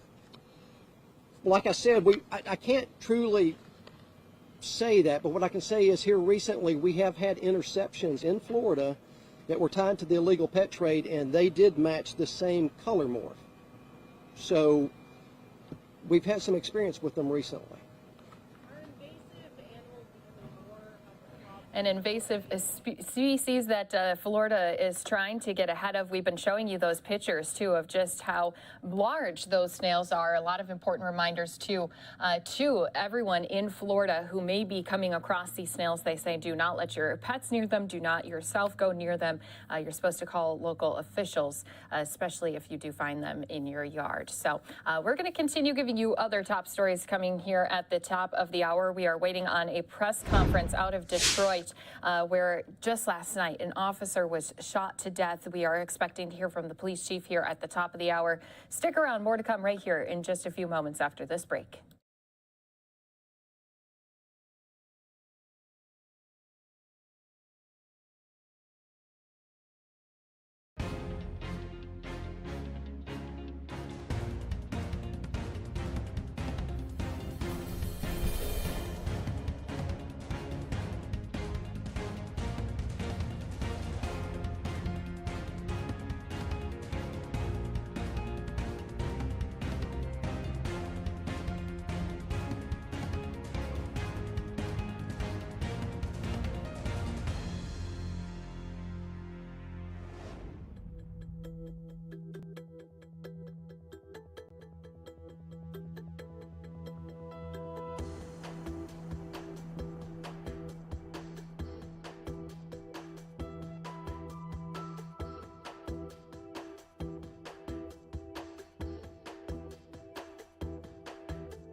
Good morning, and thanks for being here with us on Live Now from Fox, a new hour. And of course, we are following the latest top stories happening across our country. Any moment now, we are expecting to hear from Detroit Police Chief after there was a shooting and death of a fellow officer just last night. Now, there were 2 people who died. This includes that 5-year veteran of the department. A news conference here at the Detroit Police headquarters is expected here at any moment. We want to keep our eyes here on this shot while we give you just a few details of what we do know here at this time. So going to take us into double boxes as soon as we see that police chief step out. That is, of course, what we're going to be jumping to in full. But it was just last night when police had responded to this officer, Lauren Courts. He had died from his injuries he sustained when a suspect wielding a assault rifle shot at him. Now, his partner did return fire. He did strike that suspect, and it was a tragic scene that had unfolded on Detroit's west side in the area of Joy and Marlow around 7:30 p.m. Officers had received reports of shots fired in the neighborhood. The identity of the suspect has not yet been released. Now, Lauren's family's souls were crushed by the news, saying this is the worst day of their life. Dad is not coming home. Husband is not coming home. This was said during a press conference just late last night. Now, in a social media post made early Thursday morning, his wife said she was broken, saying, "I can't begin to imagine how we are going to live without him.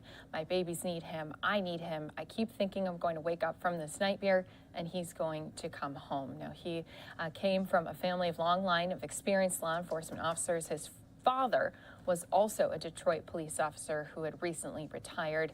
Just want to read off just a little bit more details of what we do know here at this time of that shooting. Again, the police do say that the suspect had shot at the officer before his partner then shot the suspect. 2 people dead here after this incident. Of course, this is going to be something we're following here today, that police chief is expecting to come out here and hold a news conference. It was scheduled to take place here at the top of the hour at the Detroit Police headquarters. This is going to be with Detroit Police Chief James White. He's going to be holding this briefing, speaking more about that officer and also about the incident that had unfolded just last night, again, on Detroit's west side. The suspect, again, also shot and killed by police. So this is going to be something we're going to head out to as soon as we do see it. But we have had quite a bit of breaking news happening already here this morning. Thank you again to everyone who's been watching here with us on Live Now from Fox. I'm Christy Larson. I want to talk about something that just broke earlier here this morning. We did have the announcement coming from Boris Johnson himself that he is stepping down. He has resigned and saying he will continue in this role until they can find a new leader. He made some remarks just earlier here today. Let's go ahead and listen into what he had to say. We're also, though, going to keep an eye on that press conference in Detroit, head out to it as soon as that happens. But let's go ahead, listen into Boris Johnson's remarks from just a little bit earlier today.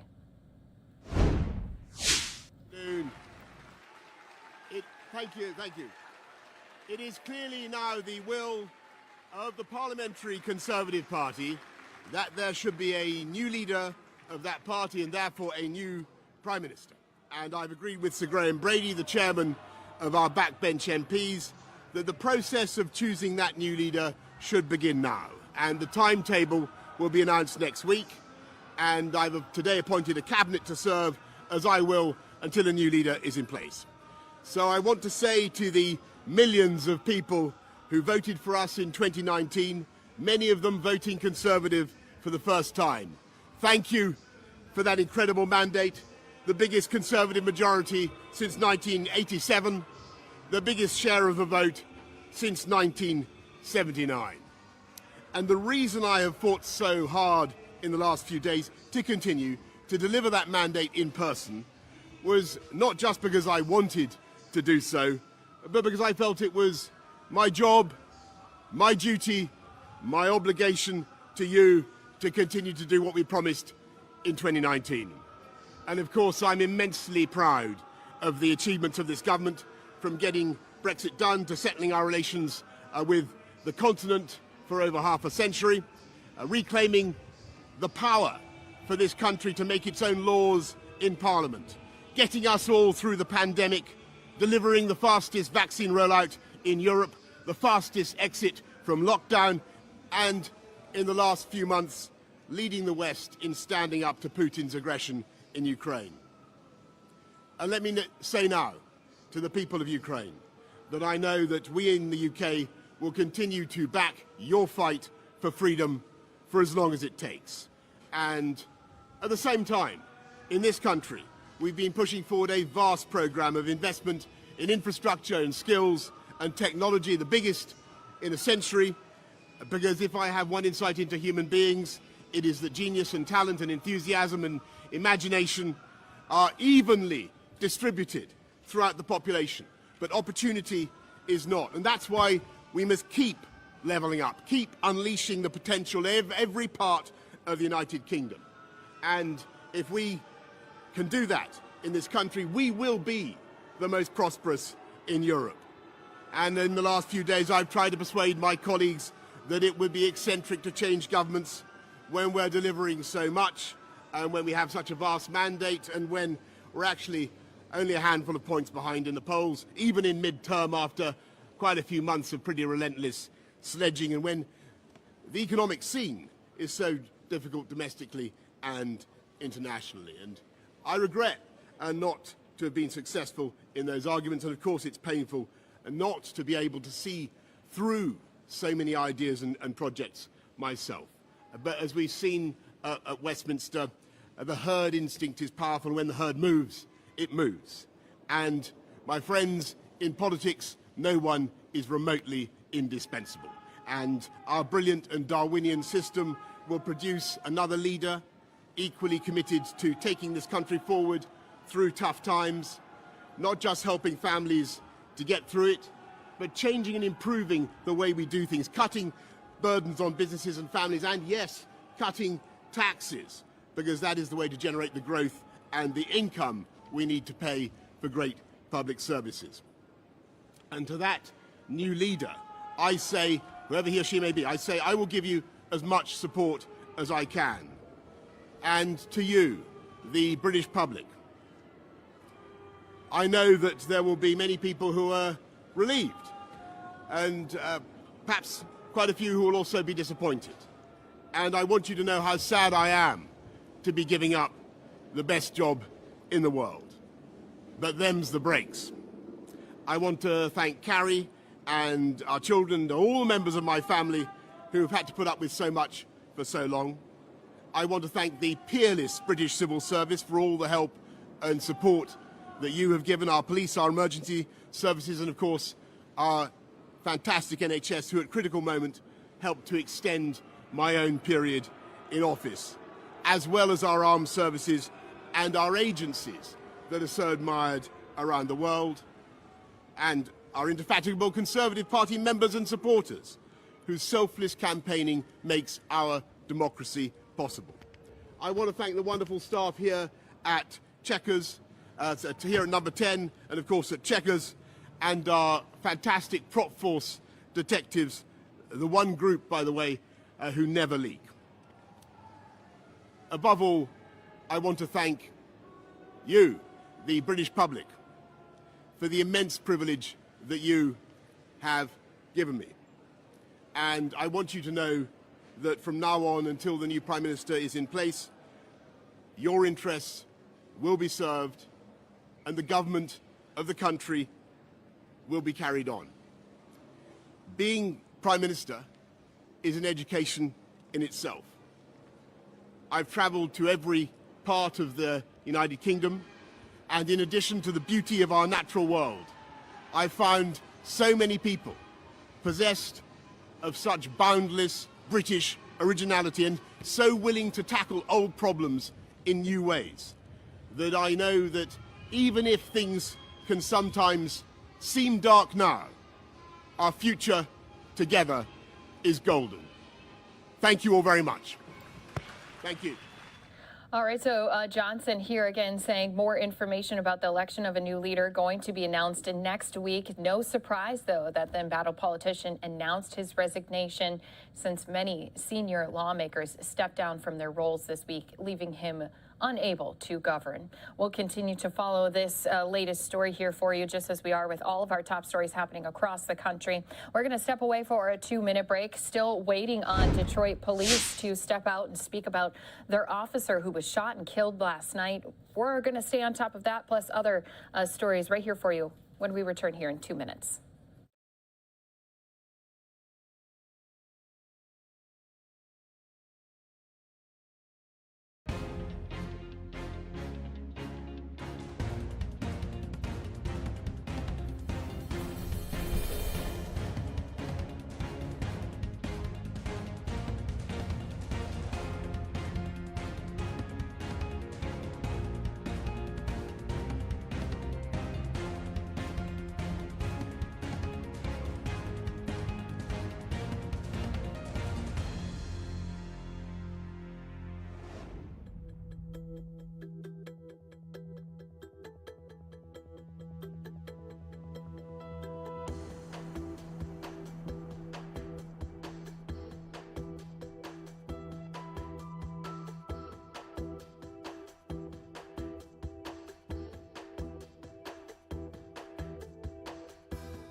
Welcome back here to Live Now from Fox. This is a live look in Detroit, where we are inside of the police department. Again, the chief expected to step out and make some remarks after an officer was shot and killed last night. We had heard from some of the department officials just last night saying that he is a husband and a father. He's part of the Detroit Police Department's 2nd precinct, and he had been responding to a call of shots fired on the west side of the city around 7:30 p.m. when there was a suspect who was armed with an assault rifle. After he was hit, his partner returned fire, killing that gunman. The Detroit police chief last night saying, "It's with heavy heart that I have to inform our department and our community that today we've lost a hero. Our officers are heartbroken." Now, that officer had been taken to the hospital where he did succumb to his injuries. The mayor responding as well, saying there's so much violence. It seems like there is nowhere in this country you can go to be safe, but there is people who don't believe that. They are police officers. This entire city is holding the family in our hearts tonight. We will be with them every step of the way. Now, the officer, again, has been identified as a 5-year veteran of the force. It is Officer Lauren Courts. And again, he had died from his injuries after a suspect had shot at him. And that suspect also was pronounced deceased after this incident. So as soon as this does happen, we're going to take it in full for you. Until that time, though, we did have just this morning Brooklyn District Attorney Eric Gonzalez. He was talking about his plan to address gun violence when it comes to New York. Let's go ahead, listen into that. We'll also keep an eye here on this breaking news out of Detroit. And again, as soon as that police chief steps up to the podium, we'll be taking that in full for you right here on Live Now from Fox. So we want to welcome everyone to our Coro Talks series. This has been a series that Coro has put on to not only engage our community and our alumni, but the broader public around issues affecting leaders all across not only New York, but broader society. It is with a great pleasure to welcome Brooklyn District Attorney Eric Gonzalez. I will briefly give a quick snippet of his bio, and he'll go ahead and start to present. But DA Gonzalez made history when he became the first Latino district attorney elected in New York State. He had been appointed acting district attorney by Governor Cuomo following the tragic death of his predecessor, Ken Thompson, who he had served as the chief assistant district attorney. A born and raised Brooklynite, grew up in East New York and Williamsburg, attended John Dewey High School in Coney Island and graduated from Cornell and earned his All right, you can see here we do have our officials coming out here. Again, it's going to be a very heavy press conference after they are going to be laying out some more details into their investigation. Let's go ahead, turn that audio up, listen in live here for you on Live Now from Fox.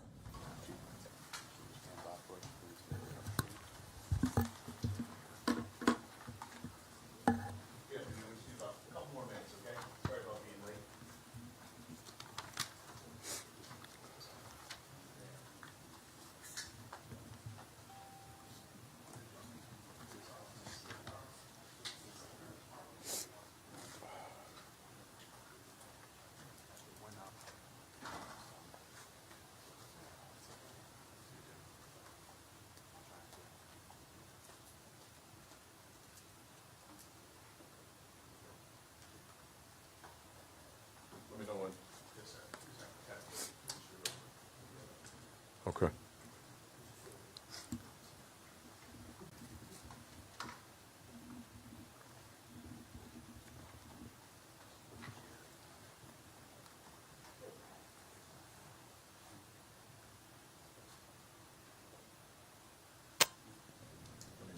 Okay, sir.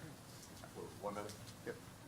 And as we do wait for this press conference to begin, you can just see the somber looks on all of those fellow officers. Of course, they lost someone who is part of their family in uniform, but also we do know that this officer who's been with the department for 5 years is leaving behind a family as well. Now, this news conference, again, going to be led by the police chief, and there are 2 people who are dead from this situation.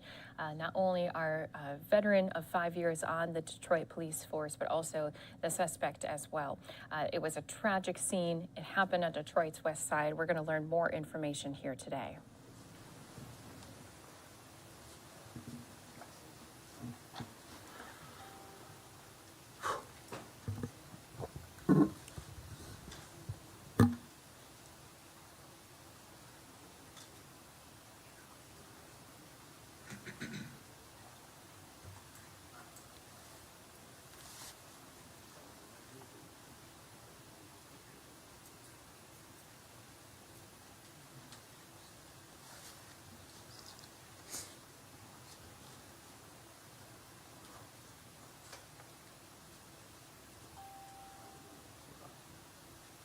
I apologize, Chief. 1 second.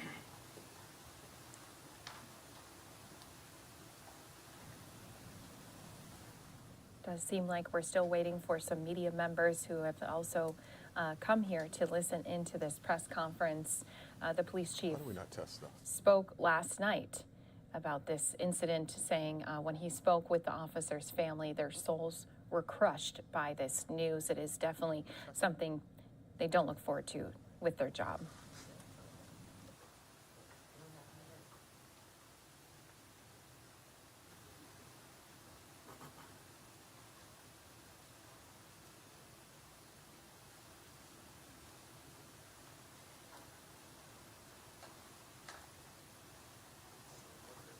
Let's take 10 minutes. I'm not going to stand here. All right, so because it seems like they were waiting on someone from the media to finish getting their equipment set up, they are going to be pushing this back for 10 minutes instead of standing there waiting. So, of course, we're going to be bringing this to you in full as soon as that does happen. We do have some pictures of the officer, again, whose life was taken just last night. And unfortunately, again, he's leaving behind a whole family. The chief just yesterday is saying during a late night press conference, this is the worst day of their life. Dad is not coming home. A husband is not coming home. And in a social media post by the officer's wife this morning, she said she was heartbroken, saying, "I can't begin to imagine how we are going to live without him. My babies need him. I need him. I keep thinking I'm going to wake up from this nightmare and he's going to come home." So we will be headed into that press conference here in 10 minutes once it does begin. But until that time, we of course have a lot of news that we can still bring to you here on Live Now from Fox. I'm going to turn our attention to another police officer whose name has been familiar ever since there was an incident in Minneapolis. That's Derek Chauvin. He is going to be sentenced in federal court today. We did have our Fox team in Florida conduct an interview here this morning to help break down some of the legal analysts of what is to come for Derek Chauvin, again, as he is now waiting for his federal charges. Let's go ahead, bring that interview to you right here on Live Now from Fox. Former Minneapolis police officer Derek Chauvin will learn his federal sentence today for his role in the murder of George Floyd. Now, if you have been following this story from the get-go, Chauvin pled guilty to violating Floyd's civil rights, and as part of his plea, he agreed to a sentence of anywhere between 20 to 25 years. And for more insight into what we could see happen inside of the courtroom today, let's bring in Mina Malik, a former prosecutor turned civil rights attorney and who is now the managing partner at the Cochran firm in New York. Mina, thank you so much for joining us here on the show today to give us some insight into what we could see happen. We do know that prosecutors want the judge to give Chauvin the maximum, which is 25 years. However, Chauvin's attorneys, of course, want him to get 20 years, saying that Chauvin accepts responsibility for what he did and has already received a state sentence of 22.5 years in prison from a state court. So I want to ask you, what do you think he'll get? And whatever he does get, will it be concurrent with that state sentence? Right. Thank you for having me, Mackenzie. Yes, absolutely. The prosecutor in this case is going to seek a 25-year maximum. The plea agreement actually outlined 20 to 25 years in terms of the range of the possible sentence. So the defense is going to ask for 20. The prosecutor is going to ask for 25. I do think that probably there will be a splitting of the difference in this case. So I wouldn't be surprised to see if the judge splits it at 22.5, which interestingly enough is the same sentence that Derek Chauvin got at the state level. So in terms of doing 22.5 years, what's interesting to note is at the federal level, he's actually going to be spending more time in prison than he would at the state level. It's not by much, but the minimum he would serve on a 20-year sentence would be 17 years, and the maximum would be 21 years and 3 months if the judge were to do the maximum of 25 years. So after he does that time, he's also going to look at post-release supervision, which according to the plea agreement is outlined already at a 5-year term of supervised release. And that was actually going to be my next question. What about the possibility of parole? I know that you kind of briefly went over maybe the release and state supervision, but can you kind of break that down for us, just the possibility of it all? Right. So the plea agreement actually does outline that already. So whatever sentence the judge hands down, according to this particular agreement, he is going to be looking at a 5-year term of supervised release. He's also going to be looking at a concurrent sentence to the state sentence of 22.5 years. And what's interesting to note there is the defense did file an appeal in the state case. So we'll see what happens in terms of the appeal in the state case. They filed an appeal on a number of issues, on prosecutorial misconduct, using a different venue, jury issues. So there are about 12 issues that they outlined in their 82-page brief, and it'll be interesting to see what happens at the state level. And Mina, we do know that for his own protection, Chauvin, of course, a former Minneapolis police officer, is currently being held in isolation in a 10 by 10 foot room at the state's maximum security prison that he is apparently only allowed to leave for an average of 1 hour per day for exercise. So again, we do know that he was sentenced on the state level. Today he will be sentenced on the federal level. So will we see him serve out his sentence in federal prison, and will that be a benefit to him? If he serves out his sentence in federal prison, it will be beneficial to him. I think that federal prison is much safer than the state and local prisons and jails, respectively.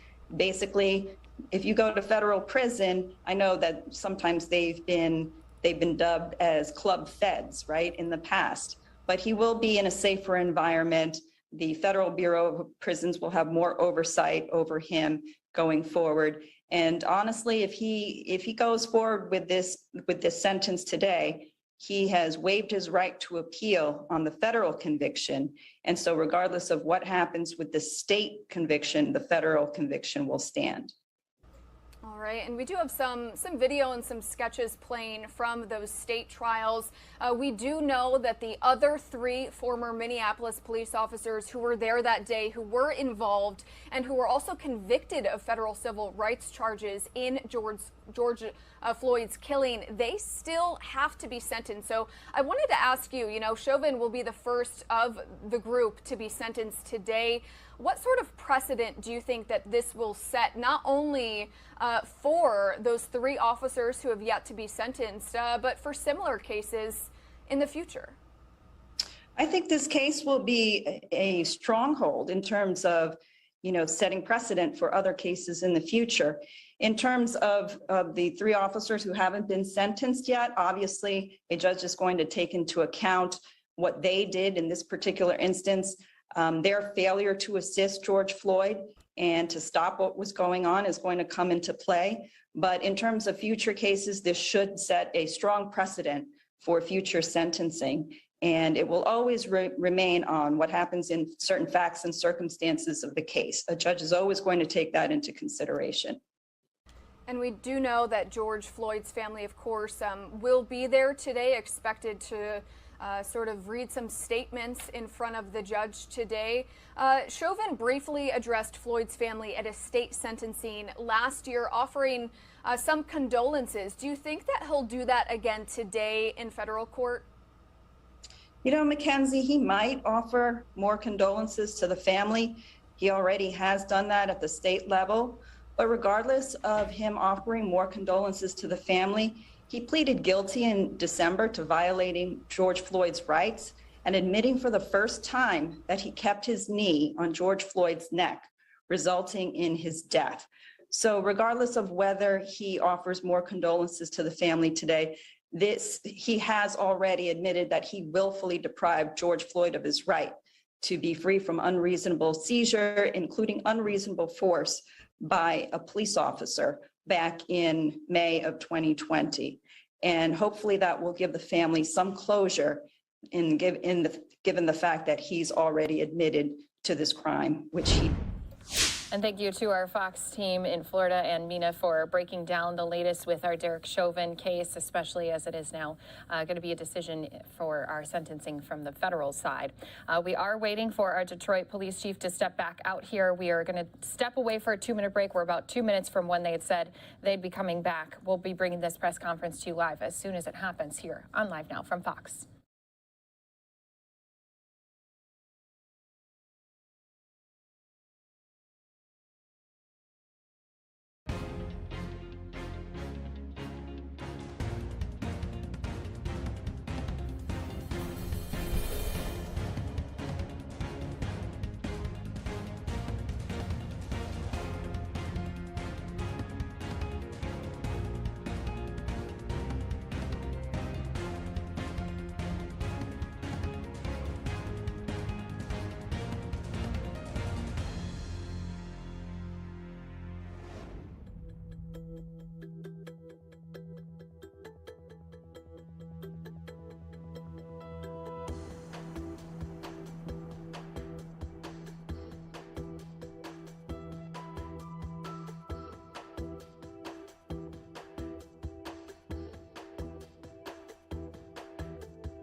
There you go. All right. All right. So we're not, we're going to use those video screens? All right, thank you.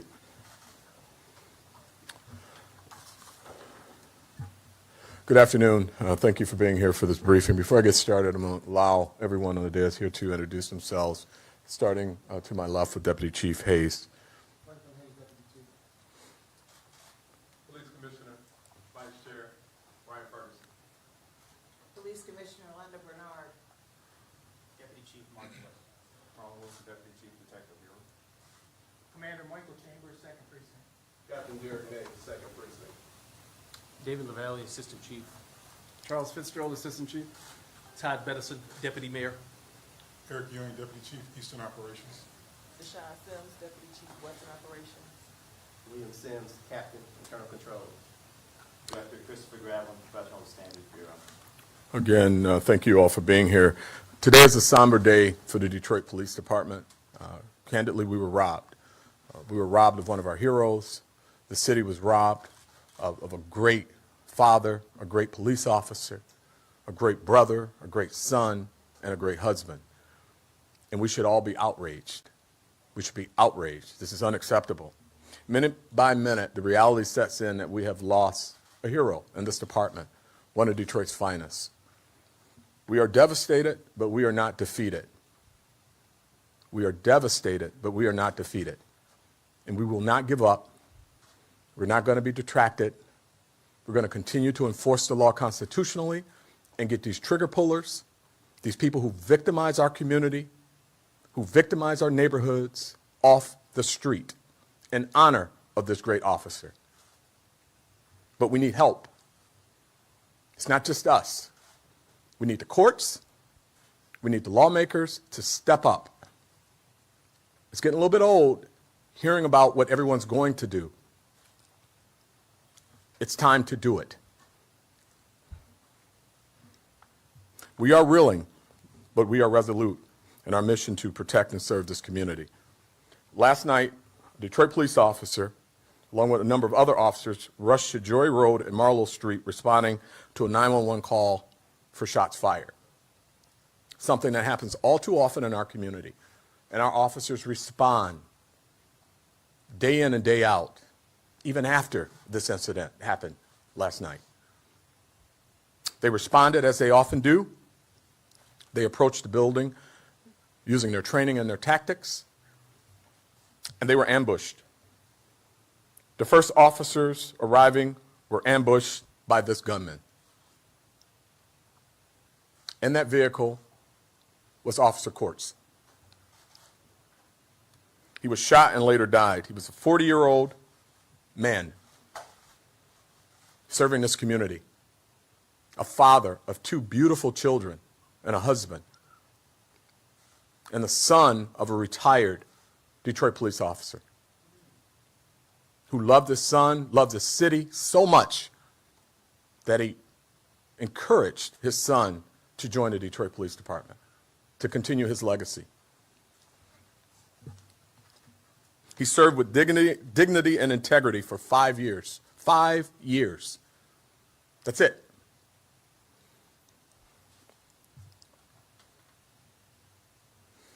He was without a doubt a hero. And you're going to hear that over and over and over again because it's important. We spend too much time talking about non-heroes, like the murderer who killed this officer, who was simply doing his job. To his family, words cannot say what I need to say. I don't have the words. It's unconscionable.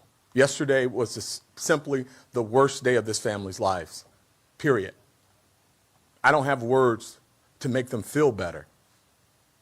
I can only tell them that over time, the pain may get a little easier, but I can't guarantee it. The only thing that I can promise you is that we will never forget him, his service to this community, and we will continue to enforce the law in his honor and others like him. But again, we need help. We lock them up, keep them locked up. If you violate the law, there needs to be a penalty for it. I don't see anybody fearing a penalty for it. To his partner, Officer Hudgens. She's also a hero. I've watched many videos in my 26-plus year career in this department. I've never seen heroic acts like the ones I saw this morning. Never. When they were ambushed, upon making that run, they had no chance. The officers responded in minutes. They had no chance. They had backup. They used their training and their tactics. And the murderer shot the window out of his apartment and immediately shot the officer while he was in the car. They put the car in reverse. The officers jumped out of the vehicle. Officer Court struck, attempted to gain cover, but he was already hit in a major artery. He was dying. He collapses down on the ground. His partner, Officer Hudgens, began to administer first aid. Other officers who were on the scene try to give them cover. This brazen murderer, after shooting the officer, walks out of the building and proceeds towards the officer's vehicle. Officer Hudgens has to make a decision. She wants to keep direct pressure, her training, applied to her officer's wounds so that he has a chance to live. Behind her is the murderer, who is walking towards her with this assault rifle. She makes the decision to give her partner a chance to live, keeping her back to the assailant. I've never seen anything like that. It's so many people who have never done this job that wants to tell us how to do this job. There's so many people that don't have the courage to do this job. That's an expert in how to do this job. What I saw last night and this morning were heroes that were doing the job. And I'm proud to lead them. But I'm frustrated. And please, nobody call me mad. I'm not mad. Mad is a useless emotion. I'm focused. This is unacceptable. And this should be the line. Whatever your tipping point is, this should be it. At this time, I'm going to bring up Director Chris Grablin from Professional Standards to talk about, in more detail, the timeline of this incident, and then we'll go to the Deputy Mayor for comments. Director.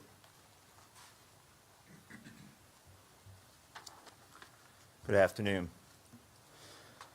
7:30 p.m. last night, shots fired call came in from Joy Road and Marlow in the city of Detroit. At 7:32, dispatch radioed out that location to our responding officers. Multiple units from the 2nd Precinct responded to that location. At 7:39, 2 scout cars were the original responding officers, to include Officer Courts and his partner, Officer Hudgens. What happened when they got there at 7:39, they drove past the location on Joy Road. Officer Courts did a U-turn, turned onto Marlow Street, did a U-turn, and positioned his car at the intersection of Marlow and Joy. What we have seen in evidence is exactly as Chief described. We see an upstairs window being blown out, apparently by ammunition being fired from that window, and then shots being fired at our officers before they were able to get out of the car. The second scout car responding there had pulled onto Marlow and were quickly out on foot to provide cover to Officer Hudgens and Officer Courts. Next slide.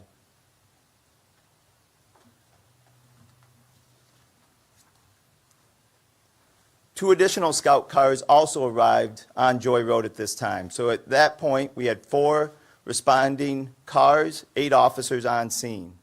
2 of those officers, upon hearing the shots fired, ran back to their car and were able to receive their patrol rifles from their SUV and set up cover positions for our officers.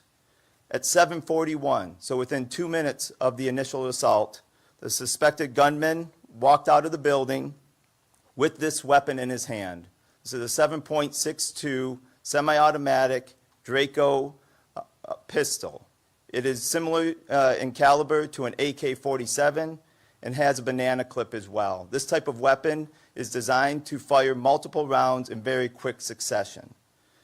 As he walked out of the building, the other 4 officers providing cover for Officer Courts and Officer Hudgens opened fire and struck the man several times, resulting in his death as well. All of this occurred within the first 2 minutes of them responding to this call.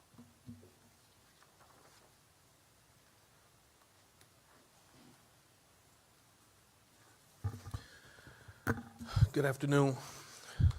Todd Bettison, Deputy Mayor. The mayor was at the scene last night. I responded to the scene, to the hospital to support Chief White, brothers and sisters in blue, and just along with a whole host of other supporters of the department, community supporters, just really, really frustrated with this whole occurrence. The gun violence, the senseless violence that we're seeing in our city and across the country. You know, we've already heard enough is enough. We've said that so many times, but like Chief White has said, it's about being focused, it's about deliberate action, and making sure that we support our men and women in blue and support this community. And so, to the Courts family, we will never forget. We won't. And at the appropriate time, we will do everything to make sure that we continuously wrap our arms around the family and continue that support. And then to my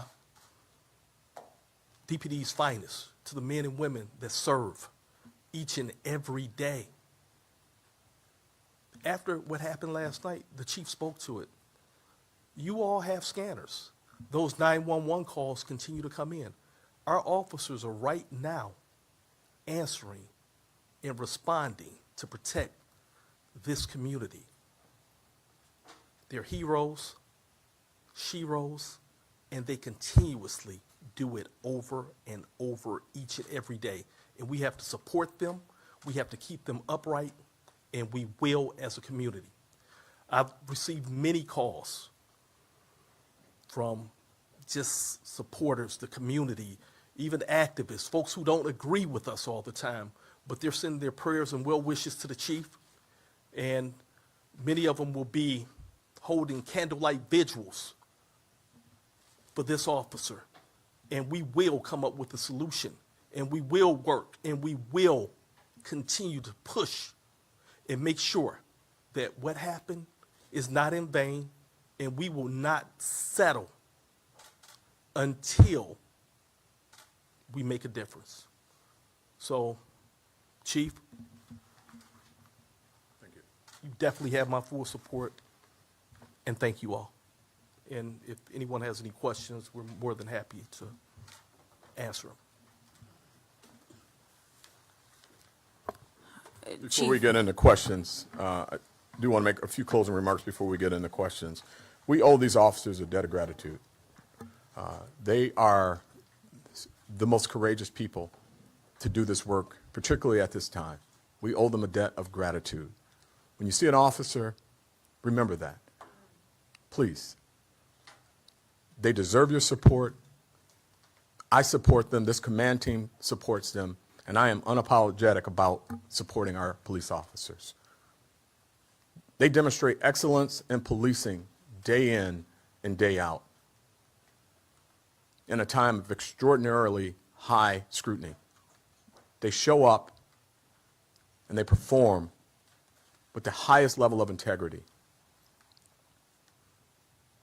I'm not going to stand before you and say we haven't had an incident or incidents, but that should not ever overshadow the overwhelming majority of the men and women of this department that put their lives on the line for you and for me every single day, people they've never met. We need to support them. The lawmakers need to support them. The courts open up, have trials, hold people accountable. And these ridiculous gun crimes across this country, regardless of where you stand politically on owning a weapon, these assault weapons are ridiculous in our communities, and they're causing death. period. So thank you to the Detroit police family. Thank you to our officers for what you do every single day. After that shooting last night, after losing one of our own, the officers were reassigned to the precinct to answer the same type of runs while the officers from the 2nd Precinct grieved. I want to thank this commander from the 2nd Precinct, Commander Chambers and Captain May. I know it's difficult. You have our support. You have this command team support. And we have to make sure that we wrap our arms around these officers, particularly ones at the 2nd Precinct that I know are grieving and hurting right now. You have a good command over there. You all are family. You love each other, and that was evident last night. So thank you for your service. With that, I'll take any questions. Hi, Chief. A couple of questions going off of what you just said. I mean, how do officers respond to these calls? How are they any match? And as we do get into some questions here from the media, we are going to be sending some viewers off to a 2-minute break. A weapon like that? I think he wanted my opinion, based on the evidence that I've seen thus far, it is my belief that he wanted to commit suicide by cop. The fact that he murdered a police officer and then casually walked out of the front door and advanced on other police officers as they were rendering aid to the officer he had just murdered, he wanted to die. And he had an assault rifle that was recently purchased,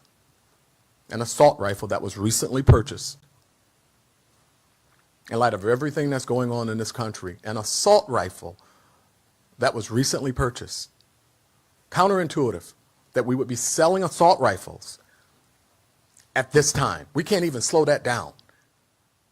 So after murdering the officer, he's now advancing on other officers who followed their training, acted appropriately, and stopped the threat. And then when they were done administering first aid to the officer, you know what they did? They administered first aid to the person who murdered the officer. What more can they do? Elaborate a little bit on Officer Hudgens' actions. I mean, she had to make a choice there that is unbelievable. She made a choice that many people in the same circumstance would say they would make, but it's the first time I've ever seen anyone make it. She made a decision to put her life, not on the line. I think she just prepared to die. She braced herself to be shot in the back of the head or in the back while she administered first aid. So he's advancing on her with an assault rifle. She's administering first aid. She's got her hand on the wound, applying direct pressure directly behind her, basically where Director Gravelin is standing. He's advancing on her with the with the assault rifle, the Draco. And she glances back, braces herself, and continues to apply direct pressure. Thankfully, there's another officer there who stops the threat. She's a hero. She's beyond hero. Chief, a couple of questions. The first one, I know you don't want to discuss the murderer in detail, but you did make note of the fact that you felt that that other people need to act. Was this person who had this gun known to DPD? And might he have been in prison otherwise, or other issues that may or may not have been addressed? I am looking into whether or not a warrant was submitted for assault with intent to commit murder. I don't want to confirm that right now, but preliminary information suggests that he had a pending, or not a pending warrant, but a warrant was being reviewed in the prosecutor's office. But again, it would be irresponsible for me to confirm that until I actually lay eyes on it, but that is my understanding. But there's been a number of cases where people are out on tether, people are out on bond, low bonds. I just had a person attempt to murder his neighbor, stabbed the adult and they both were adults, but it was a father-son, stabbed him. $5,000 bond, 10%. Next door neighbors, he's out. So how does this end? What, they make up, have a barbecue? No. Someone's going to retaliate, or he's going to finish the job. And then we'll be back here talking about it once again. One other question. The department is wrapping its arms around each other and the family of Officer Courts. But in looking at the plaques on the wall coming in the room, you've had 6 officers die in the line of duty in the last 5 years. Mm-hmm. What can you do? What can the department do to protect its officers? What needs to change in order to prevent 2023 having yet another police officer murdered? Yeah, well, you look at the uptick in law enforcement officers being murdered around this country. And sadly, there's a lot more to just what we can do. I mean, the officers exercise daily great restraint. They use their training.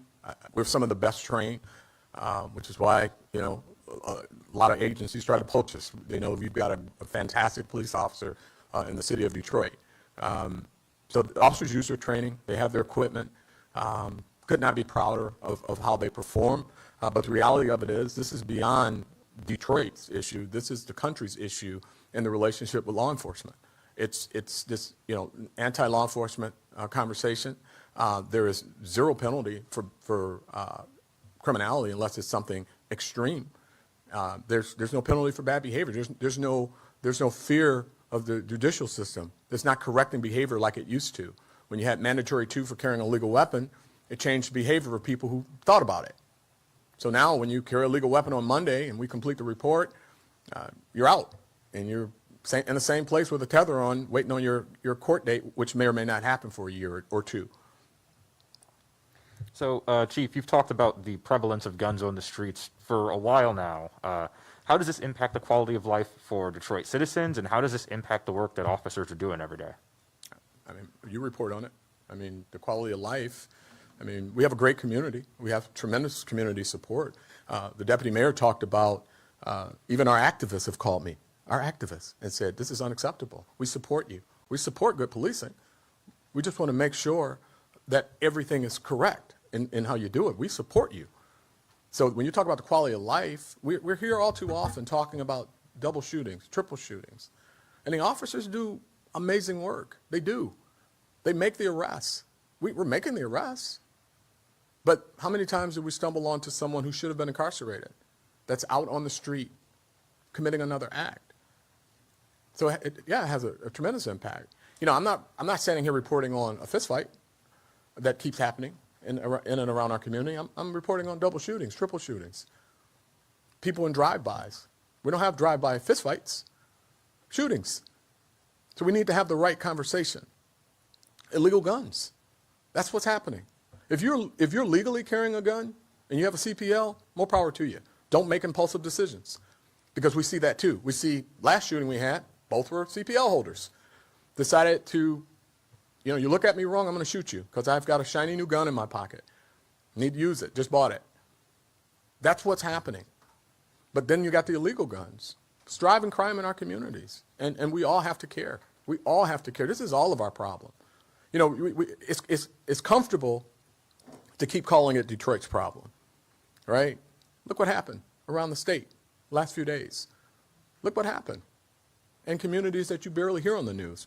You all love to report Detroit, but when you're reporting Fraser and other cities that's having shootings, impulse decision-making, road rage incidents, maybe it gets attention now. So what are we going to do about it?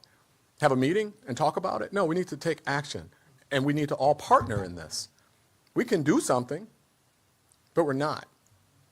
We're not. We're not doing enough. And so I got a dead police officer, and candidly, it's heartbreaking to look at these officers. But do you know what I dread beyond looking at the faces of my officers? What I'm dreading is having to tell, once again, that mother, that daughter, who cried out when she learned her father died. And out of respect for her, I will not tell you what she said.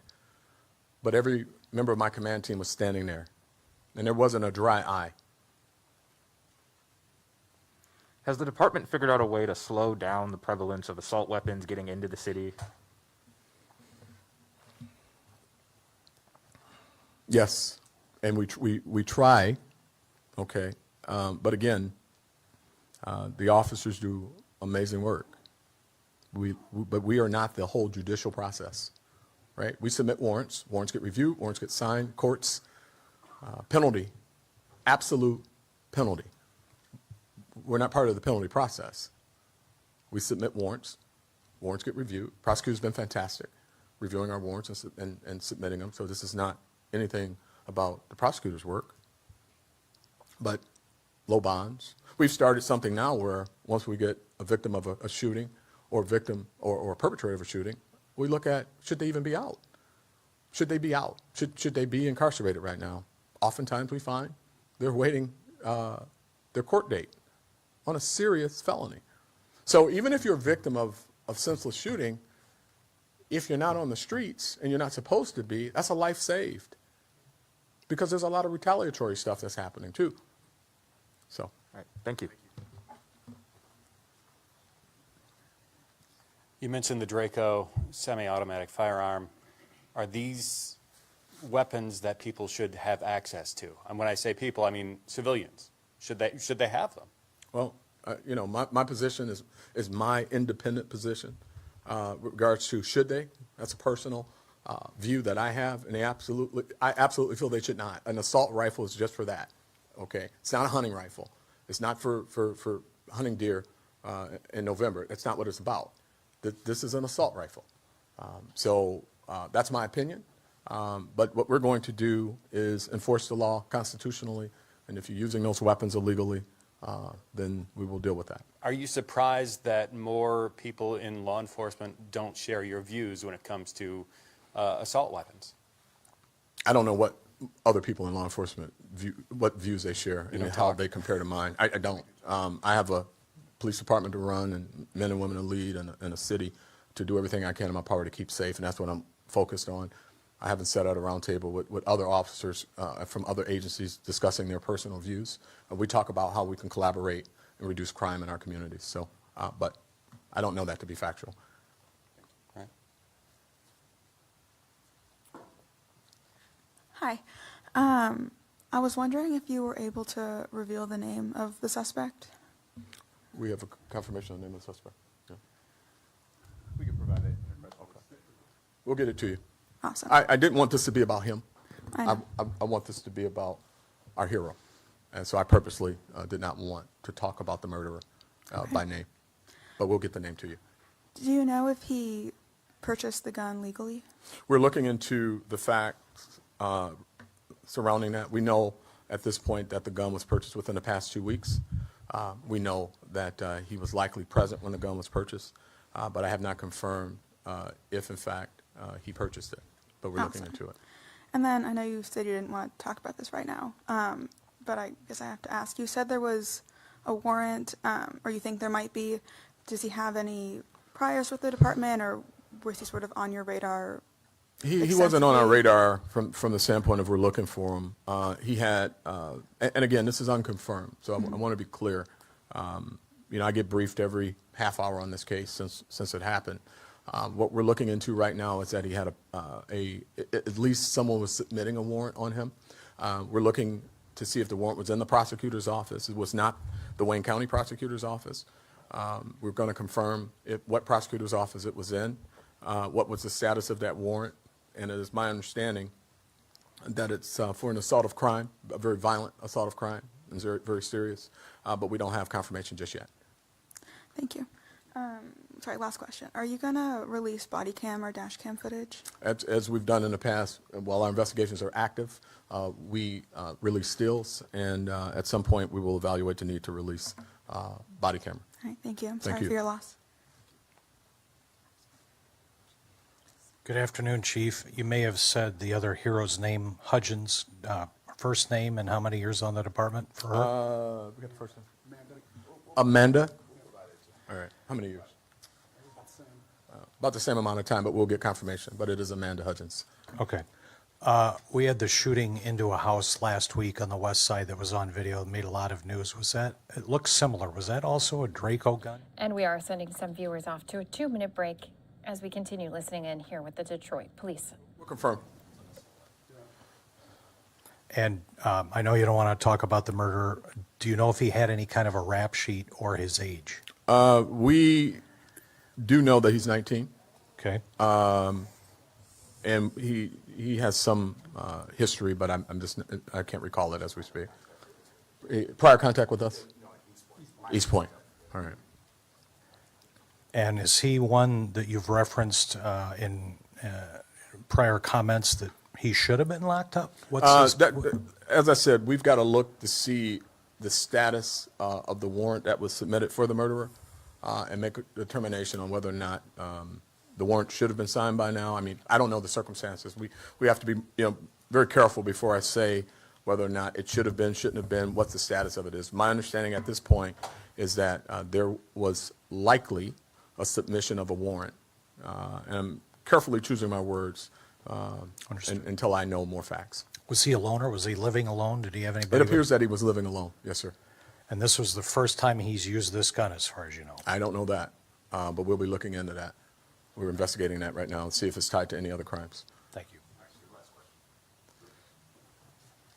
Hey, Chief, my condolences to you and your Thank you. department.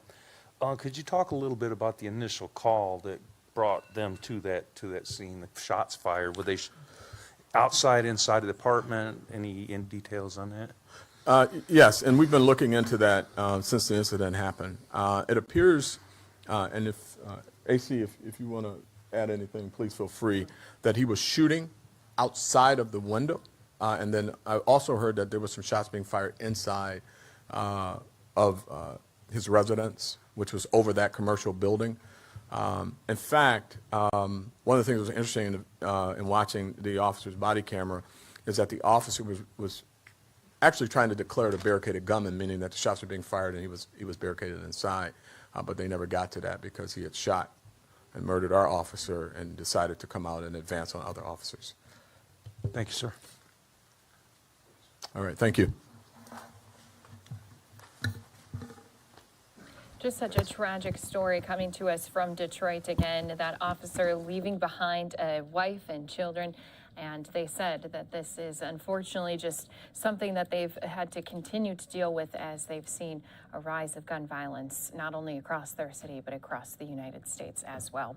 Speaking on crime and cracking down on preventing some of these crimes from happening, we do have happening out of Los Angeles. Our U.S. Marshals, they've teamed up in 10 different cities with local law enforcement officials as they are cracking down on crime.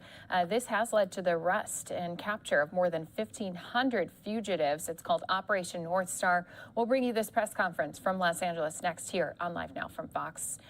Right now, we do want to show also just a live picture coming to us from the White House. President Biden, he is going to be handing out the Presidential Medal of Freedom to 17 recipients. And finally, another look here for you.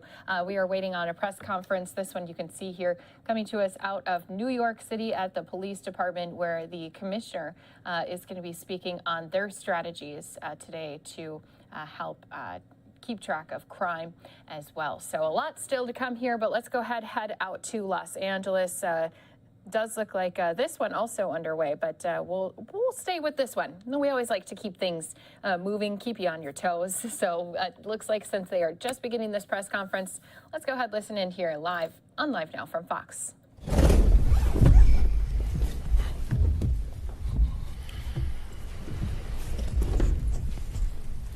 Good afternoon, everyone. On behalf of our executive team and the entire New York City Police Department, thank you all for being here. We are joined today by Chief of Department Kenneth Corey, Chief of Patrol Jeff Madry, Chief of Detectives James Essick, Chief of Transit Jason Wilcox, Chief of Housing Kathy O'Reilly, and Chief of Crime Control Strategies Mike LaPetri. Before we get started, I want to once again address the senseless violence we experienced over the long 4th of July weekend, including the 43 shooting incidents with 58 people shot, 7 of them killed. In addition, there were 3 stabbing deaths. We swiftly made arrests in many of the cases already, as our patrol forces and other units worked to seize guns from the streets and arrest these dangerous criminals. Still, we face challenges, and while we willingly face them, we cannot do it alone. We need all parts of the criminal justice system pulling in the same direction. I have stood with this staff and with the mayor at podiums, on street corners, in hospitals, and in front of homes to give updates, requesting for us to work together and come together to make the city safer. We can say that our strategies are taking hold and that shootings and homicides are down. But everyone at this table knows that that is cold comfort to any other victim of a shooting or for a person who has lost their loved one. and our hearts go out to every victim and their families and friends. The best detectives in the world work tirelessly to bring justice and stop further victimization. Our officers engage the unknown every day to protect people and businesses, those simply going about their day.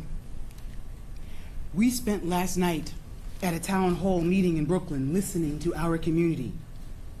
People who just want to be and feel safe going to the store or to a park.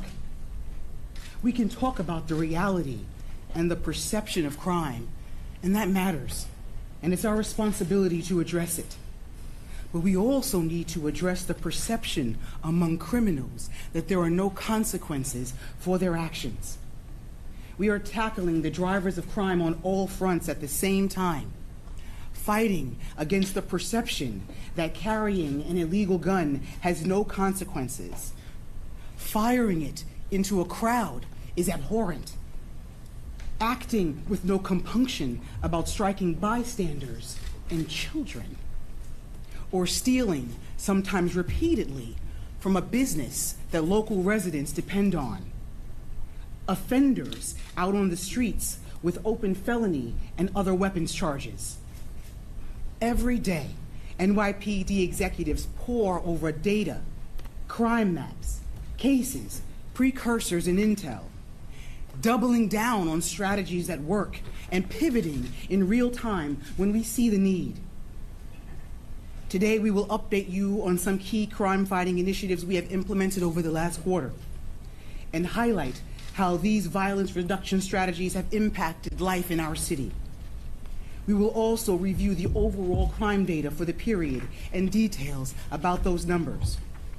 When we read crime numbers, we see the people that are negatively affected. This city has been through a lot, and our mission is to make it safer for the people who live, work, and visit here. As we enter the summer months, that mission is on track. Murders in New York City are down nearly 12% from this time last year. Shooting incidents are down more than 13%, and shooting victims are down almost 11%. On top of that, the NYPD's gun arrests are at a 27-year high, and we have seen shooting incidents decline for the prior 11 weeks in a row. Overall, in the last 6 months, the NYPD has taken more than 3,700 illegal guns off our streets and permanently out of the hands of who would use them to harm others. This is real, tangible progress in our fight against violence in this city, and it is not a coincidence or accident. These reductions are directly driven by the work of the NYPD, and we will not take our foot off the gas.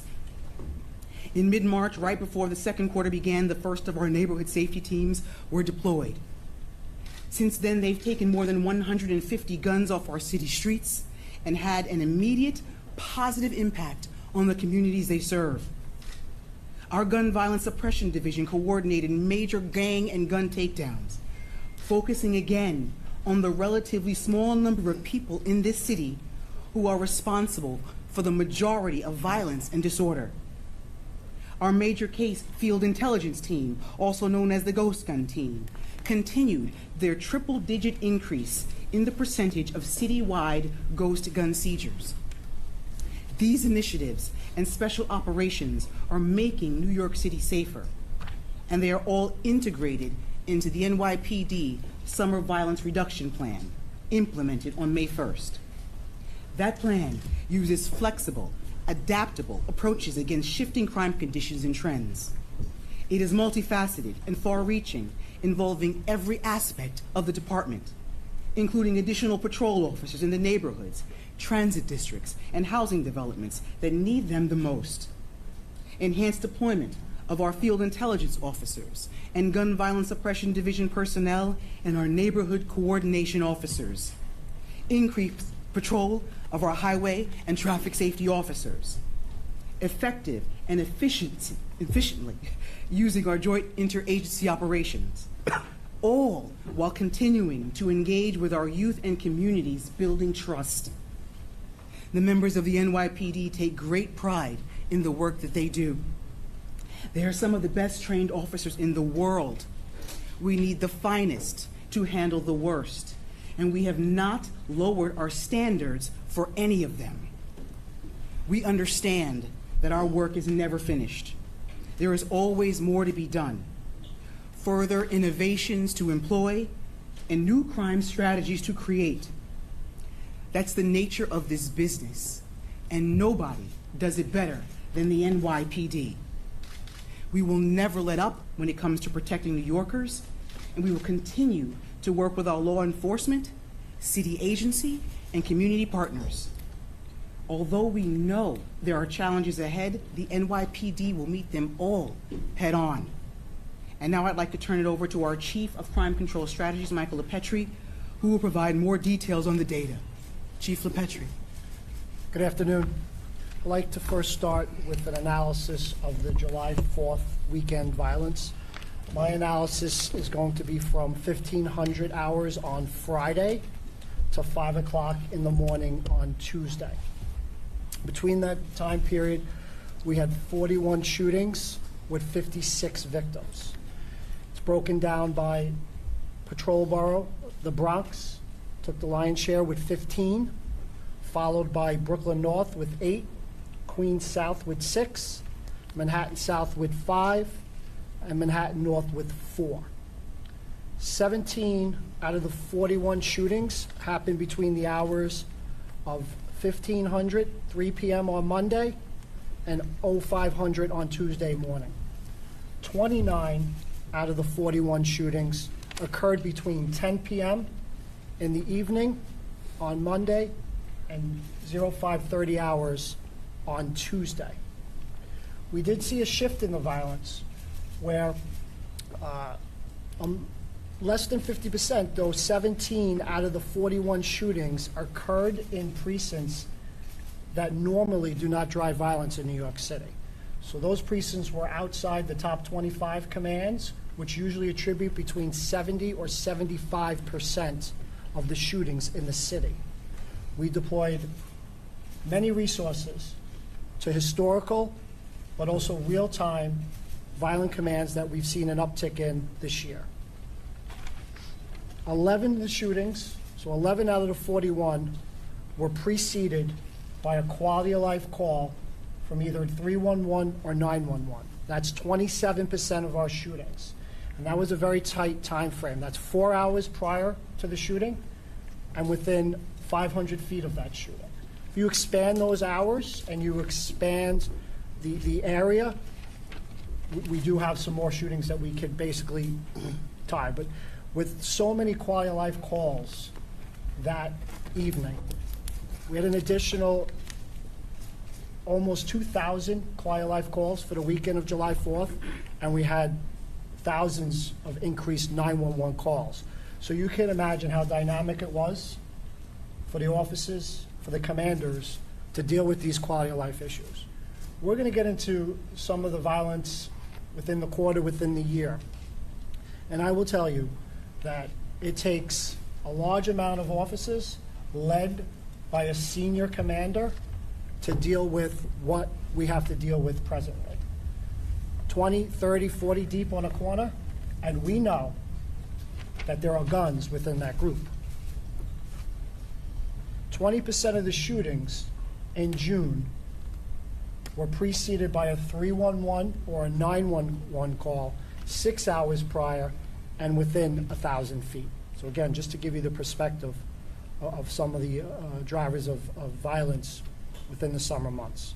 Just to continue with my July 4th analysis, we had 10 teenage victims or perpetrators involved in shootings.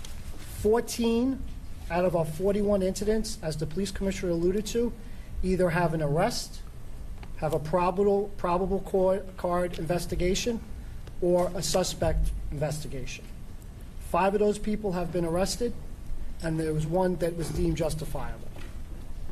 I'm now going to get into my quarterly analysis of the crime data. The police commissioner already spoke about the sharp decrease in incidents and victims for the quarter. So I'm just going to get into the generators of what we see. For geography, and the data that I'm giving you for the quarter basically mirrors for the year. So for the Bronx, 34% of the shootings for the quarter were in the borough of Bronx. Brooklyn accounted for 33% of the shootings. Manhattan accounted for 56% of the shooting. I'm sorry, 56 or 16% of the shootings, and Queens 51 or 15% of the shootings. Shootings in housing development for the quarter were 19% of the shootings, or 65. 10 precincts accounted for 44% of the shootings for the quarter. 5 in the Bronx, 40, 43, 44, 46, and 48. 3 in Brooklyn North, the 73, 75, and the 81. And 2 in Manhattan North, the 25 and the 32. 56% of our shooting incidents for the quarter have either an arrest or somebody wanted for that shooting. We are listening in as New York Police Department leaders are talking about their crime statistics they are seeing, as well as how they're going to be combating all of this violent crime. Let's go ahead and send some viewers out to a 2-minute break as we continue listening in live here out of New York. We attributed to a robbery, and same for narcotics. 33% of our shootings are between 2200 and 0200. And I will just let everybody know that is the vast majority of our deployment are between 2200 and 0200, especially upon the summer months prior to Memorial Day. We moved a lot of resources between those hours. Youth violence and youth crime continues to rise sharply. As far as under the age of 18 perpetrators, we have arrested 38 incidents, or 14%. We have arrests of under the age of 18, and that's arrests. We have many more that under the age of 18 are wanted for. Youth victims, under the age of 18, we had 54 youth victims under the age of 18 for the quarter. That's 12% of our victims were under the age of 18. For the year, it is also 12%, but it is 89, 25 more victims than last year, which had a sharp increase from the year before. We had a victim, 80-year-old victim for the quarter, and we've also had an 8-year-old victim between April and June. By murder analysis, 66% of our murder victims were shot. That is a sharp decrease from last year, and it is a sharp decrease from the year. So 66% of the murder victims were shot, and 28%, which is a sharp increase, were via a cutting method. The motives kind of mirror the shooting motives. Gang crew related, 29%, motive, 15%, narcotics, 8%, and robbery, 8%. 60% of our murder incidents victims, 60% have either an arrest or a wanted perpetrator tied to that incident. So some of the 7 major crimes that I like to speak about it. Obviously, we sent out the data. There was a rise of over 7,000 complaints for the quarter. Half of those complaints are driven by grand larceny, which I will get into. So we had an increase of 1,100 complaints for robbery, or a 34% increase. That is driven by the borough of Bronx, which saw an increase of 41%, or 377 incidents. It's driven by multi-perpetrators with either a gun or a knife. And when you look at shoplifts that start as a normal shoplift and then turns to a robbery because some kind of force is used, we saw a 67% increase, or for 250 incidents. That makes up 14% of all the New York City robberies are shoplift gone bad. We've seen an increase of over 6,000 petty larceny, grand larceny, or robbery, shoplift gone bad, an increase of over 6,000 for the quarter. As far as the perpetrator side, under the age of 18, there's also a sharp increase. Felony assault, we have an increase of over 1,000 victims. Half of those victims, unfortunately, are domestic related. We also see an increase in assault on POs with an increase of over 100.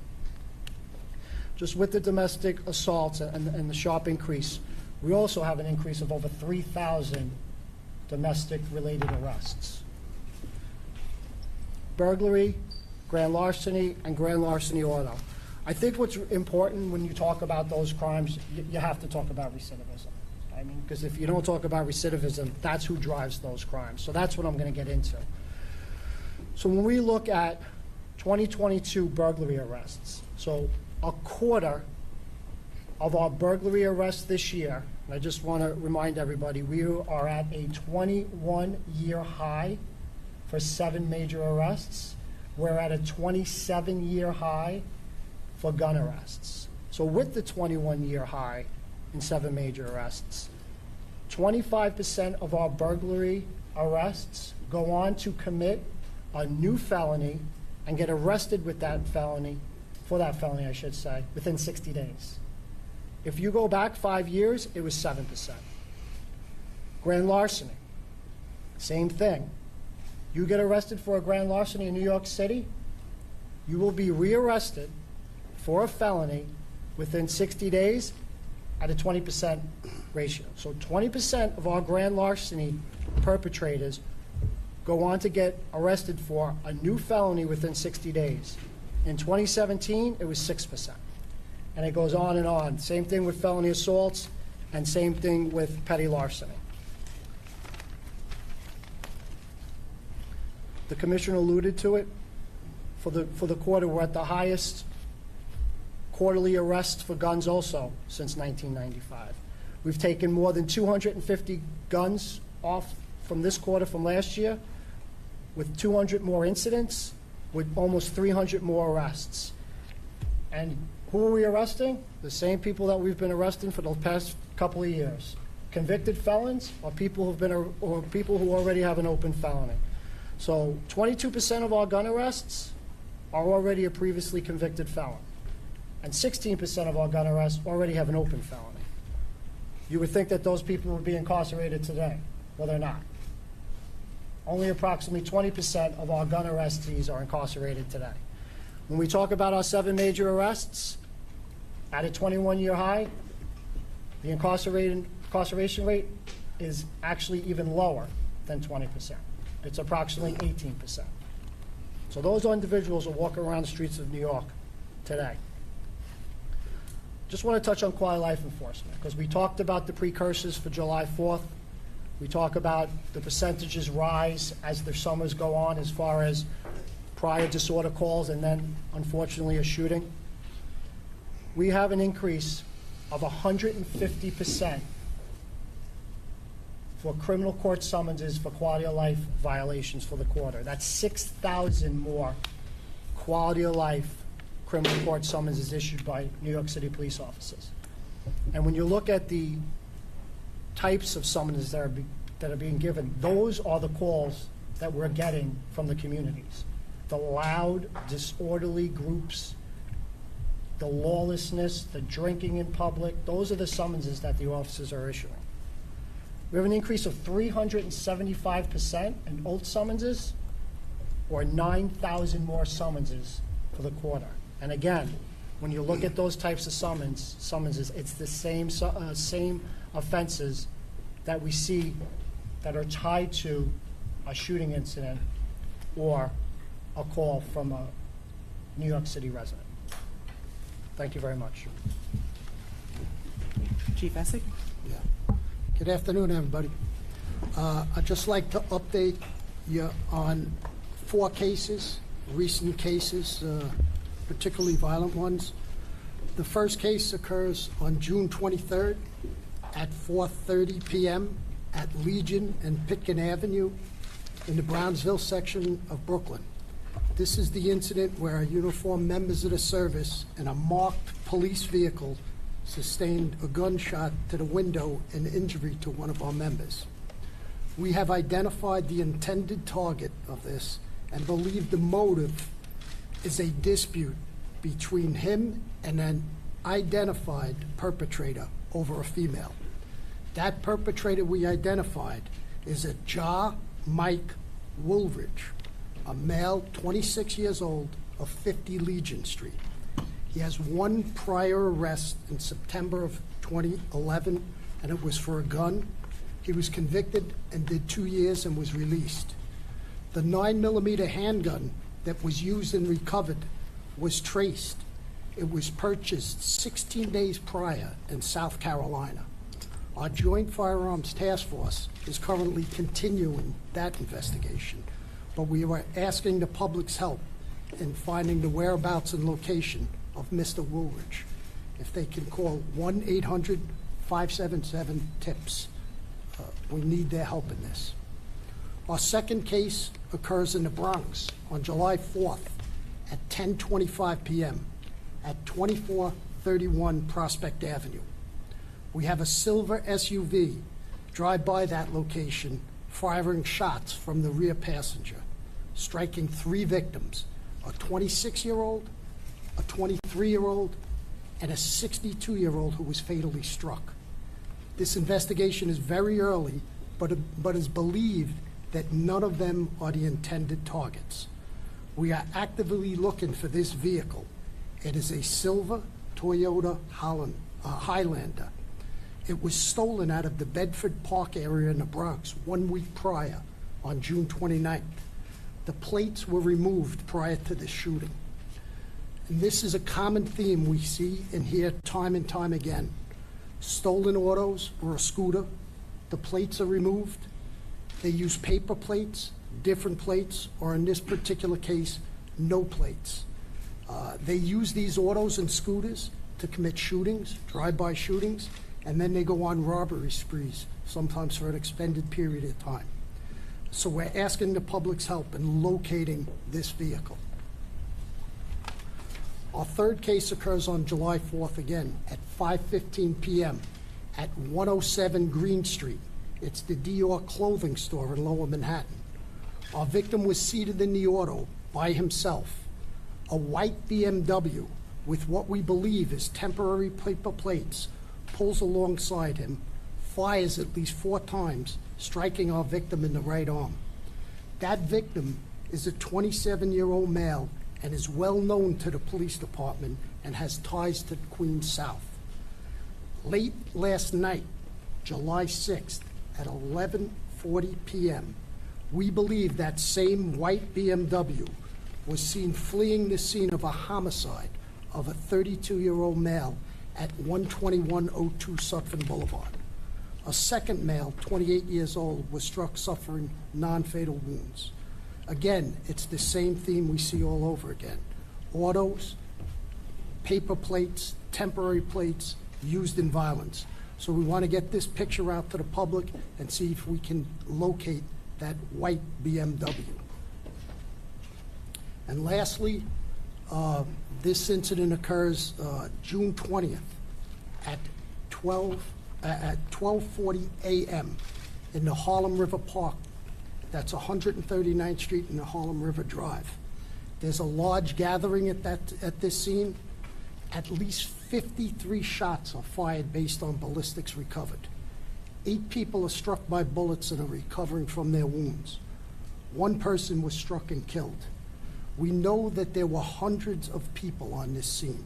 We also know that there were at least 13, that's 13 guns were on that scene. All right, so New York officials again talking about the statistics that they've been seeing when it comes to crime in their city. It's definitely been on the rise in a lot of locations. They're detailing out just some of the issues that they are running into and facing here in their city. Thanks again for being here with us on Live Now from Fox. We're going to step away for a 2-minute break, but when we come back, they do have in custody the yoga teacher who's accused of killing a pro cyclist. She was caught 6 weeks after the killing of that pro cyclist. We'll give you more details on that, what to expect with a press conference today. It's all coming up here on Live Now from Fox in 2 minutes.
Welcome back here to Live Now from Fox, where we're always staying on top of the latest top stories coming to you from across the country. We are expecting a press conference later today from U.S. Marshals after they captured Caitlin Armstrong, who was wanted in connection to the murder of a pro cyclist. Here to give us some more details on what to expect and also help describe what happened in this incident is Fox's Casey Stiegel. And I know, Casey, that a lot of people have been monitoring this story, especially since Caitlin Armstrong had been on the run for 6 weeks.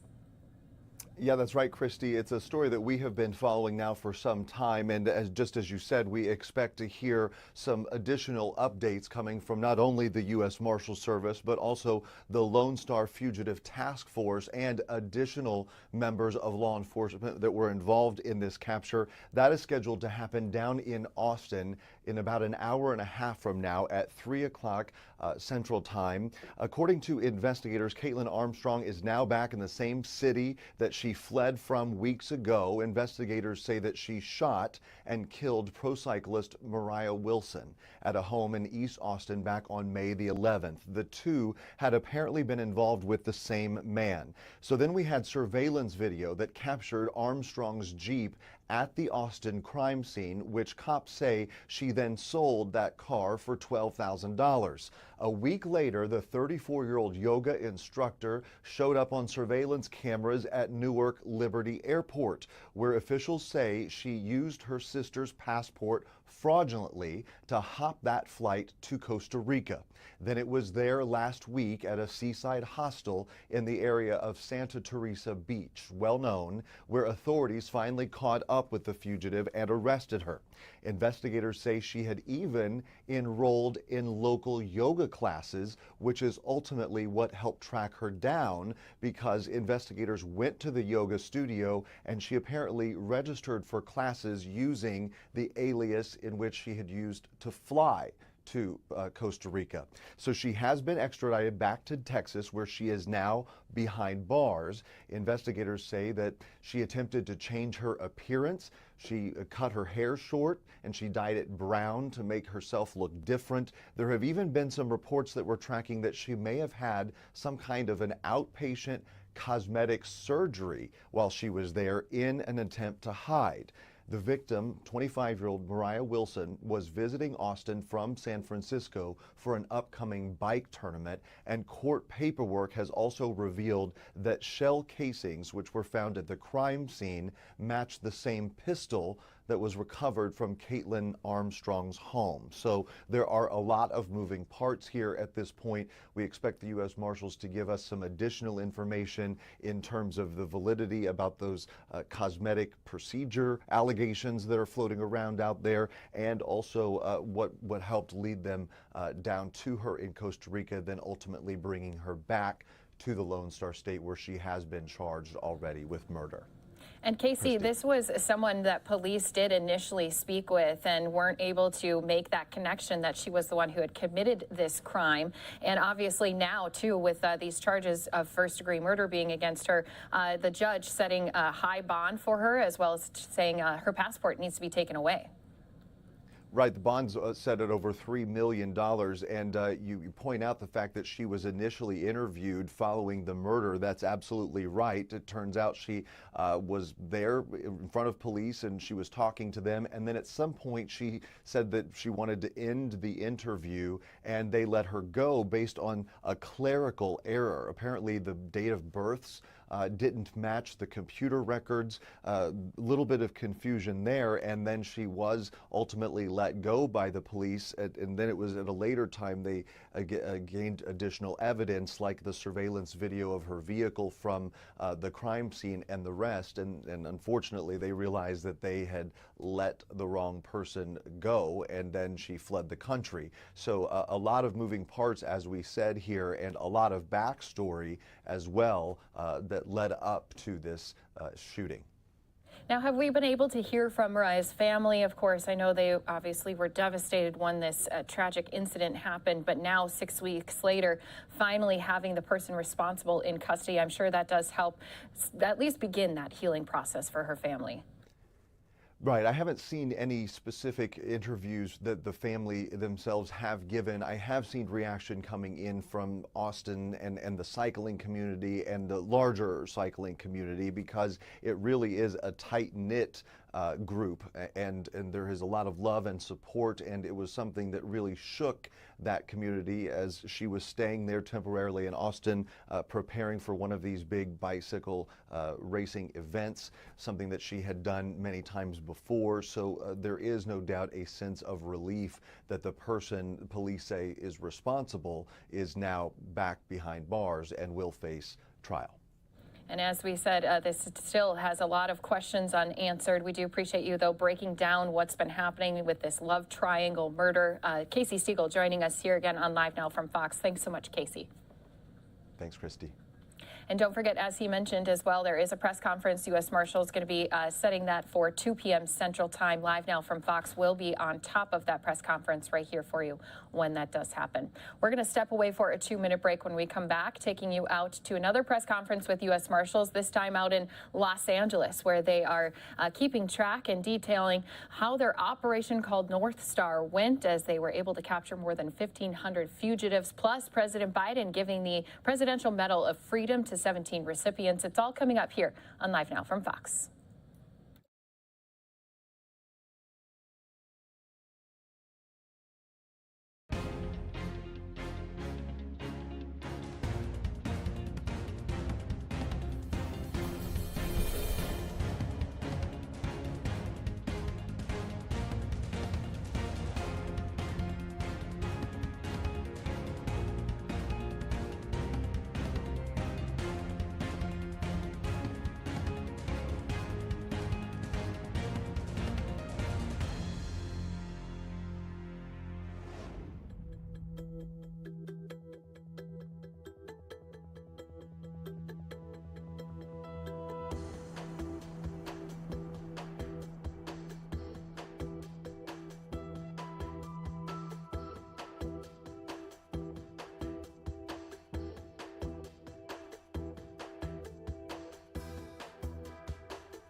Welcome back here to Live Now from Fox. Just wanted to remind all of our viewers about this press conference that we will be on top of. Did want to correct myself, as we are expecting it to take place at 4 p.m. Eastern Time. So for everyone who's watching here with us, you can expect, again, U.S. Marshals to be speaking on the case of Caitlin Armstrong, who's accused of killing a pro cyclist, Mariah Wilson, who, again, was murdered back in Austin. And Caitlin Armstrong, after fleeing the country, she had been on the run for 6 weeks, was found and apprehended in Costa Rica. She has been brought back here to the United States, and we'll be getting more details again later today, and hopefully they'll be able to clear up some more details on exactly what other charges she could possibly be facing. As I mentioned, though, ahead of the break, we do have quite a few press conferences taking place here across our country. New York police still talking about crime statistics they are seeing and what kind of crime they're combating in their city. But I'm going to take us out to yet another initiative that was done. We had U.S. Marshals who had an operation called Operation North Star. Now, this was launched in 10 cities across America. Yesterday, we heard from some of our local law enforcement officers as well as U.S. Marshals in Houston. This morning, we also heard from them out of Chicago and now out of Los Angeles, too. This big effort, this operation nationwide, did lead to the arrest of more than 1,500 fugitives. So let's go ahead, listen into more details on what had unfolded in the Los Angeles area with this launch of this operation. So I'm Chief Michael Moore of the Los Angeles Police Department. I want to thank everyone for gathering here at our headquarters today. We want to talk about recent results regarding our partnership with the U.S. Marshals and Operation North Star. With me today, I'm joined by the U.S. Marshal of the Central District, Mr. Dave Singer, a partner for many years, Chief Inspector Justin Davis, as well as Assistant Chief Frankie Sanchez, again of the Marshal Service, and Assistant Chief Al Labrada from the Office of Special Operations from LAPD, as well as the Commanding Officer of Gang Narcotics Division, the division that actually contained the Fugitive Task Force resources that were responsible for our work with the U.S. Marshals, and that is Captain Lillian Carranza. This nationwide initiative, which was announced earlier this year, was called Operation North Star, and across the country resulted in more than 1,500 fugitives, violent criminals, sexual offenders, and sexual self-identified gang members. The effort of this task force was for those individuals, fugitives, who were wanted for the most serious and violent offenses, including homicide, sexual assault, robbery, aggravated assaults. These individuals posed a clear and present danger to the safety of Los Angeles, as well as the 9 other cities that were chosen to be a part of this North Star operation. I'm proud of the work and the partnership of LAPD with the U.S. Marshals Service. That is an ongoing one that has been in existence for more than a decade, and regularly works in identifying violent fugitives and bringing them to the criminal justice system, bringing some level of comfort and solace to victims of violent crime as well as their families. The results of this the Pacific Southwest Regional Task Force, which is a portion of the overall Operation North Star operation, showed again the successful partnership that LAPD has with the U.S. Marshal and vice versa. In overall arrests, 192 such individuals, which across the country ranked number 4. However, 47 firearms, both rifles as well as handguns, including ghost guns, were recovered by the task force. Those 47 represented the highest number of guns seized across the various 10 cities. Again, 61 murder suspects were also captured and will be brought before the criminal justice system. Again, that was the highest number of murder suspects on any of the 10 cities. And then lastly, the highest number of gang members, self-identified gang members, were also arrested as a result of this effort. Again, the critical arrest of these individuals is meant to bring some measure of comfort, some measure of assurance to both victims and their families of violent crime, that the criminal justice system, the Los Angeles Police Department, the U.S. Marshals Service will do everything within its power to bring before the criminal justice system those responsible for these heinous crimes. Additionally, it's meant to give the community a sense of safety that despite the increase in violent crime that we've seen with the onset of the pandemic and the civil unrest of more than 2 years ago, that the Los Angeles Police Department, that federal agencies, that every agency that works in this region is working collectively together to marshal our resources to identify and bring before the criminal justice system those persons we believe responsible. As I conclude and introduce U.S. Marshal Dave Singer, I want to commend again the ongoing partnership, and I want to call to Washington that as they draw the attention on success of this Operation North Star, that they recognize that its success is built upon a partnership that is increasing the number of officers within the U.S. Marshals Service, increasing the number of investigators and task force operators within ATF, within all of our federal partners. Historically, our agencies have worked best when we bring added resources and not just funding.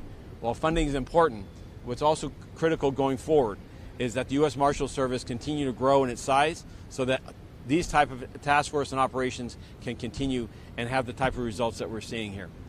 With that said, we'll be happy to answer questions here afterwards, but I'd like to introduce at this time the U.S. Marshal for the Central District, a friend and a colleague for many years, Mr. Dave Singer. Thank you, Chief Moore. And I want to echo a few of the points that Chief Moore mentioned just now. And to first say that the U.S. Marshal Service has conducted a nationwide high-impact fugitive apprehension initiative focusing on the country's most violent offenders in 10 cities. And obviously, LA was one of those cities. This 30-day initiative called Operation North Star resulted in the arrest of almost 200 fugitives, gang members, sex offenders, and violent criminals in the Los Angeles area.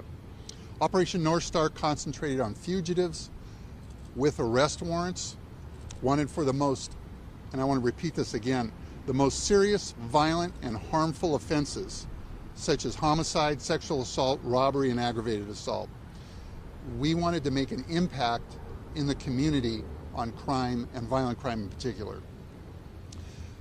I just also want to say the U.S. Marshal Service remains committed to assisting state and local law enforcement with reducing violent crime in our communities. And as Chief Moore said, we do this through our Regional Fugitive Task Force, where we have local agencies working with federal agencies, and together we multiply our resources and we try to arrest the most violent criminals. And again, by partnering with our local and state law enforcement partners, we're able to hone in on the most dangerous criminals who cause the most harm. And I would also like to thank the men and women of the LAPD and our local task force officers for their hard work, long hours, and dedication in putting together this operation and a successful conclusion, again, with almost 200 arrests. Thank you.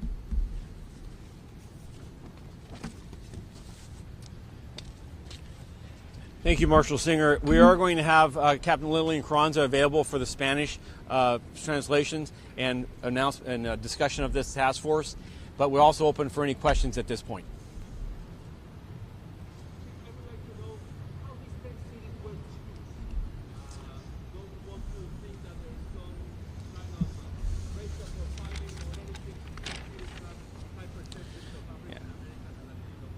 So let me identify the 10 cities, if I will. You'll find that they're all major cities across the U.S. landscape.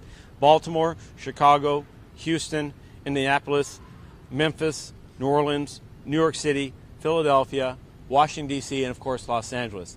These cities, as you look at the rates of violent crime, particularly homicides, sexual assaults, robberies, aggravated assaults, and in concert with the number of outstanding fugitive warrants for those offenses, offered the richest ground, if you will, for the investment of these dedicated federal task force officers that could work in concert with the existing law enforcement agencies in those regions. Now, there are some 60 major cities across the United States, and universally, almost to a T, all of them have seen an increase in violent crime these last few years, but to varying degrees, and also to solving various rates of homicides. Lastly, these offenses are typically committed by individuals who are chronic offenders, who are career individuals. And when you look at the numbers of outstanding fugitive warrants for these type of offenses in Los Angeles, we know and we firmly believe these individuals, if left to the streets and not brought before the criminal justice system, will continue to see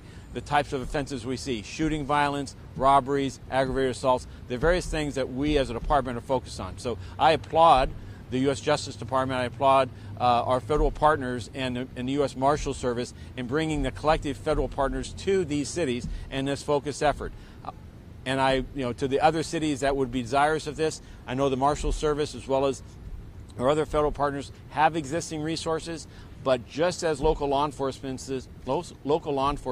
post-pandemic have seen workforce reductions, so have our federal partners. And so one of the strategies today is to marshal resources on the hottest issues, on the most pressing demands, which is why it's important for me to remark that as we do that, and we appreciate that, it's also critical that just as local law enforcement are beginning to see their agencies rebuild from where they were pre-pandemic, that our U.S. Marshal Service and other federal partners need to achieve the same strategy so that we can get back to having a more robust law enforcement agency resource available as problems arise and as we pursue safer cities across America. Anyone else?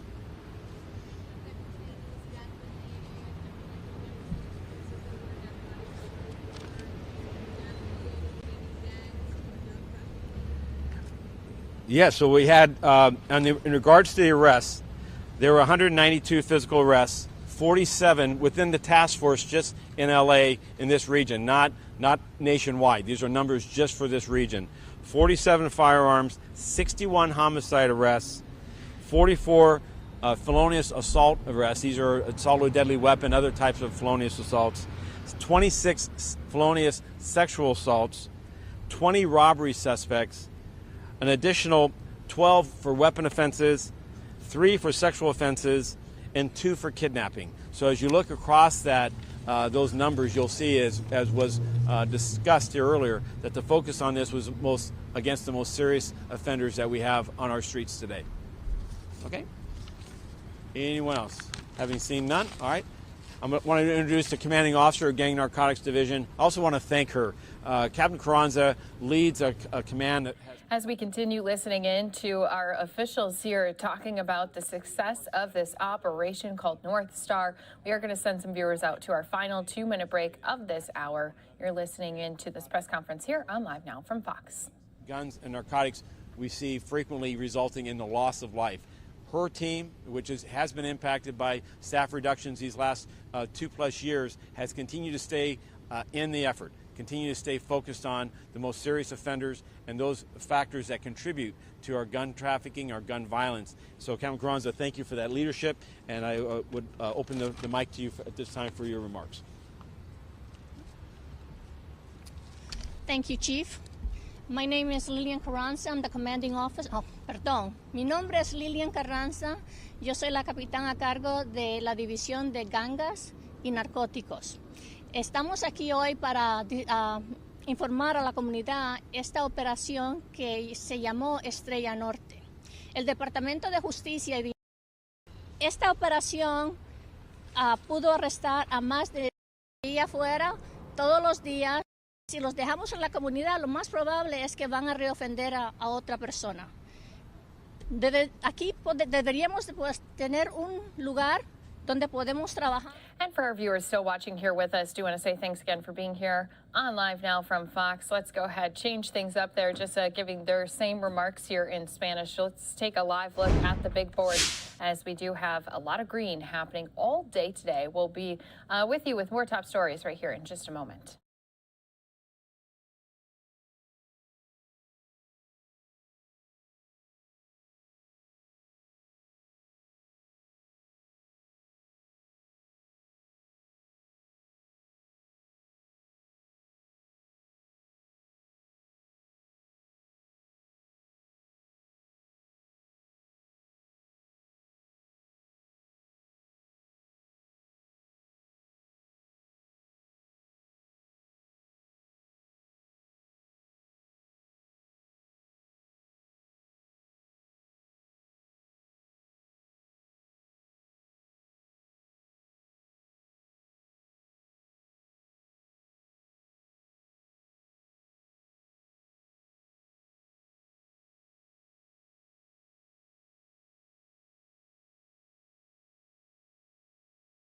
Welcome back here to Live Now from Fox. A live look here at the big board as we are seeing green all across. Going to continue to pop this up until the end of the bell there.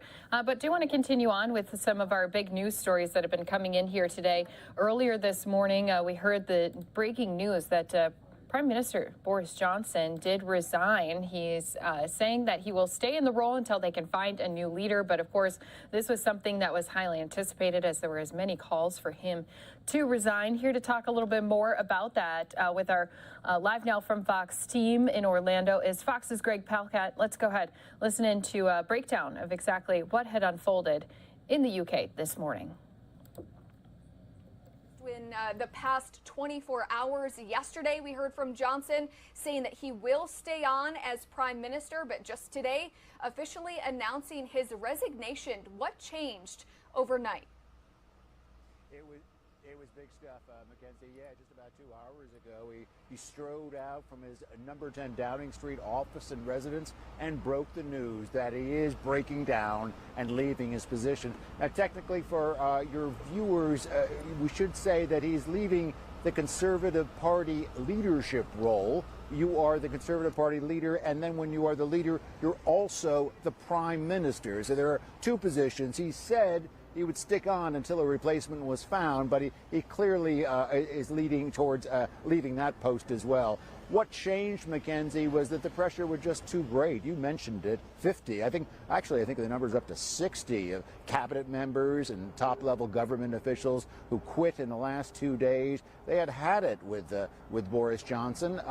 The recent scandal, I think you mentioned, a high-level appointee tainted with sex abuse accusations, becoming embroiled in the controversy around Boris Johnson. But Boris Johnson, really, for his entire 3 years in the office, has had one controversy after another. Probably the most stinging among the British public was his misconduct, partying, etc., during the COVID-19 lockdown here. That really hit home for a lot of people. He apologized for it, but there was a lot of fluffing around. So anyway, to get back to our story from the day, after these final few officials, even this morning said, listen, you've got to go. You're too much of a problem. Remember, this is coming from the Conservative Party, not from the opposition. His own party saying, you got to go. You got to step down. We're going to find somebody new. We're going to move on. You are too big a distraction. So that's where we stand right now, Mackenzie.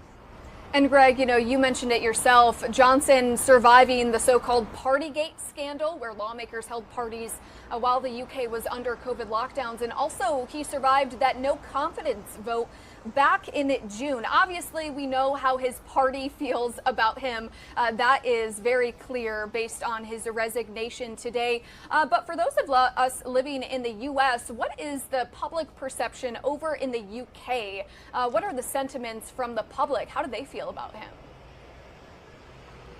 Mackenzie, according to the latest polls, even the public has dished him. Yeah, let's recap for a viewer. The Labour Party, the opposition party, absolutely hates the guy, 100%. The Conservative Party, the members of Parliament, almost all of them deserting. And the big blow in the past 24, 48 hours was, in fact, the cabinet members that had supported him in the past. But even at the end, even last night, he said, I'm not going because I got a big mandate. He did. When he ran in 2019, he did get a really good vote for his Conservative Party. He talks about these 14 million voters that he's not going to desert. But in fact, the latest poll of the public finds a huge number. I think it's up in the range of 80% or so of the British public saying, no, it's time for Boris Johnson to go because of things like Partygate, because of other scandals like the most recent ones, because they feel like, well, he's a performer, he's flamboyant, he's quite a story, but they feel that they need, especially in these very difficult times on a range of fronts, a person a little bit more serious at the helm, Mackenzie. Yeah, certainly a performer, as you mentioned. At least 60, I believe you mentioned, 60 cabinet members have now resigned. How will the government continue with so many senior leaders stepping down? Now that he has officially resigned, will they be able to come back on and sort of rescind their resignations? How will the government operate with it in shambles? Yeah, Mackenzie, it's a little bit complex, this constitutional democracy that is run here in the UK when you're used to the U.S. Standards of Congress and President, et cetera, et cetera. Basically, yeah, 1/3 of his quote-unquote government quit in protest. They could be cabinet members, they could be junior cabinet ministers. All of them hold those jobs. They also hold jobs in the parliament. That is, they're members of parliament. How can he go forward when 1/3 of his government has left? That's the very big question right now, Mackenzie. And some people are saying that, in fact, he should step down right now. There should be at least a caretaker prime minister put in place before a permanent or semi-permanent leader of the Conservative Party is named. That could take the search for a new leader of the Conservative Party as long as 2 months. He wants to stick around for 3 months. There's a big Conservative Party convention in October. He wants to stay for 3 months. Opposition party says no way, and even Conservative Party says you're right. You won't be able to find enough people to make this function. There's already reports of malfunctioning at the top ranks of the government because of all this unrest and disruption, Mackenzie. And thank you so much again to Greg Palcott for talking with us earlier today. Of course, this is just one of the headlines that we've been covering for you, the resignation of Boris Johnson. All in our world news. Do want to continue on with some other news that we had coming to us from across the seas. The trial for Brittany Griner continuing to have new developments each and every single day. Today, Brittany Griner pleading guilty to drug charges in Russia. We've been leaning on Aaron Solomon for some legal analysts into this. He's joining us again here on Live Now from Fox. And Aaron, we knew that there was a chance that she would put in that guilty plea, especially since the Russian court system a lot harder to be found not guilty in a case like this. Exactly. I think it's very important for the viewers to understand that Griner actually pleading guilty today does not mean that she's guilty. She's getting good advice from diplomats and lawyers at this point to try to get this trial to the finish line as quickly as possible. So when we've talked before, we obviously knew that when she is officially convicted, they will probably 99% find her guilty. And that conviction can lead up to 10 years in prison there in Russia. So do we think because she is put in this guilty plea, is there any chance that there'd be wiggle room for a less sentence? Well, there is. In fact, she's basically said, listen, I did this. I had no malintent in doing so. And she gives the Russian government an opportunity to show mercy.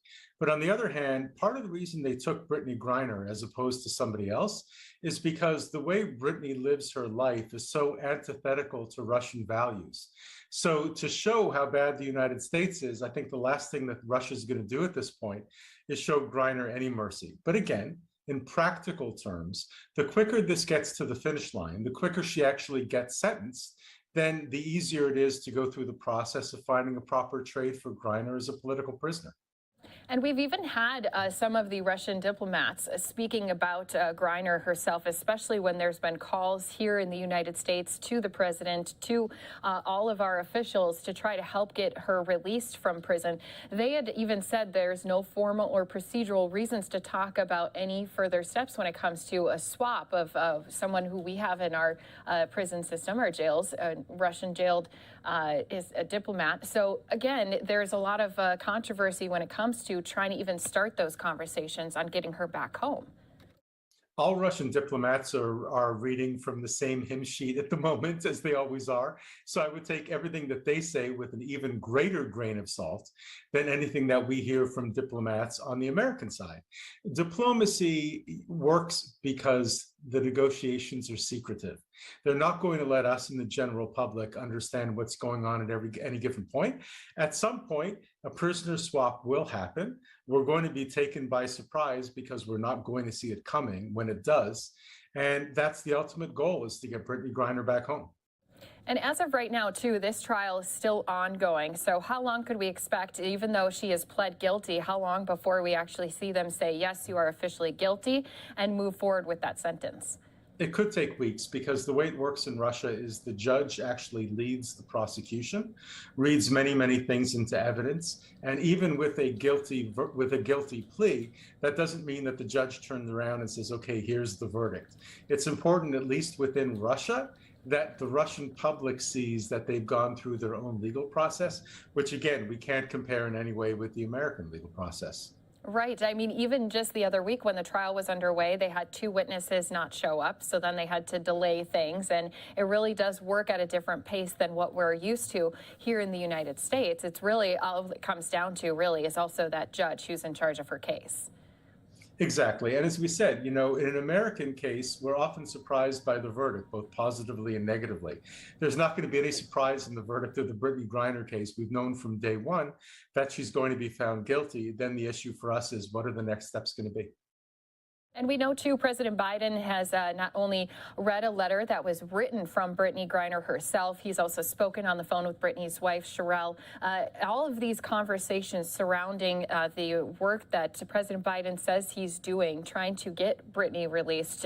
Do we think that that could be something that he's going to continue to say is going to happen soon? Because, of course, as you just pointed out, it might take quite a bit of time before that prisoner swap could actually happen. These conversations and President Biden keeping Brittany Griner in the public spotlight is only going to go on as long as it needs to go on for them, meaning that if the American public starts to forget about Brittany Griner next week or the week after, then the politicians will as well. That's why it's so important for viewers and listeners to get on social media and keep talking about Brittany Griner until she comes home. And I know you pointed that out when we spoke the other day. You know, we can't keep forgetting her name. We need to keep pushing and putting it out there on social media, despite having some of our Russian officials. Just today, one of the Russian deputy foreign ministers warned Americans, saying attempts by the American side to make noise in public don't help the practical settlement of issues. So what do you think he's meaning by that? Obviously, they want things to quiet down instead of it keep being raised and being something that is in the spotlight here in America. I actually think that's disinformation. I think it benefits the Russians more than the Americans to keep this in the public spotlight. The American government would much prefer to do this through back-channel diplomacy without people yelling about Brittany Griner. And the more Americans say how important Brittany Griner is, it actually benefits the Russian side. So when I read that this morning as well, I took that as some very good high-level Russian disinformation. Of course, we always have to be careful when we're getting official statements from them. Anything else important you think to point out here as we've been following this case, especially since she's unfortunately been detained since February? It's been months and months that she has been on her own. She's been secluded. And unfortunately, too, obviously, we know conditions haven't been all the best either for her. I think it's very important to understand that this was an athlete who performed at the absolute highest level. So anybody who thinks that when Brittany Griner comes home, she'll need to, have a nice hot shower and get ready to play in the WNBA, it's going to be probably a year of reconditioning and rehabilitation from what the stay has done to her body and what it's done to her emotionally as well. It's going to be a big uphill climb for Brittany Griner. Yeah, as it will be for anyone else who might be part of that deal once that is officially made between our governments. But we do appreciate you again, Aaron, for always breaking it down, keeping us informed on what's happening inside of the Russian court system, what we can expect. And thank you so much for being here again today on Live Now. Thanks, Christy. And don't forget, we'll always continue to follow the latest of that top story, as well as others happening not only around the world, but also right here across our country. We're going to step away for a 2-minute break. When we return, President Biden awarding the Presidential Medal of Freedom to 17 recipients. We'll play this event out for you from the beginning, coming up here on Live Now from Fox after this break.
Welcome back here to Live Now from Fox. President Biden today awarding 17 individuals with the Presidential Medal of Freedom. Let's go ahead, listen into this ceremony happening at the White House here on Live Now from Fox.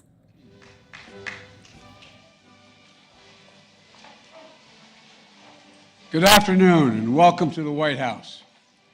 I know this is it's kind of an old place for some of the guys that are coming here, but thank you all very much, and to all the cabinet members, elected officials that are here, and former elected officials like Joe Lieberman, and our good friend is here.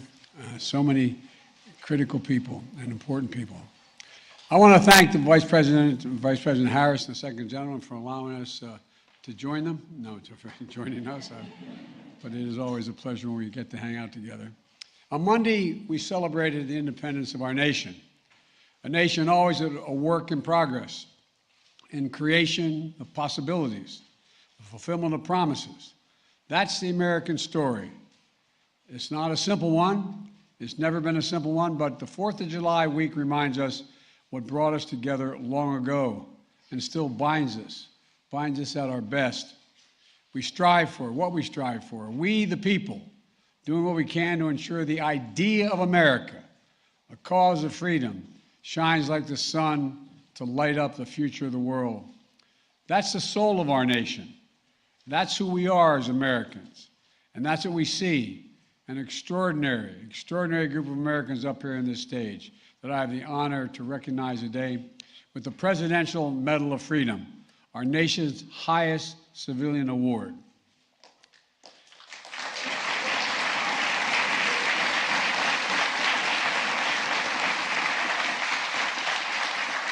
Simone Biles, the most decorated American gymnast in history, who everyone stops everything every time she was on camera, just to watch, just to see her. When we see her compete, we see unmatched power and determination, grace and daring. A trailblazer and a role model.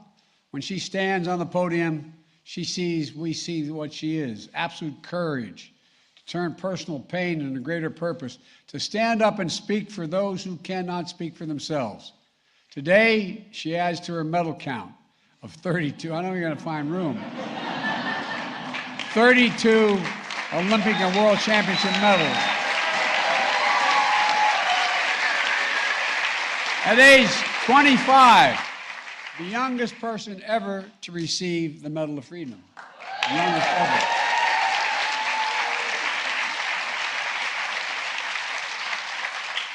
There's so much more to give. A fellow elite athlete, Megan Rapinoe. Where Megan?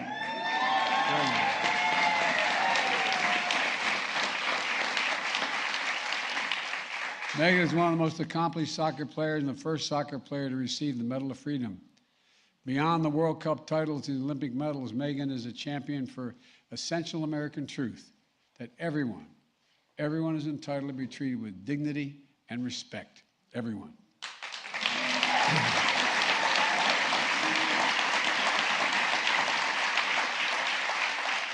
Along with her incredible teammates of the United States women's national team, and by the way, my son Hunter and daughter-in-law are here. His daughter was a great high school athlete, and she was so excited to be with you when you won the championship and walking off the field. And we said hi to you. She said, I was busy. So when she wins again, I hope I see her, she'll say, I think I know that guy. Maybe? It depends. I think yes. Megan did something really consequential. She helped lead the change for perhaps the most important victory for anyone on her soccer team or any soccer team. Equal pay for women. Equal pay for women.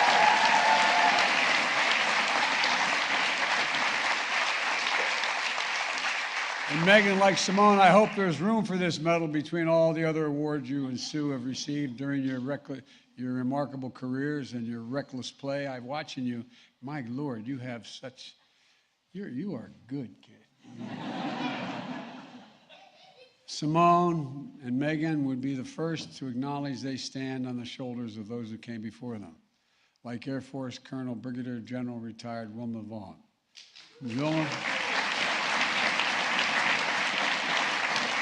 Wilma is one of the most decorated women ever to serve in the United States military. She enlisted in the 1950s because she wanted to be a leader. She did that and more, becoming the first woman in almost every leadership role she held in nearly 30 years in uniform, shattering conventions, shaping a new tradition of our military. And she couldn't stop after retirement. She led to the creation of the Women's Military Service for America Memorial and the Gateway of Arlington National Cemetery, the first museum of its kind, so that we may know and be inspired by not just her story, but by the stories of millions of women who served this nation in uniform.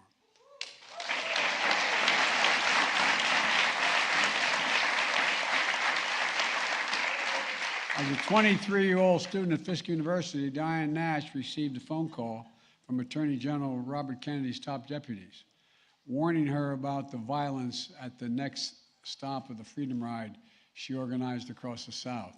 She replied, and I quote, "We all signed our last will and testaments before they left. We know someone will be killed, but we cannot let violence overcome nonviolence." Think of that.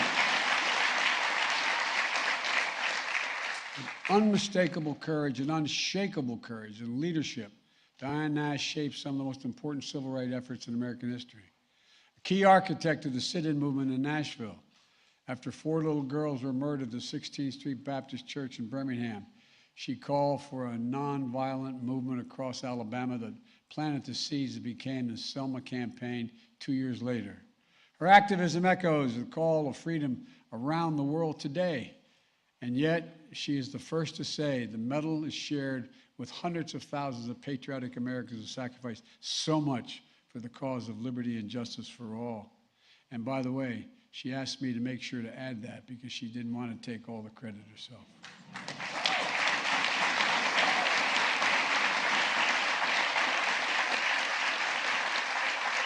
When Dr. King, Rosa Parks, and Claudette Colvin, and John Lewis, and other giants of our history needed a lawyer for their fight for freedom, you know who they call? They call a guy named Fred Gray. That's who they call.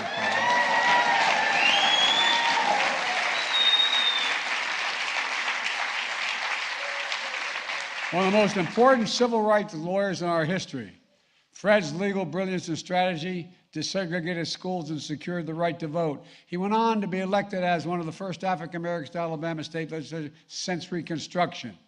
An ordained minister, he imbued a righteous calling that touched the soul of our nation. And at 91 years young, he's still practicing law. He's still...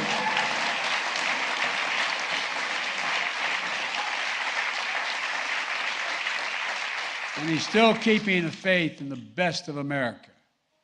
And the best of America includes Raul, you're something else, man. No, you really are. You really are.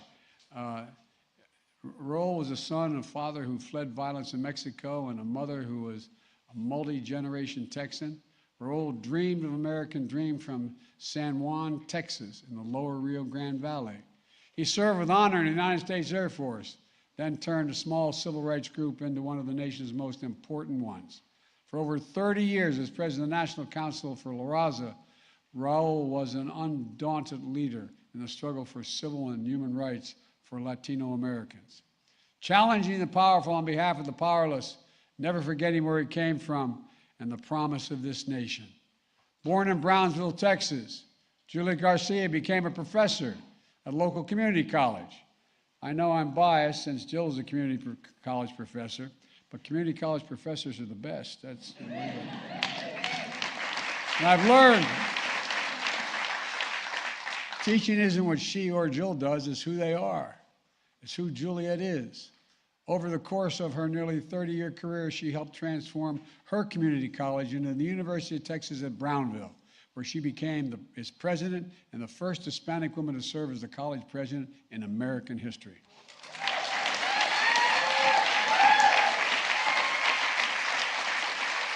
Believing education is the cornerstone of our democracy, she created a culture of excellence, affirmation, and intellectual curiosity for generations of students, many of the first in their families to go to college, and who see their American dream through her and because of her. Other than my family, the biggest impact in my life were the nuns at Holy Rosary and St. Helena's schools, the Sisters of St. Joseph in Claymont, Delaware. You think I'm joking? I'm not. Nuns never forget a thing. Never. And by the way, I was doing Villanova's commencement, and one of my nuns from school was getting her doctorate degree. I presented it to her, and she said, "That was pretty good, Joe, but you said you instead of me at the time." They taught me in school, and they helped me. I used to stutter very badly. They gave me confidence. They gave me confidence that I could do anything. They really did. For so many people and for the nation, Sister Simone Campbell is a gift from God. And for the past 50 years, she embodied the belief in our church that faith without works is dead, and will know me for what you will know me for what I do, and what you do the least of thee, you do unto me. That's Sister Simone. That's what she does. The nuns in the bus were simply remarkable. I wasn't going to do this. They told me not to. I'm going to do it anyway. I'm going to tell a story. I went over to see Pope Benedict in his last couple months. We didn't know at the time. And we had a long conversation. He's a great theologian, a very conservative theologian. And my avocation is theology. You come into my house, there's a whole wall on comparative theology. I know Alan's. And so we finished the conversation. He's very generous, and he put his hand across the desk and put it on my hand. He said, "Can I ask you a favor?" And then I was Vice President, Mr. Vice President. I said, "Of course, Your Holiness." He said, "I'd like some advice. You have any advice for me?" I said, "It'd be presumptuous of me to give you advice, Your Holiness." He said, "No, really." And I smiled, and I said, "Well, one piece of advice." I said, "I'd go easy on the nuns. They're more popular than you are." The fact that 6 weeks later he retired, I don't know what anyone to do. But sister, your standing up was a big deal. A big, big deal. Becoming a lawyer to represent the poor and the left behind a decade ago, as the nation was debating the Affordable Care Act and the values of our budgets, there she was, leading a group of nuns in a nationwide bus campaign to make the case, the moral case, that health care is a right in this country, not a privilege, and the obligation to help other people most in need. Compassionate and brave, humble and strong, today Sister Simone remains a beacon of light. She's the embodiment of a covenant of trust, hope, and progress of our nation. And I'm happy to call her my friend. Thank you, sister.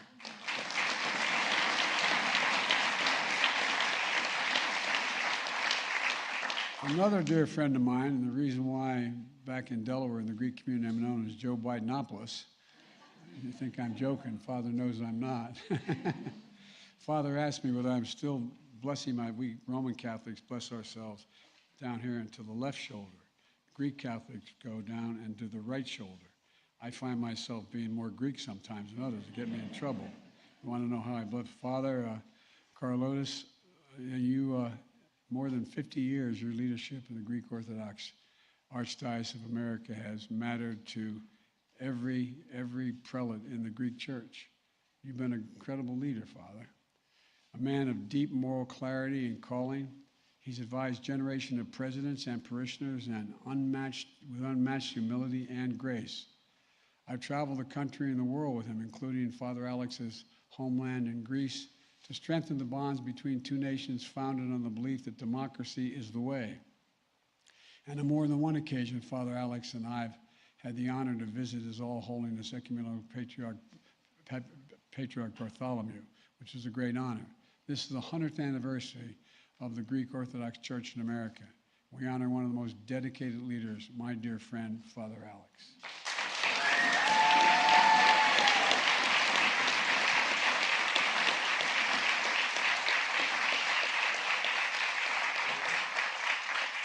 Speaking of faith, when you meet Gabby Giffords, Congresswoman Giffords, you're reminded of the strength of faith.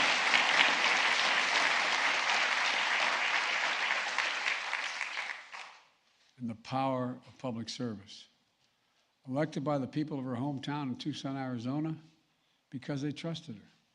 They trusted her. They still trust her. They believed in her. They learned, and they learned as a nation, what they learned, what the whole nation has learned, that she's the embodiment of a single significant American trait: never ever give up. My dad, Hunt's grandfather, used to have an expression. He said, "Never bend, never bow, never yield, never give up. Just get up, Joey. Just get up." Proof that we'll not grow numb to the epidemic of gun violence in this nation. Proof that we can channel the pain and sorrow we see too often in America into a movement that will prevail. With her husband,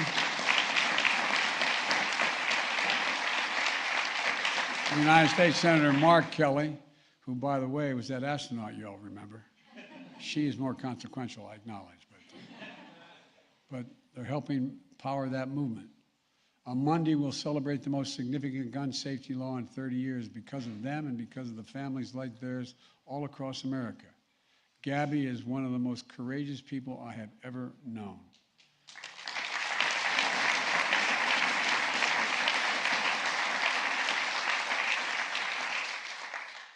One of the most decent, stand-up, genuine guys I've ever served with, and I serve with a lot of senators, is this guy, Alan Simpson. Alan's the real deal. Former United States Senator from his beloved Wyoming, a Republican. We served together in the United States Senate for nearly 2 decades. One of the great things about Alan is he never takes himself too seriously, nor takes me seriously. All kidding aside, this is the real deal. This is one of the finest men I've ever worked with. At his core, he's always believed in the common good and what's best for the nation. We didn't agree on everything, although we agreed on a whole heck of a lot. He allowed his, he never allowed his, I don't know, his party or his state or anything to get in the way what he thought was right. He allowed his conscience to be his guide. And he believed in forging real relationships, even with people on the other side of the aisle, proving we can do anything when we work together as the United States of America. It matters, it matters, it matters. We need more of your spirit back in the United States Senate on both sides of the aisle.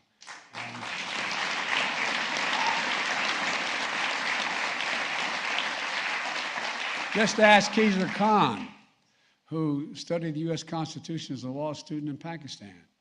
Inspired by its meaning, he immigrated to America with his wife and their young family when they were very little, but fully believing in the promise of this nation.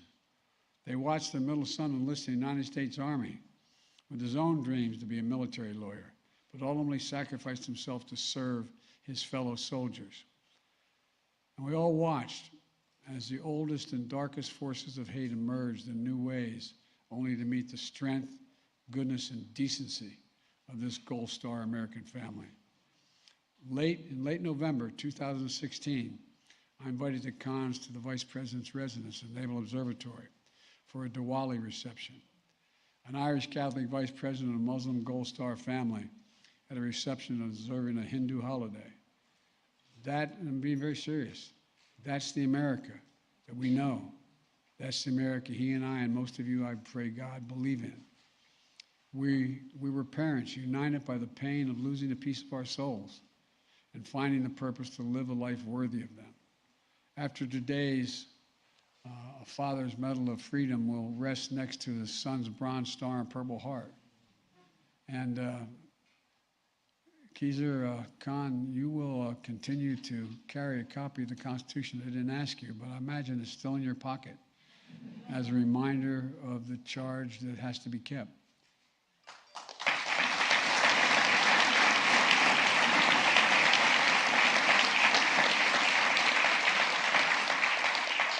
When she was 18 years old, Sandra Lindsay immigrated to Queens, New York from Jamaica to pursue her dream of becoming a nurse.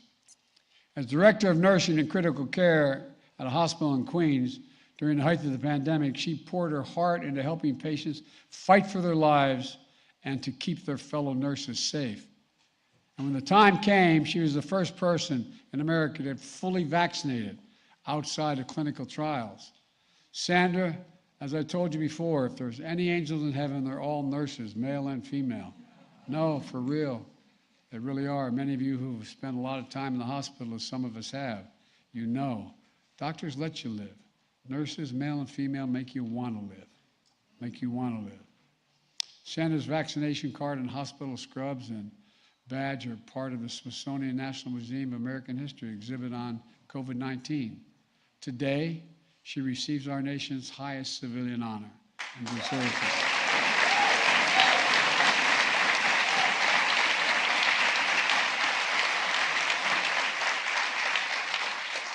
And a man who couldn't be here today but wanted to be, Denzel Washington, one of our greatest actors in American history.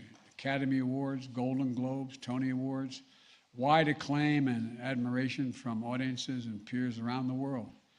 He couldn't be with us today, but I'll be giving him this award at a later date when he's able to get here. I'll now turn to the 3 medalists who are being awarded the medals posthumously. To the families, I know receiving this award on behalf of their loved one is bittersweet. It brings its honor, but it brings back everything, and it's hard. It brings you, reminds you of the day that you lost them.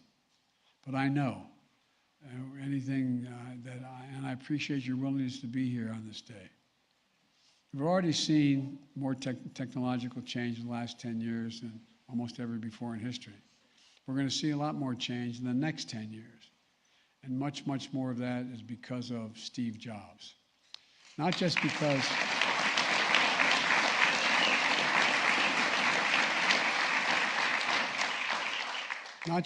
of his innovations and inventions revolutionized personal computing and our way of life.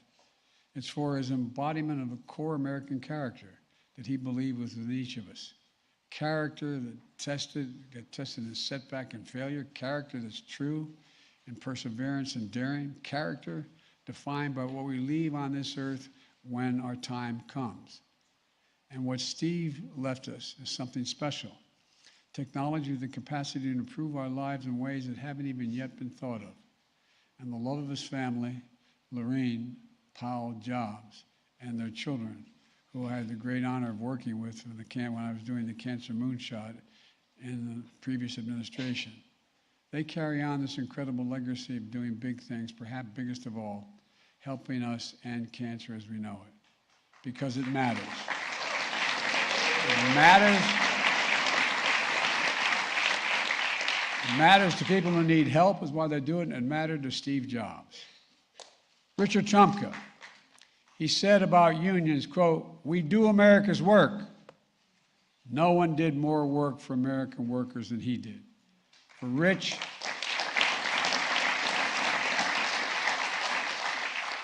his work was synonymous with the word that defined his life, dignity. Dignity. Dignity that comes with a good paying job that builds a good and decent middle class life. And his work was fierce, always trying to do the right thing for working people, fighting for and protecting their wages, their safety, their pensions they earned and deserved, fighting for the worker power and for America itself and our economic might and dynamism. In more than 30 years of friendship, he's always honest, fair, and tough and trustworthy, the guy you want in your corner.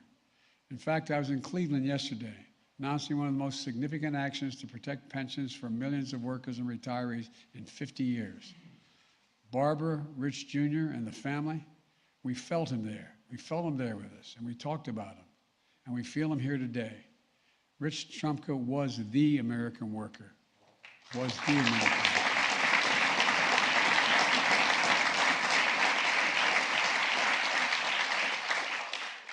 When I was a young man, too young to be serving the Senate, but old enough to get elected, you can't be sworn in until you turn 30, but you can elect before that. I got elected 17 days before that. And I had the great honor, because of a guy named Mansfield, the majority leader from Montana, to put me on a very coveted committee at the time, the Foreign Relations Committee. That's when I first met John McCain a couple years later. He was a Navy liaison, in the United States Senate and liaison to our committee. When we traveled with a Navy liaison personnel. John and I traveled the world together, literally traveled the world together. We became friends. We agreed on a lot more than we disagreed on. And although he was my Navy liaison, I turned to him for advice lots of times when we were talking about foreign policy issues abroad. But the two things we never talked about. We never talked about his imprisonment in the Hanoi Hilton, nor the death of my wife and my daughter. The pains were significantly different, but somehow we seemed to sort of understand one another. It was a long time ago. We both wanted to make things better for the country that we both loved, and that never wavered. In fact, I admit to my Democratic friends, I'm the guy that encouraged John to go home and run for office, for real, because I knew what incredible courage, intellect, and conscience he had. We used to argue like hell on the Senate floor, but then we'd go down and have lunch together afterwards, as you remember. We ran against each other, which I didn't like, on tickets to the highest office in the land. I was the candidate for vice president, he was the candidate for president. I never stopped admiring John, never said a negative thing about him in my life, because I knew his honor, his courage, and his commitment. That was John McCain. And the code he inherited from his family that served before him is passed on to his brothers, sisters, children, grandchildren today. Cindy, Madam Ambassador, and the family, I'm honored you have to accept this medal on his behalf. As they say in the Senate, a point of personal privilege. I was John was staffing me on a trip to Asia in the late 70s. And we stopped in, there you are, we stopped in Hawaii. And Cindy, I think you were there on vacation. And you were talking to my wife, Jill, and John kept looking at her. and he talked about her. So Jill and I did something which was a little presumptuous.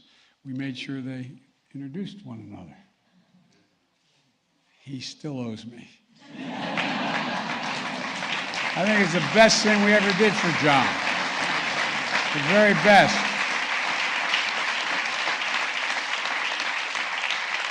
That's true. That's what he talked about when we left. And he didn't take long to call you, did he, when he got back? My fellow Americans, please congratulate this year's Presidential Medal of Freedom recipient.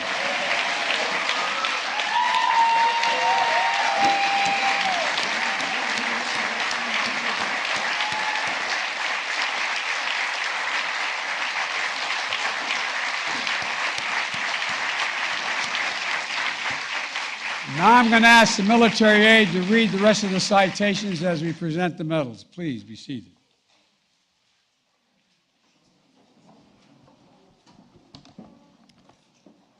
Simone Biles.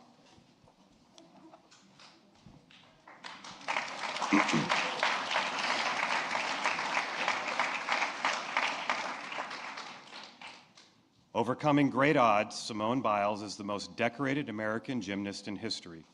A former foster child who became a once-in-a-generation athlete, transforming her sport with artistry and degrees of difficulty that reimagine what is possible. With absolute courage and honesty, she expands the legacy of our greatest champions who challenge the powerful and speak up for justice and the wellness of body and mind. Leaning on faith in God and family, Simone Biles is an inspiring symbol of strength, grace, and pride in those three letters, USA.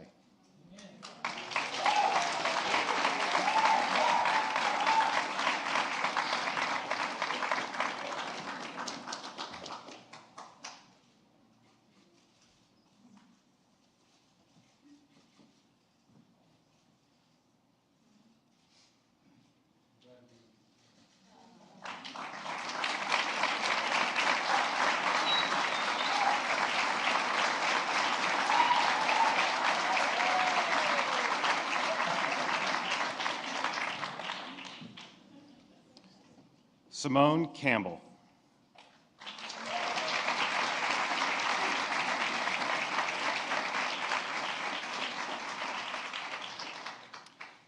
Inspired by nuns in Catholic school, Sister Simone Campbell has dedicated her life to the suffering and the searching.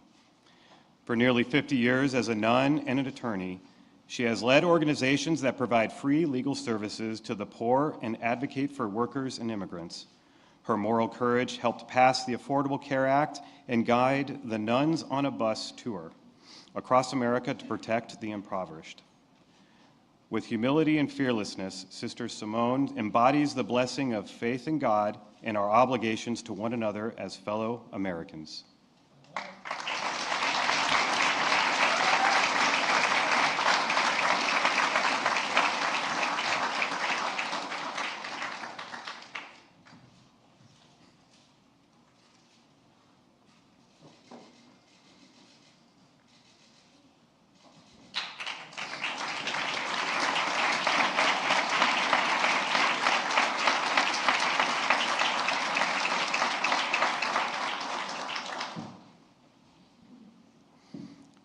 Julieta Villarreal Garcia.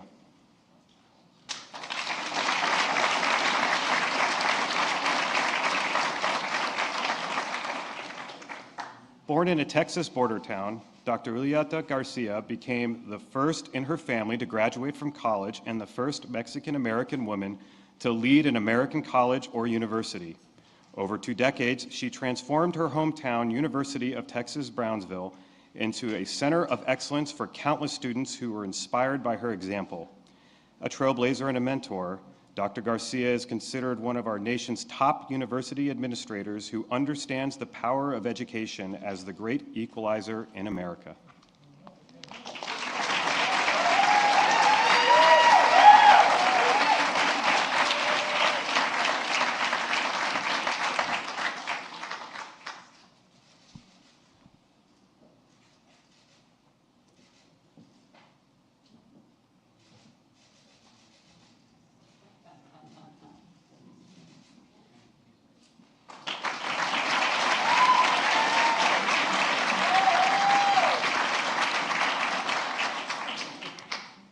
Gabrielle Giffords.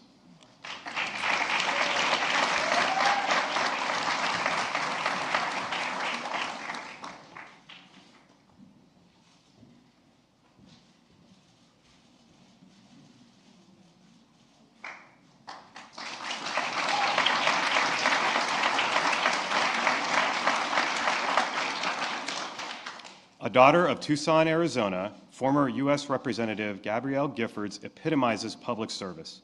Voters elected her 5 times to state and federal office. Even after that January day in 2011 that shocked our nation's conscience, she summoned the courage to keep serving. She learned to walk, speak, and write again. With the support of her husband, U.S. Senator Mark Kelly, she turned pain into purpose as one of the most powerful voices working to end gun violence in America. Because of her, lives will be saved and America will be safer.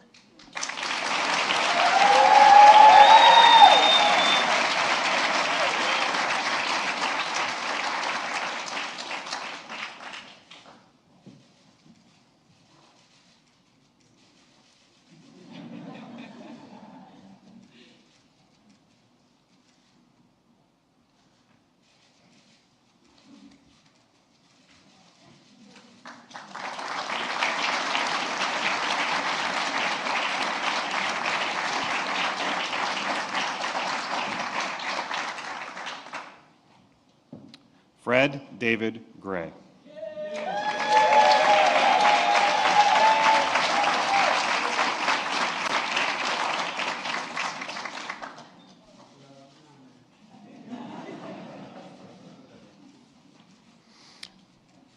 When Rosa Parks refused to move to the back of the bus, Fred Gray represented her in front of the courtroom, just as he did for Martin Luther King Jr. and countless marchers for justice. Risking his own safety, he helped secure voting rights, desegregate schools, and win other battles for the soul of our nation.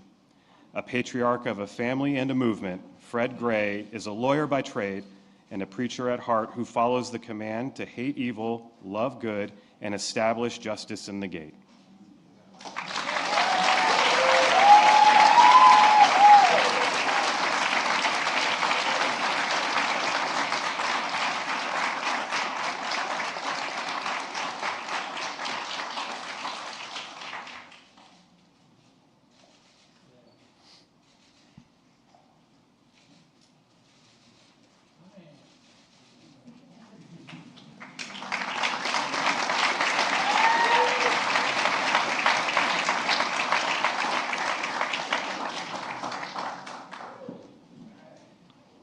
Lorene Powell Jobs, accepting on behalf of Steve Jobs.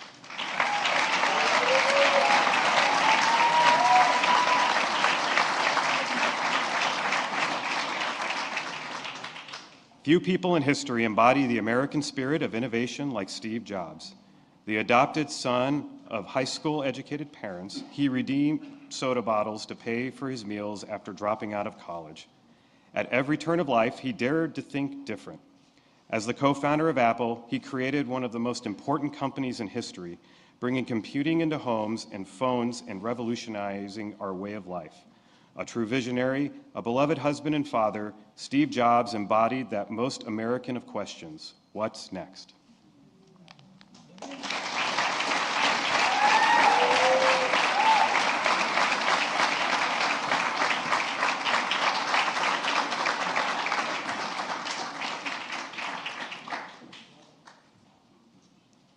Alexander Carlustas.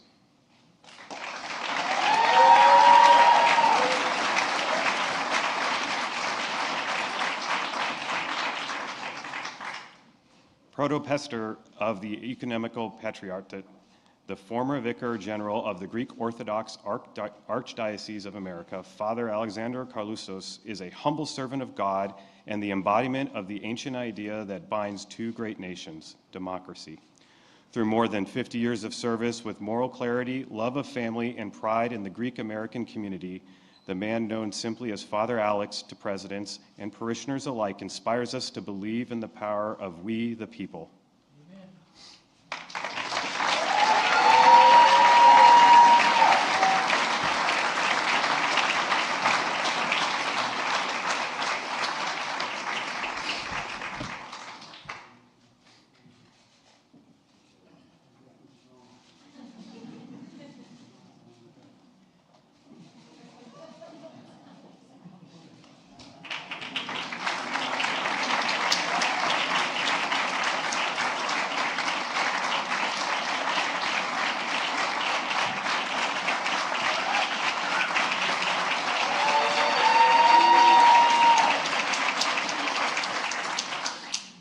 Kazir M. Khan.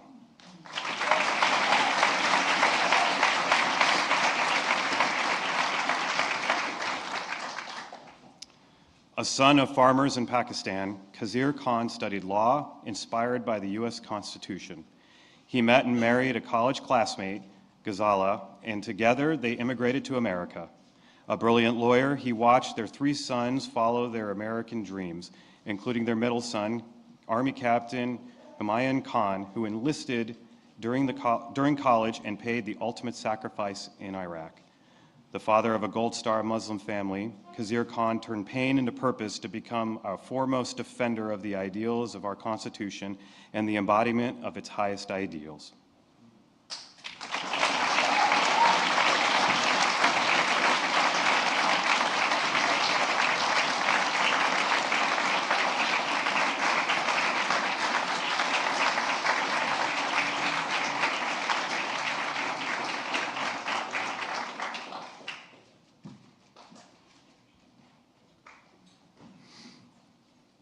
Sandra Liza Lindsay.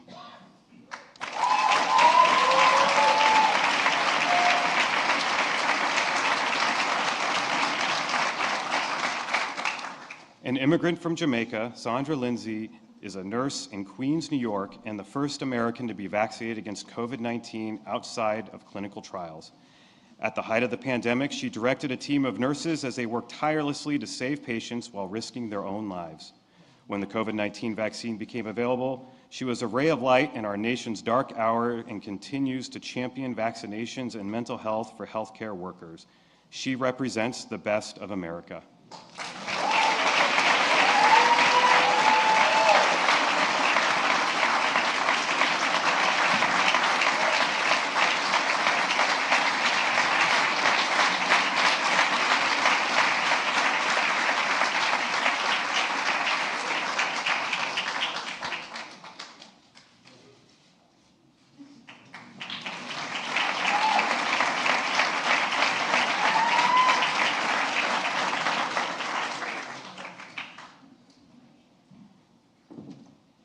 Cindy McCain, accepting on behalf of John S. McCain III.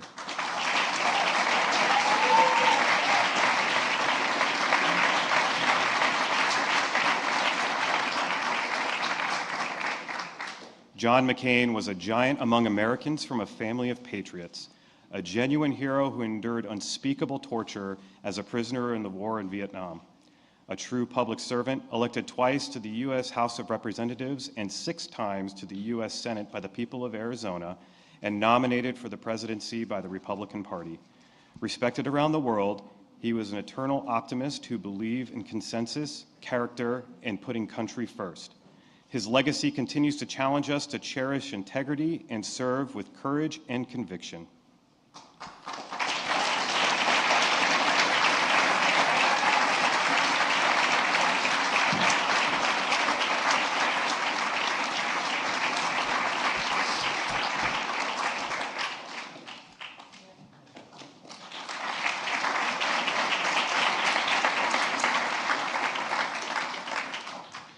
Diane J. Nash.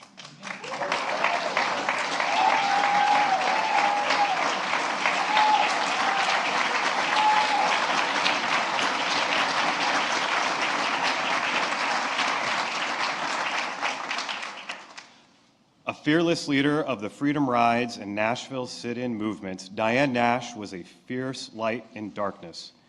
She did more than dream a better America. She helped build one. As a founder of the Student Nonviolent Coordinating Committee in the 1960s, she led some of the most important 20th century civil rights campaigns that inspire activism around the world to this day. For her strategic savvy and absolute courage, Americans owe a debt of gratitude to Diane Nash for helping forge a path toward a more perfect union. Amen.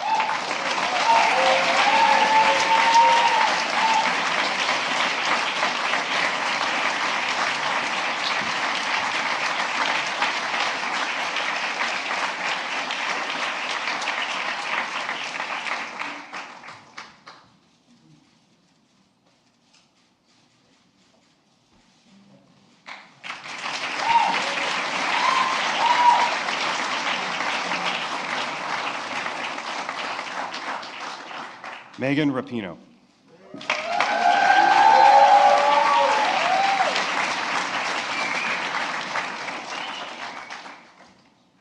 World Cup champion, Olympic gold medalist, named the world's best women's soccer player, Megan Rapinoe is one of America's great athletes. Known for her creative play and leadership, she also leads with a fierce will off the field. A champion protecting the rights of fellow LGBTQI+ Americans. A leader on the U.S. women's soccer national team, perhaps the most dominant of any team in any sport in their successful fight for equal pay. Megan Rapinoe challenges and inspires millions of people who believe in themselves and the possibilities of our nation.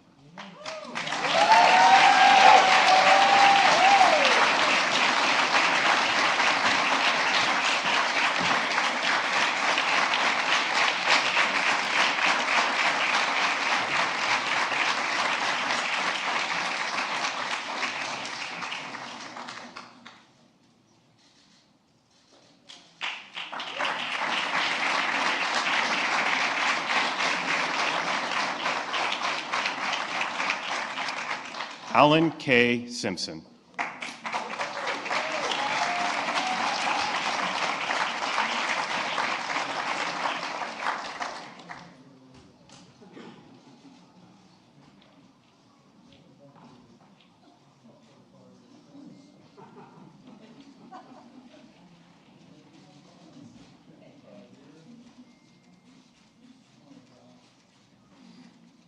An Army veteran and public servant, Alan Simpson served with conviction and integrity for 18 years as a Republican U.S. Senator from his beloved state of Wyoming.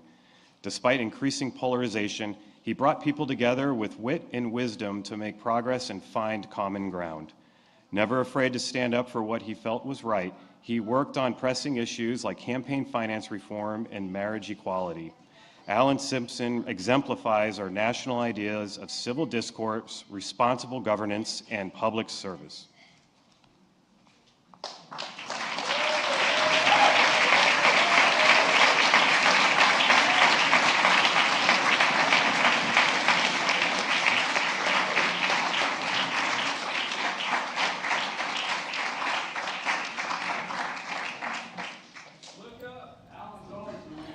We are watching a lot of recipients receive the Presidential Medal of Freedom.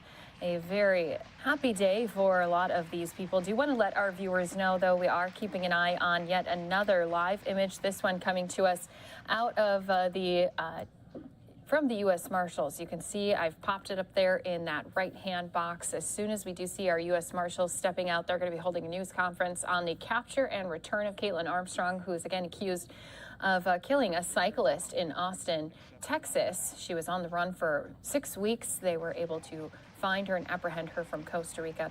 We'll be jumping into that live as soon as that does happen. Some viewers going out to a 2-minute break as we continue listening into these final recipients of the Medal of Freedom. Mines to later become the president of the United Mine Workers and president of the AFL-CIO. He never forgot where he came from and always fought for the dignity of working people. He built worker power by speaking truth to power, knowing that the middle class built America and unions built the middle class. No one did more in the last half-century to build unions than Richard Trumka did. A beloved husband, father, and grandfather, he was the American worker.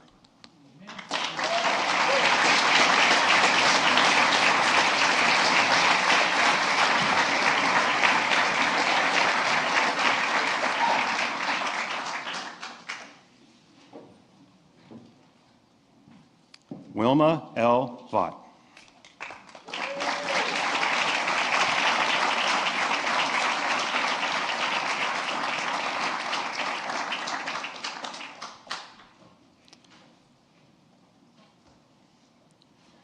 Retired Air Force Brigadier General Wilma Vaught is one of the most decorated women in the history of the United States military. Enlisting in the 1950s, over the next 28 years, she would serve in Vietnam, Europe, and across America, continually rising in rank to become the first woman to hold every job she ever had. She was awarded the Legion of Merit, Bronze Star, and more. In retirement, she spearheaded the nation's first major national memorial honoring the nearly 3 million women who have served in uniform, further cementing her place in American history.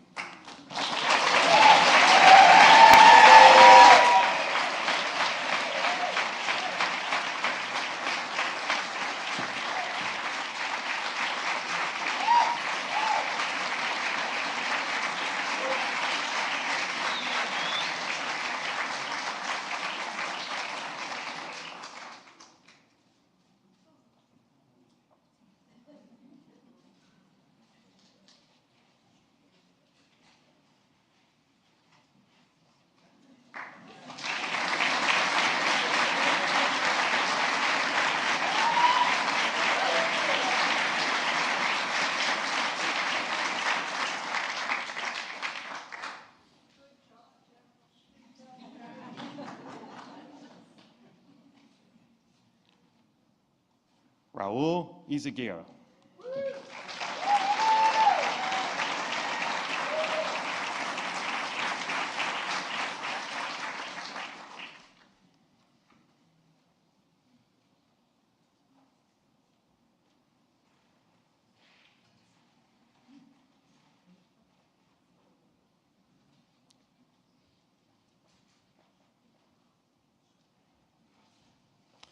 Born to a Mexican-American family in the San Juan Valley, Raul Izaguirre saw a better world beyond a life in segregated South Texas.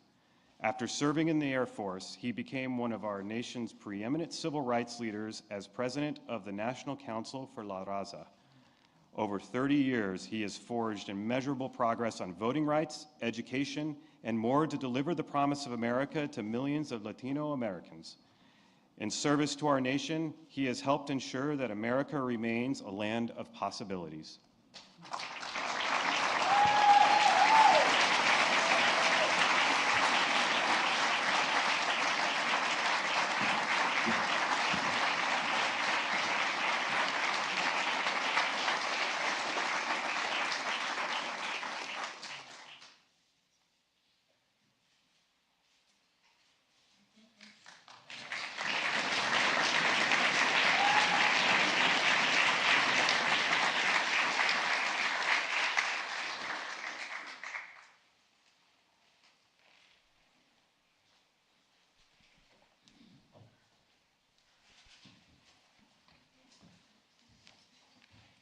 This is America.